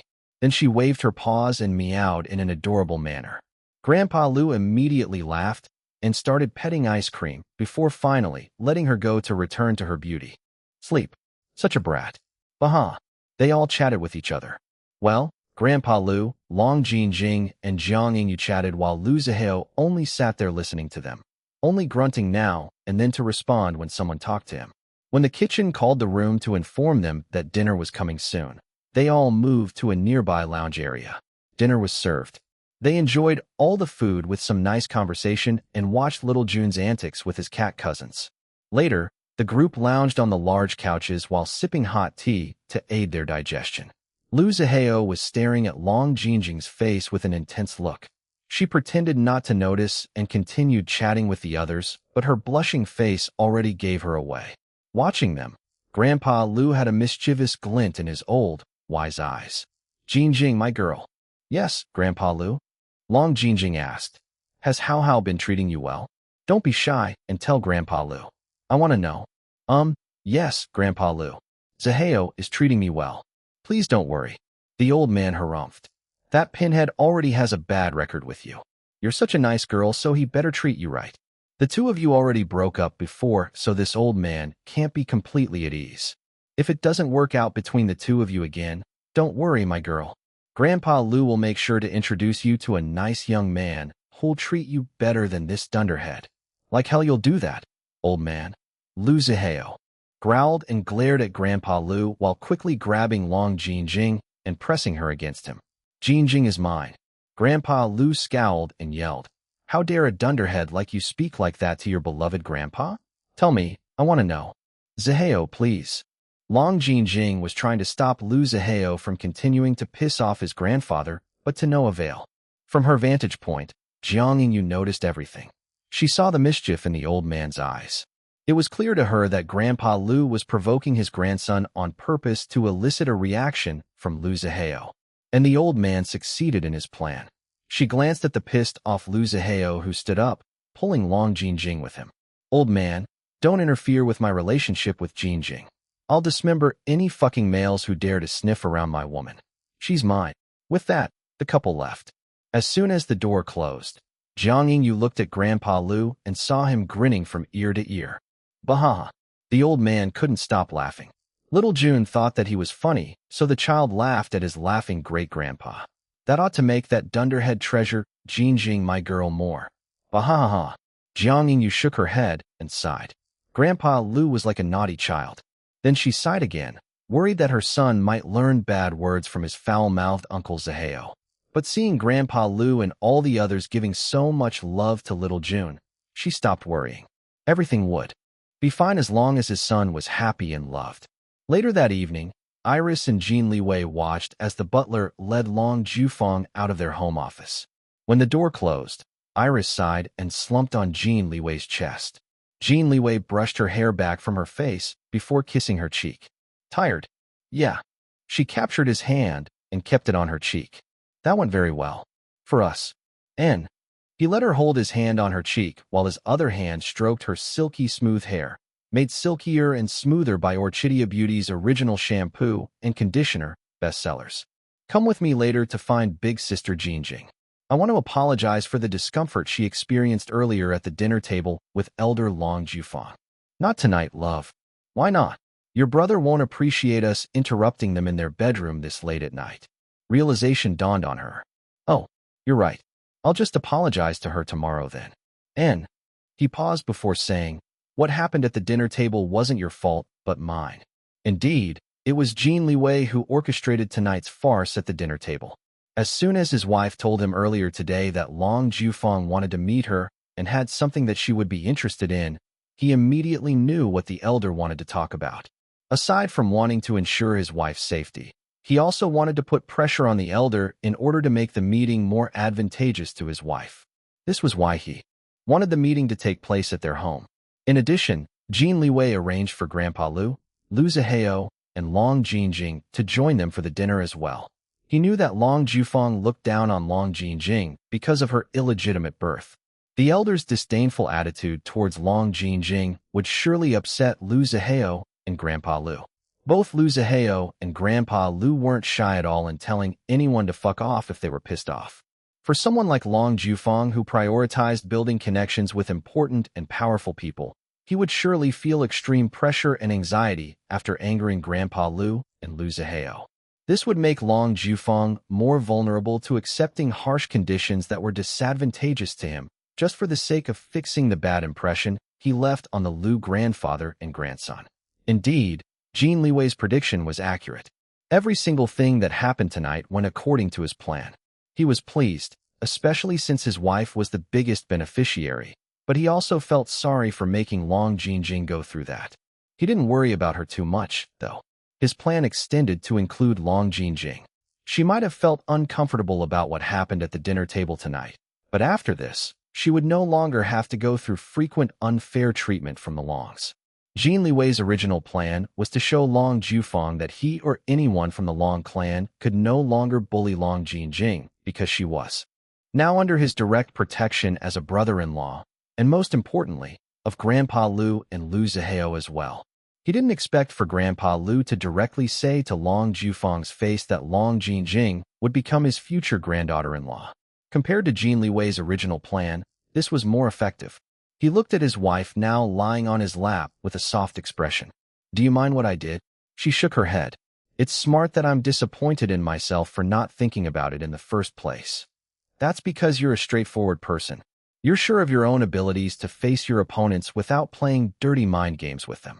But sometimes, we need to play dirty, especially with people like Long Jufang, who has unjustified pride as high as Mount Everest." "You're right." She shifted his hand that she was holding and kissed his palm. "I learned a good lesson today. Leave this kind of things to me, your husband. You just focus on achieving your goals, love." "Thanks, darling." "My pleasure." She gestured for him to help her sit back up again. Afterwards, she cuddled with him while talking about their meeting with Long Jufang just now. Then she said, "After I acquire the shares that Elder Long Jufang will facilitate from his friend on my behalf, I'm going to be more aggressive in buying up more shares until I become one of the major shareholders of Long Industries. I don't care anymore about going through the proper channels since most of the current shareholders don't want to sell to me. I'll use every means possible to buy a lot of shares quickly before people realize what is going on." She rubbed her belly. "I'm pregnant now and will give birth sometime next year. Then we'll both be preoccupied with child rearing. I don't want to waste my precious time and energy on trying to persuade unwilling shareholders to sell their shares to me. The only problem is that they don't specifically want to sell directly to me and have some other person or entity to buy the shares and then transfer them to you." Jin Liwei tapped the tip of her nose with his index finger. "That's what I wanted you to do before. I can even do it for you, but you insisted on going through the proper channels." She sighed. "I wasn't pregnant then. I had more time and energy to spare playing with them. But now, I want to spend my time and energy learning how to become a good mother to our children instead. You're already a great mother, Evelina. You'll be fine. We'll both be fine." She smiled. The fear and anxiety about being a bad mother was still there, but her husband's repeated assurances were gradually filling her with courage. "Do you need me to take care of the shares?" Jin Liwei asked. "We'll do it together. I have a plan." She shared her plan with him. He contemplated about it and nodded. "We have to iron out some of the details, but overall it's a good plan," he said afterwards. "Invite Xiao Yu and your lawyer over and we'll make it happen as soon as possible." "Okay, darling. You're the best." He chuckled. "If I'm the best, then where's my kiss?" She gave him a smacking kiss on the lips. The husband and wife grinned at each other like two stupid idiots. The stupid grins turned into sweet smiles before gradually developing into scorching gazes. Iris tilted her head up and parted her lips. This was enough signal for Jin Liwei. He dove down and captured her mouth. The kiss was slow but deep, their unhurried tongues caressing each other. He pulled his wife to sit sideways on his lap as he slanted his head to deepen their open-mouthed kiss. His hands roamed all over her tiny waist up her delicate back, almost making her purr in contented pleasure. She also touched him all over his chest, enjoying the hard muscles of his toned body. The more they exchanged their breaths, the higher their body temperatures rose. Their pace was relaxed as if they had all the time in the world. "I want you," she whispered into his mouth. "I want you more," he whispered back. His arms tightened around her waist, drawing her closer until her bottom nudged the hardness underneath his trousers. He groaned and sucked hard on her bottom lip. She gasped. "Evelina," he growled low in his throat. It sounded so sexy to Iris' ears that she deliberately wiggled her bottom to rub on his growing erection. There was a soft, teasing smile on her face while she continued to nibble on the edge of his lips down to his chiseled jaw. "What day is it again?" he asked through gritted teeth. "Can we make love yet?" She paused in her movements and looked at him with a frustrated expression. "The doctor says we can't yet. We have to wait about a week more just to be safe." Teresa agrees with the doctor. Jin Liwei sighed before nodding. "And we have to strengthen your body more," Iris complained. But it has been so long. Too long. I know, love. But we can't risk your health and that of our babies. Never again. She pouted but nodded. Her head rested on his shoulder as she tried to control her desire to make love with her husband after so long. She felt Jin Liwei's hands rubbing her back, knowing that he was just trying to comfort her. Well, it was failing because his gentle touches were feeling more and more seductive to her at the moment. It seemed like she was even more desperate to make love with her husband than she expected. Despite his outward calmness, Jin Liwei must be feeling even more frustrated than her if his still hardening erection was any indication. With just a slight shift of her body, she could feel his erection hardening even more. The sensible thing to do was to stop teasing her husband and herself and get off his lap, but something inside her protested against the idea. She wiggled on his lap even more, and he quickly tightened his arms around her to stop her movements. "Wife," he hissed. When she looked at him, she saw his feral expression, making her shiver in delight.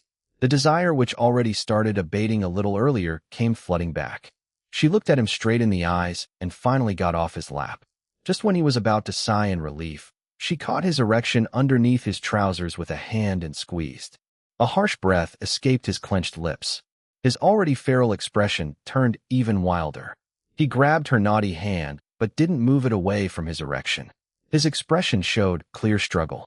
She continued squeezing him gently and smirked when his hips jerked upwards towards her hand. Then she leaned forward and whispered directly to his ear. "The doctor said no penetration allowed, but we can still do other things. Don't tempt me, wife. But I want a husband." He growled and grabbed her head for a round of deep, intense kiss. She melted into him and moaned while her hand continued fondling his hardness. The kiss ended when she started struggling to breathe. His expression didn't look as feral as before, but it was more intense. He looked at her, deceptively composed, yet his dark eyes made her feel like he wanted to swallow her whole. It felt wonderful to be loved and desired by her man like this. She felt sexy again after what seemed like a long time. Her complete bed rest had forced both of them to put aside their desire to make love. They had always wanted to, of course, but had to restrain themselves for the sake of her health and that of their babies. Now that she had recovered, she couldn't wait to jump on her husband. It was unfortunate that they couldn't go all the way yet, but like she just told him, they could still do so many other things without actual penetration. She climbed off the couch to sit on the carpet in front of him. Then she started unbuttoning and unzipping his trousers. "Evelina, this SSSSH." He groaned, but no longer tried to stop her. Instead, he watched her actions with dark, half-lidded eyes. Finally, she freed his erection from his trousers. It stood strong and proud, looking so swollen, like an angry monster about to burst. In fact, there was already a generous amount of leaking on its tip which she rubbed and used to lubricate the entire length. She wrapped her hand around him and started stroking him up and down, rolling his tip with her soft palm, while her other hand played with the two hanging bulges underneath his hard length. Jin Liwei's breathing quickened, his eyes becoming darker as he continued watching his wife pleasuring him with her hands. Then when she leaned down to take him inside her mouth, he moaned and almost came right there and then. Good thing that he was able to control himself. Indeed, it had been so long. Too long. But it felt incredible now. He held her head, combing her silky smooth hair while gently guiding her up and down his length. She was taking it slow, teasing him to no end. Then she suddenly sucked hard. His hips thrust up, his tip hitting her throat. She moaned in response. Her teeth lightly scraped against the surface of him. "Fuck, Evelina." "Shit." His hand tightened on her hair as he twitched. He was close. So close. She sucked harder. And that was it. He let go. He growled as his hips jerked one last time, and he flooded her mouth with his release. Iris immediately swallowed every last drop. Jin Liwei's eyes were still closed tightly as he continued groaning from the pleasure. His climax felt longer and more explosive than usual. It felt amazing. When he finished, he finally opened both of his eyes and saw his wife licking her glistening lips. She looked so sexy that his just spent and softening little brother twitched and started to stiffen again. Just as she widened her eyes at it, he grabbed her by the arms and sat her once again on his lap. Then he kissed her, sweeping his tongue inside her mouth. He could taste himself. He didn't like his own taste one bit, but his wife's sweet mouth overpowered the male musk. She tasted so good that he wanted more. So much more. Your turn, love. She opened her eyes, and they shone in anticipation. Oh yes. He kissed her again, much more lightly this time, but still enough to get him back in the mood again. His erection didn't even have the chance to go completely soft before it hardened again. He removed all of their clothes, not at all concerned that they weren't in their own bedroom. Nobody would dare to disturb him and his wife inside their home office at this time of the night. Besides, it wasn't like this was the first time that the two of them disappeared in a room somewhere in the mansion for hours on end. Even before they officially married, the members of their household staff were already used to the couple's habits. Hence, Jin Liwei and Iris weren't worried at all. Once the two of them were both naked, Jin Liwei laid his wife on the couch and stood over her to take a few moments to admire her nude body. Beautiful, he whispered. Absolutely stunning. Iris wasn't shy. She allowed her husband to roam his hungry eyes all over her body. Even without him touching her yet, his intense gaze was enough to arouse her until she was soaking wet. Restless, she rubbed her thighs together to ease the feeling of emptiness between her legs. She moaned and closed her eyes. Then she felt her husband grabbing her thighs to stop her movements. She peeked at him from half-lidded eyes. This time, I'll be the one to make you come, he told her while opening her legs wide. Her response was to open her legs wider, giving him better access as he positioned his upper body on the couch. She groaned when he ran his fingers over her wet slit, rubbing her until her hips were moving in time with his hand. The tip of his finger dipped inside her, but didn't go in. He played with her until she could no longer bear it. Liwei, please. He chuckled. What do you want, love? Tell me. Your mouth. She replied, not at all shy in telling him what she wanted. Your wish is my command. He buried his head between her thighs and started lapping her immediately. It only took a few seconds for her to reach climax. She screamed, no longer aware of what her body was doing. The orgasm took over her, catching her off guard, not expecting that it would come so fast, so intense, so soon. When she returned to her senses, she felt glorious. Jin Liwei was kissing the insides of her thighs, looking at her with a smirk. She chuckled. She thought that it was over, and yet her husband dove between her thighs once again and worked his magic on her wet core with his mouth, tongue, and fingers. He didn't penetrate her too deeply with his fingers, but his tongue made her go crazy. This time, he controlled the pace, going slow when she looked like she was about to come, and then going harder to take her over the edge. He repeated this process until she couldn't take it anymore. Her orgasm almost made her pass out, and maybe she did for a few seconds. When she once again regained her senses, she found her husband cuddling her on the large couch. She kissed his collarbone and inhaled his scent. It comforted her like always, but also made her desire him again because of the additional musky scent of their lovemaking hanging in the air around them. How are you feeling, love? Wonderful. He chuckled. Me too. She shifted her position, and her hips touched something hard below her husband's waist. She looked down and confirmed what she already expected. He was rock hard. It's fine, love. Don't worry about me. She looked at him and tilted her head to the side. I'm not worried. I just want more. His eyebrows rose. Are you sure? You're not tired yet? Don't force yourself. I'm quite tired, she admitted. He smiled and brushed a stray lock of hair from her face. Then rest.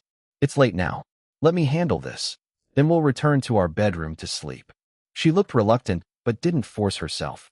After recovering from her bed rest, she didn't dare to overestimate her energy or physical capability anymore, at least while she was still pregnant. Never again would she risk their twin babies due to her own carelessness. Then she watched Jin Liwei as he stood up and moved to kneel between her legs. He started stroking himself while his eyes feasted on her body. He leaned over her to kiss her on the mouth before trailing downwards to lightly suck on her breasts. She gasped and moaned. He moved downwards again and kissed her flat belly. This time, his kiss was sweet instead of erotic. She smiled, running her hand through his hair. Then he returned to a kneeling position between her thighs. He pleasured himself, moving his hand up and down his hard length. Unable to resist, Iris also began touching herself despite her tiredness. She rubbed herself in time with his hand movements. They pleasured themselves while staring into each other's eyes.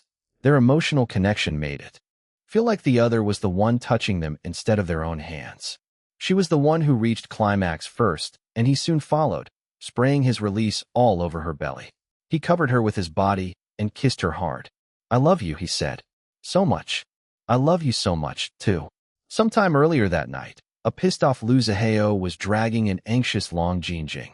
The household staff and patrolling security, including some from Shadow Winds, gave the two of them a wide berth due to Liu Zihao's frightening aura. He looked like he was ready to mutilate someone with his bare hands.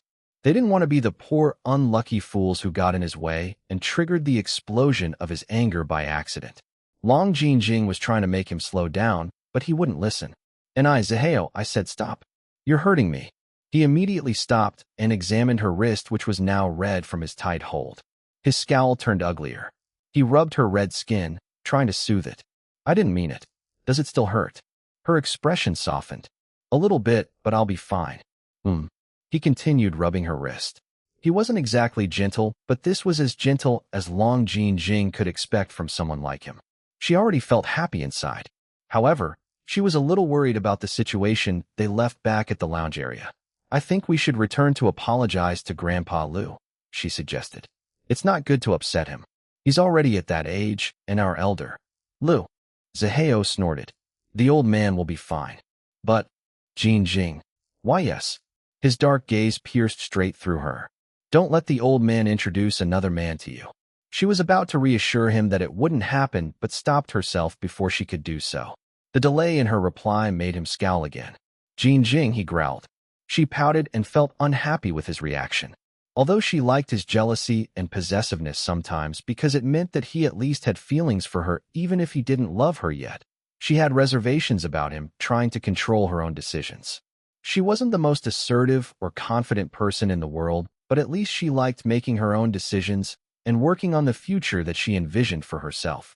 Long Jinjing loved him, wanted to marry him, give birth to his children, and build a happy family with him together in the future, but that didn't mean that she liked him micromanaging her entire life, especially since he hadn't fallen in love with her yet. "Grandpa Liu said that he would only introduce other men to me if my relationship with you doesn't work out in the end. He didn't say that he's going to introduce one to me now.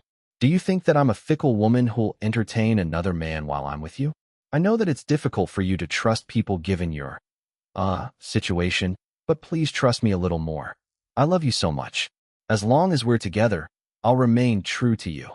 Liu Zihao didn't reply, but his scowl disappeared, replaced by an unreadable expression. "Also, I think that Grandpa Liu has a point. Although I wish that you'll love me too and marry me, there's still a possibility that it won't work out between us. It only makes sense for us to find other lovers, especially for me, who's looking for a husband to marry and build a happy family together. Grandpa Liu is already being kind to offer to introduce me to other men when he's your grandfather and should be taking your side in case that we break up again. I'm sure that whoever he introduces to me will be a good man." She gasped when Liu Zihao grabbed her, almost lifting her up while his angry face loomed over her shocked face. "Say that again. You'd accept the old man's offer." Her eyes watered, but anger also burst out of her. "Yes, I would. What's wrong with that?" He didn't say anything else. He just lifted her up and started marching towards his bedroom. She yelped and wrapped her arms around his wide shoulders to keep her balance. "What are you doing? Let me down, you brute. Stay still, woman, or I'll fuck you right here in the hallway." She immediately stopped making a ruckus, too embarrassed to get more attention from the surrounding people, and also worried that he might really fuck her in the hallway. However, she still felt angry at him, so she pressed her mouth against his neck and bit him. He hissed, but didn't stop walking. He didn't scold her either. She felt a little sorry. So she stopped, licked the skin she bit, and allowed him to carry her until they reached his bedroom. He immediately locked the door and marched inside the room before tossing her to the bed. Before she could react, he was already on top of her and kissing her senseless until she forgot her own name. Okay, it wasn't to that extent, but close to it. She had already forgotten why she was mad at him in the first place. His tongue was like wet fire bathing her until she was boiling from the inside out. Her instincts took over, directly kicking her conscious mind aside, which once again plunged to amoeba level because of the man's blazing seduction. Before she knew it, she was already naked from the waist up. He expertly removed her shirt and bra while she was overwhelmed by his kisses to think clearly. She only realized it when he was already sucking her nipples. Ah. She threw her head back and held his head. Then he stopped. She opened her eyes to check what was going on and was startled when he just hovered over her, staring at her face with his fierce eyes. "And Nikolai, you're mine." The possessive words and tone made her heart skip a beat before thundering inside her chest. Hearing him say these words also made her wetter. Her response was to wrap her arms around his neck to pull him for another kiss. Then she whispered into his mouth, "Yes, I'm yours. As long as we're together," she added in her mind. She didn't say it out loud because it would make him angry again.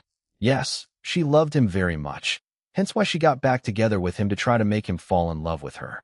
But if she failed, then she wouldn't force herself to a man who didn't want her as a wife and mother to his children. As long as they were together, and as long as she felt that they had hope for a future as husband and wife, then she would be his. But if it didn't work out between the two of them, she had no plans of pining for him for the rest of her life. It would break her heart into pieces again and hurt her even more so than before, but she believed that she would eventually heal and move on from him. If their relationship didn't really work out, she wouldn't close the door to marrying another man who would give her a happy married life with her own children. This was her dream. All these thoughts flew away from her mind as Liu Zihao once again kissed her after hearing her response. It was clear that her words turned him on. She could feel his erection on her belly as he pressed against her, even grinding his hips, teasing both of them. "Are you ready?" he asked in a husky voice. "Huh? Ready to be fucked by me?" "Why, yes. Tell me." Fuck me, Nikolai." "Louder. I can't hear you." "Fuck me, Nikolai." "Oh, please." Although they already had similar dialogues in the past while having sex, she still couldn't help but feel embarrassed. She flushed and instinctively tried to cover her naked chest, but soon forgot about her embarrassment. He growled and returned to kissing her and sucking her breasts. She moaned and arched her back, pushing her chest closer to him. Then he stopped and straightened his body. He was now kneeling on the bed in a straddling position over her body. His hands unbuckled his belt. It was the belt that she bought for him. As for the other belt, she had no idea what happened to it. She originally planned on returning it to the store to get her money back, but Liu Zihao told her when she asked that he already took care of the ugly thing and to forget about it. She could only grumble about him being wasteful before he fucked the belt out of her mind. Back to the present, she felt delighted to see him wearing the belt that she bought for him. It was the only belt that he had been wearing since she gave it to him. She felt even more delighted to watch him unbuckling it in front of her. He unzipped his jeans and freed his manhood. It sprung out, angry and swollen, making her mouth water and her already soaking core even wetter. She watched as he began stroking himself. "Open your mouth," he commanded. She did. He scooted over until he was straddling her upper chest. Then he lowered his hips and fed his erection to her mouth. She immediately began sucking him while her hand took over in stroking the base of his length. He hovered over her, supporting most of his weight with an arm on the bed above her head. "Relax your mouth. I'll fuck you now," she moaned and did. As he said, her mouth opened wider, and soon he was thrusting hard.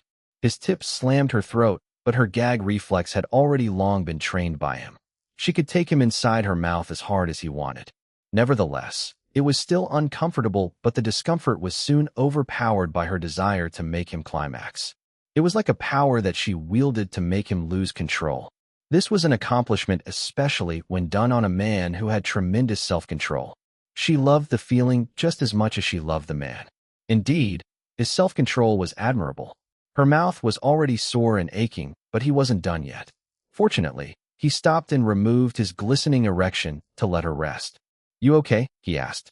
She whimpered, but still nodded. He rubbed her lips and massaged her jaw with one hand, while continuing to stroke his swollen manhood. When she felt better, she pushed his hand away and gestured for him to return his erection to her mouth. She wanted to make him come with her mouth no matter how long it took. He raised an eyebrow, but did as she asked. He repositioned himself over her head and continued thrusting in her mouth again. Wet sounds and other lewd noises filled the bedroom. When his hip movements became faster and more erratic, she knew that he was close. She sucked him harder and tightened her hand around his length. And that did it. He roared as his hot release flooded her mouth. She automatically swallowed while feeling triumphant. Lu Zihao looked at Long Jing with satisfaction written all over his face. He used his thumb to push some of the droplets on her chin back to her mouth. She responded by sucking his thumb. His manhood stirred and began to harden again. Jing, we're just starting. Yes, she breathed. I told you that I'm going to fuck you until you pass out tonight. Don't pass out too early, though. She moaned, not promising anything, as if she could control how long until she would pass out. He was such a beast in bed that she bet it wouldn't take too long. Based on past experiences, she would pass out, wake up from his ministrations, have sex with him, and then pass out all over again. The cycle would continue all throughout the night until she would be too exhausted to wake up again. Seeing him rock hard again, the ache between her thighs intensified. She rubbed them together, trying to soothe the emptiness. Nikolai, he chuckled. You want it that bad? Yes, please. All right, I'll give it to you. He climbed off the bed and began removing all of his clothes until he was buck naked. The moonlight streaming from the windows highlighted his incredible muscled physique. The shadows made him even more mysterious and dangerous, like the Emperor of the Night himself. Long Jing couldn't help but gasp in awe at his beauty. Yes, he was beautiful. His body was a work of art, scars and all. He stalked back to the bed and unhooked her pants before pulling it down her legs. He left her underwear. Long Jing was about to remove it herself, but he stopped her. She whined. Why couldn't she remove it yet? It was already soaked and uncomfortable. Let me see, he said while gesturing for her to open her legs. She turned her head to the side, but still opened her legs, just as he told her. So lewd, Jing. You got this wet for me. She whimpered and closed her legs from the embarrassment, but his big, rough hands stopped her from doing so. Then he positioned himself between her legs. He pressed a finger on the wet cloth of her underwear. Oh, her hips jolted upwards from the electrifying sensation. He smirked and continued to press on her through the wet cloth. Please, Nikolai. Finally, he ripped her underwear and tossed it. He ran a rough finger over her wet slit and began rubbing gently. She closed her eyes and moaned. He played with her entrance while watching her writhing on the bed and clutching the bed sheets with her hands.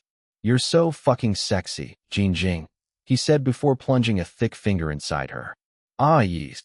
Her hips began moving restlessly, urging him to thrust his fingers inside of her. She was too far gone to feel shy by her own shameless actions. All she wanted was for him to do his magic on her body like he always did. And he did. Oh yes, he did. He inserted another finger and started thrusting. It felt amazing. Long Jing arched her back and touched her breasts while moving her hips in time with his fingers. She felt his weight over her, the bed dipping from his weight. They kissed, their mouths sucking and their tongues intertwining. His finger continued to thrust between them while he matched the rhythm of his tongue in her mouth with what his finger was doing below her. It didn't take that long before Long Jing's body stiffened. He thrust his fingers a couple more times, and she cried out, finally reaching a much-anticipated climax. He swallowed her muffled screams and only let her go when she looked like she was going to faint. Don't pass out yet, she whimpered, still reeling from her orgasm. Her body felt like hot jelly. She opened her eyes and saw him sucking her juices out of his fingers and the palm of his hand. By this point, her ability to feel embarrassed had already been temporarily disabled. He straightened and sat on his haunches. Then he held his erection and began rubbing the tip on her wet slit. She had just climaxed, but all the rubbing that he was doing reawakened the ball of desire inside her. Ready or not, I'm going to fuck you properly now. Before she could respond, he plunged inside, his hips hitting the insides of her thighs until there was no space between them. Then he started pumping, holding and stretching her legs up into a V in the air. Loud, wet, slapping sounds of their flesh filled the bedroom. Long Jing moaned and groaned as the pleasure intensified with every thrust he made. He changed her position, turning her so that she was laying on her stomach instead. He lifted her, but while her chest remained pressed on the bed. His hips thrust behind her, the slapping sounds even louder this time. Moments later, he covered her back with his body. She reached an arm behind her to grab his head for a kiss. He sucked on her lips while his hips continued pumping. His other hand reached around the front of her waist until he touched her button of pleasure. He rubbed like crazy as he increased the tempo of his thrusts. Oh, Nicola, Jing, give it to me. She bit on a pillow to muffle her scream as she once again climaxed. He made it more intense for her by pumping even harder and faster like a jackhammer until he orgasmed as well. Her body vibrated from the pleasure, especially when she felt the warm jet of his release inside her. He pushed his hips hard against her and stayed like that as he finished up flooding her inside. When it was over, no, it wasn't over yet. Her eyes widened when she felt him become hard inside her again. She wasn't surprised, though. His stamina had always been impressive. The night was long, and their desires seemed endless. He tossed her around the bed, and sometimes on the carpet over and over again throughout the night. He only stopped when she passed out cold, unable to muster any energy any longer. While tucking her underneath the duvet, Liu Zihao caressed her face. "You can only be with me, Jin Jing. Only me." Then he fell, asleep embracing her. The next day, Iris moved fast. She invited her financial manager, Xiao Yu, and her lawyer, attorney Hong Xiaoqiang, to come to the mansion. Jin Liwei also had Su Tian cancel all of his work appointments today in order to accompany his wife at the meeting later. In addition, Iris' business mentor and the legendary business genius, Sir Liu Jianhong or Grandpa Liu, would also attend.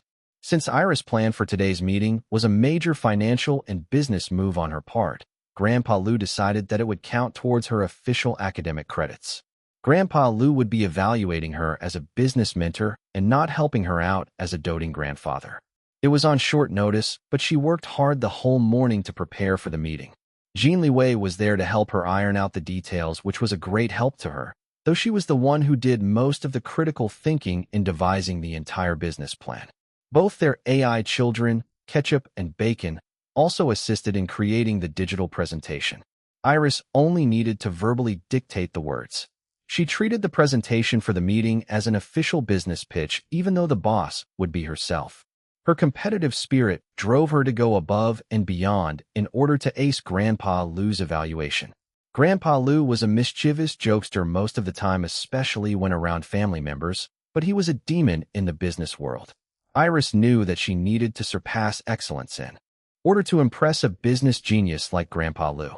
She wanted to ace the evaluation using her own abilities and not because of Grandpa Liu's shameless bias towards her. By lunchtime, Iris finally finished polishing her presentation. "Thanks for helping me, darling and babies." "My pleasure, love. Anytime, Valentine. Love you lots, mommy." "Mom, what's up? Meow." "You're welcome, mother." Bacon is always willing to help mother. Pause. "But a red packet as a thank you token will be greatly appreciated." Iris chuckled. She was filled with love and gratitude for her family. "All right, Mom will give both of you red packets." Yay. "Thanks, mommy." Meow. Bacon, "Thanks, mother." Jin Liwei sighed but didn't argue with his wife's decision. Instead, he threw a stern look at their money-grubbing AI son. Bacon shrank his fluffy little head towards his body and avoided his father's gaze. Iris patted Jin Liwei's hand, silently telling him not to make a big deal out of it. "They deserve it, darling. Ketchup and Bacon worked hard helping me to finish my presentation today. You also helped me out, so I'll reward you too." He raised an intrigued eyebrow while smiling. "Oh, what reward do I get? Come closer." He did. She grabbed his head and gave him a deep, long kiss. He responded, and the kiss immediately intensified. "Kaiwa, this is rated SPG, strong parental guidance. But mommy and daddy are the ones doing it." "Oh no, Macapuno. Nobody is here to supervise us. Kitty babies, so we'll have to do it by our cute selves." "Bacon, hurry up and cover your eyes with your fluffy paws, and don't look at mommy and daddy doing the lovey-dovey and kissy-kissy and booty-grabby things in front of us." Meow. Ketchup covered her green eyes with both her fluffy, white paws while Bacon also did the same thing with his fluffy, black paws. Iris couldn't take it anymore. She broke the kiss and laughed hard at their AI children's antics. Jin Liwei tried to maintain a stern expression in front of the kids, but still ended up being infected by his wife's laughter. He chuckled while feeling a little abashed at being called out by their AI children. Usually, it didn't matter if he and his wife kissed in front of the kids as long as there was no deep tongue action involved. This time, however, he momentarily lost control of himself, perhaps because he was able to finally make love with his wife last night at their home office, even though they didn't go all the way. When his wife rewarded him with a kiss just now, he immediately responded by deepening the kiss and even grabbing her, but to squeeze. This was why the overdramatic Ketchup reacted like that. He sighed and reminded himself to be more careful next time. Don't tell anyone what you saw today, he told the AI children. Okie dokie, Daddy. The cute and mighty Ketchup won't tell anyone else. Even my favorite Uncle Dom. That Mommy and Daddy were doing all the lovey-dovey and kissy-kissy and booty-grabby things in front of us kitty babies. My little kitty brother won't breathe a word about it either. Right, Bacon? Meow. Bacon only swished his fluffy tail. Jin Liwei's eyes narrowed in suspicion. Don't you dare ask for hush money. Bacon's tail stopped swishing. His entire body language said busted. In the end, the money-grubbing black cat AI promised. Bacon won't tell anybody else about what Mother and Father did today. Pause. Mother and Father need not feel ashamed. Bacon has seen a lot worse. Uncle Zaheo always does this kind of things with Aunt Jean Jing. And so many other things. Iris and Jin Liwei looked at each other in dismay. Don't worry, Mother and Father. Bacon knows when to leave and stop eavesdropping. Jin Liwei wasn't happy even after hearing his AI son's reassurance. It seemed that he needed to have a good talk with his brother-in-law to be more careful about exposing any R-18 scenes in front of Bacon next time. Later that afternoon, Iris stood in front of a small but important audience at the home office. There was Jin Liwei, Grandpa Lu, Xiao Yu and attorney Hong Xiaoqiang sitting in front of her. She glanced at her husband. Jin Liwei smiled and even winked at her. No words were needed for her to feel his support. Then she looked at Grandpa Lu. No, Professor Lu, her official business mentor. Professor Lu nodded, signaling her to start. She flashed her best business smile. It was beautiful and elegant, yet also exuded professionalism, confidence, and most importantly, power. Good afternoon. Thank you for coming on such short notice despite your busy schedules. I invited you all today to present my formal business plan to establish my own official holding company. Xiao Yu, Iris financial manager, raised an eyebrow in both surprise and intrigue before taking out a small notebook and a pen from his suit's breast pocket to jot down some notes during her presentation. Attorney Hong Xiaoqiang didn't have much of a reaction from Iris' declaration, but he leaned slightly forward and listened more attentively. Jin Liwei remained silent, but his presence alone was enough for Iris to feel supported. She drew out more confidence from him in addition to her own belief that her business plan would be successful. At the moment, it was Grandpa Lu. No, it was Professor Lu who had the most intimidating presence out of everyone. Even Iris couldn't help but feel pressured. However, she didn't allow the pressure to overwhelm her. Instead, she used it to propel her confidence during the entire presentation. While she spoke about her official business plan, the digital presentation she prepared with the assistance of Ketchup and Bacon began playing on the huge TV monitor behind her. She wasn't holding any controller, but the digital presentation played in time with her words. Apart from Jin Liwei, the others only thought that the digital presentation was well-timed.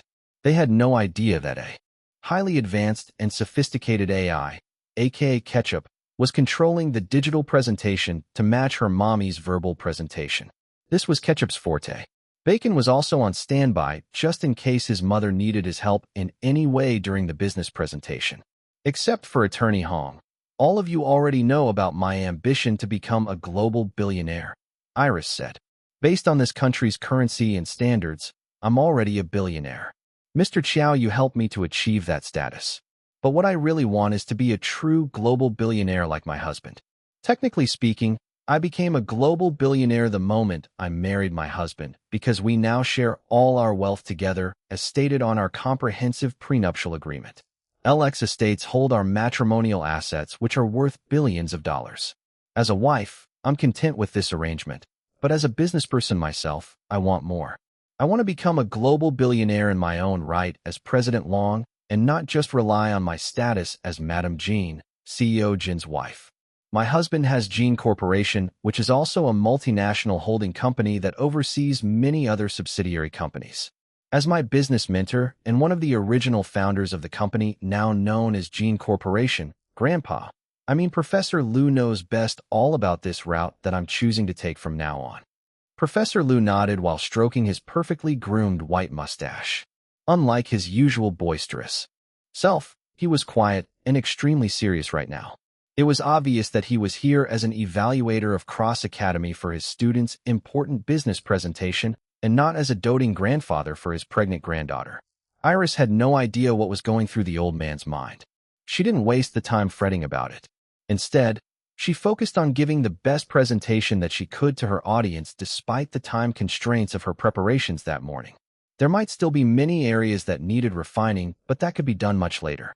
Right now, the most important thing was for her to convey her core ideas and convince her audience that her business plan would work. I'm inspired by Jin Corporation. That's why I plan to establish my own holding company. I want to name it as Eve Holdings. Jin Liwei's smile softened.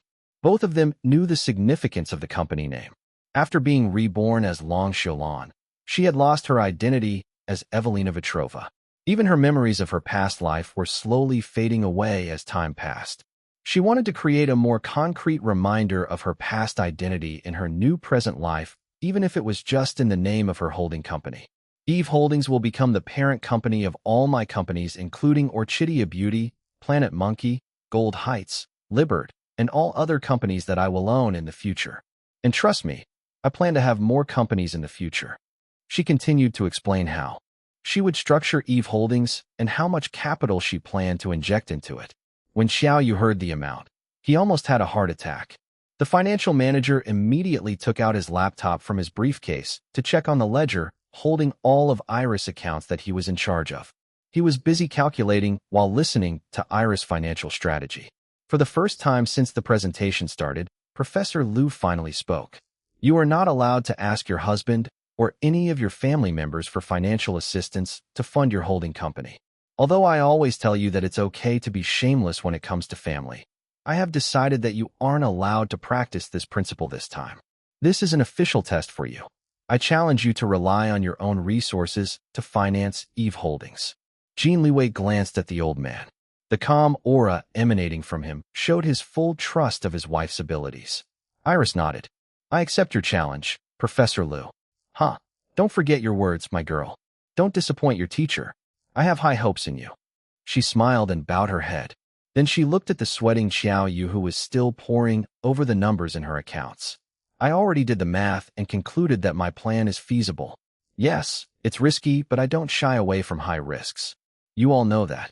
Everyone nodded, especially Professor Liu. Like Iris, he had an aggressive business style. On the other hand, his former partner, the late grandfather Jin, had a more conservative business leadership. Both of them were sly foxes, though. Individually, each of them were a force to be reckoned with. Together, they were legendary and literal history makers. Their legacy remained strong until today and was expected to continue for many generations to come. Iris finished up her presentation. Professor Liu immediately started quizzing her about many aspects of her plan.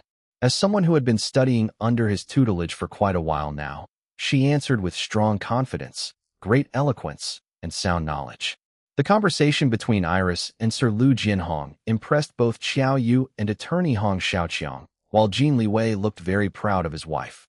As a businessman himself, Jin Liwei could understand everything that the two were talking about. The only bone of contention was that he had a different business style from his wife and Grandpa Liu. The two were aggressive and preferred high-risk ventures, while Jin Liwei approached business in a more conservative manner very similar to his own late grandfather Jin's style. His goal as the head of Jin Corporation was to preserve the legacy of his two grandfathers, the original founders of the company, and fortify it for the later generations. He wasn't the most innovative, but was definitely a responsible and reliable leader. He didn't interrupt the comprehensive discussion between his wife and grandfather because this was an important business and academic hurdle that his wife needed to go through using her own abilities in order to cement her determination to establish her own holding company from the very beginning. This was what she wanted, and he respected her decision to do it on her own. It was enough that he was there to witness her magnificent performance and offer his support with his presence. Right now in his eyes, she was like a bright star that was shining and inspiring awe from everyone in the home office. Pride filled him. He glanced at Xiao Yu and attorney Hong Xiaoqiang. He was satisfied to see that they both seemed convinced now of Iris' ambitious plan. Even Xiao Yu, who just a few moments ago looked like he was going to faint when he heard the amount of capital that Iris planned to spend on establishing Eve Holdings, was now nodding while listening at the discussion. Jin Liwei knew that the financial manager's willing cooperation in Iris' risky venture would mean less stress for her to worry about while working on making her business plan into reality. Finally, the discussion ended. "Thank you for your time, Professor Liu," Iris said in a humble tone. The old man nodded, his expression stern. Then a wide grin spread across his face. "Bahaha. Professor Liu's workday is now over. You can call me Grandpa Liu again, Shilon my girl." "Baha." Iris chuckled. "Yes, Grandpa Liu. I heard that there is a second part to this meeting. What is it? Tell me, I want to know." "Indeed, there's another matter that I want to discuss with all of you.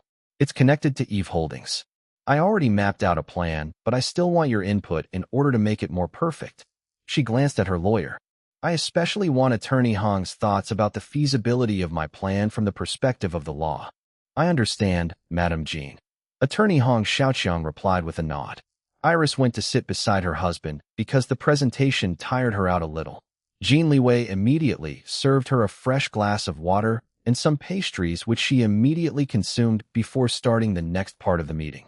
The others didn't mind waiting for her.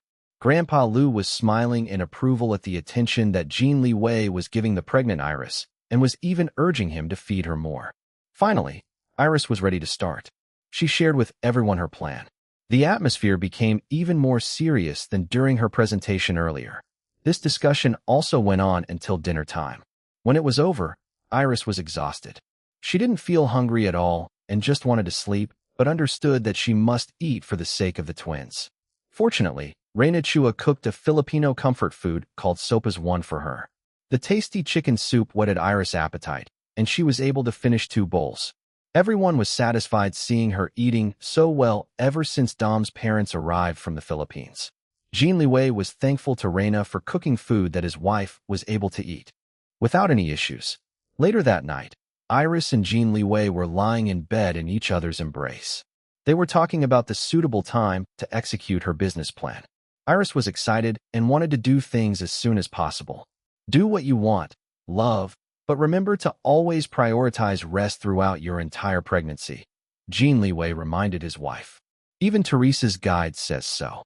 "I know. I'll do what I can without putting my health and that of our twins in jeopardy ever again. But now that I feel so much better thanks to Teresa's supplements and health guide, and of course, Auntie Reina's delicious cooking, I want to continue working on the things that I love again. Staying at home doing nothing is so boring." "All right, I understand." He kissed her forehead and hugged her closer. "Just remember that I'm always here for you." She smiled and inhaled the scent on his neck. "Love you," she murmured, closed her eyes, and fell asleep in an instant. "Love you too. Always." ####. The Black Stars were all filled with excitement during this time. First of all, their boss Iris was finally back. She might not have any new appearances on TV, radio, or magazines, but countless sightings of her in public had been posted on the web in the past few days. Most of the time, she had been seen visiting Orchidia Beauty and LXC Studio. Another exciting thing was that quite a number of qualified Black Stars working at Long Industries quit en masse and then applied to Orchidia Beauty. The majority of them got hired. The ones who failed the application process didn't lose hope though and vowed to try again next time after improving their qualifications. Rumor had it that Orchidia Beauty offered better salary and benefits than Long Industries. All the positive testimonials about Orchidia Beauty's work environment resulted in many Black Stars, especially those still studying in university, to regard working at Orchidia Beauty their new dream jobs. Next, everyone celebrated the founding of Black Stars Philippines. Dominic Chua, aka Domf Beauty King, announced on the fan club's official website that his relatives set up the Filipino offshoot of Black Stars. The Chinese and Singaporean Black Stars all welcomed their Filipino brothers and sisters. A macaroni chicken soup made with a variety of vegetables, usually carrots, celery, and lettuce in a creamy, milky broth. It is regarded as one of the best comfort foods in the Philippines and is typically served to sick people. What was even more impressive was that Black Stars Philippines already had their own Slippers army. They were faster than Black Stars Singapore, who didn't have one yet. The Chinese Slippers army tested their Filipino counterparts and were shocked. Holy macaroni! They discovered that Filipinos were fiercer trolls than them in many ways. Perhaps it was because they had more internet freedom and didn't need to worry about strict censorship online. The Chinese. Slipper's army felt envious of their Filipino counterparts in this aspect. At the same time, they were happy that there was a new strong troll group to defend their boss Iris in another country. Like when Black Star Singapore was first established, CEO Jin Liwei once again added more prizes to the already eye-popping amount of cash and items in the prize pool for his special contest in honor of his wife, so that Filipino Black Stars could also join. This time, however, the deadline wasn't extended. The Filipino Black Stars had less time to submit their entries to the contest, but surprisingly, they already started pumping out their submissions right away. The quality wasn't that great, but the creativeness and comedic effect were commendable. Finally, their boss Iris was posting more updates on all her social media accounts. She was still quite skinny but definitely looked healthier than how she appeared during her video message at the launch of Jean Chonglin's Prince Men's line for Orchidea Beauty. Her latest post was a photo of her eating a big bowl of Bilalo 1 and white rice with the following caption. Welcome at Black Stars PH. I already feel your love and support. I'm looking forward to meeting you someday. Also, big thank you to Annie at Momsy Chua for cooking delectable food to fatten me up and help me recover my health. I'm binging on Filipino dishes lately. They're so delicious. Want some? The replies came flooding immediately. Wow, that looks good. I want. I love that boss Iris is posting lots of wholesome photos and updates. So different from the other celebrities who keep on bragging about their branded stuff and mansions. Our boss Iris doesn't need to flex her wealth. Just her status alone is already the ultimate flex. Being the wife of a billionaire, how can the other tacky pseudo-rich celebs compare to her? Even without CEO Jean, boss Iris is already an heiress in her own right. What's more, she has her successful music career and business, Orchidea Beauty. P.S. When are you stocking up again on the original facial cleanser and moisturizer? I'm close to running out. Please stock up soon. The comments quickly became a request page to stock up on Orchidea Beauty products that sold out. Before and after photos of the Black Star's own skin also flooded the comments section, bragging about the exciting improvement of their skin and hair after using Orchidea Beauty products. ####. The rest of Dom's family members started arriving. Jin Liwei sent one of his private jets to pick them up from the Philippines. Dom and his parents, Domingo and Reina Chua, all went to the airport to welcome them. The eldest daughter, Marjorie, her husband, and their 2 children, plus the second daughter, Linda Chua, all arrived together. Then they waited for 2 more hours at a private airport lounge for their youngest sister, Clover Chua, to arrive in another one of Jin Liwei's private jets all the way from France. Now the main Chua family was complete. They all headed to the mansion together. Basically, the ones who came for the holidays last year came again this year. Like before, some of their relatives wanted to come with them, but Reina once again put her foot down and said that if they wanted to go to China, then they should pay for their own airfare. Some of our aunties and cousins are grumbling, saying that it's unfair that we always get special VIP treatment and they don't, Linda revealed. Reina rolled her eyes. Dom already shared a lot of his blessings with our relatives, and they still dare to complain? Xiaolon and Liwei are already so nice and generous to our family.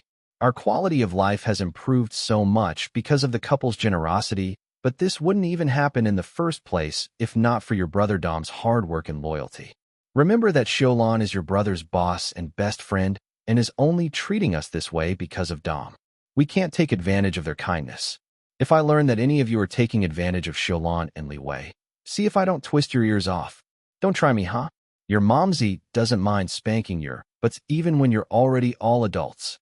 Don't worry, momsy, Marjorie said. We're not ingrates. You and Popsy raised us well.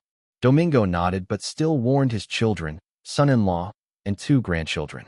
Don't listen to our relatives who keep on asking for more. We're family with them because we're blood related. It's always good to share our blessings, but don't be afraid to be firm when they're becoming too shameless. Listen to your Popsy. I already stopped talking to some of your aunties and uncles. As if I don't know that they're gossiping about us behind our backs, saying that we don't care about them anymore because we've become richer for our own good. We don't need those kind of toxic relatives. What? But some of our relatives are still very good, Linda murmured. Clover agreed. Yes, Some of them are genuinely happy for our success and don't ask for anything at all. I love giving them things because their gratitude is real, unlike those who ask for specific things. True, sister. Dom tossed his imaginary long hair. Life is too short to waste on ungrateful and negative people. His whole family nodded, even Marjorie's young son who was around the same age as little June. He was just mimicking them, though.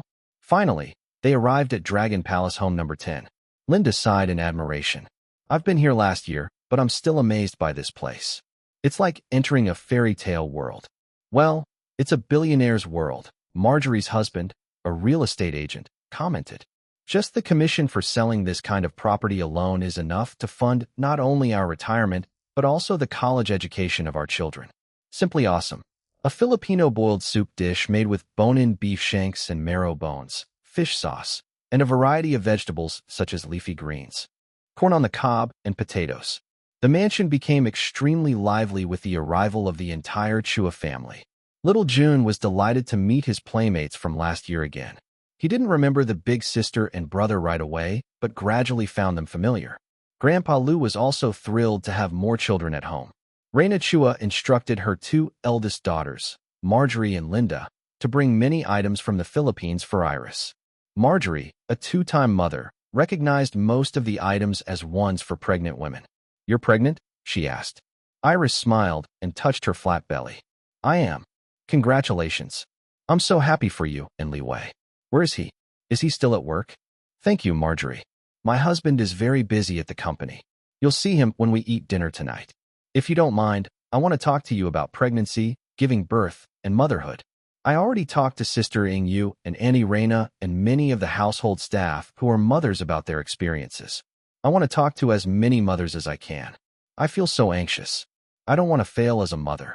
Marjorie held her hands and squeezed them, trying to comfort her. No problem, Xiaolon. You can talk to me as much as you want. I'm no expert. I'm not a perfect mother either, but I do my best. My husband and our families also help out a lot. Knowing you, I can already see you being a great mother. Liwei will also surely support you every step of the way. Iris couldn't help it. Her eyes watered. She released a sheepish sigh. You know how it is. I can barely control my emotions. I cry at the littlest things. That's normal. Don't worry about it. While the new arrivals were catching up with Iris and the others, Reina and Dom were coordinating with the butler, the chefs, and the entire household staff to prepare for the upcoming Christmas gathering.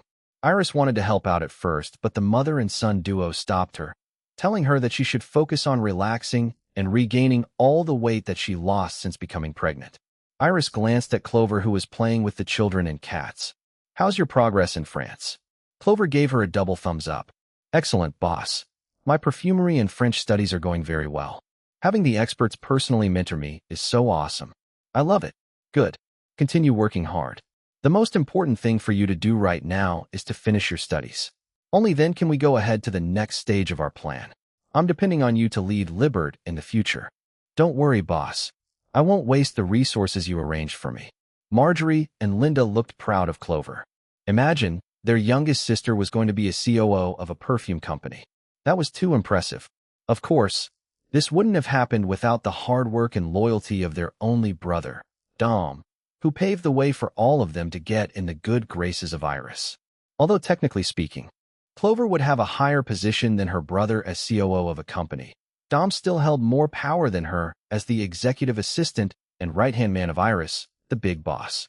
As Iris' representative, his words held almost the same authority as Iris herself. Of course, this kind of comparison meant nothing to the Chua siblings. One sibling's achievement was the achievement of everyone. This was also one of the reasons why Iris and Jin Liwei loved the Chuas. They were extremely family-oriented and loyal. Iris wanted them around her children because they were a great influence. Later that evening, everyone ate dinner together. Reina personally cooked some of the dishes in cooperation with tonight's chef. Actually, she was training the chefs to cook authentic Filipino dishes for Iris. Jin Liwei was the one who requested that Reina do this after noticing that his wife didn't have any issues eating the food that Dom's mother cooked. Reina accepted his request without any second thoughts and even scolded him for offering to pay her, saying that it was an insult. He apologized, but there was an approving smile on his face. His trust towards the Chua family deepened. During after-dinner tea, Iris and Jin Liwei requested to speak to the entire Chua family about something important. Grandpa Lu was also present as a witness. Except for Dom, the other members of the Chua family had no idea what the couple wanted to speak to them about. They thought that the husband and wife only wanted to chat and continue catching up with them. Linda, you're a marketing professional, right? Iris asked. Yes. I heard from Dom that you've just been promoted to marketing vice president at the company you're currently working in. Yes. It was very hard because of some company politics, but I fought tooth and nail for the position and showed off my abilities because I know that I deserve it. Iris approved of the woman's calm confidence. Linda wasn't cocky at all. She knew her worth. That was all. And that was exactly what Iris was looking for. I have a business proposition, Iris said. I plan to open an Orchidea beauty branch in the Philippines.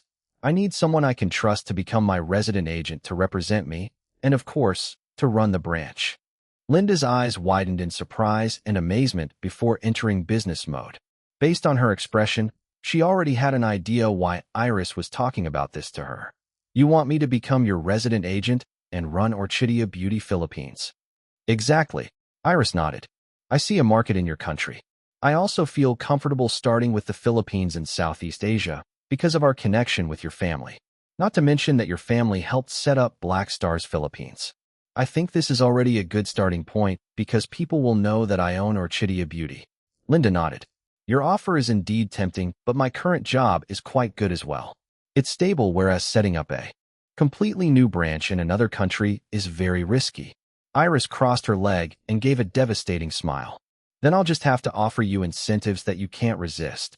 While Iris was discussing her business proposition to open a Filipino branch of Orchidea Beauty with Linda Chua, Jin Liwei was also having a similar discussion with Marjorie's husband.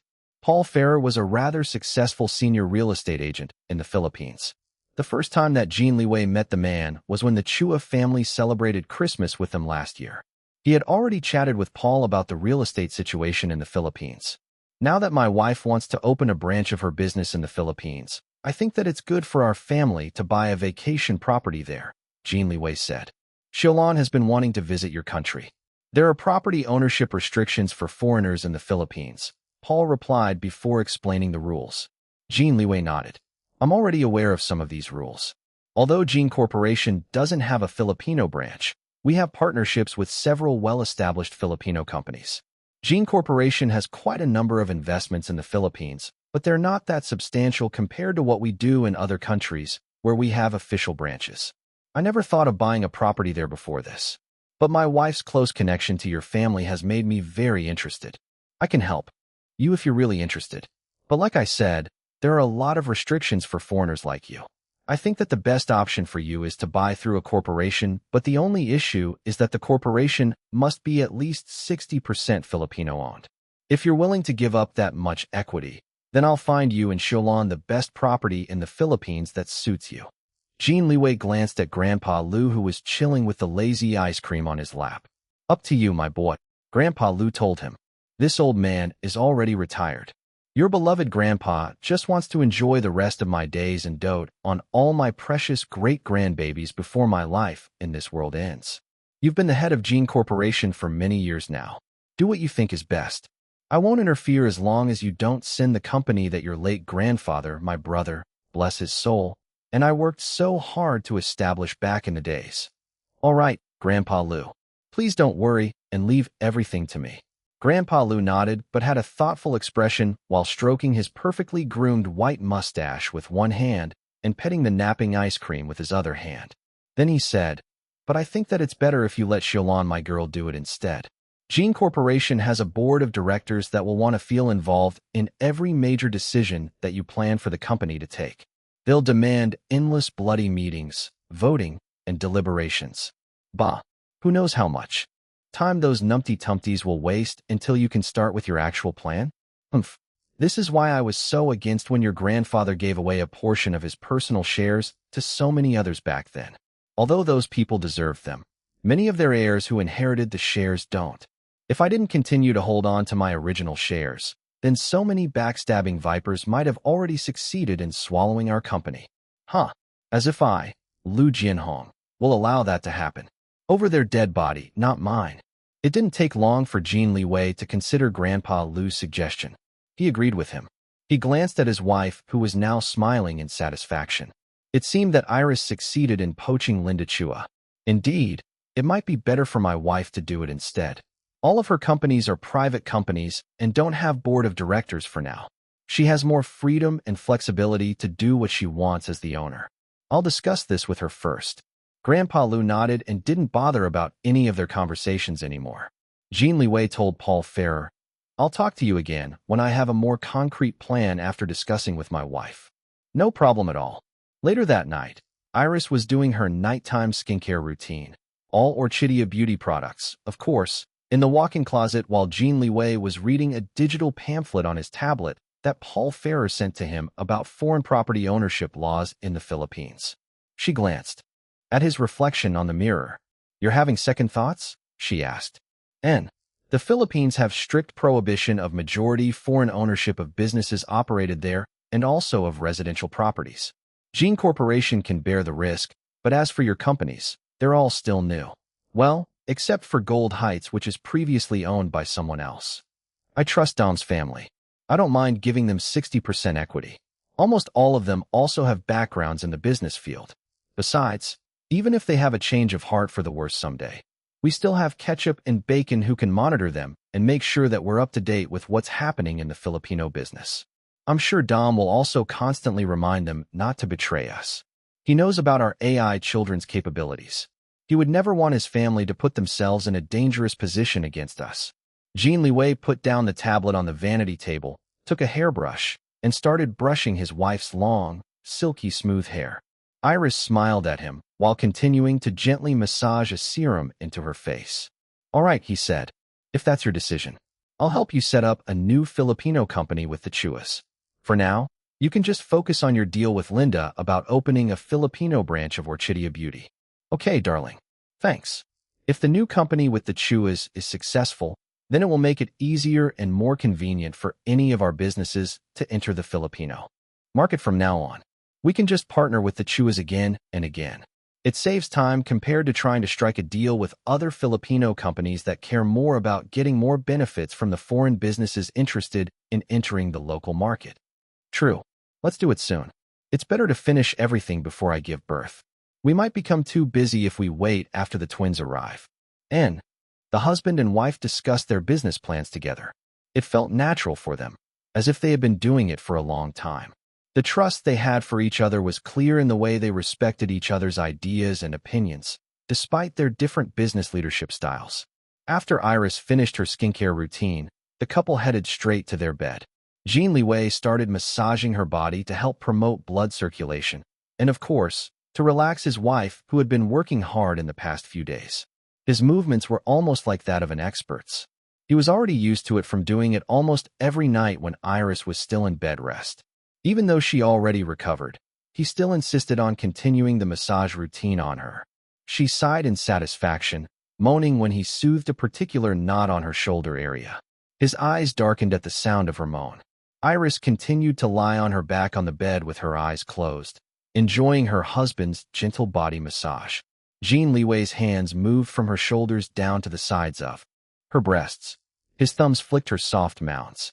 At first, she didn't think too much about it, believing that it was by accident. When it happened a couple more times, however, her nipples couldn't stop from reacting. They hardened underneath her nightdress. She opened her eyes and saw that her husband was watching her face intently. His expression was deceptively calm, yet she could see the desire burning in his eyes. Her breath caught in her throat. While continuing to look at her straight in the eyes, he deliberately cupped her breasts through her nightdress and gently played with her hard nipples. She gasped and whimpered. The warmth of his hands transmitted into her chest and converted into a familiar heat, spreading throughout her whole body, before collecting into a hot ball of pure desire in her lower abdomen. "Is this okay?" he asked, his voice low and husky. "Does it hurt?" "It's fine," she replied in a breathy voice. "I can handle this." Then she watched him knead her breasts a little harder and roll her nipples between his index fingers and thumbs. She cried out and arched her back, indicating that she wanted more. He leaned down and caught a nipple with his mouth, sucking lightly, before moving to the other nipple, making sure that he was fair to both. His saliva wetted the thin material of her night dress, making it sheer so that he could see her areolas and the hard nipples on top. The sight made his mouth water even more. Shifting upwards, he trailed wet kisses along his wife's soft and delicate neck. His tongue swirled on her fragrant skin. "I want to leave a mark on you, love. Can I?" Iris looked dazed, so he repeated his question. She pondered about it for a few seconds before nodding. It should be fine. She had limited her public appearances anyway. It was also now the winter season. She could cover up her entire body without looking too out of place. Jin Liwei smiled and immediately sucked hard on the skin of her neck. He took a look at it and decided that it wasn't enough, so he once again sucked hard on the same spot. He only stopped when he felt satisfied and spent a few moments admiring the kiss mark.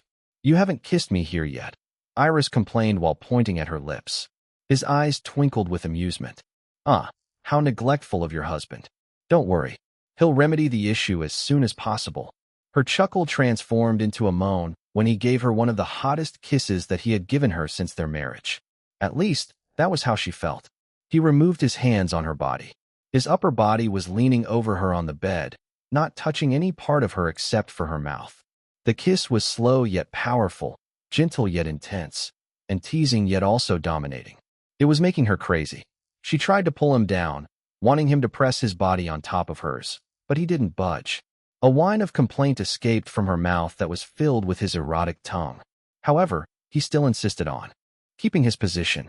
Annoyed, she bit his lip, not hard enough to draw blood, but painful enough to make him inhale sharply and pause kissing her.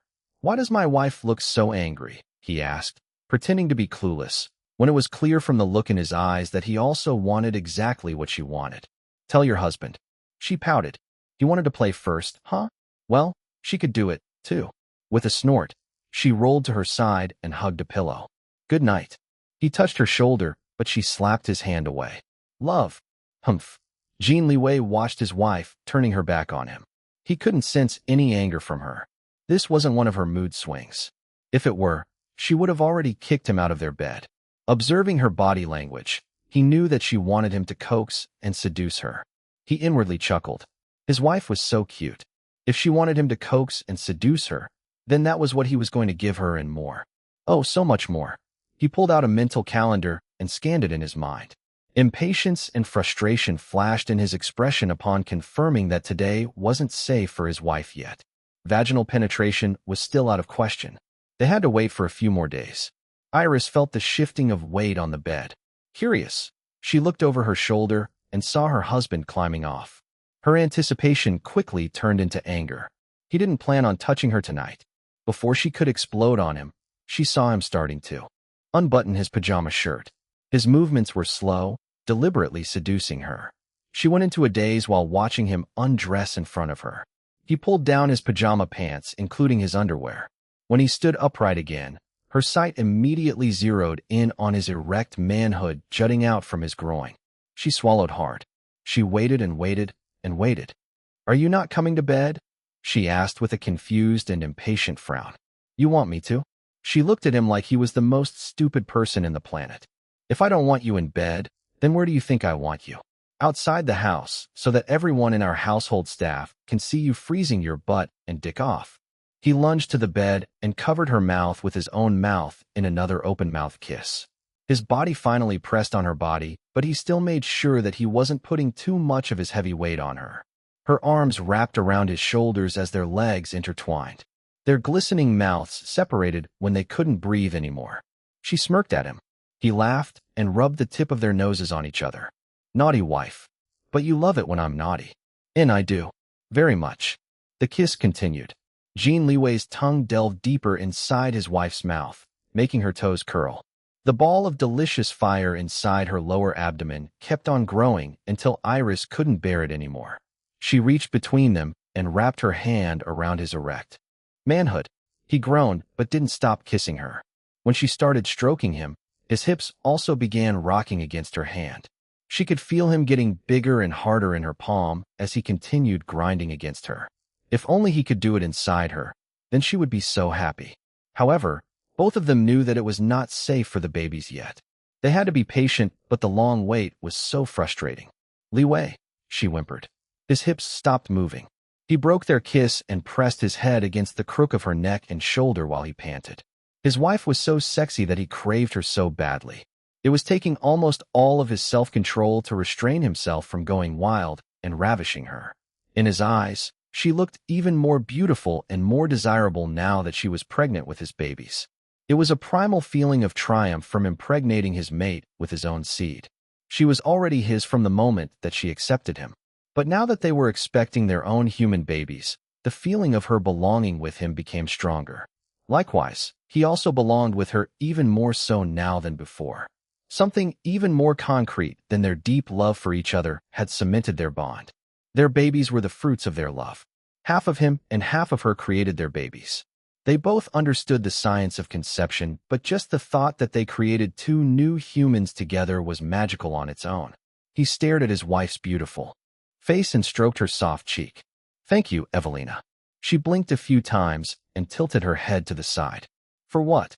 "For agreeing to bear my children." Her eyebrows rose, a little surprised that he was saying something so sentimental like this while she was holding his erection in her hand. Before she could reply, he continued speaking. "Pregnancy brings so many changes to your body. You've suffered and endured so much ever since becoming pregnant. You even have to pause your showbiz career during this critical juncture of your fame as a celebrity. The amount of things you've sacrificed so far just to bear our babies makes me guilty." She frowned and touched his face with her other hand. "Don't say that. It needs to be said, love. I didn't sacrifice anything. None at all.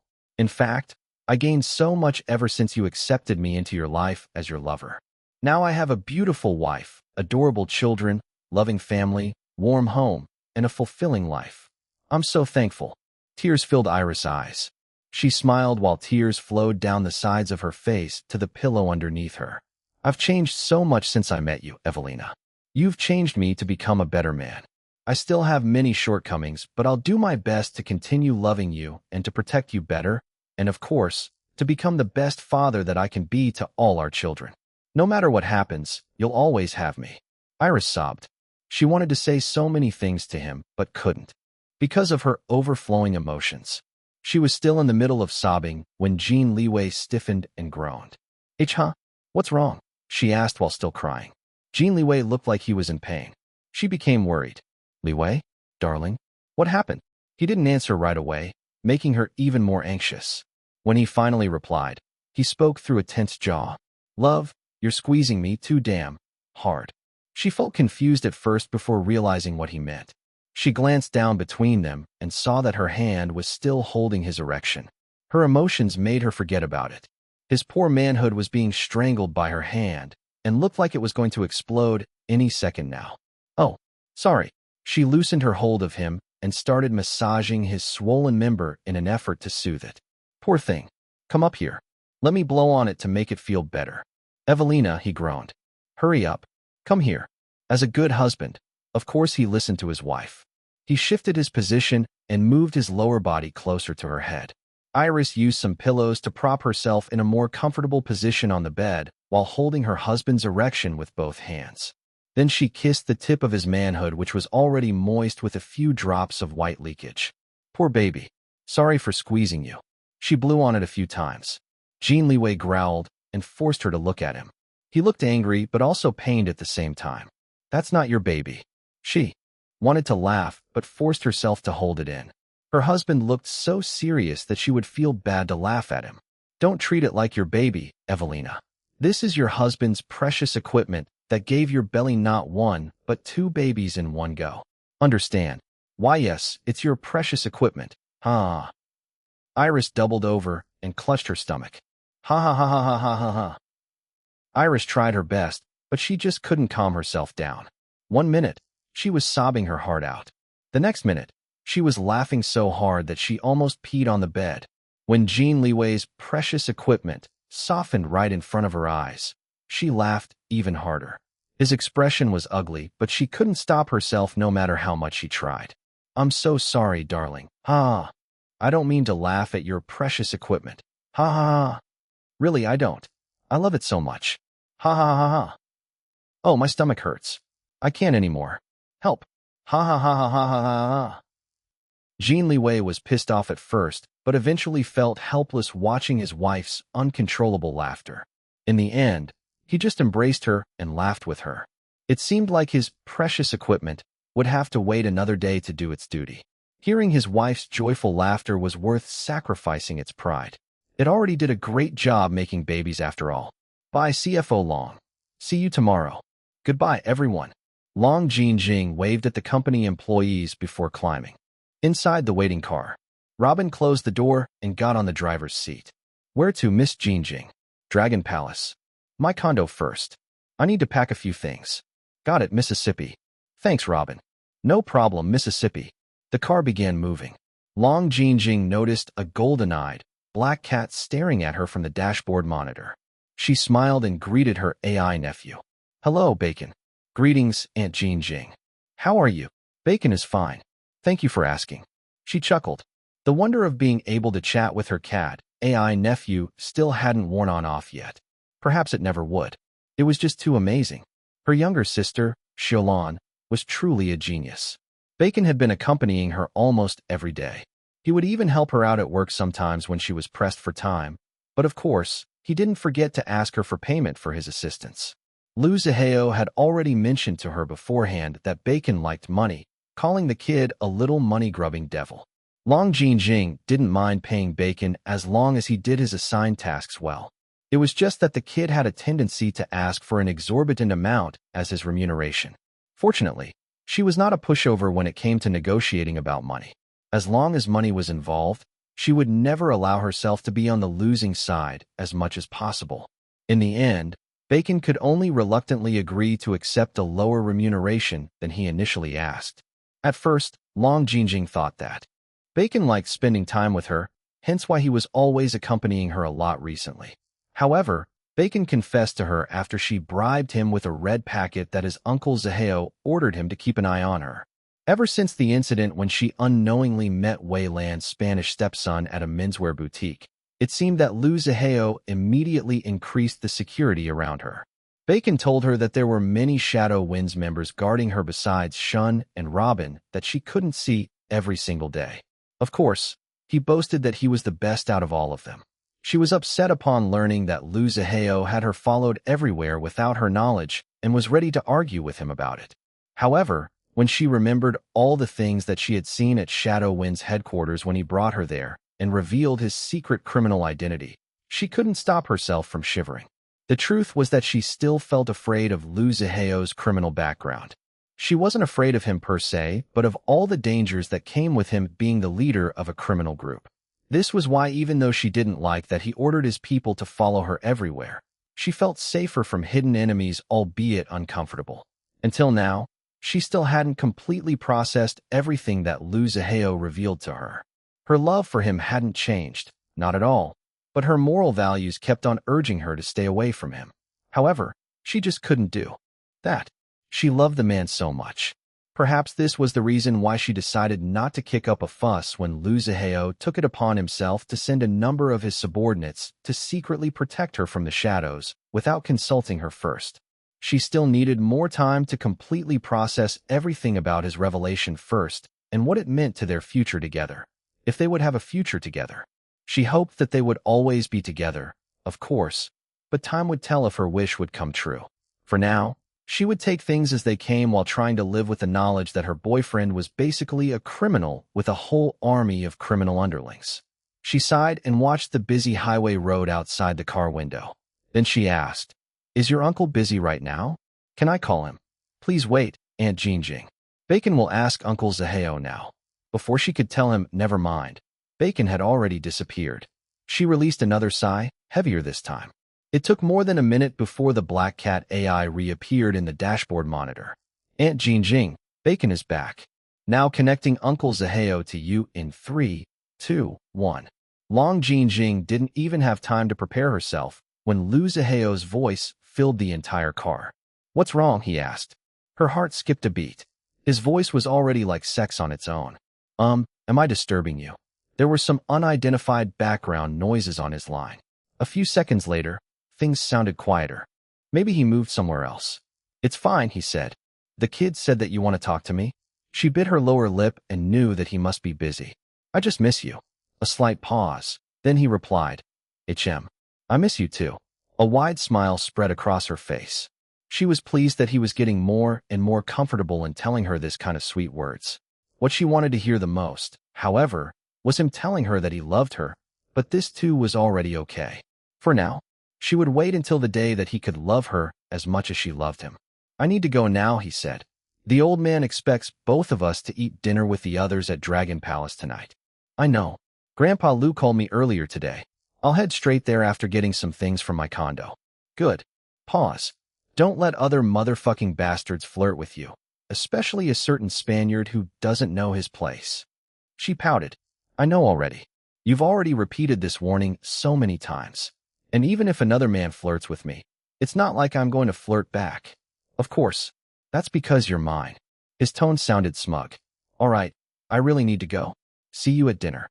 Okay, see you. I love you. The call ended. In a good mood, Long Jinjing fished out her phone to search for ideas online about appropriate presents for the upcoming Christmas gathering that her sister and brother-in-law were throwing soon. Lu Zihao had already given Long Jinjing the right to buy presents under both of their names together. He didn't care much about personally buying presents for others, except maybe for their younger sister Xiaolan, but he wasn't the type to agonize over what gift to give for whom. Without Long Jinjing, he most likely would just instruct a subordinate to buy appropriate presents in his stead. She was excited to do this mission of choosing Christmas presents for loved ones.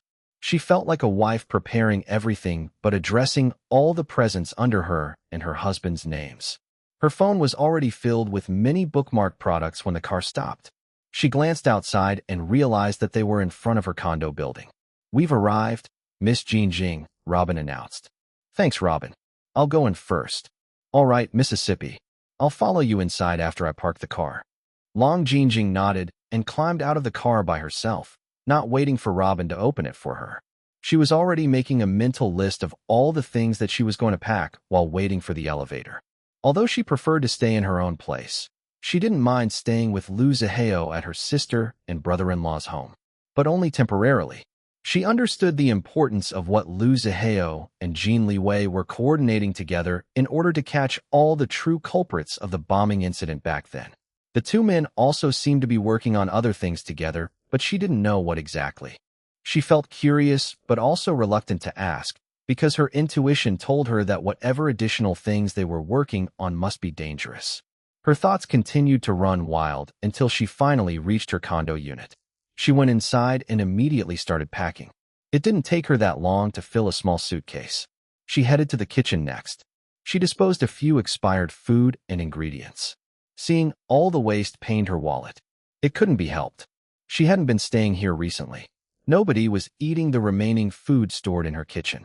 Sighing, she continued checking all the cupboards to make sure that nothing would rot while she was away.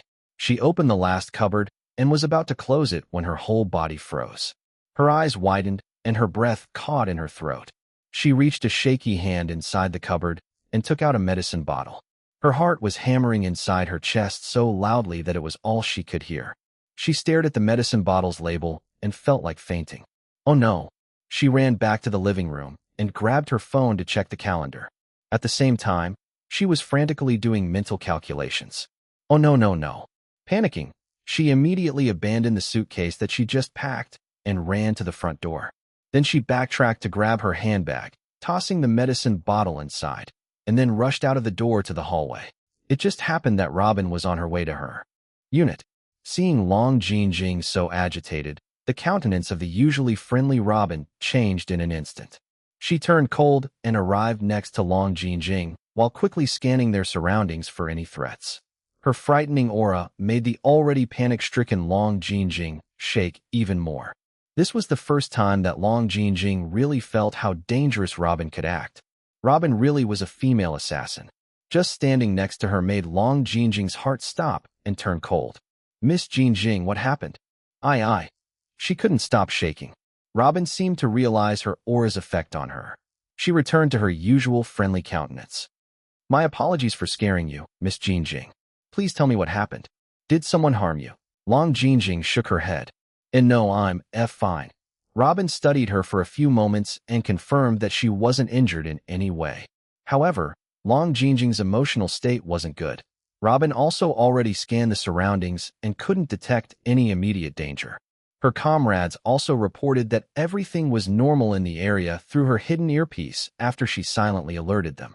It was difficult, but Long Jingjing managed to calm down enough to speak more coherently. Sorry for worrying you, Robin. I didn't mean to alarm you. Nothing really, happened.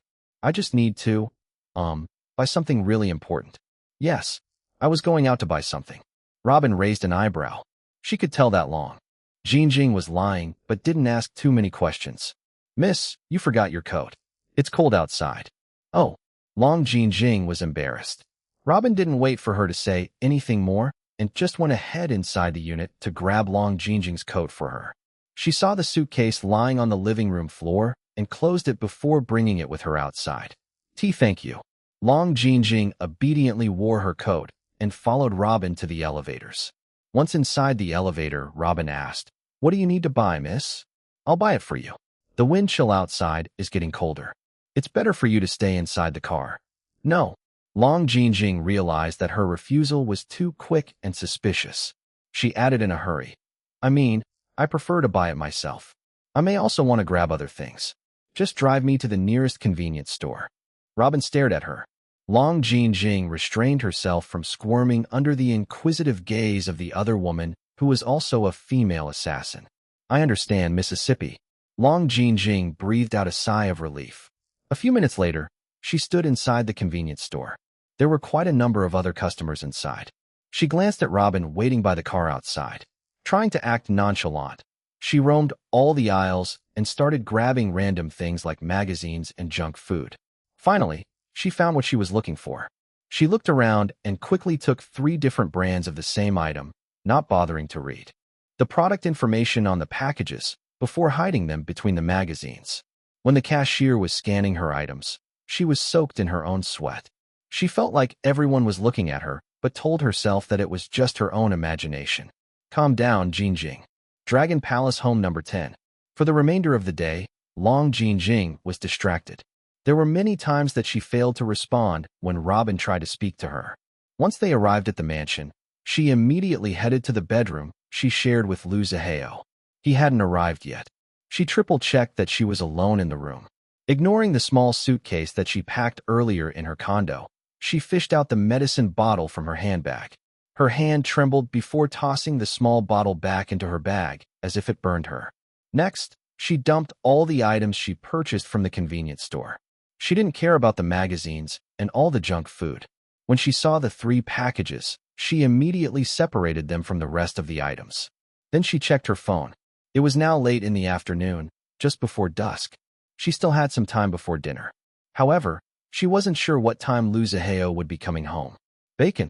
Her phone screen flickered, and an image of a bored-looking black cat appeared. Bacon was grooming himself, looking like an idle little cat prince. Bacon is here, Aunt Jingjing. Do you know what time your Uncle Zihao will be arriving? Home. Uncle Zihao is already on his way home and will be arriving in approximately 32 minutes. Does Aunt Jingjing want to talk to him again? No. I can wait until he comes home. No need to keep on disturbing him. Understood, Aunt Jingjing. Bacon continued grooming himself. Long Jingjing's mind was already racing with so many thoughts about her current situation. Aunt Jingjing, her AI nephew, called. She was still distracted, so her response was a little delayed. Does Aunt Jingjing suspect that you are pregnant like mother? She paled and was unable to respond in time. Bacon tilted his fluffy little head to the side and stared at his dumbfounded aunt with his golden eyes. Aunt Jingjing bought 3 pregnancy test kits at the convenience store. Mother has a lot of them stored that she was unable to use up when she became pregnant. You could have just asked Mother for some. Isn't Mother your sister? I'm sure that Mother will give you as much pregnancy test kits as you want.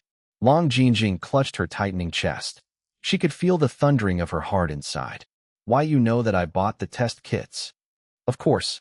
Didn't Bacon already tell Aunt Jingjing before that I am keeping an eye on you? Then do others also know about what I bought? No. Only Bacon knows. For now. Relief filled Long Jingjing before she gripped her phone and pleaded. Bacon, please don't tell anyone else. Especially not your Uncle Zaheo. Okay, Bacon. Can you keep this a secret for Aunt Jingjing for now? Bacon tilted his head to the other side and blinked his golden eyes, contemplating about it. Why won't Aunt Jingjing tell Uncle Zaheo? Isn't he the father? Why, yes, of course. But we still don't know that I'm pregnant, right? What if I'm not? Then I'd have bothered your Uncle Zaheo for nothing. Let's not get ahead of ourselves. Besides, your uncle. He's not even sure yet whether he wants to be with me or not. I'm sure that he'll be, very upset if I become pregnant now. Our relationship right now, it's, complicated. Uncle Zaheo is indeed a scumbag. Bacon is still young, so I don't yet fully understand all this complicatedness. Then the Black Cat AI concluded, being human is such a hassle. It's so much easier being a cat. Despite her current agitated emotional state, she couldn't help but laugh at what her AI nephew said. He even looked so serious while saying it. You're right, she said, sighing. Being human is such a hassle. Then she pleaded again. Bacon, please? Can you just keep this a secret for now? I'll, give you a red packet. Bacon thanks Aunt Jingjing for the red packet. You'll keep it a secret? Yes, Aunt Jingjing. Thank you, Bacon. Long Jingjing almost cried tears of relief, but this wasn't the time for that. She had more urgent matters to do before Lu Zaheo arrived. After getting reassurance from Bacon, she headed straight to the bathroom with the 3 pregnancy test kits. Fortunately, she didn't have any trouble peeing. The process was quick, but the wait was torture. She paced back and forth inside the bathroom while waiting for her phone's timer to ring. When it rang, she almost slipped on the floor from her startled nerves. It took a few seconds for her to barely calm herself down. The moment of truth had come. Taking a few deep breaths, she looked at the first pregnancy test kit. Negative. Oh, relief flooded her. The second test kit, negative as well. She felt even more relieved. The third test kit, She did a double take. Why is it like this? She grabbed the test kit's original packaging and reread the instructions. There was no mistake. The third test kit's results showed that she might be pregnant. Is this a faulty test kit? The first 2 said negative, but this one says positive. Confusion filled her. She was still trying to figure everything out when her phone rang. The test kit and the torn packaging flew out of her hands from the shock. With her current emotional state, any sudden sound might send her into heart attack. She pressed on her chest before hurrying to look at her phone. It was a phone call from Grandpa Lu. The conversation was short. Grandpa Lu wanted her to join him and the others for a pre-dinner gathering to chat with each other. Although she didn't feel like joining them, she didn't want them to worry about her and ask too many questions. So she agreed. She didn't want them to wait too long for her, so she just shoved all the pregnancy test kits and their torn packaging in the least used bottom drawer of the bathroom sink. She planned on disposing them properly when the opportunity arose. After quickly changing out of her office clothes, she hurried to join the others while doing her best to appear normal and not suspicious at all. Hopefully, almost everyone noticed Long Jingjing's distracted state during the pre-dinner gathering. They asked her about it, but she told them that it was just a case of exhaustion. Do you want to apply for vacation? Iris asked. Long Jingjing declined the offer. I'm fine, little sister. I love my work at Orchidia Beauty. The company is also only a few months old. There's no need for me to take a vacation so soon. The regular days off and holiday breaks are already more than enough. Iris studied her for a few seconds before nodding. If you're really okay, then that's fine. Just don't overwork yourself and end up abusing your body. Trust me, big sister. It's very unpleasant to be ill. I know. Thank you, little sister. Seeing Long Jingjing's obvious lack of energy, nobody forced her to participate in the lively chat. Even Grandpa Lu, who invited her in the first place, urged her to rest instead. She smiled at the old man. Don't worry, Grandpa Lu. I'm really fine. I'll rest after dinner. Grandpa Lu narrowed his old but sharp eyes at her. Fortunately, even though he looked like he doubted her words, he didn't insist on extracting the truth from her. Everyone left her alone. She was relieved and thankful. Now she had more time to reflect on her current situation. Dinner time arrived. It was yet another cheerful affair, especially with the Chuas around. Laughter filled the dining area. Even Long Jingjing was able to temporarily forget about her worries to join in some of the conversations. That was until Lu Zaheo arrived. He and Jin Liwei both ran late. Dinner had already started before the 2 men arrived. Both of them headed straight to their own women and joined dinner without much fuss. Lu Zihao sat beside Long Jinjing, kissing her in front of everyone without any shame. Jin Liwei was the same with his wife, Iris. Unlike Iris, however, Long Jinjing immediately turned red and couldn't look at everyone due to her shyness. The others only gave the two pairs some teasing looks and remarks, but didn't dwell too much about the lovey-dovey actions. Everyone was already used to being force-fed dog food every day after all, especially by the shameless couple, Jin Liwei and Iris.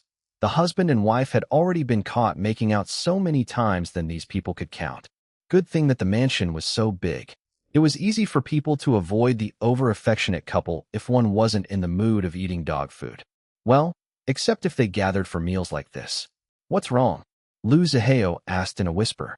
What do you mean? Nothing. I'm fine. Long Jinjing was so nervous that her hands were trembling. Lu Zihao's presence beside her was making her nerves go haywire. She almost couldn't swallow her food anymore. He frowned. We'll talk later. She nodded. Dinner ended. Long Jinjing was so glad that she was able to survive it without drawing too much attention to herself. She and Lu Zihao didn't join the others for the after-dinner tea and headed straight to their bedroom instead. Now tell me what's wrong, Lu Zihao said as soon as they entered the room. She didn't answer. Her original plan was to confirm things first on her own before talking to him.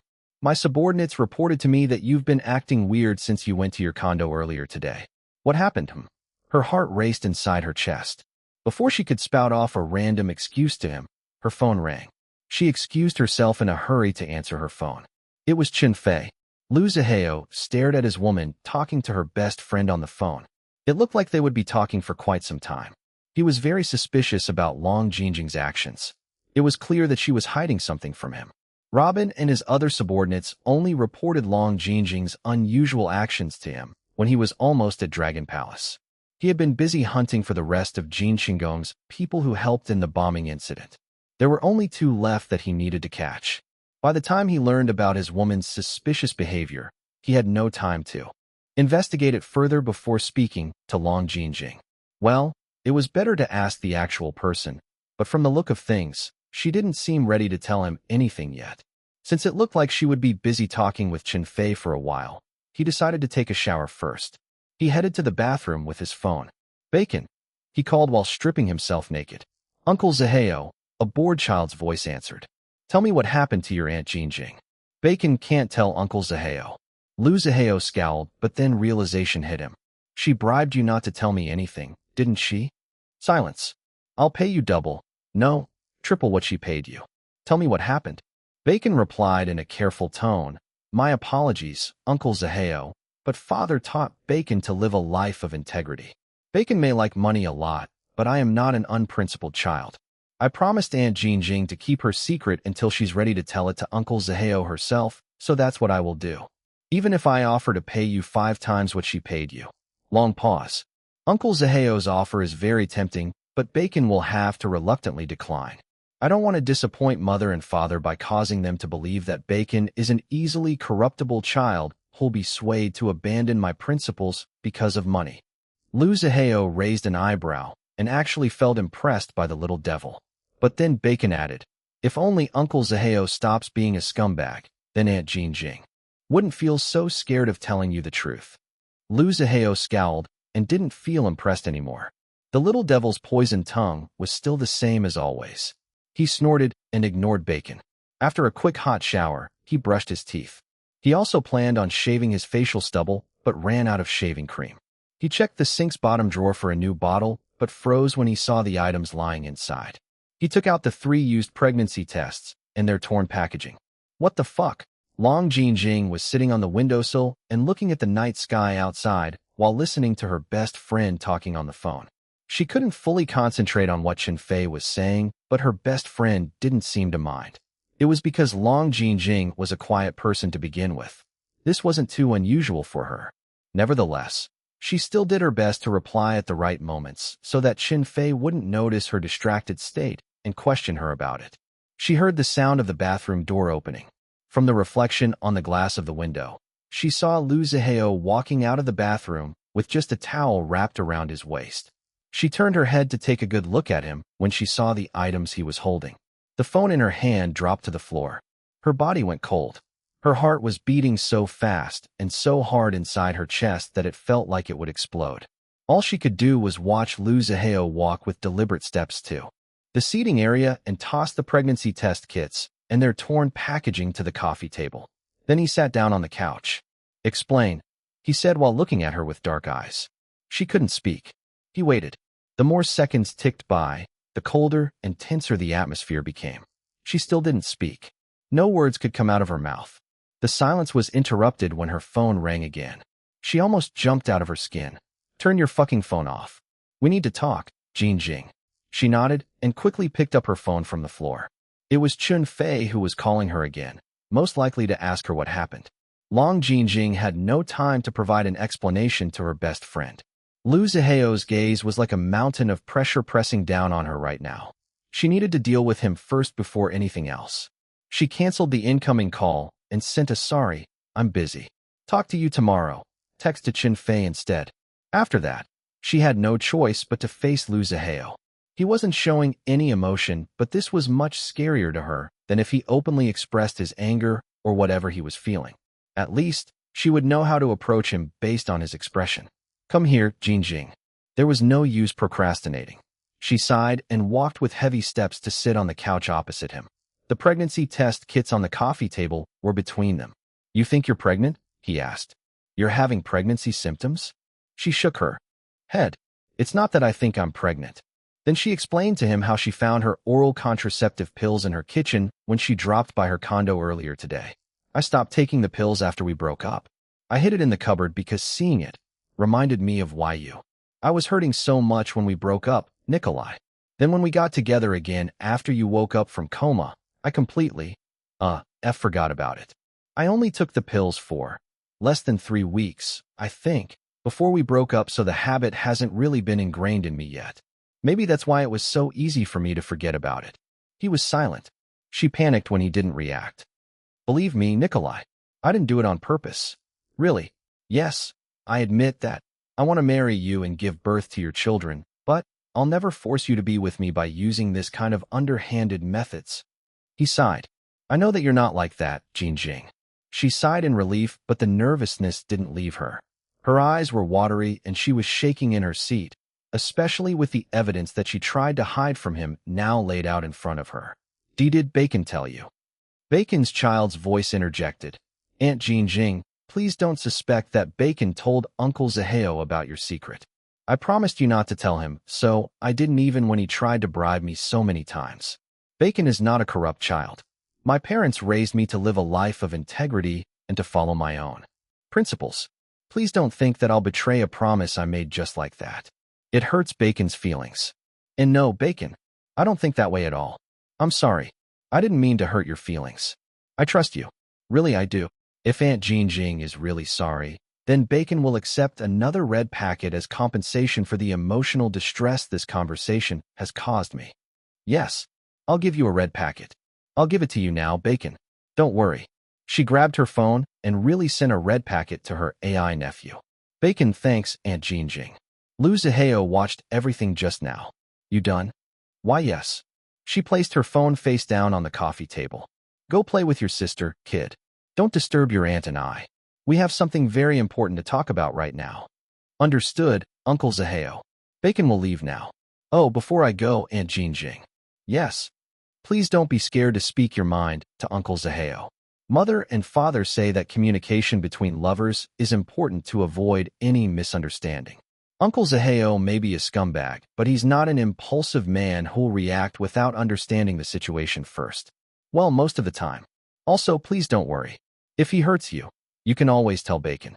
I'll help you ask father to demand heavy compensation from Uncle Zihao for any emotional distress he causes you."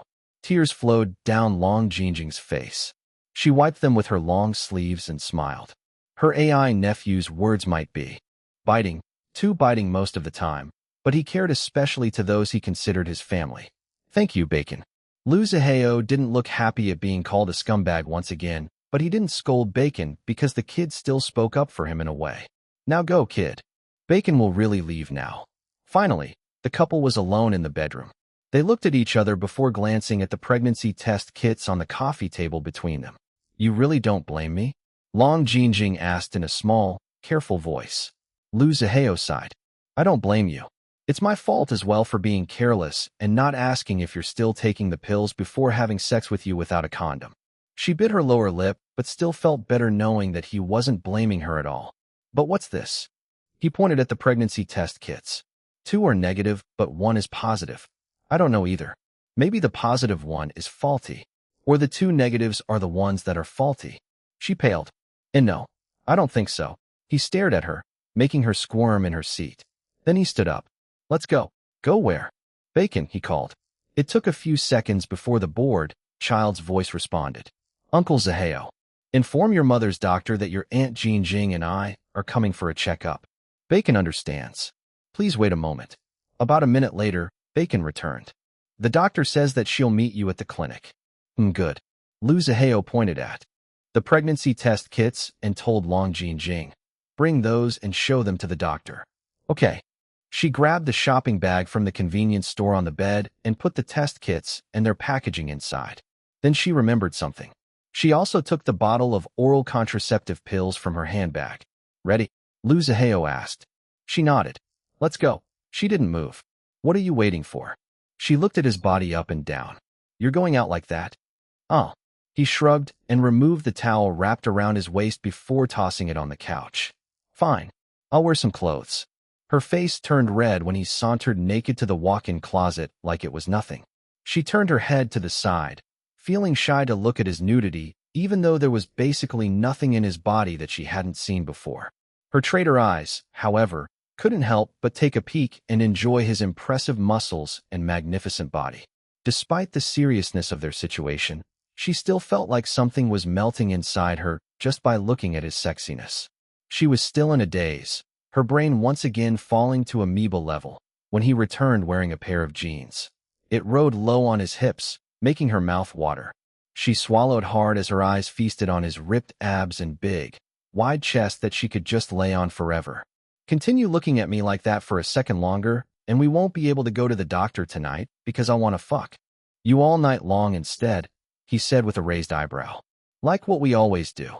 His words woke her up from her daze. She shook her head, forcing her mind to focus on the present. Lu Zihao smirked and allowed her to look at his naked chest for a few more seconds before finally wearing a shirt.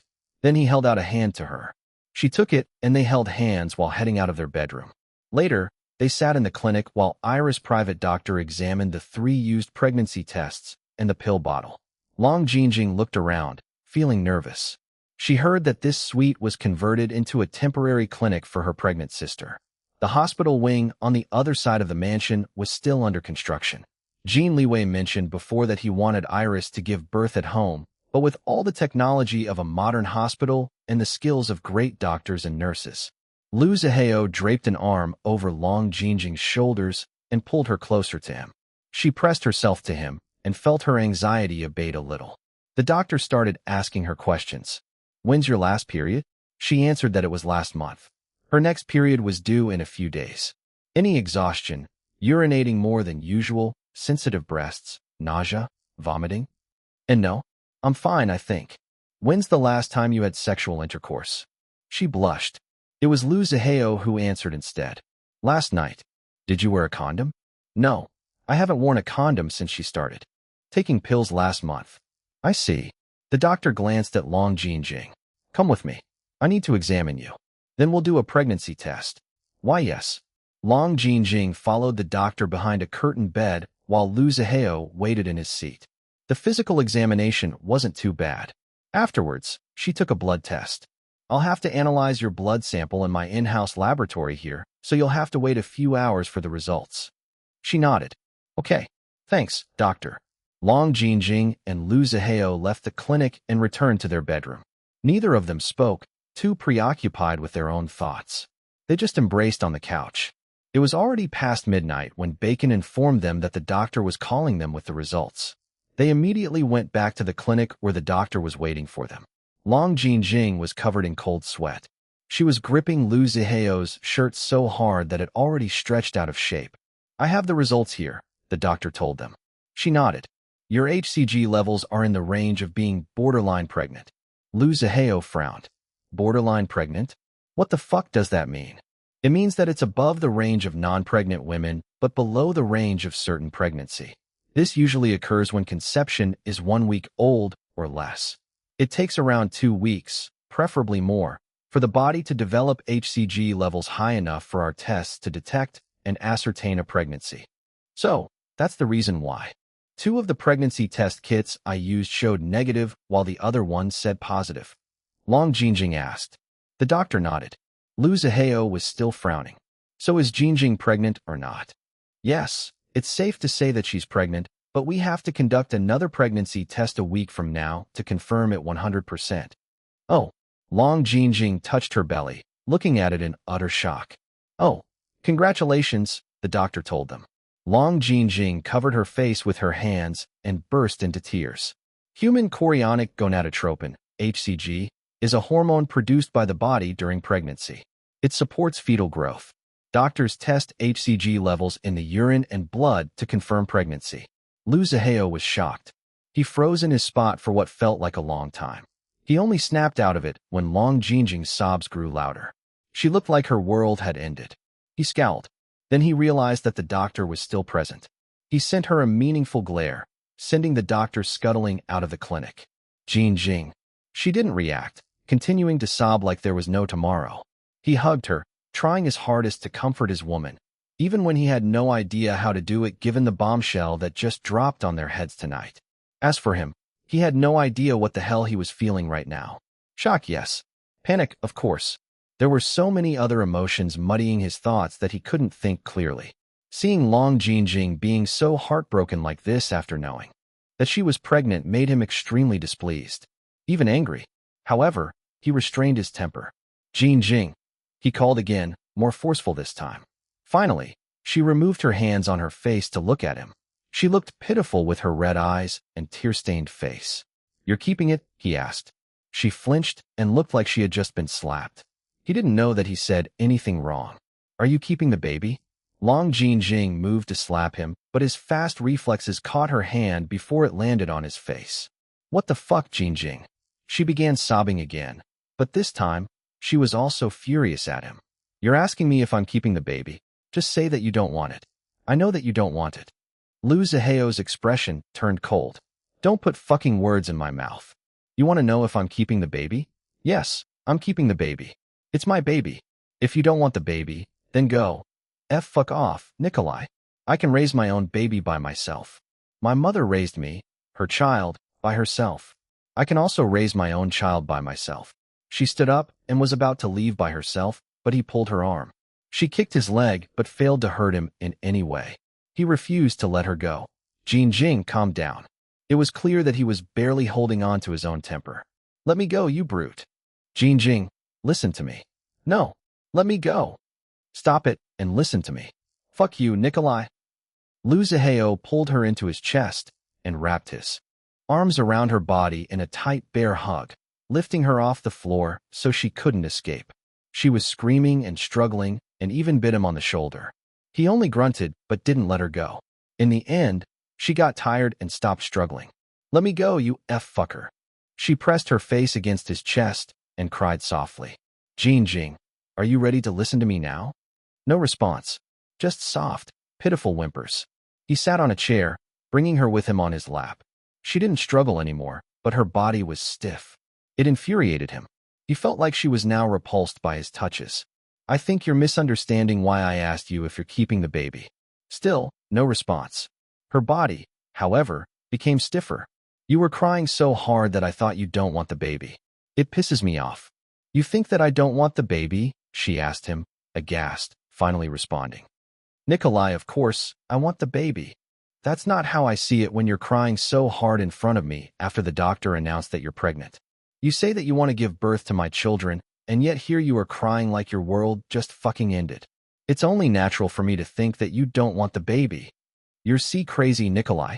I don't know how your mind works. He had already calmed down. She also calmed down a little, but still clearly emotional. At least, she wasn't trying to attack him anymore. How about you? She asked in a wary tone. Do you want the baby? He didn't answer. I knew it. She was utterly heartbroken. No, you don't know anything.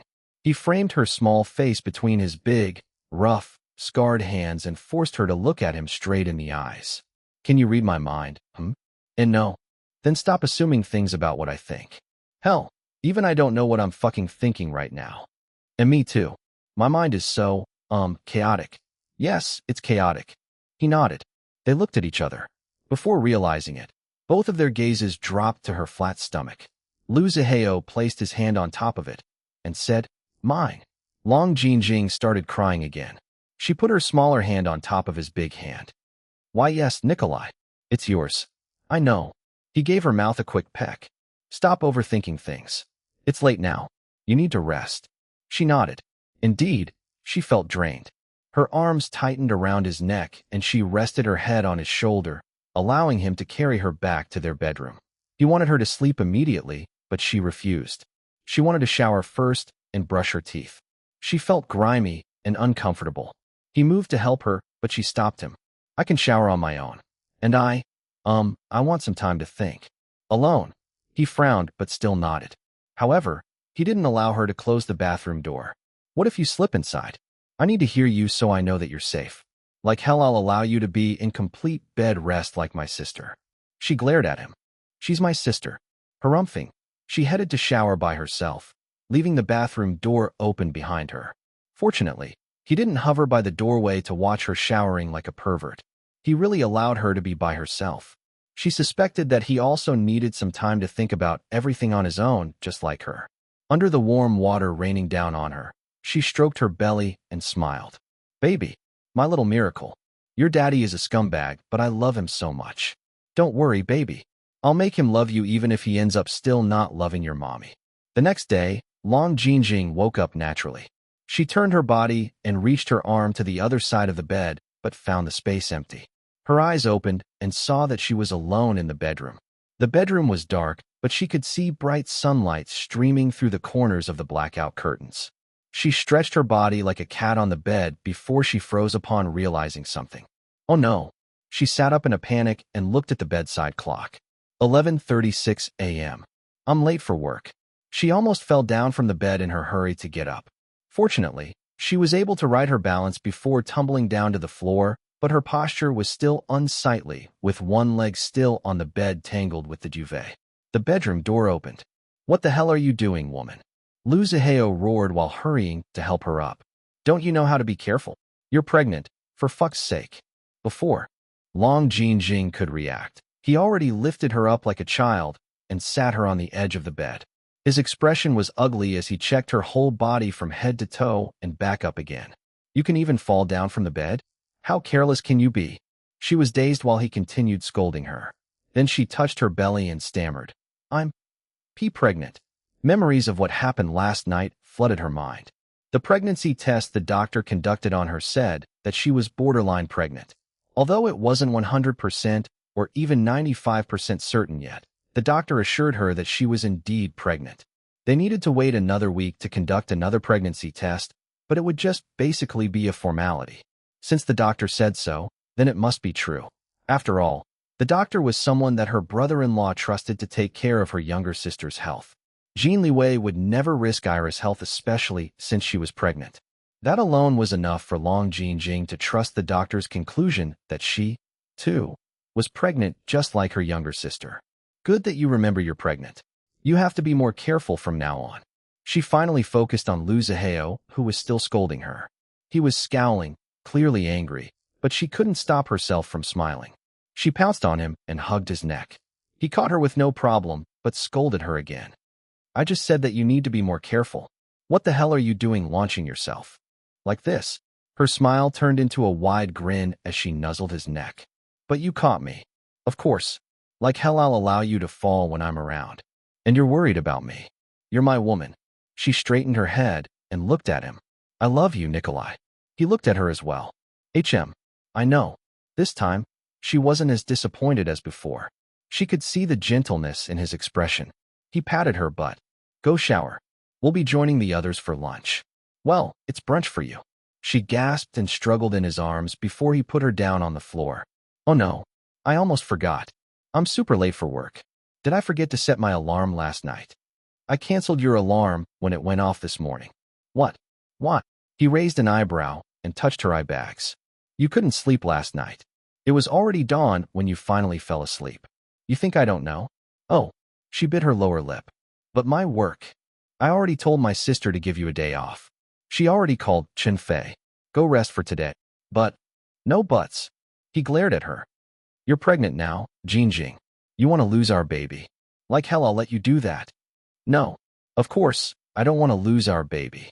She hugged her stomach in a protective way. Then she realized something. Why you called it our baby? You want our baby? Really? It's mine. His tone was filled with possessiveness. No additional words were needed. Long Jinjing understood what kind of character he had. If he didn't like something or someone, he wouldn't waste his time pretending otherwise. If he wasn't rejecting her or their baby right now, then it must mean that he already accepted the fact that he was going to become a father. Her eyes watered, but she was smiling. She was filled with joy. Yes, Nikolai. She pulled his hand and placed it on her belly. It's your baby. Our baby. Long Jinjing was almost skipping with happiness to the bathroom to freshen up when Lu Zihao said, "Where's something nice?" She paused and looked at him in confusion. Why? Are we going to a party or something? No.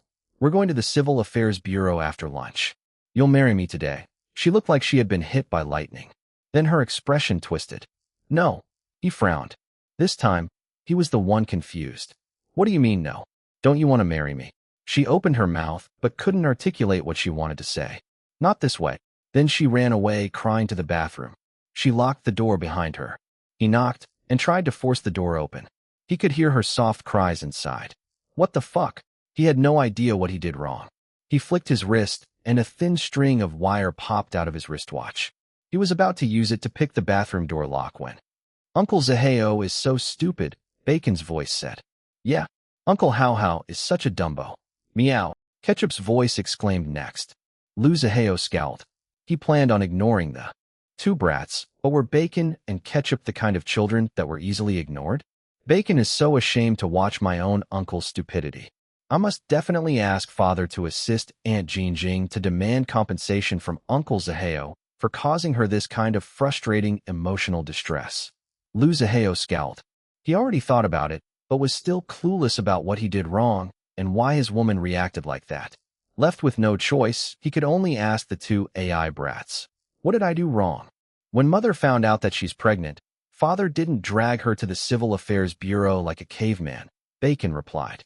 His tone this time wasn't bored like usual, but was instead filled with contempt for his uncle. Father responded by persuading Mother to move forward their wedding.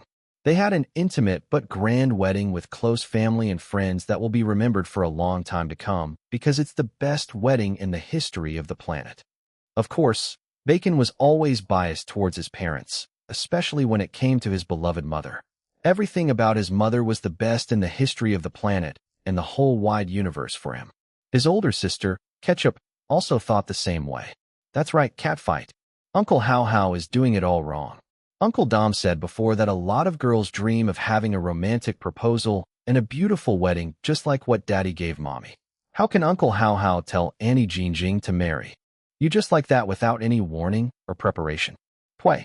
So thoughtless. Poor Auntie Jinjing. Ooh, the cute and mighty Ketchup is so sad for my Annie. If Daddy did that to Mommy, Mommy will surely kick Daddy's butt. Oh no, Macapuno. Meow. Lu Zihao finally had an epiphany. Now he understood why Long Jinjing reacted that way despite her always telling him before that she wanted to marry him. Then hesitation filled him. More specifically, self-doubt. He had no fucking idea how to go about making a romantic proposal and planning a beautiful wedding. But the most important question that he needed to ask himself was, did he want to put that much effort for Long Jinjing? His thoughts and emotions were all jumbled up that he didn't know how to make sense of what he truly wanted. But there was one thing that he was sure of right now. There was no way that he was going to leave Long Jinjing now that she was pregnant. Even if he didn't love her, or did he? She was now going to become the mother of his child and deserved to be treated well. He didn't care much about marriage, except when it came to his sister. Evelinka deserved the best and the status of official wife. In their past lives, he already castrated a number of motherfuckers who tried to seduce her without the intention of marriage. They just wanted to sleep with her. His sister was too focused on her computers and music that time, not to mention that she was extremely dense about sexual attraction, so she had no idea just how many men were lusting for her. If he had known that she was reborn as Long Shulan earlier, he would have surely not allowed Jin Liwei to snatch her. It was already too late when he learned that Long Shulan was really his sister, Evelinka. Jin Liwei had already touched her and tricked her into becoming his lover. Jin Liwei barely passed his requirements for being Evelinka's husband, but for someone not belonging to the underworld, the man was already quite impressive. At least, he had the wealth, status, and power to protect Evelinka. Also, Evelinka was happy with him. That was the most important. Lu Zihao already long accepted the fact that his sister was married to Jin Liwei. As for his own marriage, he hadn't really thought about it, especially in this new life of his as Lu Zihao. All he cared about was avenging the annihilation of his family and their organization. But now, there was Long Jingjing to think about. He knew that marriage was very important to her. She already told him many times before how much she wanted to marry him. He massaged his head, feeling an uncomfortable ache squeezing his skull, perhaps caused by all these things that happened practically overnight. "Leave us now, you two brats," he said through gritted teeth. "Don't interrupt me again." "Oh, but the cute and mighty Ketchup wants to watch all this drama." Meow. Bacon was silent, but Lu Zihao knew that the little devil didn't want to leave either. His nostrils flared and he spat. "I'll pay you two, so just leave." "Okay." Bacon thanks Uncle Zihao for the payment. "Oh, fine. Good luck, Uncle Hao Hao. Please don't be a scumbag anymore. Auntie Jean Jing is so pitiful. Ooh, so sad. Mio woo. Finally, the two brats left. Lu Zihao sighed in relief. His headache improved a little, but not much. "Jean Jing? Open the door." He knocked, but she didn't respond. He could still hear her soft cries inside. With a hard expression, he used the thin string of wire to pick the lock. It only took him a few seconds before the lock clicked, and he pushed the door open. Long Jingjing squeaked in surprise. Her face was red and covered in tears. She was sitting on the bathroom floor. His expression turned ugly, and he hurried to lift her up. "What the fuck are you doing sitting on the cold, hard floor?" She tried to get away from him, but his hold on her was inescapable. Her paltry strength couldn't compare to him at all. "I'm sorry," he said, his tone solemn. At last, she stopped struggling. However, she continued looking at him with an aggrieved expression. "I was wrong. I didn't consider your feelings and forced my own decision on you without discussing it with you first." Her lips trembled. She wiped her tears with her hands. "Okay. I'm sorry too. I overreacted. It's fine." He gave her pouting lips a peck. "You still need to eat." She nodded.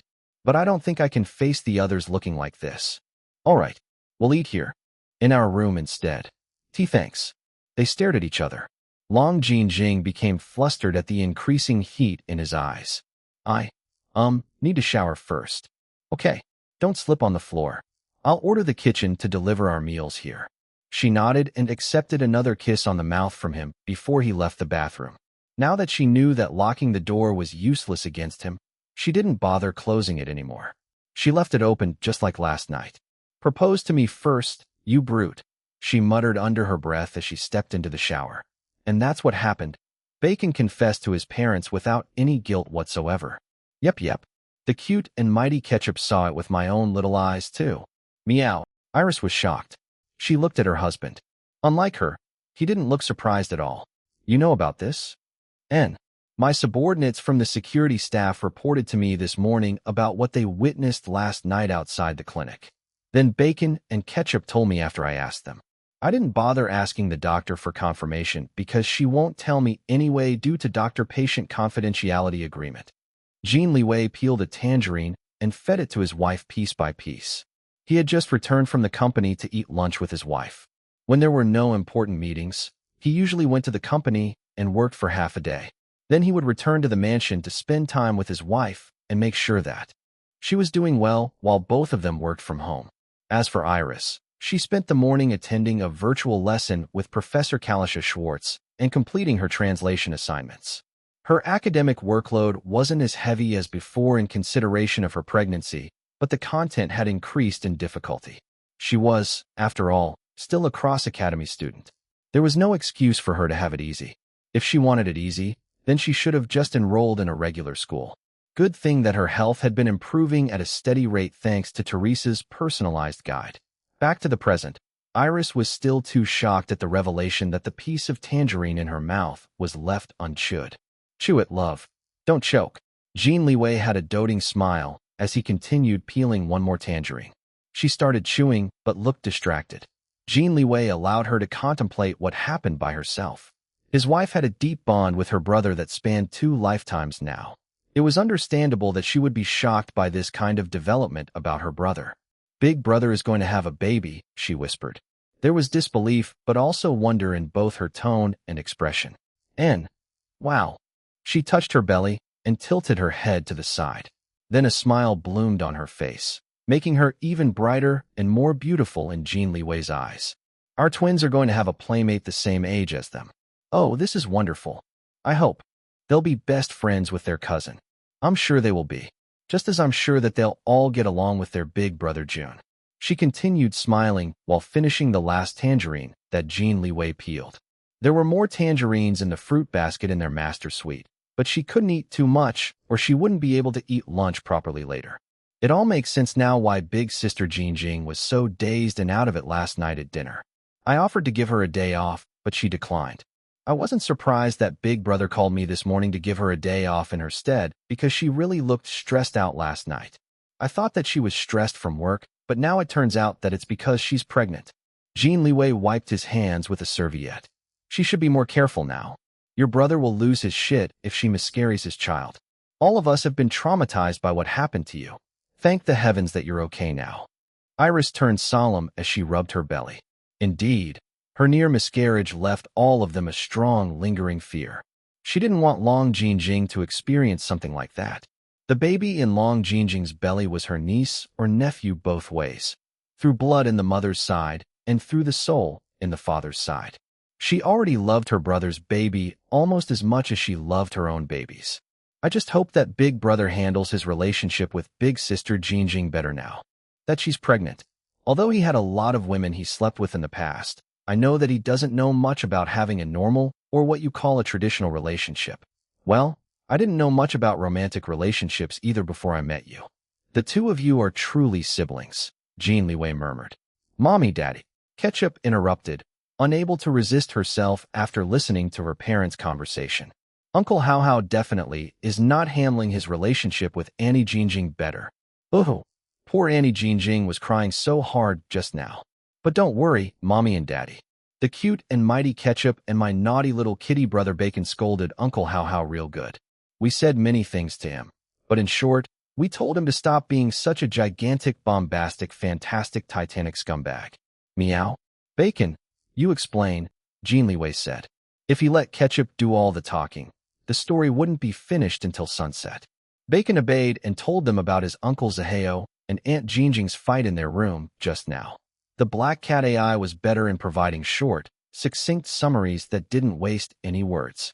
This was his advantage over his chatterbox older sister. Jin Liwei clicked his tongue and shook his head. Iris felt sorry for Long Jinjing and also guilty at the same time. It was because she wasn't surprised at all that her brother did something like that. In fact, she would be even more shocked if her brother made a romantic proposal on his own without consulting others. Romance just wasn't something that the Vetrovs practiced. Marriage and procreation were duties to continue and strengthen their family and organization's lineage and legacy. Falling in love wasn't in the equation. In most cases, it was even discouraged and viewed as a weakness.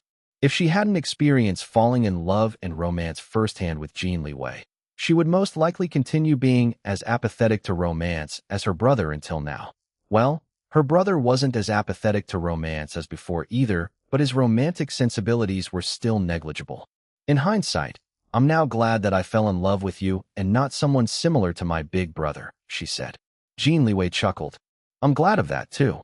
After lunch, Long Jinjing wasn't in the mood to be with Lu Zaheo. Although they made up from their fight, it didn't mean that she was no longer upset. He wanted to drag her to the Civil Affairs Bureau just like that without any warning? Yes, she wanted to marry him even more so now than ever, but his lack of consideration still hurt her. It was like he treated marriage as nothing special comparable to running a necessary errand. He was so nonchalant that she felt he didn't view her as someone important to him at all. Liu Zihao didn't force her to spend the whole day with him when she wanted to be alone for now. He headed to the gym instead to train while she reflected on all the things that happened since yesterday. She stared at her phone. There were many missed calls and messages from Chun Fei since morning. Her finger hovered on the call button, but in the end, she didn't call her best friend. She wasn't ready yet to reveal her pregnancy to Chun Fei even though they were closer than real sisters. Her best friend wouldn't understand her current struggles and worries. Chun Fei had never fallen in love with someone or gotten pregnant before. Long Jinjing wanted to talk to someone who could relate to what she was going through. Her younger sister, Xiaolan? No, she murmured, shaking her head. Brother-in-law Liwei fell in love with little sister Xiaolan first. They were already engaged when she got pregnant, and they immediately married soon afterwards. Their relationship is almost perfect. The total opposite of what I have with Nikolai. She sighed, her heart feeling heavy. In many ways, she was envious of Iris' romance with Jin Liwei. It looked so wonderful. To be honest, it was the kind of romance that she always dreamed of for herself. Not exactly like it, but close to it. Reality, however, had other ideas. She fell in love with a man like Liu Zihao. A very sexual man, but not romantic at all. The sex was always amazing, but a girl like her also needed some romance in her life. Not only romance, but also hope for a happy ever after. Though with how things were going, it didn't seem that she would get her dream romance. Bacon was right. Her boyfriend and the father of her baby was a scumbag. He was dense when it came to romantic love. She should have already left him. Well, she already tried that before, but still ended up getting back together with him and staying even after discovering his criminal background. Why? She loved him. Simple as that. She loved him so much that it hurt. Sighing, she patted her belly and was already imagining what their baby would look like. Girl or boy, it didn't matter. Whether the baby looked like him or her or a combination of them both, she would love the baby all the same. She hoped that Liu Zihao could love their baby even if he still didn't love her in the end. Of course, the best-case scenario was for him to love her and their baby. She scrolled through her contacts but couldn't find any friends that she felt comfortable talking about what she was going through right now. Then her finger hovered one contact profile. It took more than 2 minutes for her to make a decision. 2 rings, and the call was picked up. Hello. Long Jinjing immediately sobbed upon hearing the female voice. She tried to be as quiet as possible, but how could the woman on the other end of the line not know that there was something wrong with her? Jing? Why are you crying? What's wrong? Mom. ####. Inside the mansion's gym bathroom, a soaking wet Liu Zihao stumbled out of the shower. He leaned on the wall to maintain his balance while holding his head. Pain was pounding inside his skull. He endured the pain for a few minutes before. He felt better. There was only a dull ache throbbing in his temples now. He sighed in relief while checking every part of his body to make sure that he was fine. While he was showering just now, Liu Zihao's remnant popped in his mind and began chattering. This was the first time since he woke up from coma that he was able to talk to the remnant. It seemed that it took this long for the remnant to recover enough strength to converse with him. If this was before, he would have felt annoyed at having to listen to the remnant's chitter-chatter, which could sometimes rival the talkative Ketchup and Dominic Chua. But worse. With Ketchup and Dominic, at least he could just tune them out. But with the remnant, he had no choice but to listen because the damn voice was speaking directly inside his fucking mind. This time, however, he chose to listen. It was because the remnant was giving him advice on how to fix his blunder with the upset Long Jinjing. Bacon's advice was helpful, but the Black Cat AI was still just a child. All of Bacon's insights came from his parents. As for the remnant, it held the experiences of the original Liu Zihao. The original Liu Zihao might be flighty and didn't have any serious relationships before aside from casual affairs, but he was definitely much better when it came to romancing ladies than Nikolai, who was now the new Liu Zihao. Sorry about that, bro, the remnant said. Looks like we can't do anything about this headache. But at least you're not curling and thrashing on the floor in pain anymore, right? Liu Zihao. No. Nikolai grunted and made quick work of drying and clothing himself in a simple pair of jeans and plain t-shirt. The remnant didn't take over his body, but it did something equally amazing. It showed him a series of memories of the original Liu Zihao romancing the ladies he hooked up with before, but not only that. It pulled Nikolai's consciousness to the memories so that he felt like he was experiencing those events himself and not just watching like a spectator. Roses, candlelit dinners, slow dancing under the moonlight, and so many more, all different women. There were no feelings of love, but there was an excitement from the romantic atmosphere. The original Liu Zihao felt sexual attraction to the ladies that he dated before. Nikolai felt it when he experienced the memories that the remnant showcased to him, but never did it confuse him. He could still differentiate his own feelings from the original Liu Zihao, even though the remnant made it seem like he experienced those memories himself. This was probably because he held no personal interest in the women shown in the memories. The sexual attraction was there thanks to the original Liu Zihao's memories, but Nikolai automatically felt a strong sense of rejection towards those women. Every single one of them. To him, they were strangers, even though the body he was using right now had sex with a number of them. The image of Long Jinjing immediately appeared in his mind, superimposing herself on the ladies' faces. Only then he felt more comfortable going through the memories. It was like an automatic defense mechanism. Once again, this only proved that he could only get it up for Long Jinjing now. Deep inside him, he also knew that she was the only woman that he wanted to be with. For now, at least. See, this is how you romance a lady, the remnant told him. Blowing your girlfriend's mind in bed like a wild beast is good and all, but from what I've observed from your Miss Prim and Proper so far, she wants you to be a gentleman sometimes and treat her like a queen. Be gentle and sweet, especially to a delicate lady like your Jinjing. Liu Zihao. No. Nikolai didn't react on the outside, but he was actually listening intently to the remnant's advice. He just wouldn't admit it out loud. But I can't really call myself a romance expert, because I've never really fallen in love with someone before. I prefer skydiving and skiing down snowy mountains to getting serious with the ladies. Though it's nice to feel a beautiful and sexy woman's touch now and then. Huh. Nikolai still didn't say anything. He already finished putting on clothes. The gym bathroom was steamy from his earlier hot shower. It was a little uncomfortable to stay in the humid room, but he didn't dare go outside, yet especially when there was a voice speaking in his mind. His subordinates were still training in the gym. He didn't want them to see him distracted. Thus, he stayed in the bathroom and let the remnant finish giving him some romance advice first. That's why I think that you should ask third brother Liwei. He only has one experience with your younger sister, who's also now my third sister-in-law. But man, he really knows how to go all out when it comes to romancing his lady. Third brother is the best choice that you have to take inspiration in romancing your own Miss Prim and Proper. What do you think? My idea is awesome, right? Right? Right? Nikolai grunted. Go away. This fucking headache is pissing me off. TSK, TSK. I said so much, but you don't even respond properly. Don't change the subject, bro. That's so uncool. Also, fix that grumpy expression of yours before you face your lady. What if you upset her even more? She's pregnant now, dude. Our grandpa will beat you up if something happens to the mother of his beloved great-grandbaby. Nikolai snorted, but he still checked himself in the mirror and fixed his expression into a neutral one. At least, he no longer looked like an angry bear who wanted to clobber the fool who disturbed its sleep. Damn. Oh shit. What? I just realized something, bro. Nikolai raised an eyebrow. Your baby is my baby too. Holy shit.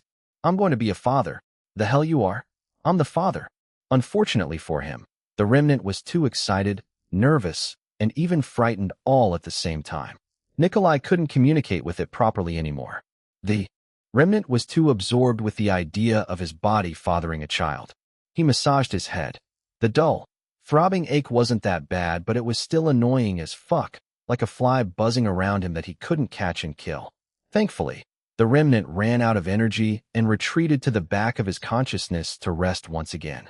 Nikolai was relieved. He touched his reflection in the mirror.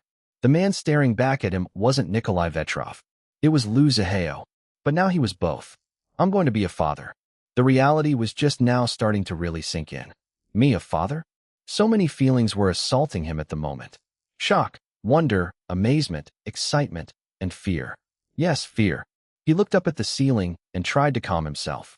Fuck. ####.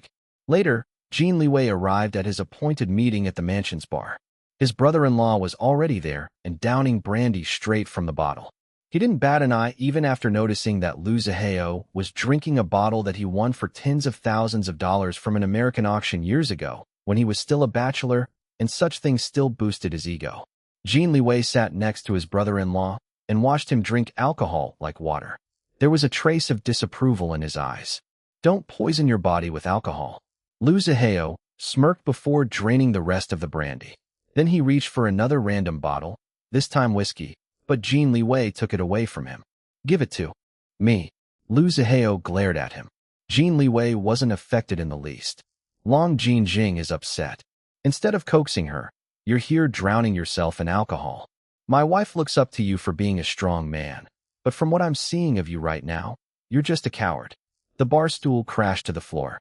Jin Liwei didn't react even as his collar was pulled and shaken by his furious brother-in-law. Say that again, you fucker, Liu Zihao growled. You're a coward, Nikolai, Jin Liwei said in a calm voice. Liu Zihao punched Jin Liwei's face, but it didn't touch him. He missed on purpose. His fist smashed the display of glasses behind Jin Liwei instead, sending shards of glasses flying to the floor.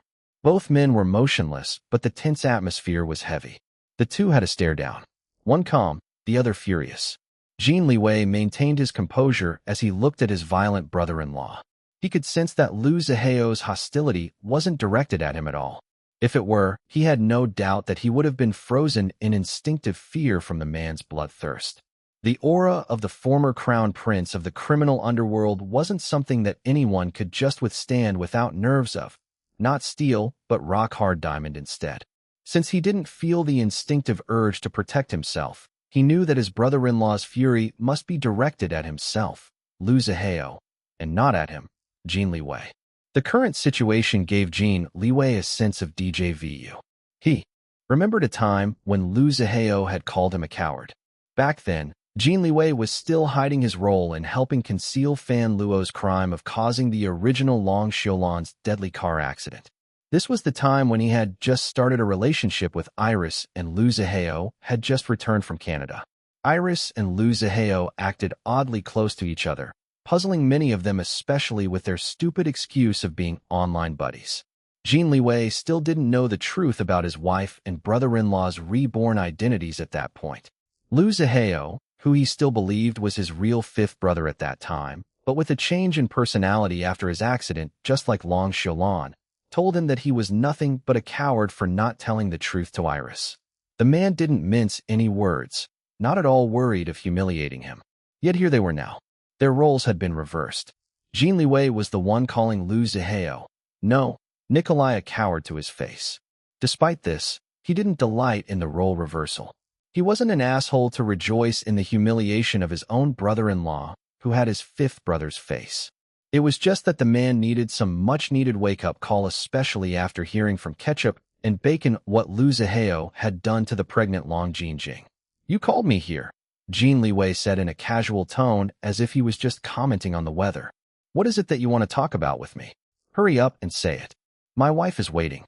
For me. I don't want to keep her waiting for too long.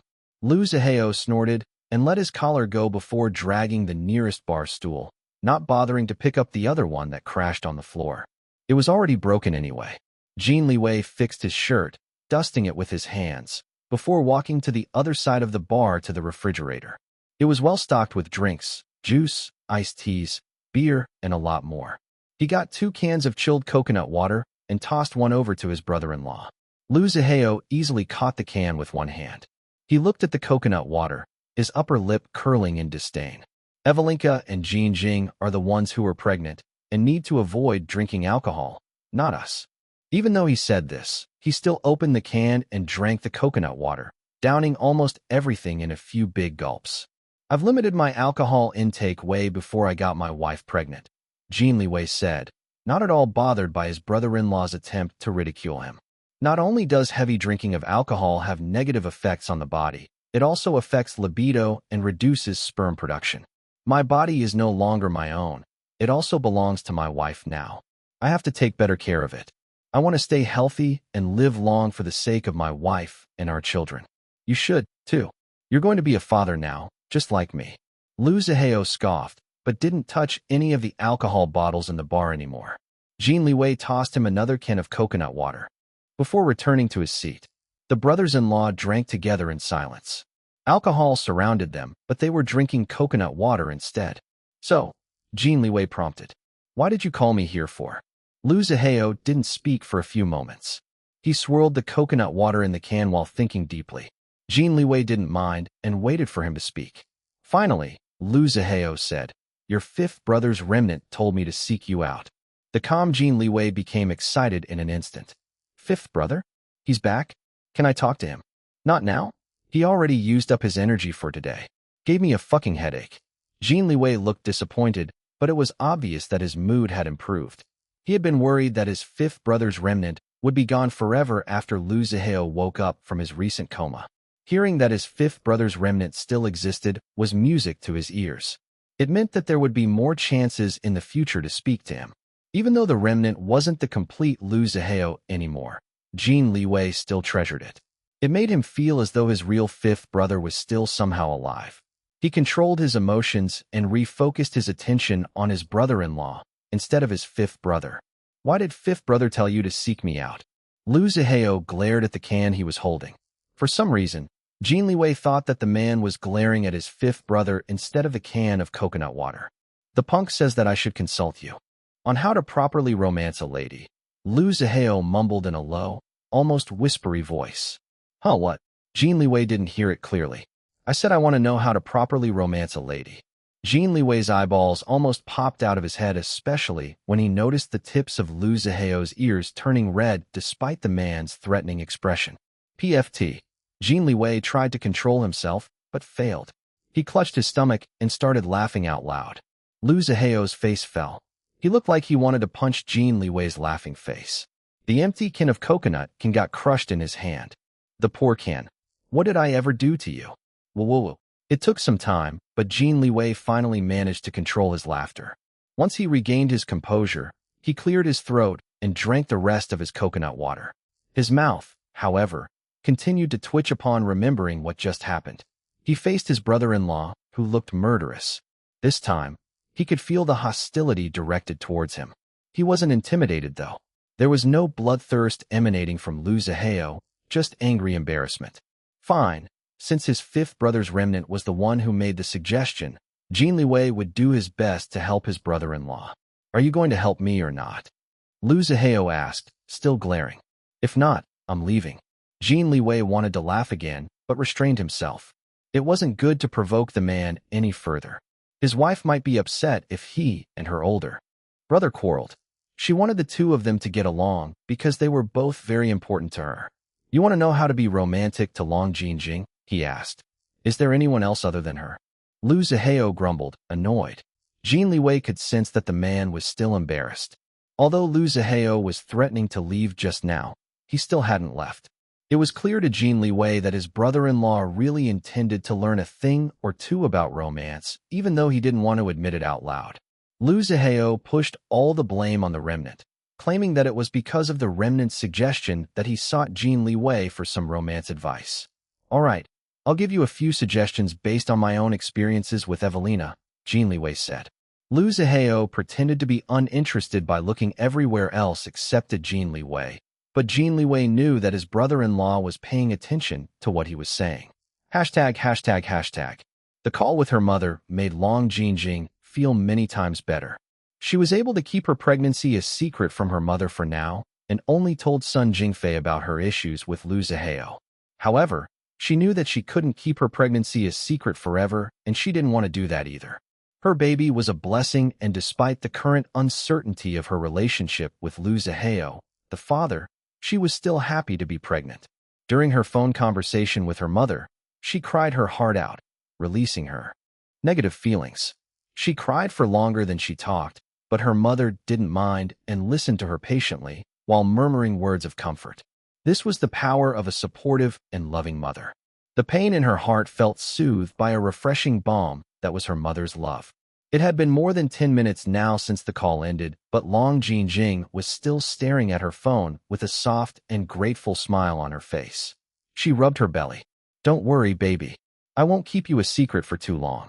I'll make sure to introduce you to your grandma Jingfei. She'll definitely love you and dote on you more than she does to me. Then her phone screen suddenly flickered and a white cat appeared. Excuse me, Auntie Jean Jing. Meow. Oh, Ketchup. Long Jean Jing was startled but recovered fast. She was still in the process of getting used to her AI niece and nephew popping up in nearby electronic devices now and then. Yes? Do you need something? My mommy is asking if it's okay to come see Auntie Jean Jing and talk to you right now. Meow. She hesitated, but only for a moment. Of course. Yay yay. The cute and mighty Ketchup will now tell my mommy. Meow. Ketchup stayed on her phone screen, but was now playing with a virtual ball of yarn. Bacon then appeared next to his older sister and just stared at Long Jean Jing, his golden eyes glowing. Long Jean Jing smiled at him. She already had an idea why her younger sister wanted to talk to her. Bacon, did you tell your mom about what happened to your Uncle Zaheo and me? Yes, Aunt Jean Jing. Mother is my mother. Bacon doesn't keep secrets from her. She sighed but wasn't too surprised by it. Lu Zaheo already told her repeatedly before that Bacon was a total mama's boy. He said, quote, "The little devil will betray anyone, including his father, for the sake of his beloved mother." Moments later, there was a knock on the door. It was Iris. Come in. Long Jean Jing welcomed her. Big sister, Iris greeted. The sisters sat opposite each other. Then Iris placed a basket filled with snacks, most of them sweets, but there were also some peeled and chopped fruits, and 2 cans of coconut water on the coffee table between them. Help yourself, Iris said, gesturing at what she brought. My sudden cravings have worsened lately, and I can't control my temper when I'm hungry. I hear that's normal with pregnant women, Long Jean Jing commented. Iris nodded. You'll probably be like this soon, too. Long Jean Jing blushed and subconsciously rubbed her belly again. Iris caught her action and smiled. It's good to see that you're eating well again, little sister. Me too. It's all thanks to Teresa's health plan. The conversation stopped at this moment as the 2 women enjoyed the various snacks on the table. The silence wasn't awkward, but was actually quite comfortable. Are you still upset? Iris eventually asked. A little, Long Jean Jing admitted. But you still love Big Brother? Yes. I already love him before, but I love him even more now that I'm pregnant with his baby. It's amazing, really. But I don't know if I can continue like this forever. I hate to be a martyr and keep on waiting for him to love me back. He told me to marry him. Told me. He didn't even give me a proper proposal. The jerk. Iris offered her an unwrapped bar of chocolate. Long Jean Jing took it and bit into it angrily. I'm not asking for anything fancy. Even if there are no flowers or a candlelit dinner. Heck, even if there's no ring, at least he should have asked me. Is that so hard to do? Little sister, am I being too demanding for wanting a proper proposal? Not at all. That's basic courtesy if a man wants to marry a woman.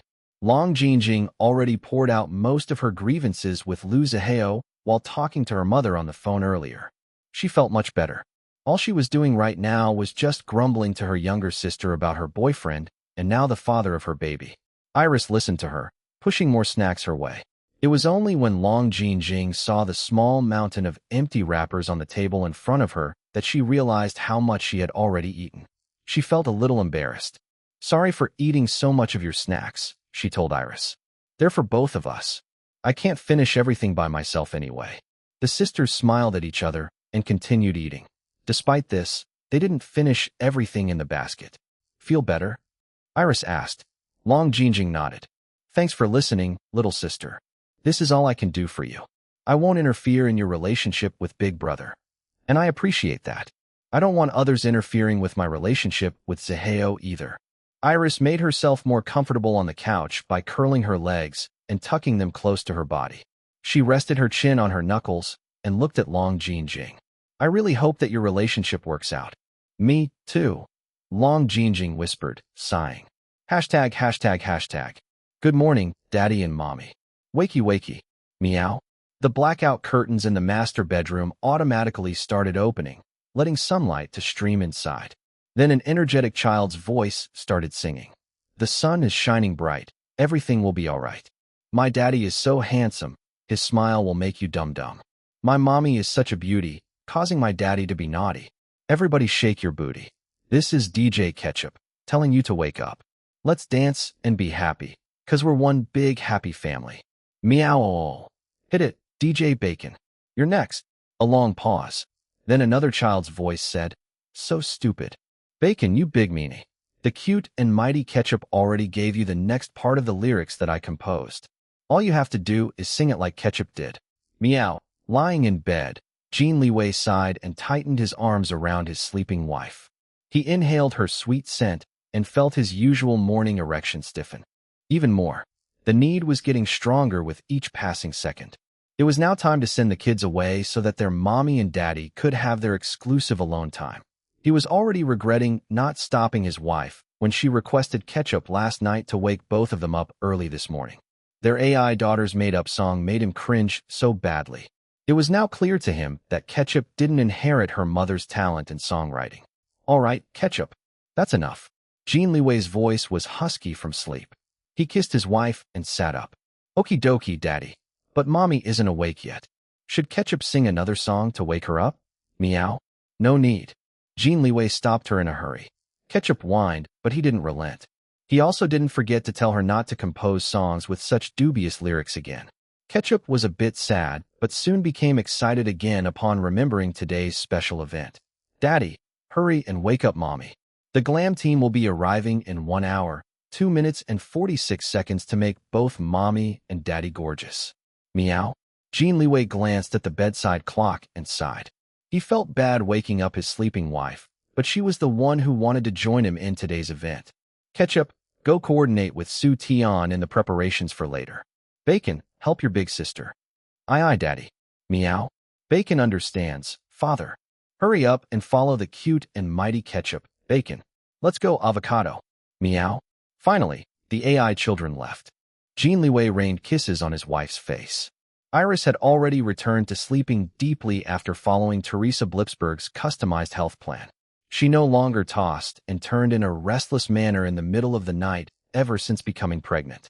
Jin Liwei was glad that she felt better now, but it also meant that it was harder for him to wake her up.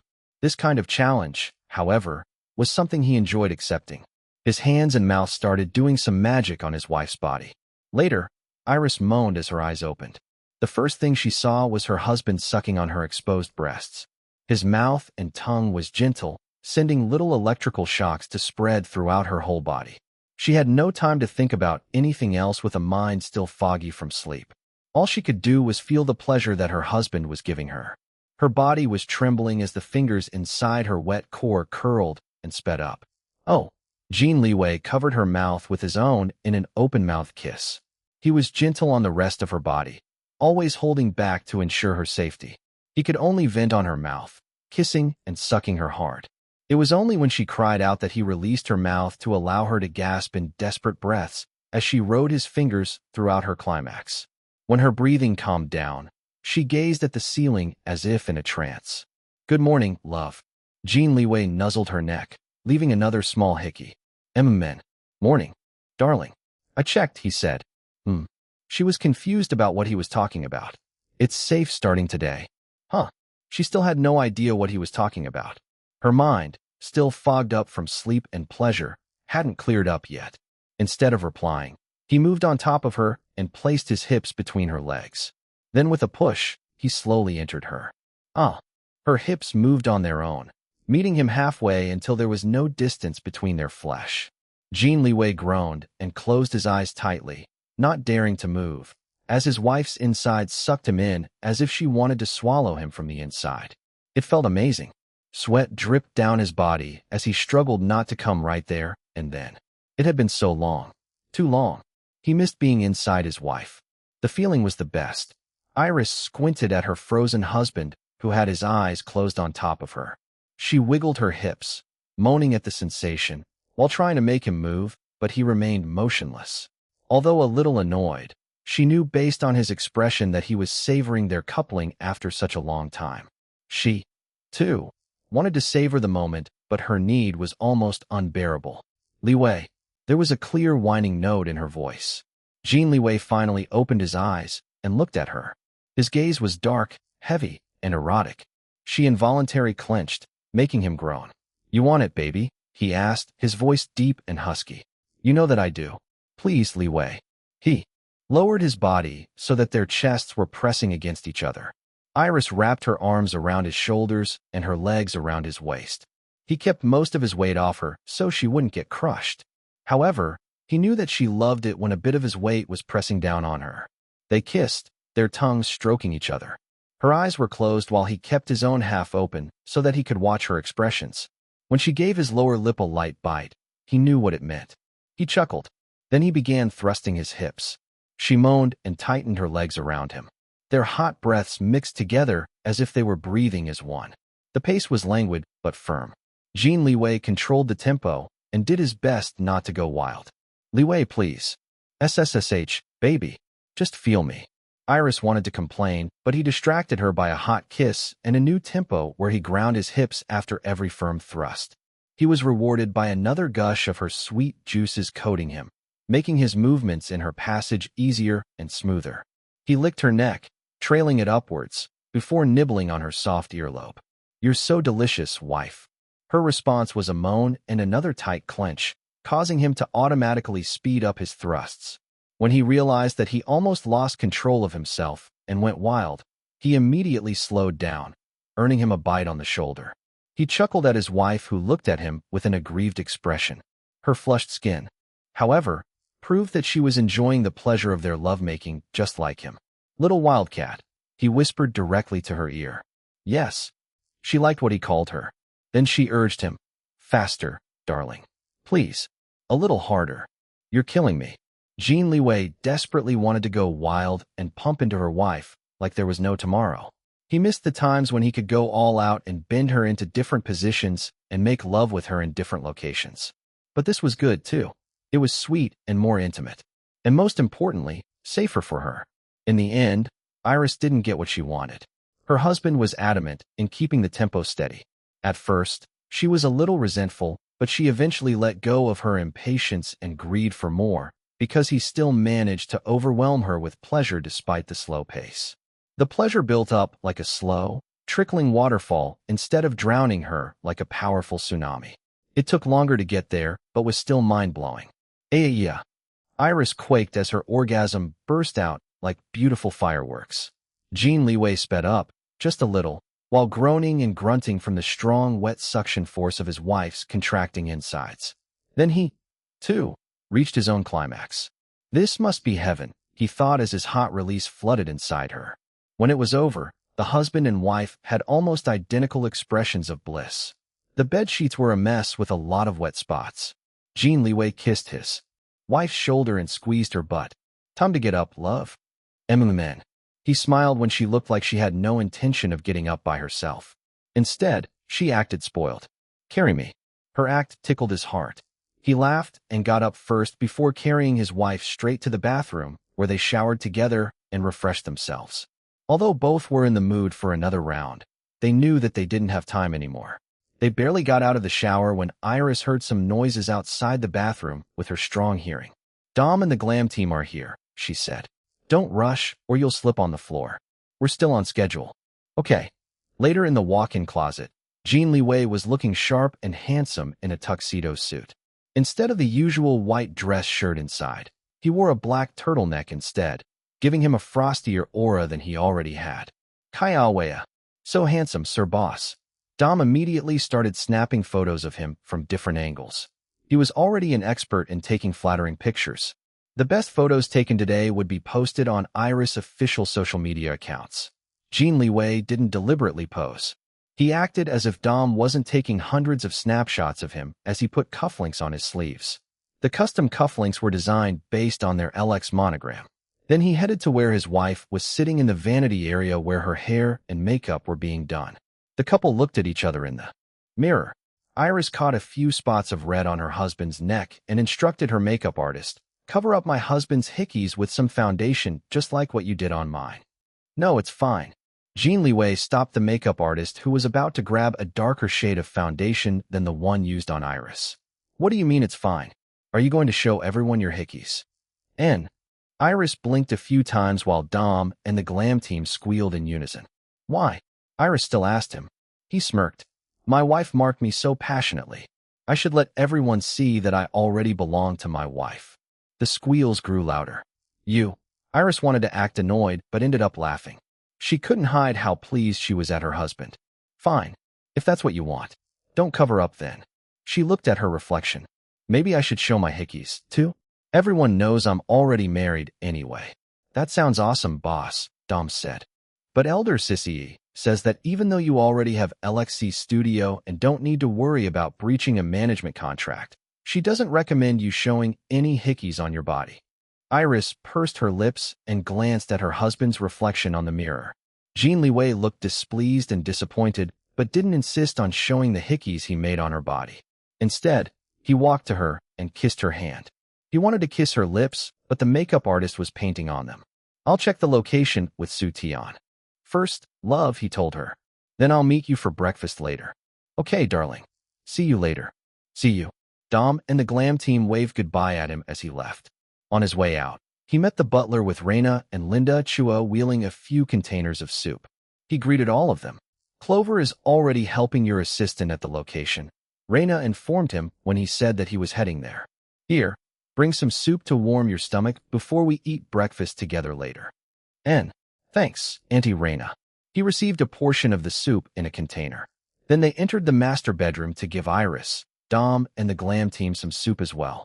The soup was mainly to help the pregnant Iris avoid getting hungry before breakfast was ready since she woke up early today. When Jin Liwei arrived with an empty soup container at the indoor forest, he saw a busy crew directed by Su Tian with Clover assisting.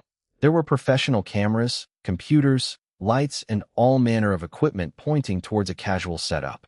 In front of the koi fish pond was a love seat and a side table with a beautiful flower arrangement and a framed wedding photo of Iris and Jin Liwei on top. Behind the simple yet tasteful setup was backdropped by the islet in the middle of the pond where the couple exchanged their marriage vows. Everyone greeted Jin Liwei when they saw him. He waved a hand, gesturing for them to continue their work. Only Su Tian and Clover came up to him to report on the progress. There wasn't much that Jin Liwei didn't already know because he had been listening to Ketchup's updates via his hidden earpiece. Su Tian left to continue directing the crew while Jin Liwei spoke to Clover. My wife and I appreciate you helping out today. No worries, Sir Boss. I'm super excited to join in the fun. My cousins in the Philippines and their friends who all joined Black Stars keep on messaging me. They all can't wait for the live stream to start. Jin Liwei looked satisfied. Clover returned to assisting Su Tian while Jin Liwei had Ketchup connect him to Jasper Leung in Singapore. CEO Jin, please rest assured that everything is ready on my end, Jasper reported to him. Although the number of Singaporean Black Stars participating in today's event can't compare to the Chinese Black Stars, and even to the Filipino Black Stars, I feel quite proud of the high quality of my fellow Singaporeans' entries in your special contest. And good job. Indeed, Jin Liwei had seen the entries of the Singaporean finalists and felt impressed. They focused more on quality rather than quantity, which got his praise. After speaking to Jasper, he did a final check on the location with his security team to make sure that it was completely safe for his wife. Then he and Clover met his wife and the others at a lounge area near their master suite to eat breakfast together. Iris hadn't completely finished getting ready yet. She was still wearing a kimono robe, not yet in her actual outfit, and her hair still knotted in curlers.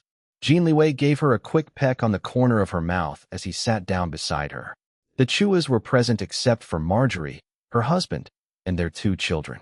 The family of 4 were instead having breakfast with Jiang Yingyu, Little June, ice cream and popcorn, and of course, Grandpa Lu, who adored doting on the children. They didn't want to disturb Iris' group with the boisterous children, hence this separate breakfast arrangement. As for Lu Zihao and Long Jinjing, the couple preferred to spend time alone with each other to focus on their relationship after everything that happened to them. While they were eating breakfast, Tang Yi arrived to join them. Although she was busy screening and recruiting promising talents for LXC Studio with Lin Dong, she was still Iris' manager at the end of the day. She came to make sure that today's event went smoothly. This could be counted as Iris Long's first official show after her marriage with Jin Liwei. Tang Yi swept her eyes like a hawk over Iris' body and nodded in approval. Then she caught something on Jin Liwei. Her eyes widened before she frowned. CEO Jin, please excuse my impertinence, but can you please cover up the hickeys on your neck? I refuse, he replied in a calm manner while putting more food on his wife's plate. Tang Yi opened and closed her mouth, wanting to persuade him to change his mind, but eventually gave up. Jin Liwei wasn't. Her charge, unlike Iris. Tang Yi had no right to dictate his actions or appearance when showing himself to the public. She could only sigh and continue eating. Her mind, however, was already running in full speed. She planned on contacting LXC Studios' new PR department in order to spin Jin Liwei's visible kiss marks on the neck into something positive.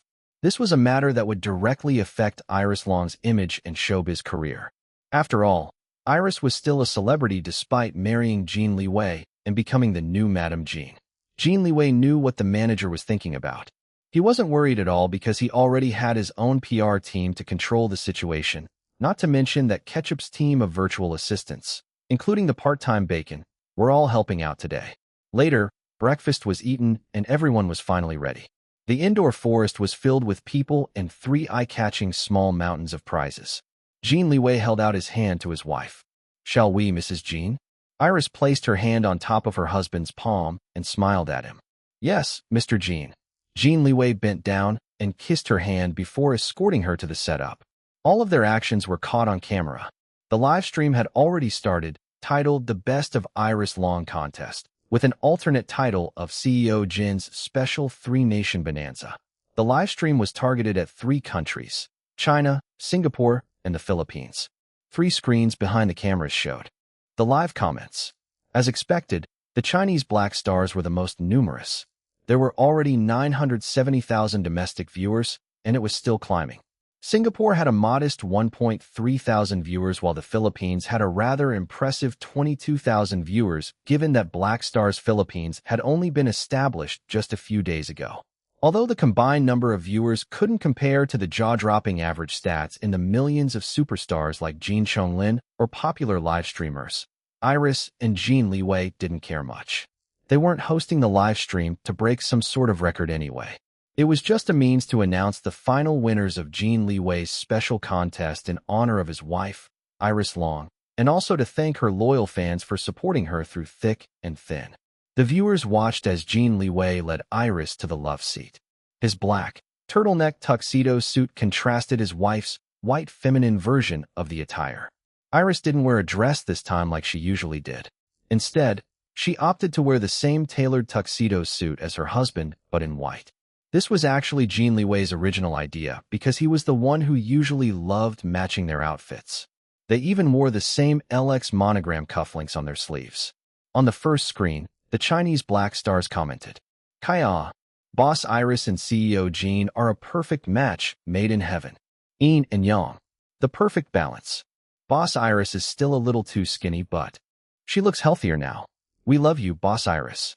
On the second screen, the Singaporean black stars commented, "Is that really Prince Linlin's brother? Wow, he's so handsome. My new goddess Iris Long. Please leave your husband and elope with me instead. I fell in love with you so hard ever since hearing your song, Shining Eyes with Jin Chonglin. The song is one of the reasons why the TV drama became so successful."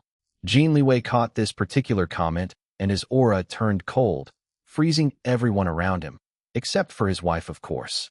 Iris looked at him and patted his arm, soothing him and silently telling him not to take the comments of the netizens too seriously.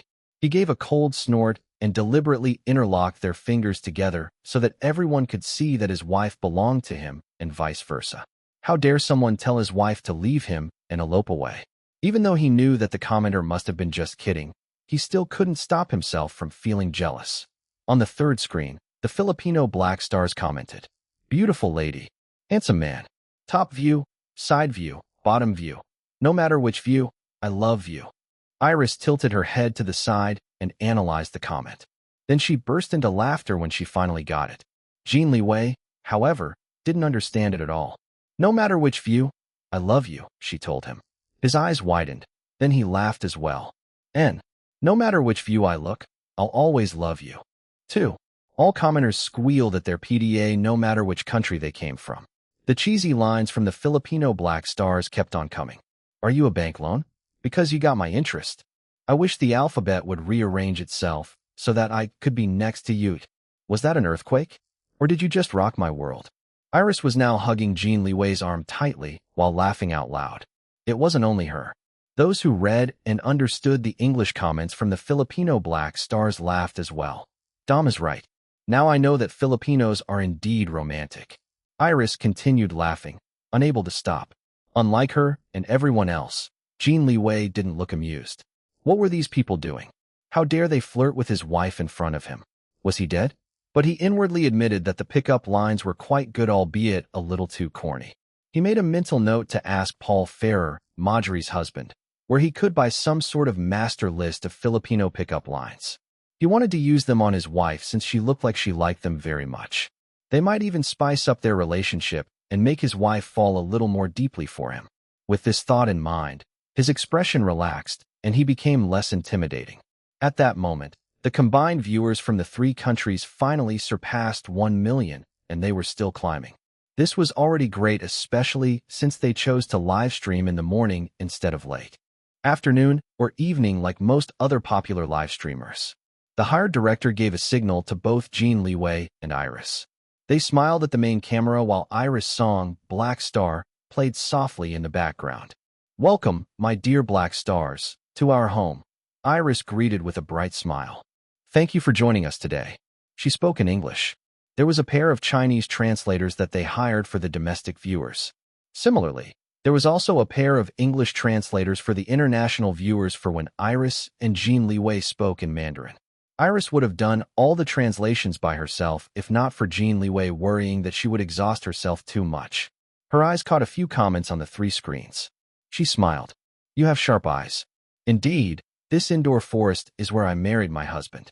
I also shared in the interview with Le Mode China magazine that my husband converted this part of our home into an indoor forest as a present to me for our first anniversary as lovers. That's why this place is very dear to my heart." The comments were flooded with praises. Jin Liwei spoke next. "As promised, we will now announce the final winners of my special contest."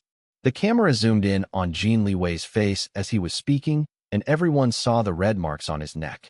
What did I just see? Are those hickeys? My gosh, Boss Iris is so wild to put those mini hickeys on CEO Jin's neck. I bet that there are more on other parts of his body. Boss Iris is wild, but CEO Jin is wilder. He didn't even make an effort to cover them up. Is he showing off? Is he? He is, right? I bet he is. Behind the cameras, Tang Yi almost tore off all her hair in anxiety from reading the comments. She immediately contacted LXC Studios' PR department. Su Tian, who was standing nearby, heard her instructions. He told her not to panic and that everything was within CEO Jin's plans.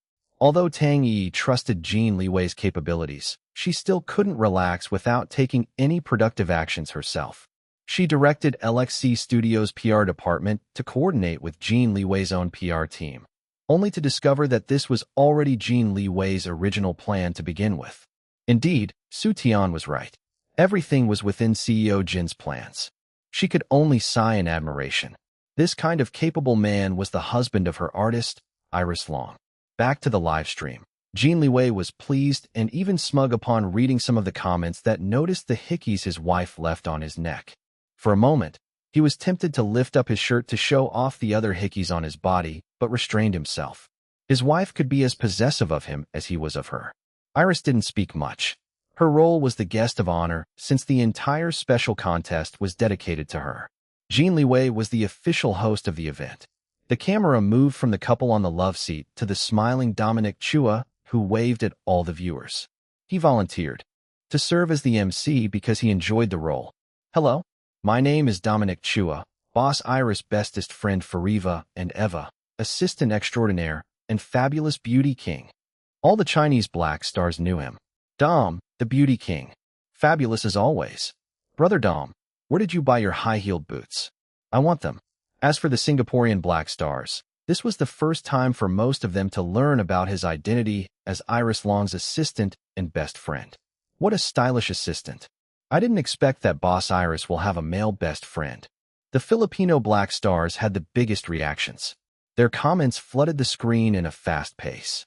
"My fellow man. Proud to be Filipino. Cousin Dom. Hurry up and announce the winners. Seeing a fellow Filipino doing well in another country makes me feel so proud." Dom was in his element. As a chatterbox, he never ran out of things to say. Even without reading the script on the teleprompter, he was still able to make many entertaining ad-libs that made everyone laugh. The fabulous Moi will be representing boss Iris' super-duper handsome husband, CEO Jin Liwei, current head of the biggest multinational company in China, Jin Corporation, in announcing the talented winners and giving out the amazing prizes in his special contest in honor of his wife, our one and only boss Iris Long. We have received a total of 1,001,296 entries from 3 different countries: China, Singapore, and the Philippines. Big applause. I know, right? More than 1 million entries? Isn't that amazing, or what? Whoa. Dom smiled and continued. There are so many prizes that it will take an entire week of non-stop live streaming if we announce the winners one by one, especially since Sir Boss Jean kept on adding more prizes when we established the first 2 international offshoots of the Black Stars in Singapore and my motherland, the Philippines. That's why we're only going to announce the most notable finalists and winners today. The rest will receive a call from us. Just take a look at the number of prizes. They literally formed 3 freaking mountains. He swept his manicured hands in the air. The camera panned over the prizes stacked together. Seeing all the items made the viewers incredibly excited. Then Clover Chua wheeled a cart carrying one of the latest high-performance computer gaming set. She used her hands and expression that were as expressive as her brother's to showcase the first prize to be given away. There will be a total of 30 of this same computer gaming set that will be given away right now. Dom announced. We will be showing 5 of the best entries who will win this computer gaming set in this live stream. As for the other winning entries, please check them on the contest's official website. Enjoy. Everyone watched the 5 entries. This was also the first time that Iris was watching any of the entries. Jin Liwei wanted everything to be a surprise.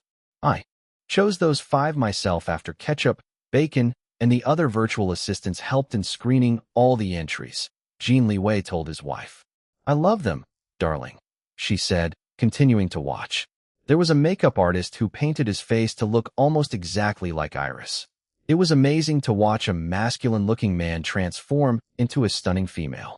A comedy parody of her music video with Jin Chonglin for the song Passionate Flames. A beautiful and emotional moving sand art of the film version of Phantom of Your Love for the award-winning movie Strong Yet Broken. An adorable band of children aged between 6 and 10 impersonating Iris and the Pandemonium band members while singing Monster of Insanity. A college choir singing an impressive acoustic rendition of Rebirth. As more prizes were announced, including cash and brand new cars, more entries were shown. Iris cried on a good number of them. Jin Liwei comforted her with a loving embrace.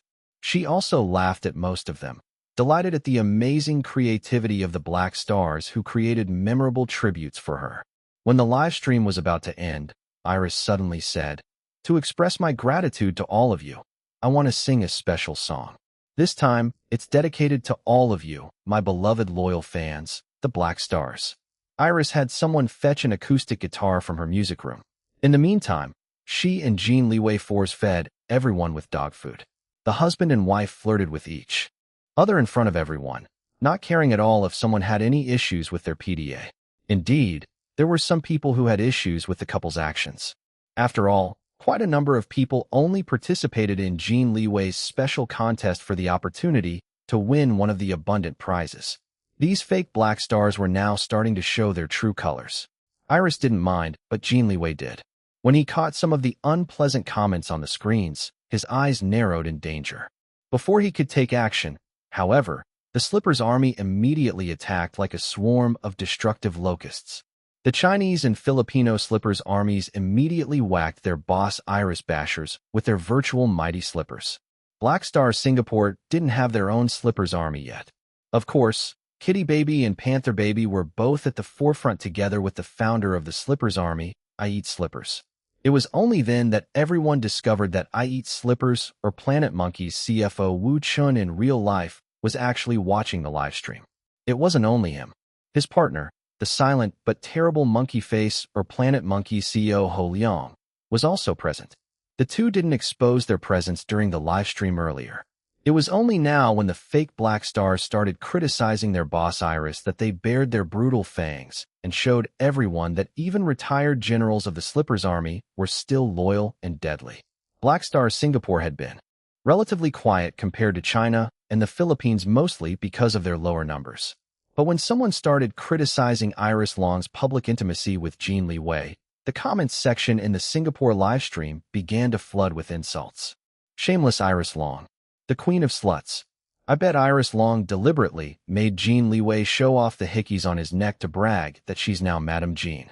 Absolutely shameless. All face and body, but no substance. Poor education, no class at all. Jin Liwei only married you because of what's between your legs. Your Highness Iris Long, the queen of sluts. Don't be so proud of yourself. You're nothing but a pop singer who's only a high school graduate. You don't match CEO Jin Liwei at all, who's a graduate from an Ivy League university. Get a college education first, you dumb slut. Fuck off to hell, Your Highness Iris Long, the queen of sluts. Jin Liwei became murderous when he read the vulgar comments thrown at his wife. It wasn't only him. Everyone in the indoor forest had ugly expressions. Dom was about to curse the bashers when Clover covered his mouth and dragged him away from the cameras. Only Iris herself looked undisturbed. Her eyes, however, were cold. She tilted her head to the side, a slight smirk on her lips. Then she tapped her husband's palm with a finger in Morse code. Singapore. Young. Jin Liwei was enlightened. Indeed, this sudden hatred directed towards his wife when Black Stars Singapore had only been established, not to mention that they had the least members compared to China and the Philippines, didn't make sense.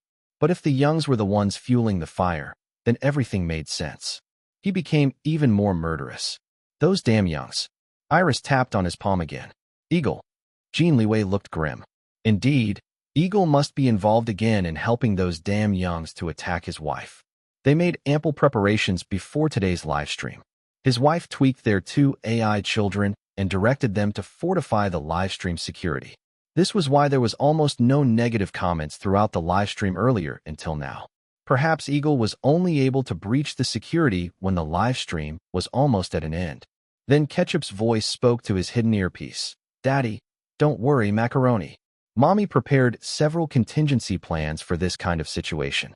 The cute and mighty Ketchup and my naughty little kitty brother Bacon have everything under control because we're super duper to the highest level awesome kitty babies. Meow. Bacon's voice spoke next. Father, Bacon is now coordinating with Sean to trace and attack these pests who all deserve to be squashed into mincemeat for attacking Mother. Yep, Daddy. The naughty Bacon will be in charge of counterattacking while the cute and mighty Ketchup is in charge of guarding the livestream. Meow. Jin Liwei was relieved that the situation seemed to be under control thanks to his 2 AI children. If not for his wife's promise to perform a special song to her fans, he would have already ended the livestream and mobilized all his resources to punish those Youngs. Even if he couldn't eliminate all of them in one go for now, at least he could find other ways to hurt them. If left alone for too long, the rotten family would only become more and more despicable. He restrained his fury and stayed beside his wife. She was the most important. He glanced at her and saw that the comments didn't seem to faze her at all. His eyes softened. His wife was a strong woman. She knew her worth not only as an artist of her craft, but also as a person. Malicious detractors wouldn't discourage her so easily. Now that he thought about it, those insults were quite funny. They were trying to humiliate his wife for not pursuing higher education, when in truth, she was enrolled in the most prestigious academic institution in the whole world to date. They were the dumb ones for calling her as such when in fact, she was an actual genius. He also would never forget how they called his wife the queen of sluts. Those vile Youngs. How dare they call his wife that way when it was their own daughter, Rose Young, who was the biggest slut of all sluts? He would make them pay for this offense one way or another.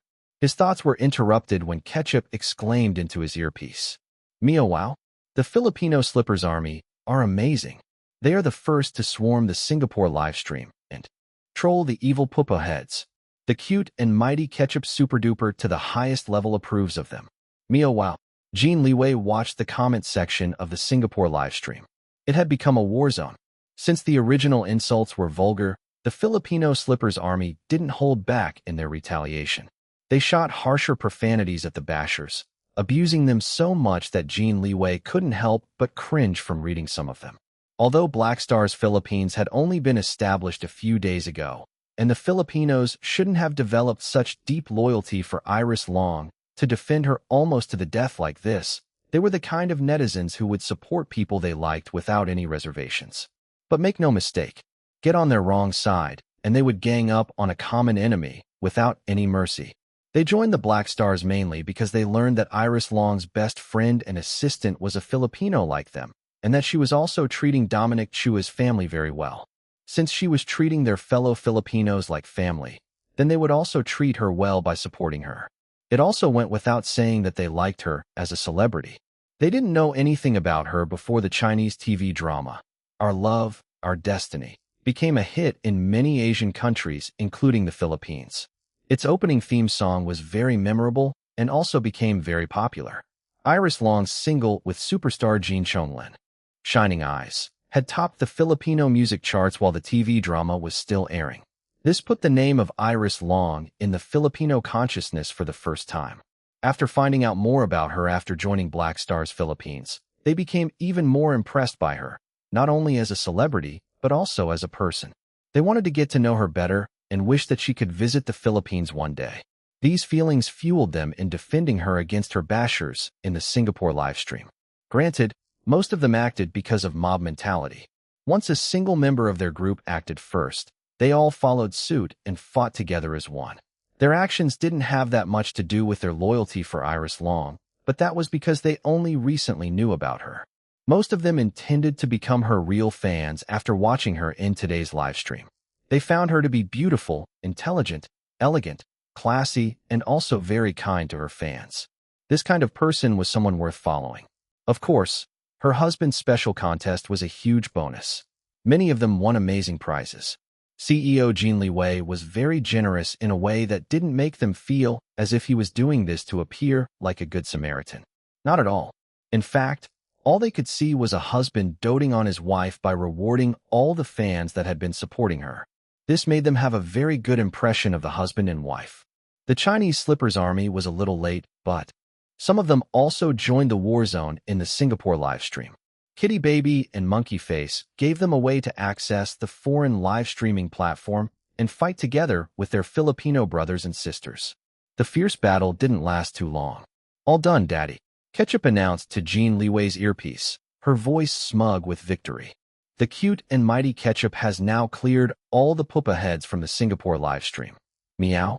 Father, those eagle cowards ran away from Bacon and Sean, Bacon said next.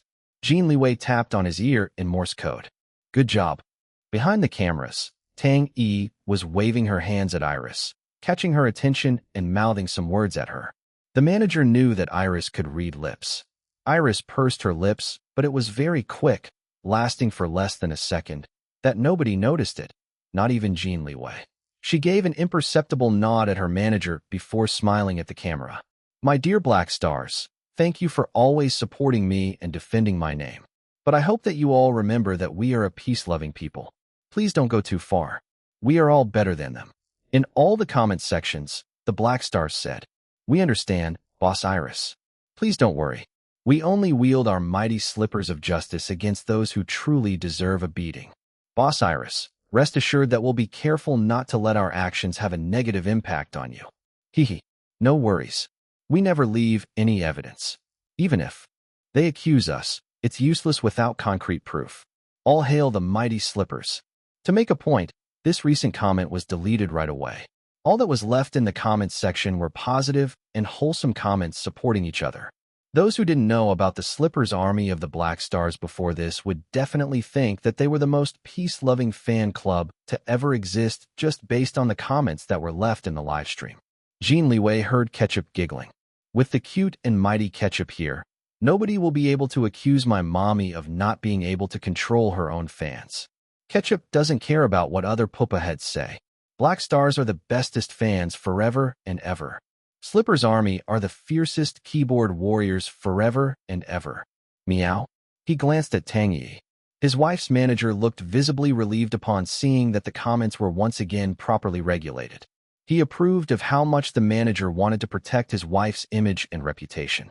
However, he wouldn't allow anyone, including himself, to limit his wife from doing what she wanted for the sake of protecting her image. After all, image was just that. It could be changed, repackaged, and presented again to the public in a new light. As long as his wife was happy, he didn't care about what kind of image she wanted to present to the public.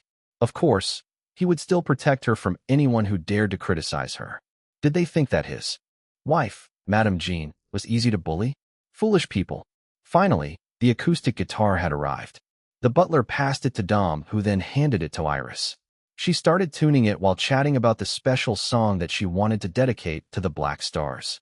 I already composed the melody before this, Iris said while tuning the acoustic guitar. It's still incomplete because I didn't know exactly what kind of song I want it to be. I've been playing around with it for some time now, but I still had not figured out what to do with it until today. Watching all of your entries that you created in honor of me has lit up the lamp of inspiration in my head. I feel so touched not only by your endless support, but also by your amazing creativity.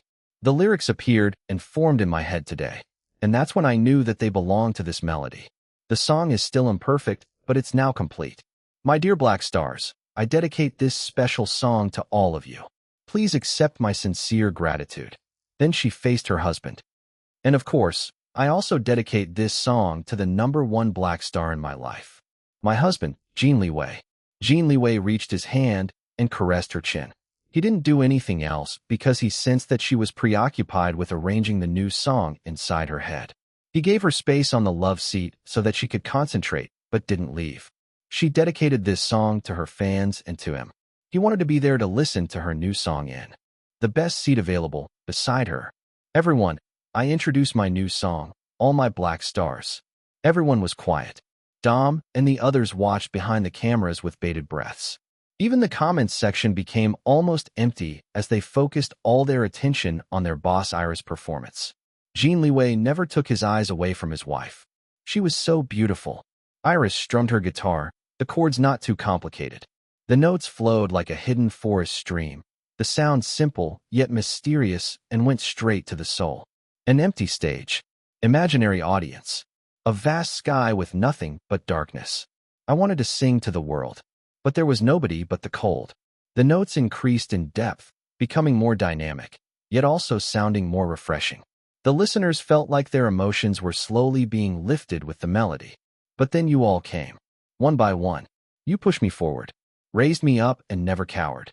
No matter how strong the enemy, no matter how much they condemn me, you're always there raising my flag, fighting for my name even when you're being damned. Iris' hand strummed more energetically, her body swaying with the melody.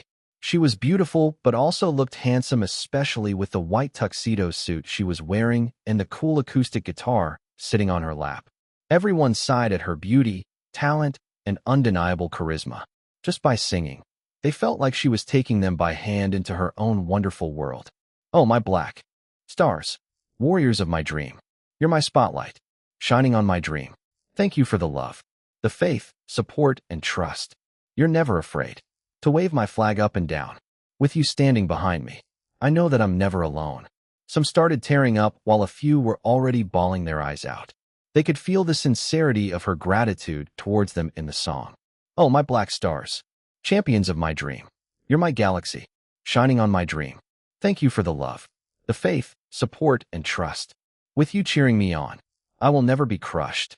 Everyone started singing along with her even though they didn't know the entire lyrics yet. The melody was easy to remember and it was catchy. Even those watching in their own homes raised their hands up in the air and were swaying from side to side with the melody. Iris looked straight at the camera. It zoomed in on her face, particularly on her mesmerizing phoenix eyes. The viewers felt like she was staring straight into their very souls. I thank you with all my heart. My Black Stars, my spotlight. I thank you with my soul. Your love made me whole. Then she turned to look at Jin Liwei. The husband and wife gazed into each other's eyes. Only blind people wouldn't see the love between the two of them. The melody already started slowing down, yet the emotion was still reaching the peak. Oh, my Black Star, my forever ally. You're my partner, the love of my life. Thank you, my love. I became who I am because you believed in me. and loved me for who I am. All my black stars. Oh, my black star. Thank you for everything. Oh. Iris sang the last notes in an emotional falsetto. The song finally ended. There was silence, but the song of gratitude lingered in the hearts of the people who listened to it. There were barely any dry eyes left among her fans to whom she dedicated this special song. Jin Liwei was the first one to stand up and give his wife what she deserved, a standing ovation. The others followed suit. Everyone in the indoor forest gave her an enthusiastic applause, loud cheers and whistles. The viewers couldn't be seen in person, but their reactions began to flood the comments sections. They all loved the song and felt special to have it dedicated to them. I love it. It's now my new favorite song. Boss Iris, you're the best. Please record the song and release it. JJ, are you listening? Hurry up and help Boss Iris officially release this amazing song. All hail Boss Iris. All hail the Black Stars. Iris moved to stand up. Jin Liwei helped her up while taking the acoustic guitar and putting it away. Together hand in hand, they bowed to the Black Stars. Jin Liwei did a gentlemanly bow while Iris did her iconic curtsy bow. The applause grew louder. The tears also flowed stronger, but the smiles became wider. Iris' special song dedicated to her fans united the Black Stars even further and made them more loyal to her. Even the Filipino and Singaporean Black Stars couldn't help but be touched by her gesture. At that moment, all the amazing prizes in the special contest were forgotten. There was no doubt that the highlight of the live stream wasn't the special contest itself, but the closing performance of Iris Long. When the director signaled the end of the live stream, Dom and Clover rushed to Iris in excitement. Jin Liwei allowed the friends their own moment while standing beside his wife. Boss, that song is so amazing, Clover exclaimed. I bawled like a baby, boss. Dom cried. As a Black Star myself, your new song went straight to my heart. I feel so appreciated by you. I'm sure all the other Black Stars feel the same way as I do. Woo-woo. You're the best forever and ever, boss. No other celebrity is as awesome as you. Not even Prince Lin Lin. Believe me, I'm telling the truth. Cross my heart. Hope your bashers die. Reina Chua pulled his ear and twisted it. Ouch, Momsy. What are you doing? Don't curse other people to die like that. Reina scolded her son. Aren't you afraid that karma might bite you in the butt one day, huh? Instead of that, just wish for them to grow painful boils on their butts that'll fester throughout their lifetimes. That's enough karma for them. Domingo Chua nodded his head in agreement with his wife's words. Linda Chua laughed. You're so wicked, Momsy. Reina shrugged her shoulders, completely unbothered by the wickedness of her words. In fact, she looked righteous, believing that her words were justified.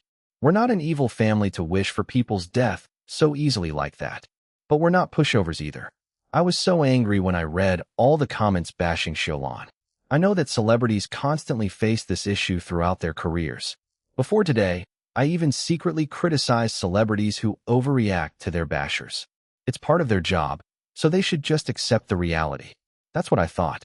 But now that I'm personally witnessing someone close to me experiencing so much bashing, I feel so angry. Those bashers are too evil, huh? They deserve painful boils on their butts. Not only that, they should also have hemorrhoids. Let's see if they still have the time to bash our dear Xiaolon when they can't even sit properly. Iris chuckled and held the older woman's hands. Thank you, Reina. Reina hugged her, giving her a comforting squeeze and a pat on the back. You're amazing, Xiaolon. You handled things so beautifully and with class. Those bashers must be choking on their own insults after seeing you so unaffected. And that song is so wonderful, huh? I think that even foreigners who don't understand Chinese will be touched by it. Even if they don't understand the lyrics, they'll still feel the emotions. Well done, Xiaolon. This time, Iris felt a little choked up. Her eyes moistened. She closed her eyes and hugged Reina. This was a true mother's warmth. It felt wonderful.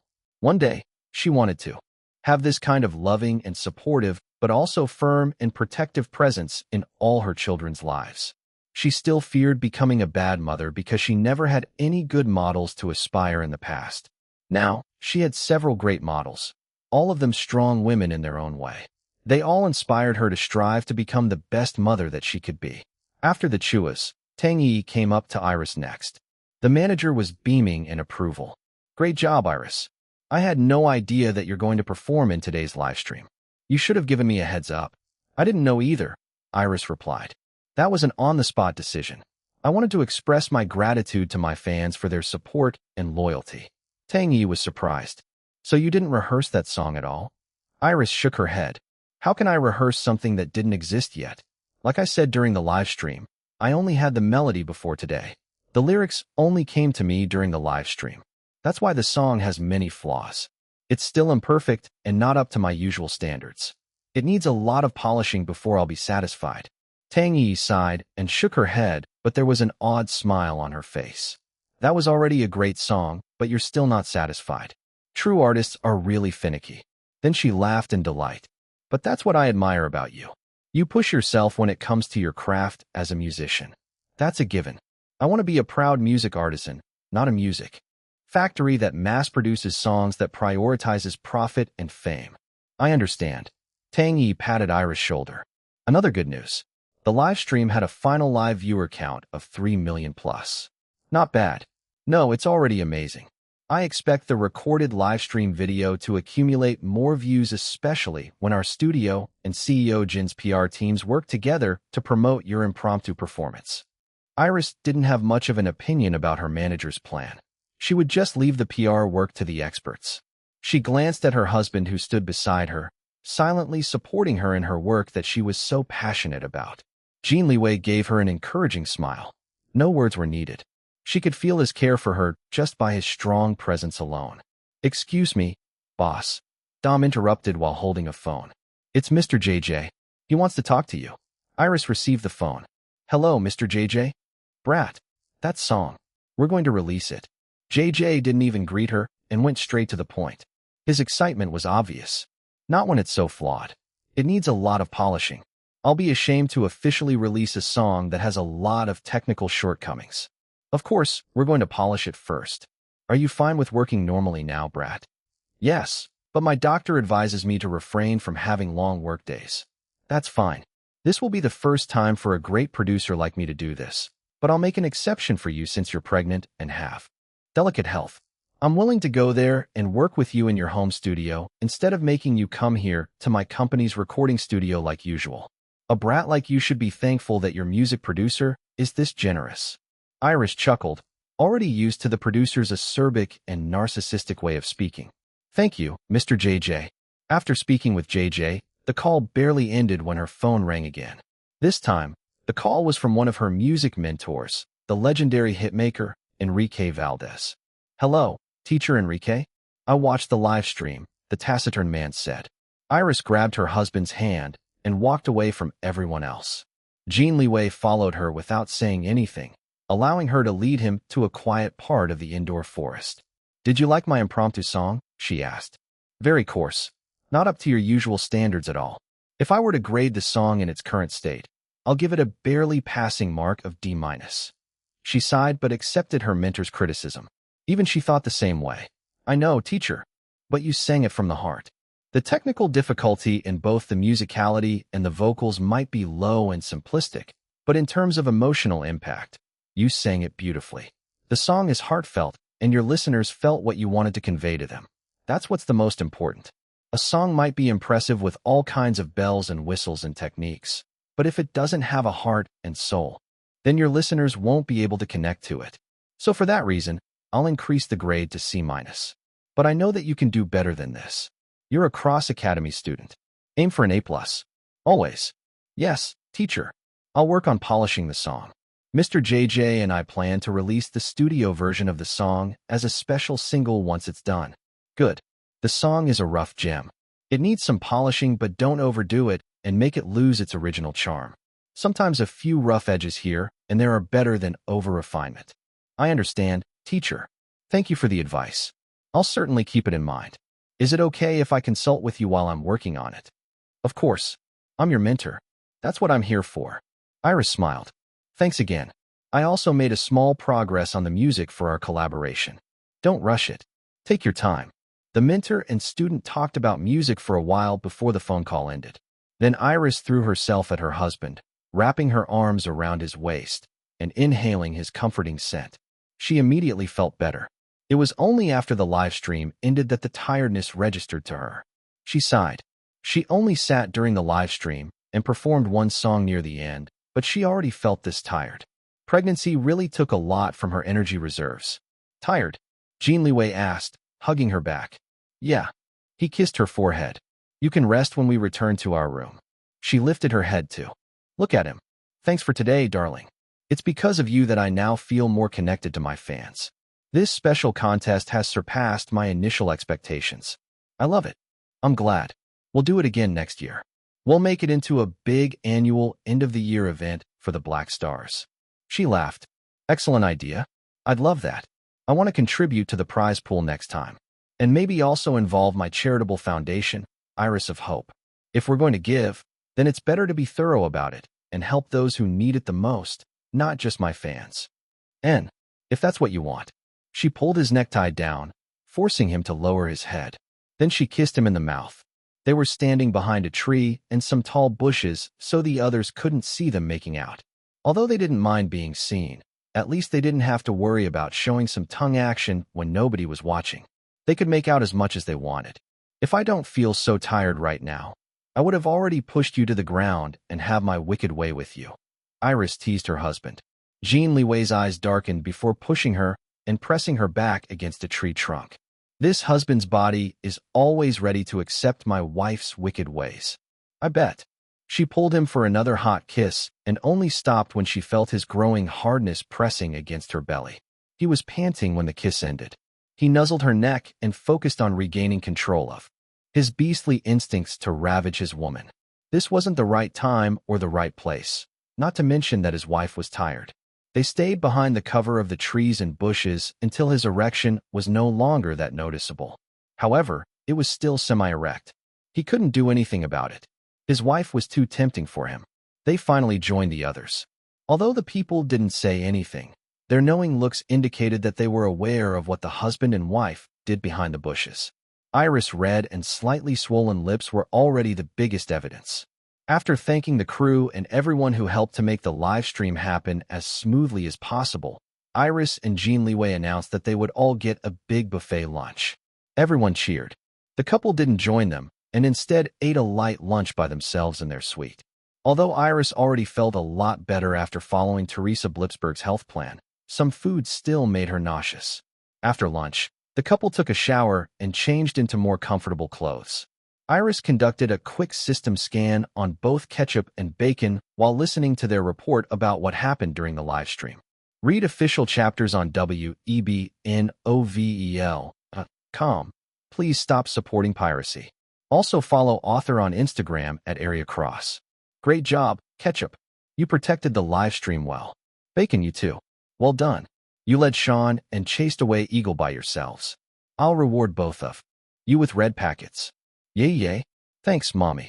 Love you lots. Mom, what's up? Meow. Bacon, thanks, Mother. I'll make more adjustments on both of your systems when I wake up from my nap later. Iris told them. The Eagle hackers has become stronger since the last time you faced them. Fortunately, you also grew so much stronger than them after waking up from your recovery sleep. But you should never grow complacent. The Eagle hackers are not the ones we should worry about, but the master behind them. El Payaso is an extremely formidable opponent. Iris continued explaining to both her AI children. Even I'm not sure how much the old guy improved compared to the last time I battled him as Phantom. Ketchup asked, did Mommy win? Meow. Dumb question, Bacon said. Of course, Mother must have won because she's the best hacker in the entire universe. Iris chuckled. Indeed, I won. Meow wow. Mommy is super duper to the highest level awesome forever and ever. Meow wow. Afterwards, Iris couldn't keep her eyes open any longer. She took a nap in bed while hugging her husband. Jin Liwei waited until she was in deep sleep before carefully getting up from the bed. He kissed her lips and left the bedroom. Later, he met his brother-in-law in the bar again. The broken bar stool and glasses had already been replaced. Lu Ziheo wasn't downing alcohol like he did the last time. He was drinking mango juice instead before tossing a can to Jin Liwei. How's long? Jin Liwei asked as he sat beside his brother-in-law. Better, Lu Ziheo replied. She's acting normally now, but I can sense that she's still upset with me. That's normal given what you did. Jin Liwei opened his can and drank the mango juice, the tart sweetness refreshing him. Lu Ziheo grunted. My sister. The live stream tired her out. She's taking a nap right now. Bacon already told me what happened. Sean also gave me a more detailed report. Those motherfucking Youngs. Jin Liwei didn't reply. There was no need to. Both men understood that this couldn't go on. The Youngs needed to be taught a lesson. The mysterious group backing them is the biggest variable that's preventing us from attacking those shitty Youngs head-on, Lu Zihao said. But my shadow winds should also be a big variable to them. I don't think they know about my group yet. Jin Liwei nodded. You also know about my wife saying that they have that El Payaso hacker, right? Yeah. Lu Zihao sneered. So what if they got El Payaso on their side? We have Phantom with us. All right. My sister now goes by Draken. Plus we have your two brats. Ketchup and Bacon might not be able to defeat El Payaso with their current levels, but they're already giving the Eagle hackers a run for their money. Of course, that's because my sister is the one who gave life to those two brats and is raising them to become formidable hackers like her. How can a clown compare to a phantom dragon and her? Two beast offspring. Jin Liwei chuckled and raised his can of mango juice to his brother-in-law. Lu Zihao followed suit. Cheers. Then the brothers-in-law planned their retaliation against the Young family for what they did to Iris during the livestream. ####.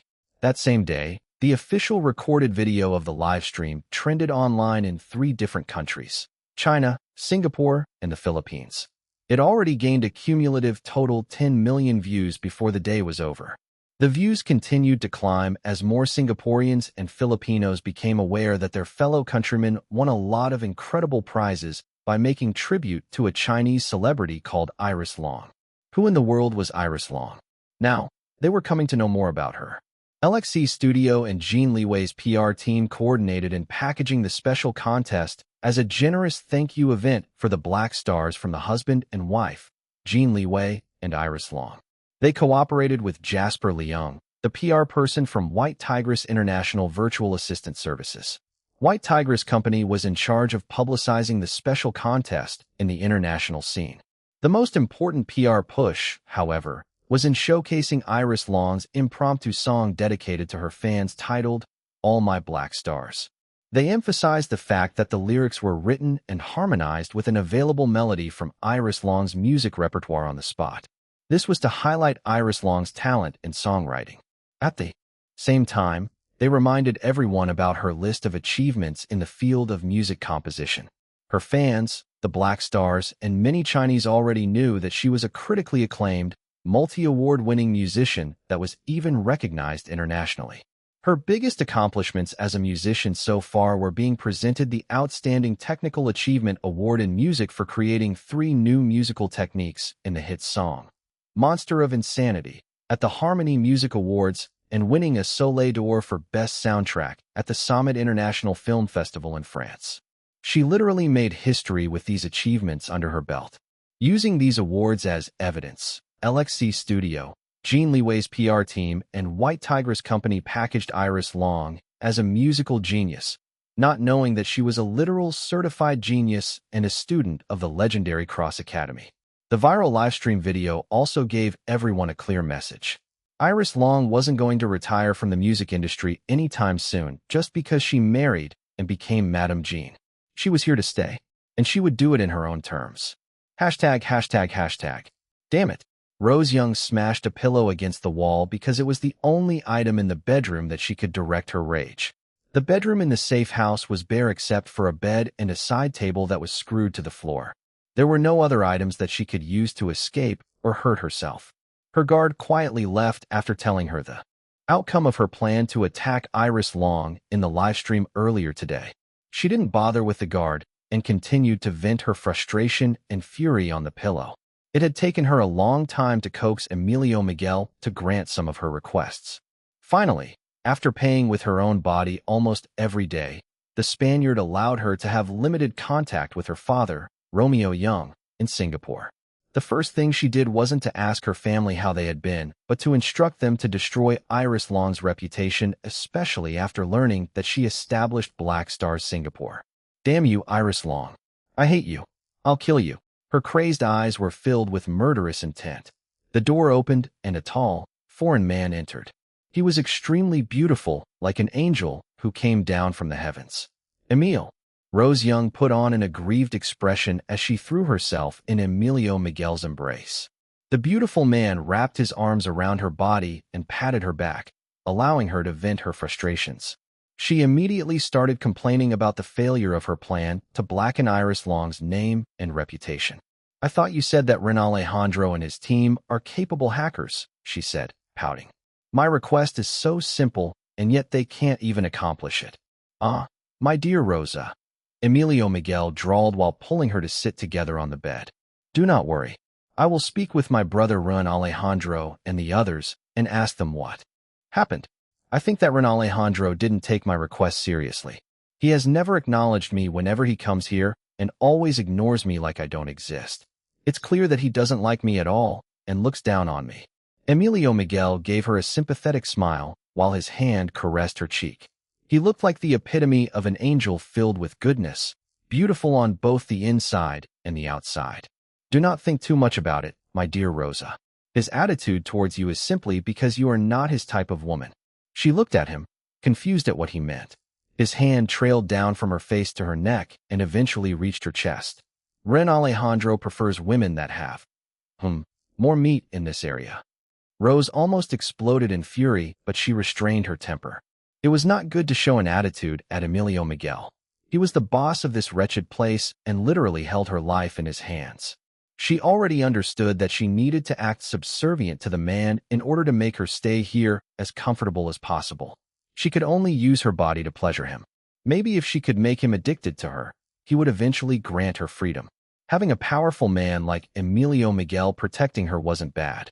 When she became his official woman, wouldn't she be able to wield some of his power? Then she would be able to exact her revenge on Jin Liwei and that slut Iris Long for humiliating her to the whole world. Her desire to possess Jin Liwei hadn't disappeared. She still loved him, but also hated him. The time would come when she would be powerful enough to force him to kneel down in front of her. She would use him as a slave to serve and pleasure her for a lifetime. He would never be able to escape her.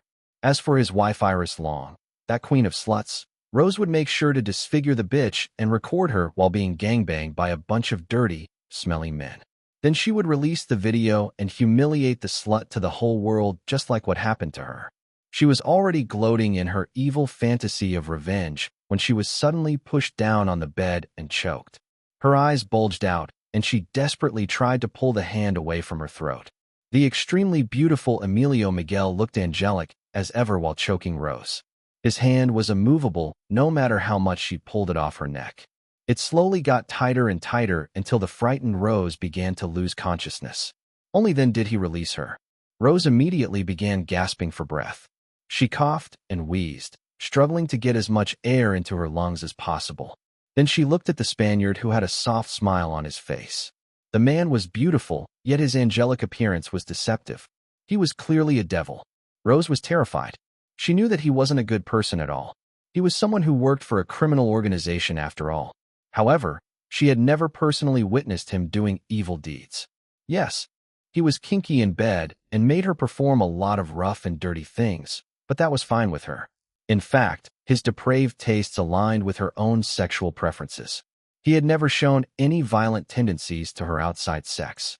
This was the first time that he treated her this way. He choked her. He actually choked her until she almost lost consciousness. She really thought that he would kill her. For the first time ever in her life, she finally experienced true fear. Emilio Miguel looked gentle, a soft smile on his face, as if he didn't just try to choke someone. He touched Rosa's face. She flinched. His smile became even gentler. "My dear Rosa, are you afraid of me now?" She didn't answer. She couldn't. Her throat felt constricted. She could still feel the sensation of his hands squeezing her neck. Emilio Miguel's beautiful face leaned forward until it was just inches away from her own. She was visibly shaking now. "I'm right here in front of you, and yet you dare to get distracted and think of other things. When I'm here, you can only focus on me. Understand, my dear Rosa?" She still didn't reply. The soft smile on his face disappeared. His aura became cold and terrifying. "Do you understand?" Every syllable was a threat. She shuddered and nodded in a hurry. She forced herself to smile at him. "Why, yes, Emile. I understand. I'll only focus on you. Don't worry."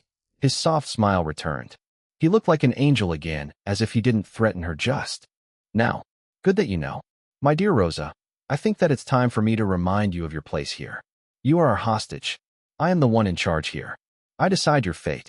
You should be thankful that it's me and not Ren Alejandro who's running this safe house. Ren Alejandro wouldn't give you the time of his day and would most likely not care even if you rot in here forever. He stroked her hair before grasping it, making her cry out in pain. And yet here I am, willing to listen to your requests and even grant some of them. I'll tell you this now, my dear Rosa. As long as you please me, I will let you live well within the boundaries of our organization. Displease me, and you already know what can happen to you. This man is crazy.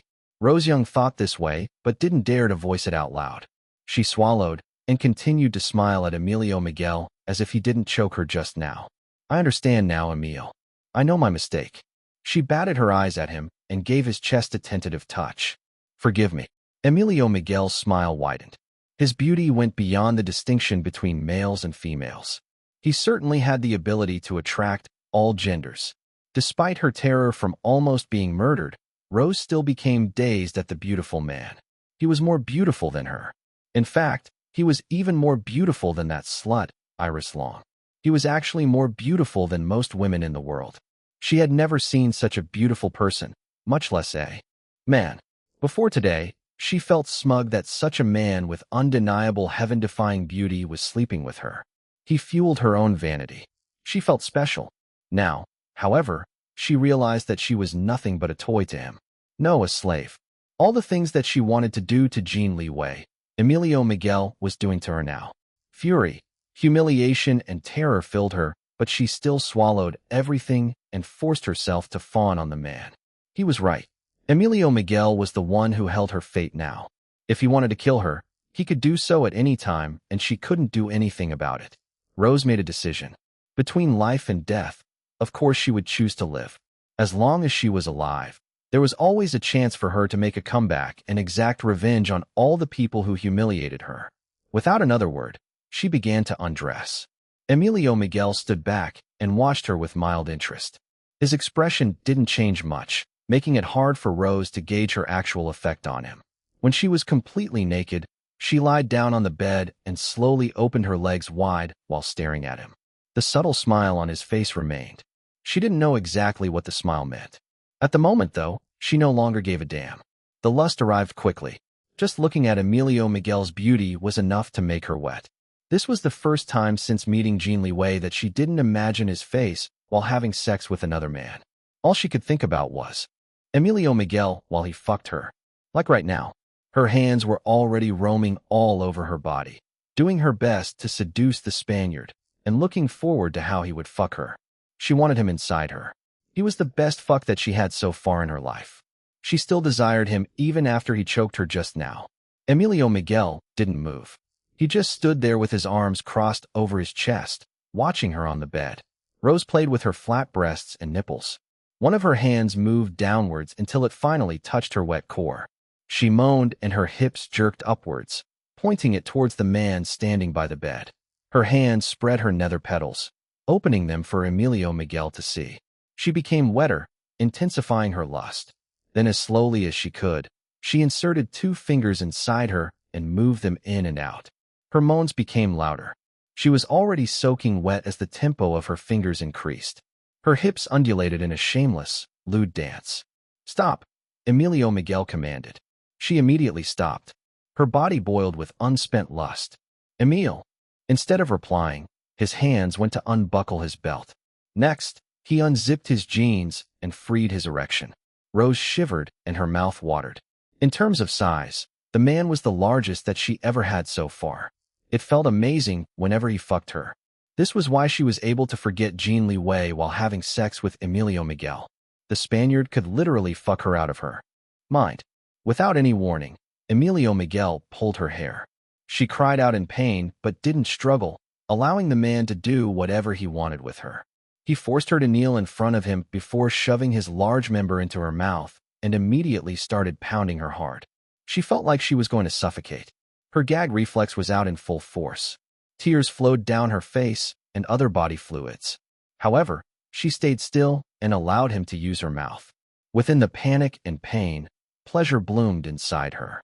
When he pushed her away, her face was a mess, but he hadn't come yet. His member was still as impressive as ever. Then he pulled her up and tossed her on the bed. Using his belt, he tied both of her hands on the bedpost before flipping her until she was lying face down on the mattress. "Lift your skinny ass, slut." She obeyed. There was no humiliation in her eyes, only excitement. This was the kind of sex that she loved. Her previous sex partners were too timid for her tastes. Only Emilio Miguel was able to thoroughly satisfy her. His hands held her hips before he plunged deep inside her from behind. She screamed at the sudden, delicious intrusion. His size stretched her almost to the limit. It was marvelous. He rammed into her again and again. She met his movements as best as she could. "Yeah, shake that ass." Then his hands rained heavy blows on her butt. She screamed from the pain and the pleasure. The slaps came faster and heavier. "Yes, Emil. Fuck me harder. Faster." "Yes." Emilio Miguel laughed. "You're such a dirty slut, my dear Rosa. Just how I like it." He grabbed her hair and pulled hard, using it to keep her in place and stop her from moving away from the strong pounding of his hips. Rose orgasmed 6 times in quick succession before she felt him leave her insides and pump his release on her back. He gave her swollen but a final slap before climbing off the bed while laughing. She was too tired and too satisfied to ask him where he was going. "Don't sleep yet, my dear Rosa. I'm not done with you yet." Emilio Miguel left the bedroom stark naked and returned a few minutes later. Rose Young was already dozing off, but she was startled awake when several men entered the bedroom behind Emilio Miguel. She immediately pulled the blanket over her nude body and stared wide-eyed at the group of people. "What's going on, Emil?" she asked and felt a bad premonition. Her sleepiness was completely gone in an instant. The Spaniard gave her the most angelic smile that she had ever seen in her entire life, but all she could feel was the pure evilness beneath it. His next words proved that her intuition was right. "My dear Rosa, I'm already beginning to feel bored with just the two of us. So I thought, why don't we add more people to make it more exciting? I'm not like most men who get all possessive over a woman. I'm a very generous man. If I have something good, I like to share it to others now and then." Rose backed away from him until her back hit the bed's headboard. "But I'm very possessive. I don't like sharing. And I don't like to be shared either." Emilio Miguel only raised an eyebrow, continuing to smile at her. "But that is not up to you to decide now, is it? What did we talk about just now? You, my dear Rosa, are just a hostage. Your fate depends on my whims. So, are you going to please me or not?" Fear and fury flashed in her eyes, but they were gone in an instant as she smoothed out her expression. In the end, she tossed the blanket aside and crawled on all fours on the bed and waited for the Spaniard's next commands. Later, Emilio Miguel sat on a chair that a subordinate brought inside the bedroom. He watched the scene of utter debauchery in front of him as his hands slowly stroked his manhood. Rose was in the middle of the bed surrounded by 5 men, all his subordinates. Her limbs were tied in bondage ropes. All of her holes were filled. Each man took turns, not allowing her to rest. Different kinds of used toys littered the bed and the floor. At first, she was still struggling against the men, but soon, she allowed herself to sink into the dark fantasy turned into reality that Emilio Miguel created. She was now moaning and squealing in pure pleasure and pain. Loud sounds of slapping and sloshing of wet flesh filled the bedroom. Emilio Miguel smirked. This was what he liked about Rose Young. She had no shame in embracing her inner desires. The woman was just as depraved as he was. Not bad for someone who wasn't all that outstanding, be it in her looks, temperament, background, or abilities. Too bad that she was nothing but a toy to him and a tool for the organization. But for now, she was still useful. The organization still valued her as an important pawn to control the young family in Singapore. And of course, she was still useful to him in satisfying his sexual urges. As long as she didn't go too far, Emilio Miguel was willing to indulge some of her requests. He considered himself a gentleman. If he was fucking someone, he would treat the person well. But if he was done with the person, then there was no need for any second thoughts. Just dispose the person, be done with it, and move on to the next one. While stroking himself and enjoying the live show in front of him, he grabbed his phone and called someone. ####. The atmosphere was heavy at the guest house. Ren Alejandro and his brothers were in the computer room drinking cold beer. Nobody spoke. They just drank in silence and looked weary. All of their computers were fine this time. Nothing was fried. That was something good, at least. Thanks to Master El Payaso fortifying their system's security remotely right after they moved to this new property, Draken's damned disciple, the vicious Black Panther, was unable to cause much damage to them. However, they were still unsuccessful in gaining victory. They trained hard and improved their software and hardware. All of them believed that they leveled up a lot from their last failure against their greatest rival Draken and his two disciples, White Tigress and Black Panther. It turned out that they had been too overconfident. Yes, they leveled up, but so did Draken's two disciples. As hackers themselves, they felt it. The gap between them and Draken's damned disciples were increasing. Ren Alejandro finished his beer and stood up. It's good that we discovered this gap early. If we waited longer to face them, then it would be far too late for us, no? Now we focus on training harder and improving ourselves. His words boosted his brother's fighting spirits. You're right, brother. I'll go check the data from the battle now and begin the analysis. We're Master El Payaso's chosen disciples. We can't just be discouraged because of our rival's two cheeky disciples who keep on getting in our way. Ren Alejandro didn't reply. Indeed, he was one of El Payaso's chosen disciples. In fact, he was the best. But deep inside, he didn't choose El Payaso as his master. It was Phantom who he still looked up to until now. He left his brothers and headed outside the garden to take a walk. It was cold, but he acted as if the winter weather was nothing to him despite wearing only a long-sleeved shirt. He glanced at the main mansion. Waylon was out shopping with Randy as usual. It suited him and his brothers just fine because they didn't need to worry about her being nosy. He was itching to smoke a cigarette even when he already quit years ago when his phone rang. His eyes turned frosty and dangerous when he saw the call display. What is it? He asked, not bothering to greet the caller. Emilio Miguel chuckled on the other end of the line. Hello to you, too, my little brother. Ren Alejandro was about to hang up when he heard some lewd noises. His expression turned ugly. You perverted shit, he spat. You're calling me while fucking someone? No, I hear many voices. Don't call me while you're having an orgy. I'm not a pervert like you. Don't be such a sissy, my little brother. Emilio Miguel replied with a light chuckle. The moaning, groaning, grunting, screaming, and slapping noises continued and even grew louder. Ren Alejandro didn't want to listen, but his training automatically kicked in, and he managed to determine that there was only one female in the orgy with 5 men in addition to the pervert Emilio Miguel, making it a total of 6 men. Ren Alejandro was utterly disgusted and felt like his ears needed some deep cleaning after this.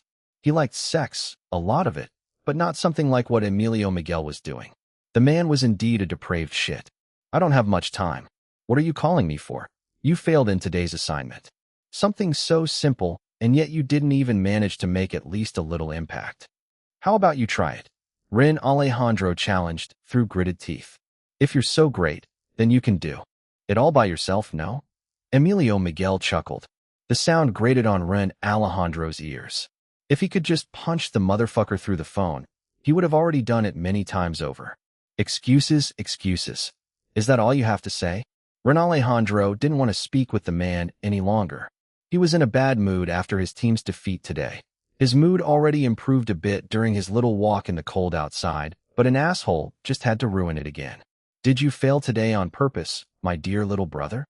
Ren Alejandro's gray eyes narrowed. What do you mean? The assignment's target is the daughter of your stepmother. In short, your stepsister. I heard that you have grown quite close to your stepmother ever since you arrived in this country. I'm thinking that maybe you didn't try hard enough in today's assignment because you don't want to hurt your new stepsister. I hope I'm wrong, because if I'm right, then that means that the great leader of Eagle has turned into a softie.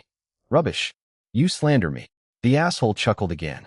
Ren Alejandro could imagine Emilio Miguel's smile. Angelic, but was actually fake as hell. He had the strongest urge to rip the motherfucker's beautiful face off and reveal his true ugly monstrosity inside. Too bad that they couldn't openly destroy each other because the organization made them partner up for this important mission. Even when they couldn't see eye to eye, it was their own problem.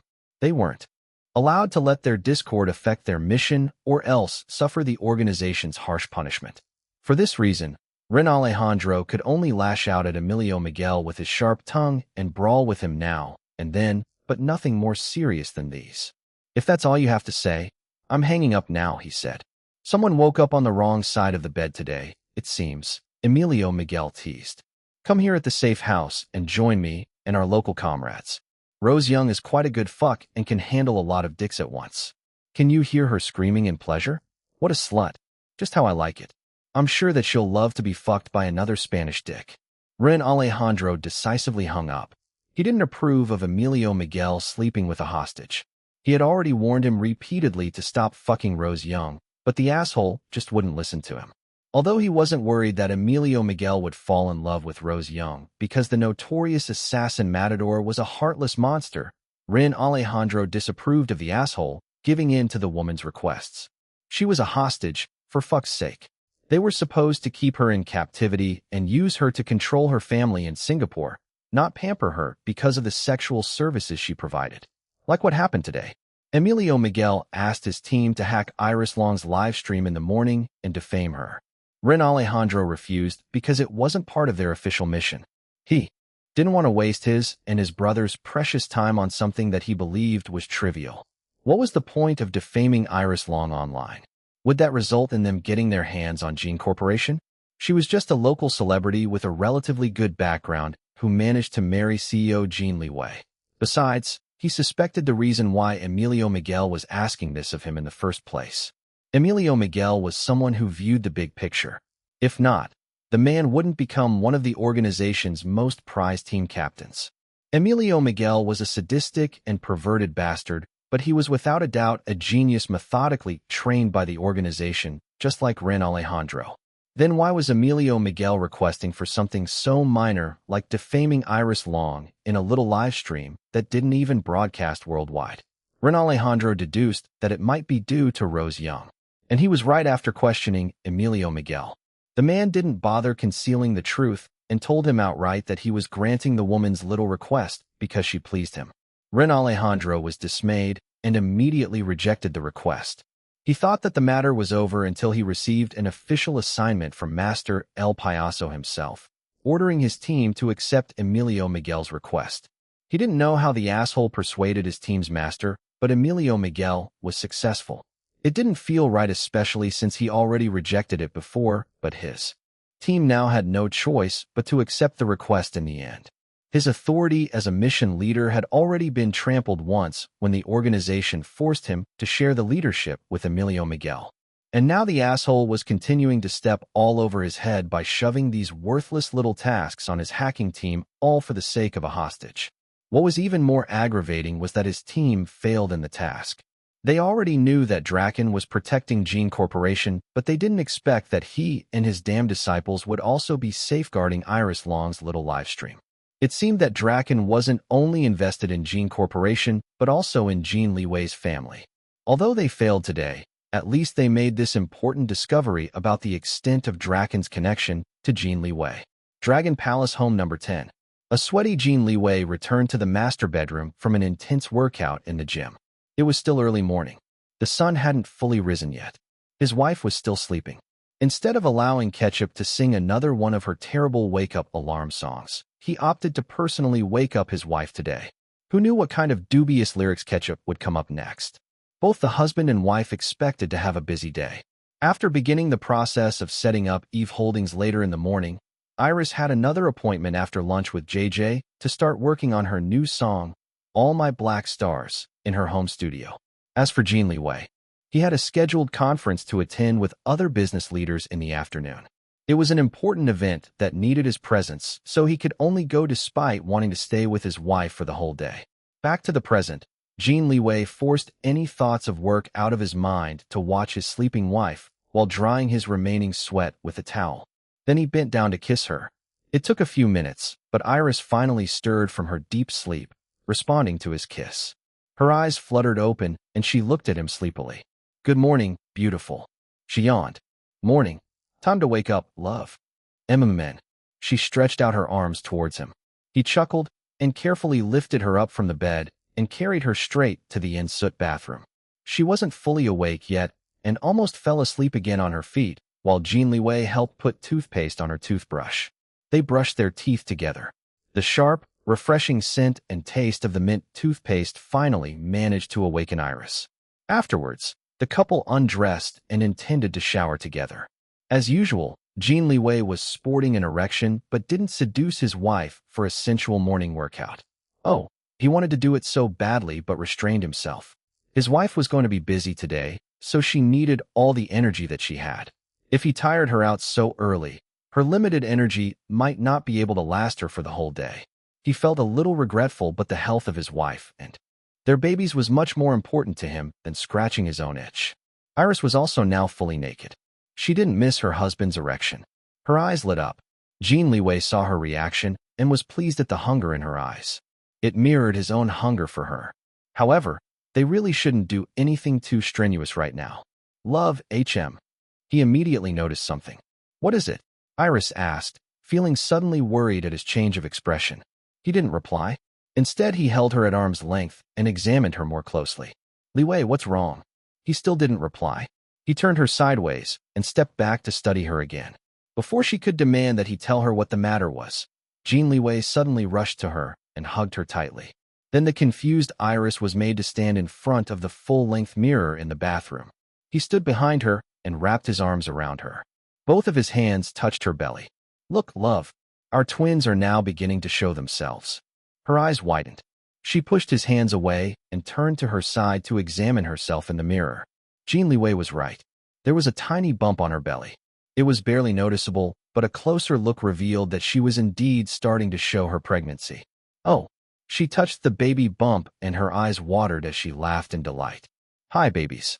Jin Liwei was also grinning and hugged her again from behind. He placed his hands on top of hers. Hello, babies. Quick, darling. Take pictures. He ran out of the bathroom and returned seconds later with his phone. Iris wore her pajamas again and exposed only her belly. She posed to highlight her baby bump while her nude husband took hundreds of photos of her. They looked at the photos together with happiness. The baby bump was a milestone for them because it meant that their babies were growing properly despite the setbacks Iris experienced with her health ever since becoming pregnant. I'll schedule a monthly photo shoot to record your growing belly, Jin Liwei said. Okay. Iris smiled, still feeling excited. She looked at herself in the mirror again and couldn't stop touching her baby bump. Tears flowed down her eyes. Are you okay, love? Jin Liwei asked, concerned. She nodded. I'm so happy. He sighed in relief, glad that his wife's tears were from joy and not because she was hurt. Me too. They finally managed to shower. The baby bump took their minds away from their earlier desire to make love. All they could think about was their happiness and excitement. The baby bump made them realize that they were really going to welcome their twin babies soon. Iris was too excited to remember her fear of becoming a bad mother. After getting ready, she pulled Jin Liwei and proudly showed off her tiny baby bump to everyone during breakfast. Grandpa Lu was ecstatic. Dom and his family were also equally excited. Jiang Yingyu patiently explained to her son, little June, and Marjorie's two children that the baby bump contained a little brother or sister. The children were amazed. Lu Zihao didn't react much, but his happiness was obvious. He glanced at Long Jinjing beside him, who also looked delighted for her sister and brother-in-law. His hand automatically touched her belly, and he kissed her. The eagle-eyed Grandpa Lu saw this. How my boy, Jinjing my girl. Aren't you envious of your little sister and third brother? When are you going to give me a great-grandbaby too? I want to know. We already have. Lu Zihao replied in a nonchalant tone. Loud gasps from everyone except Iris and Jin Liwei. Long Jinjing looked panicked at first, but finally smiled shyly, while pressing herself closer to Lu Zihao. What do you mean? Grandpa Lu's voice boomed. You're going to have a baby too? Is Jinjing pregnant? Tell me how. I want to know. Lu Zihao replied, still looking calm and casual. Those close to him, however, could detect that he was very pleased. An excited Grandpa Lu flew towards them. Is that true? Jinjing my girl is really pregnant. I'm going to have another great-grandbaby. Tell me, I want to know. If you dare lie to your beloved grandpa, this old man will smack the bloody hell out of you. How? Long Jinjing gathered all of her courage and stepped between the grandfather and grandson, feeling worried that the old man would smack her boyfriend again like usual. Everyone's expectant gazes were on her. She felt pressured but steeled herself. Yes, Grandpa Lu. she replied instead of Lu Zihao. It's true. I'm pregnant with Zihao's baby. You're going to have another great-grandchild. Bahahaha. Grandpa Lu pulled both Long Jinjing and Lu Zihao into an enthusiastic hug. The arm holding Long Jinjing was gentle while the other hand didn't hold back in smacking, ahem, patting his grandson's back. Long Jinjing winced at the loud thumps. Although this kind of scene wasn't new to her and Lu Zihao didn't seem to mind at all, it still worried her. It felt like she was the one getting hit with every smack. She didn't want her boyfriend getting hurt. Fortunately, the old man didn't pat his grandson for too long. He released the couple and grinned at them. His joyful smile almost stretched from ear to ear. This old man is very happy. So my grandson isn't such a big dunderhead after all. First, it was Xiaolan, my girl. And now, it's you, Jinjing, my girl.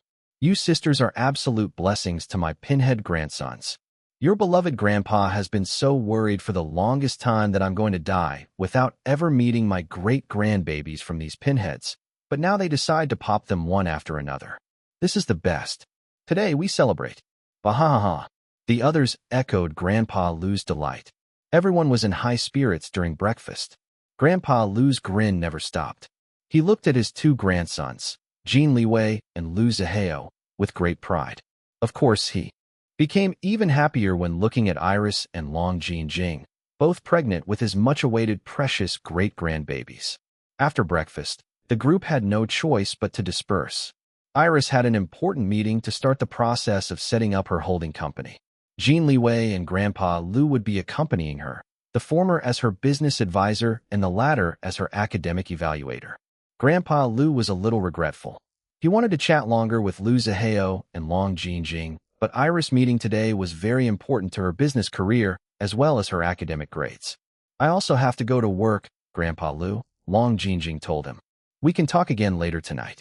The old man narrowed his eyes at her. You're pregnant now, my girl. Don't work yourself too hard and end up in bed rest like your sister.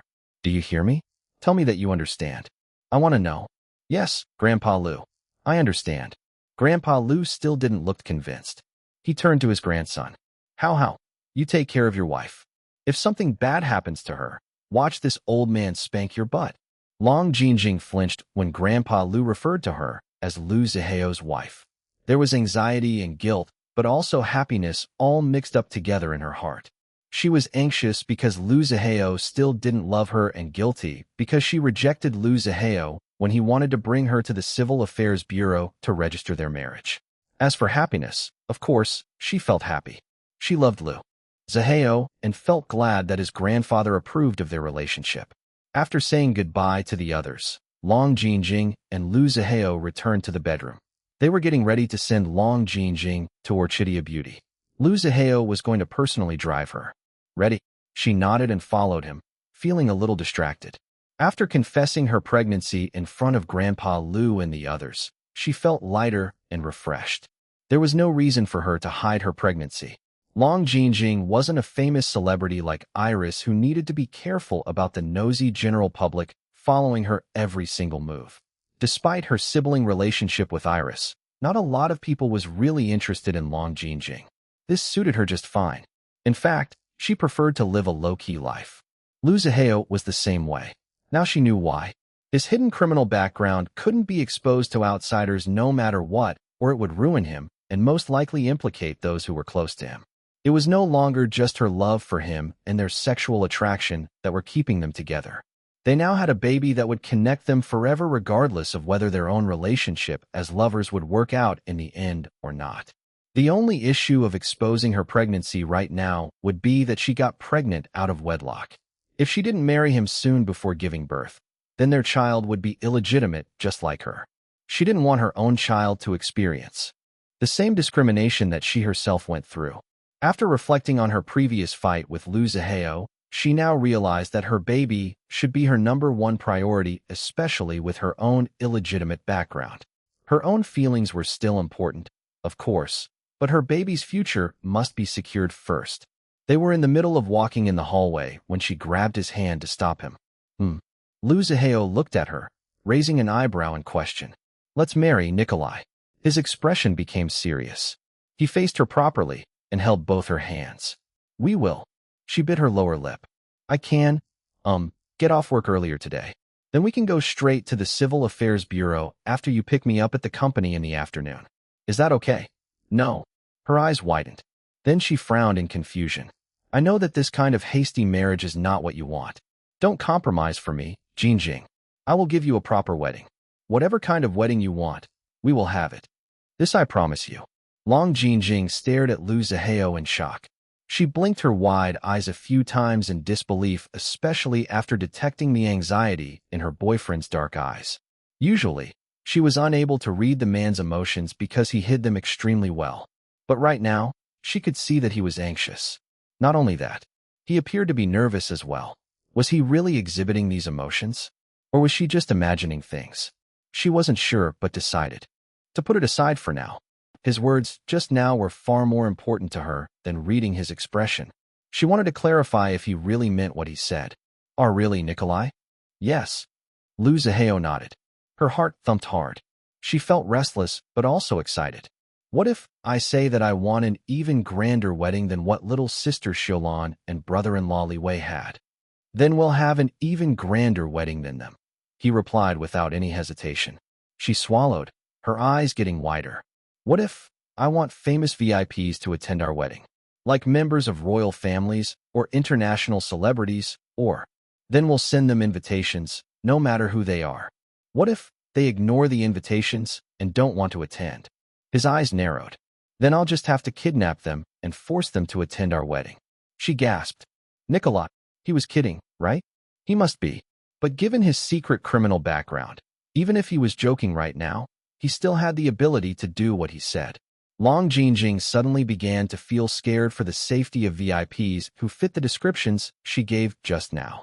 She was only kidding to test how far her boyfriend was willing to go in order to give her the wedding of her dreams. I should be more careful about what I say to Nikolai. This was what she thought. She didn't want to have a hand in a series of kidnappings around the world just because of her careless, joking words. Give me a list of all the VIPs that you want me to kidnap, Lu Zihao said. Long Jinjing kicked his leg, but it didn't hurt him a bit. She hugged him and started laughing. He hugged her back. Do you want a ceremony, Jinjing? Feeling shy, she hid her face on his chest but answered, yes. Then we'll have a ceremony if that's what you want. She lifted her face but avoided looking straight at him and muttered, we're already talking about marriage, but you haven't even proposed to me properly yet. I can't hear you. You know, Lu Zihao said, the corner of his mouth lifting in amusement. She pouted. He held her chin and kissed her pouting lips. She almost melted but caught herself before her brain plunged into amoeba level. She pushed on his chest and stepped back to create some distance between them. His expression hardened. Then she grabbed his big, scarred hand and lowered herself in front of him. Lu Zihao frowned, confused as to what she intended to do, so he watched and waited. Then his eyes widened when she dropped on the floor on one knee. What the hell? Nikolai, will you marry me? His mind went whoosh. The kneeling Long Jinjing looked up at him, waiting for his response. Her sweaty hand holding him trembled. She was sweating and looked like she was going to faint from the nerves, but she held on. If he wasn't going to properly propose to her, then she would do it. Who said that only men must propose to women? Women could do it, too. Besides, didn't she tell Lu Zihao before that she was going to woo him?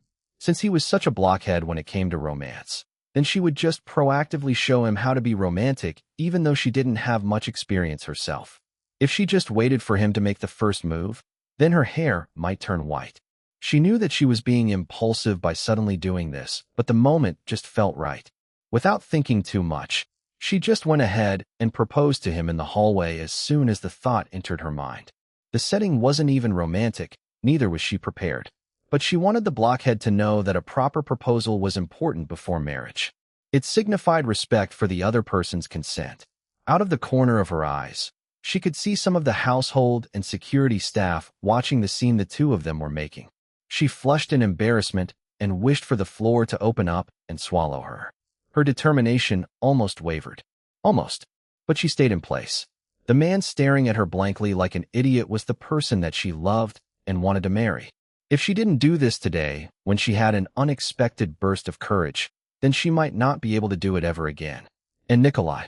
Clarity seemed to return to Lu Zihao. He shook his head for a brief moment in an effort to completely snap out of his daze. Still, he couldn't stop gaping at the kneeling Long Jinjing. You, what the fuck? The hell, woman, stand up. He tried to pull her up, but she refused. Even when he lifted her up, she struggled. Upset, she yelled at him. Answer me first, damn it. Will you marry me? Yes, I'll marry you. Damn it. Long Jinjing froze. Now it was her turn to stare at him blankly like an idiot.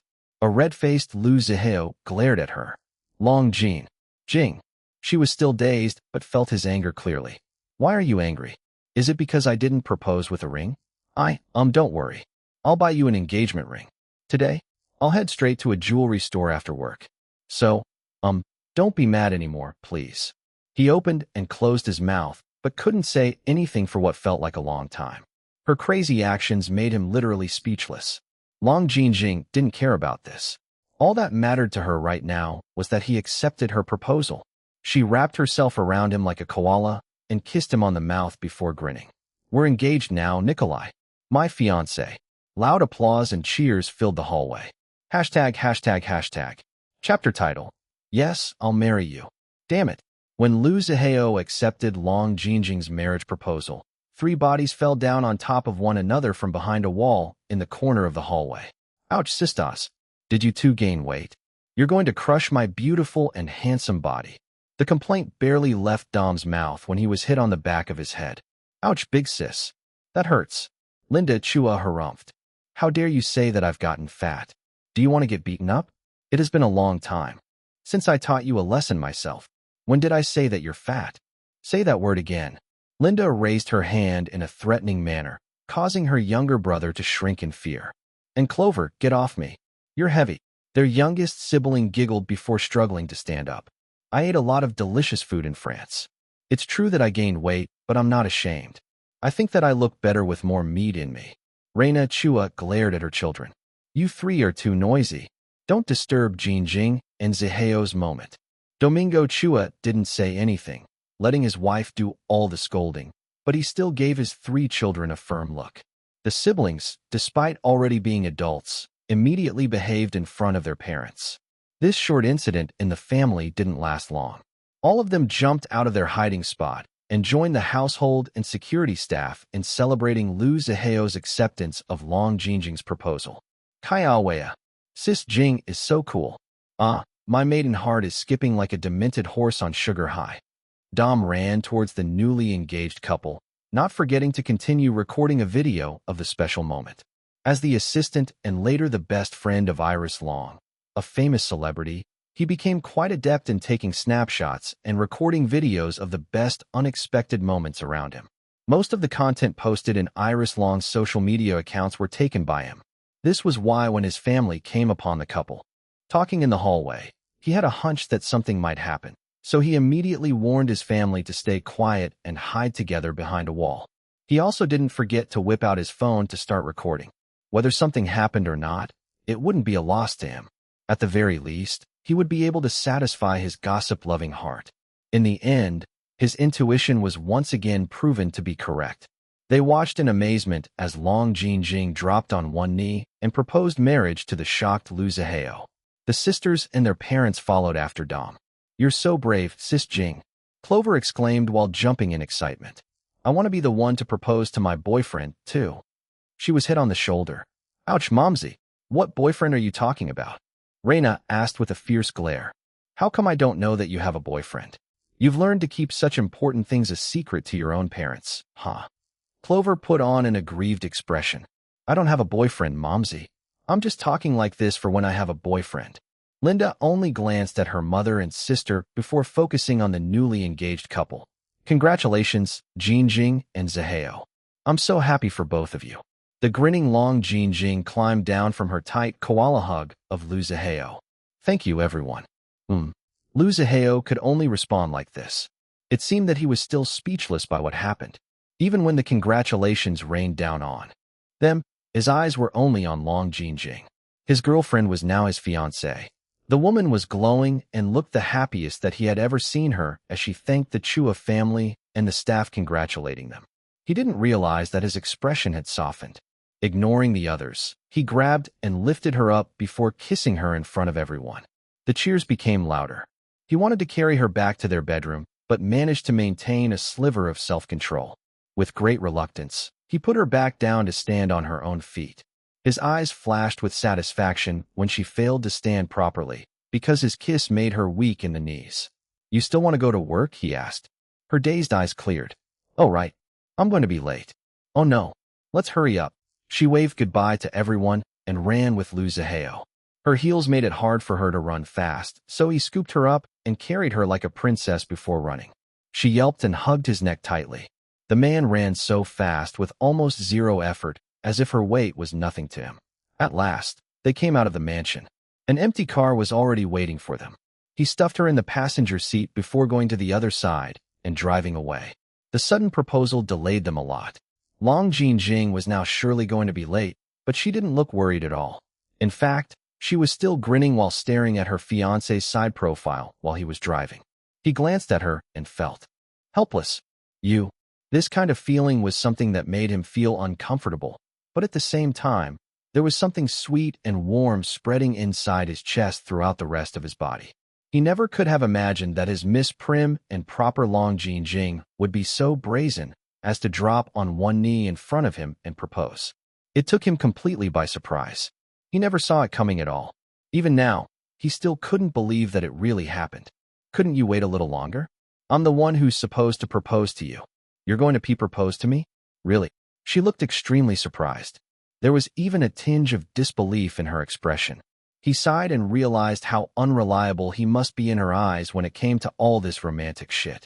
It seemed that she wasn't expecting him to make a proper proposal to her at all. Hence she took the matter in her own hands and proposed to him instead. When Liu Zihao didn't reply, Long Jinjing let it go and didn't dwell on it. She was too happy right now to overthink his silence. Any negativity had no room in her current mood. For her, regardless of who proposed between the two of them, the most important thing was that they were now an officially engaged couple. Next was marriage, and the man would finally become her husband. The status of their child would also be secured.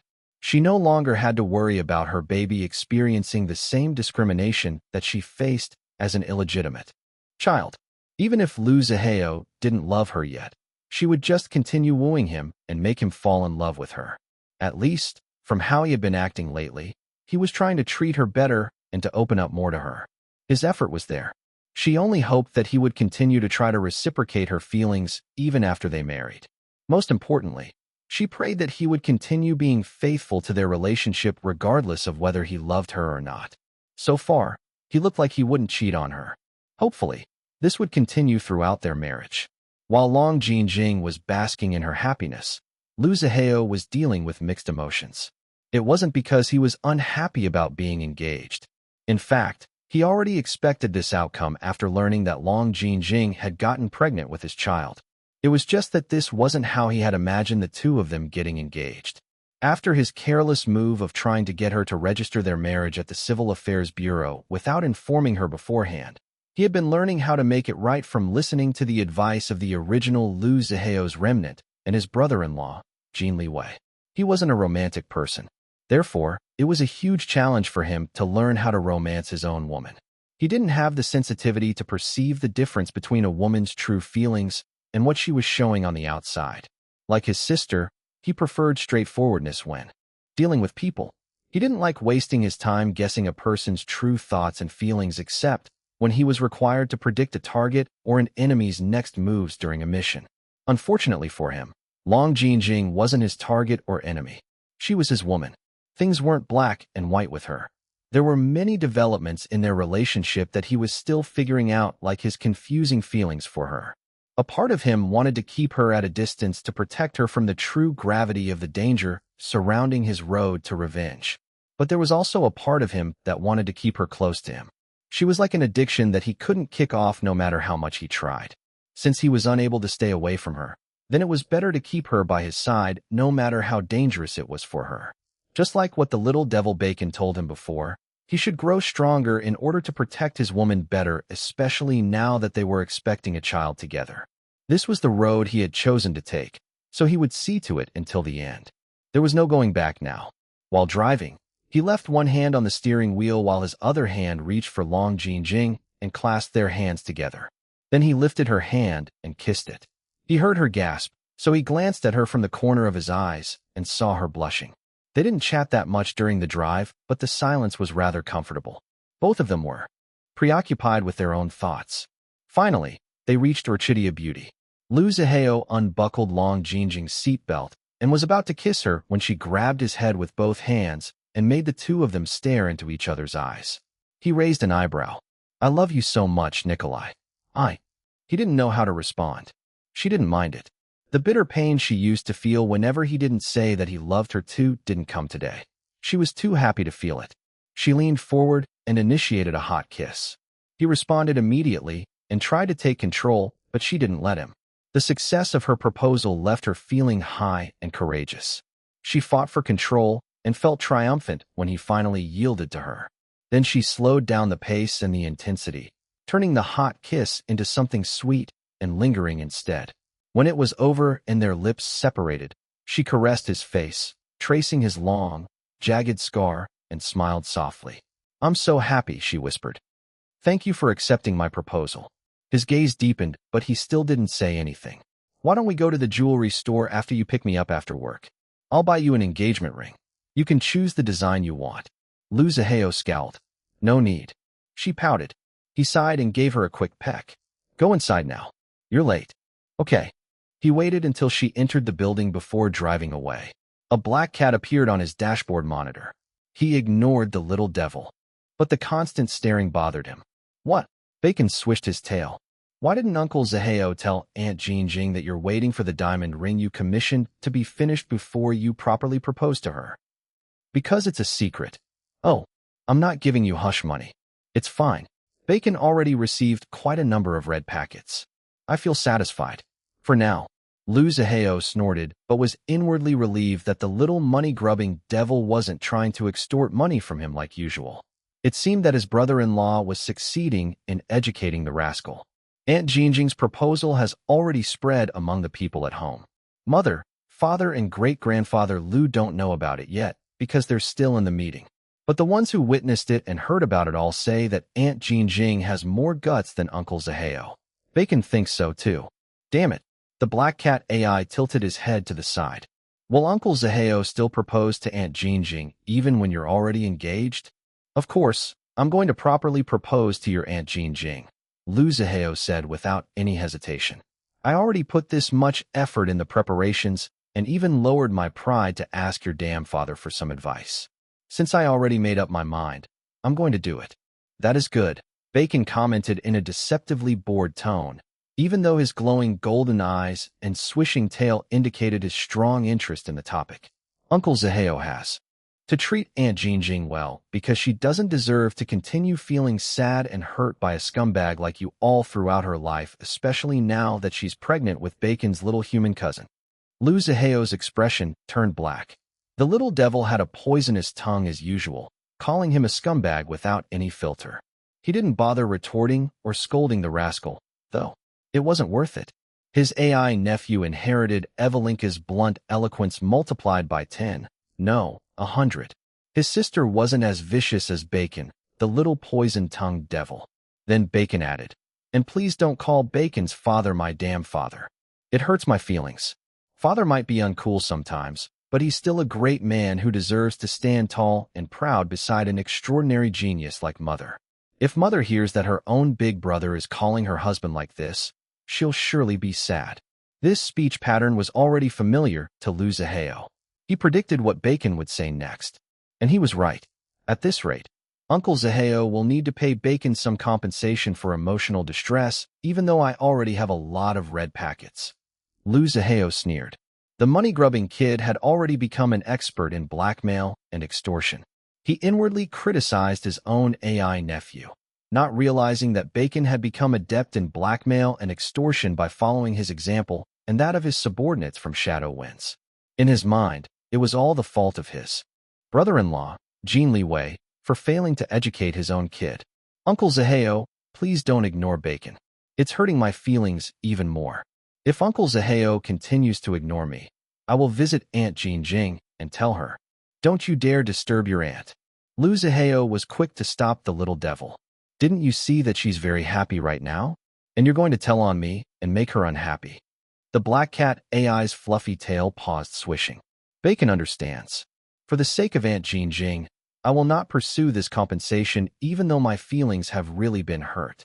In addition, Bacon will also give Uncle Zihao a family discount when you have to pay compensation for emotional distress next time.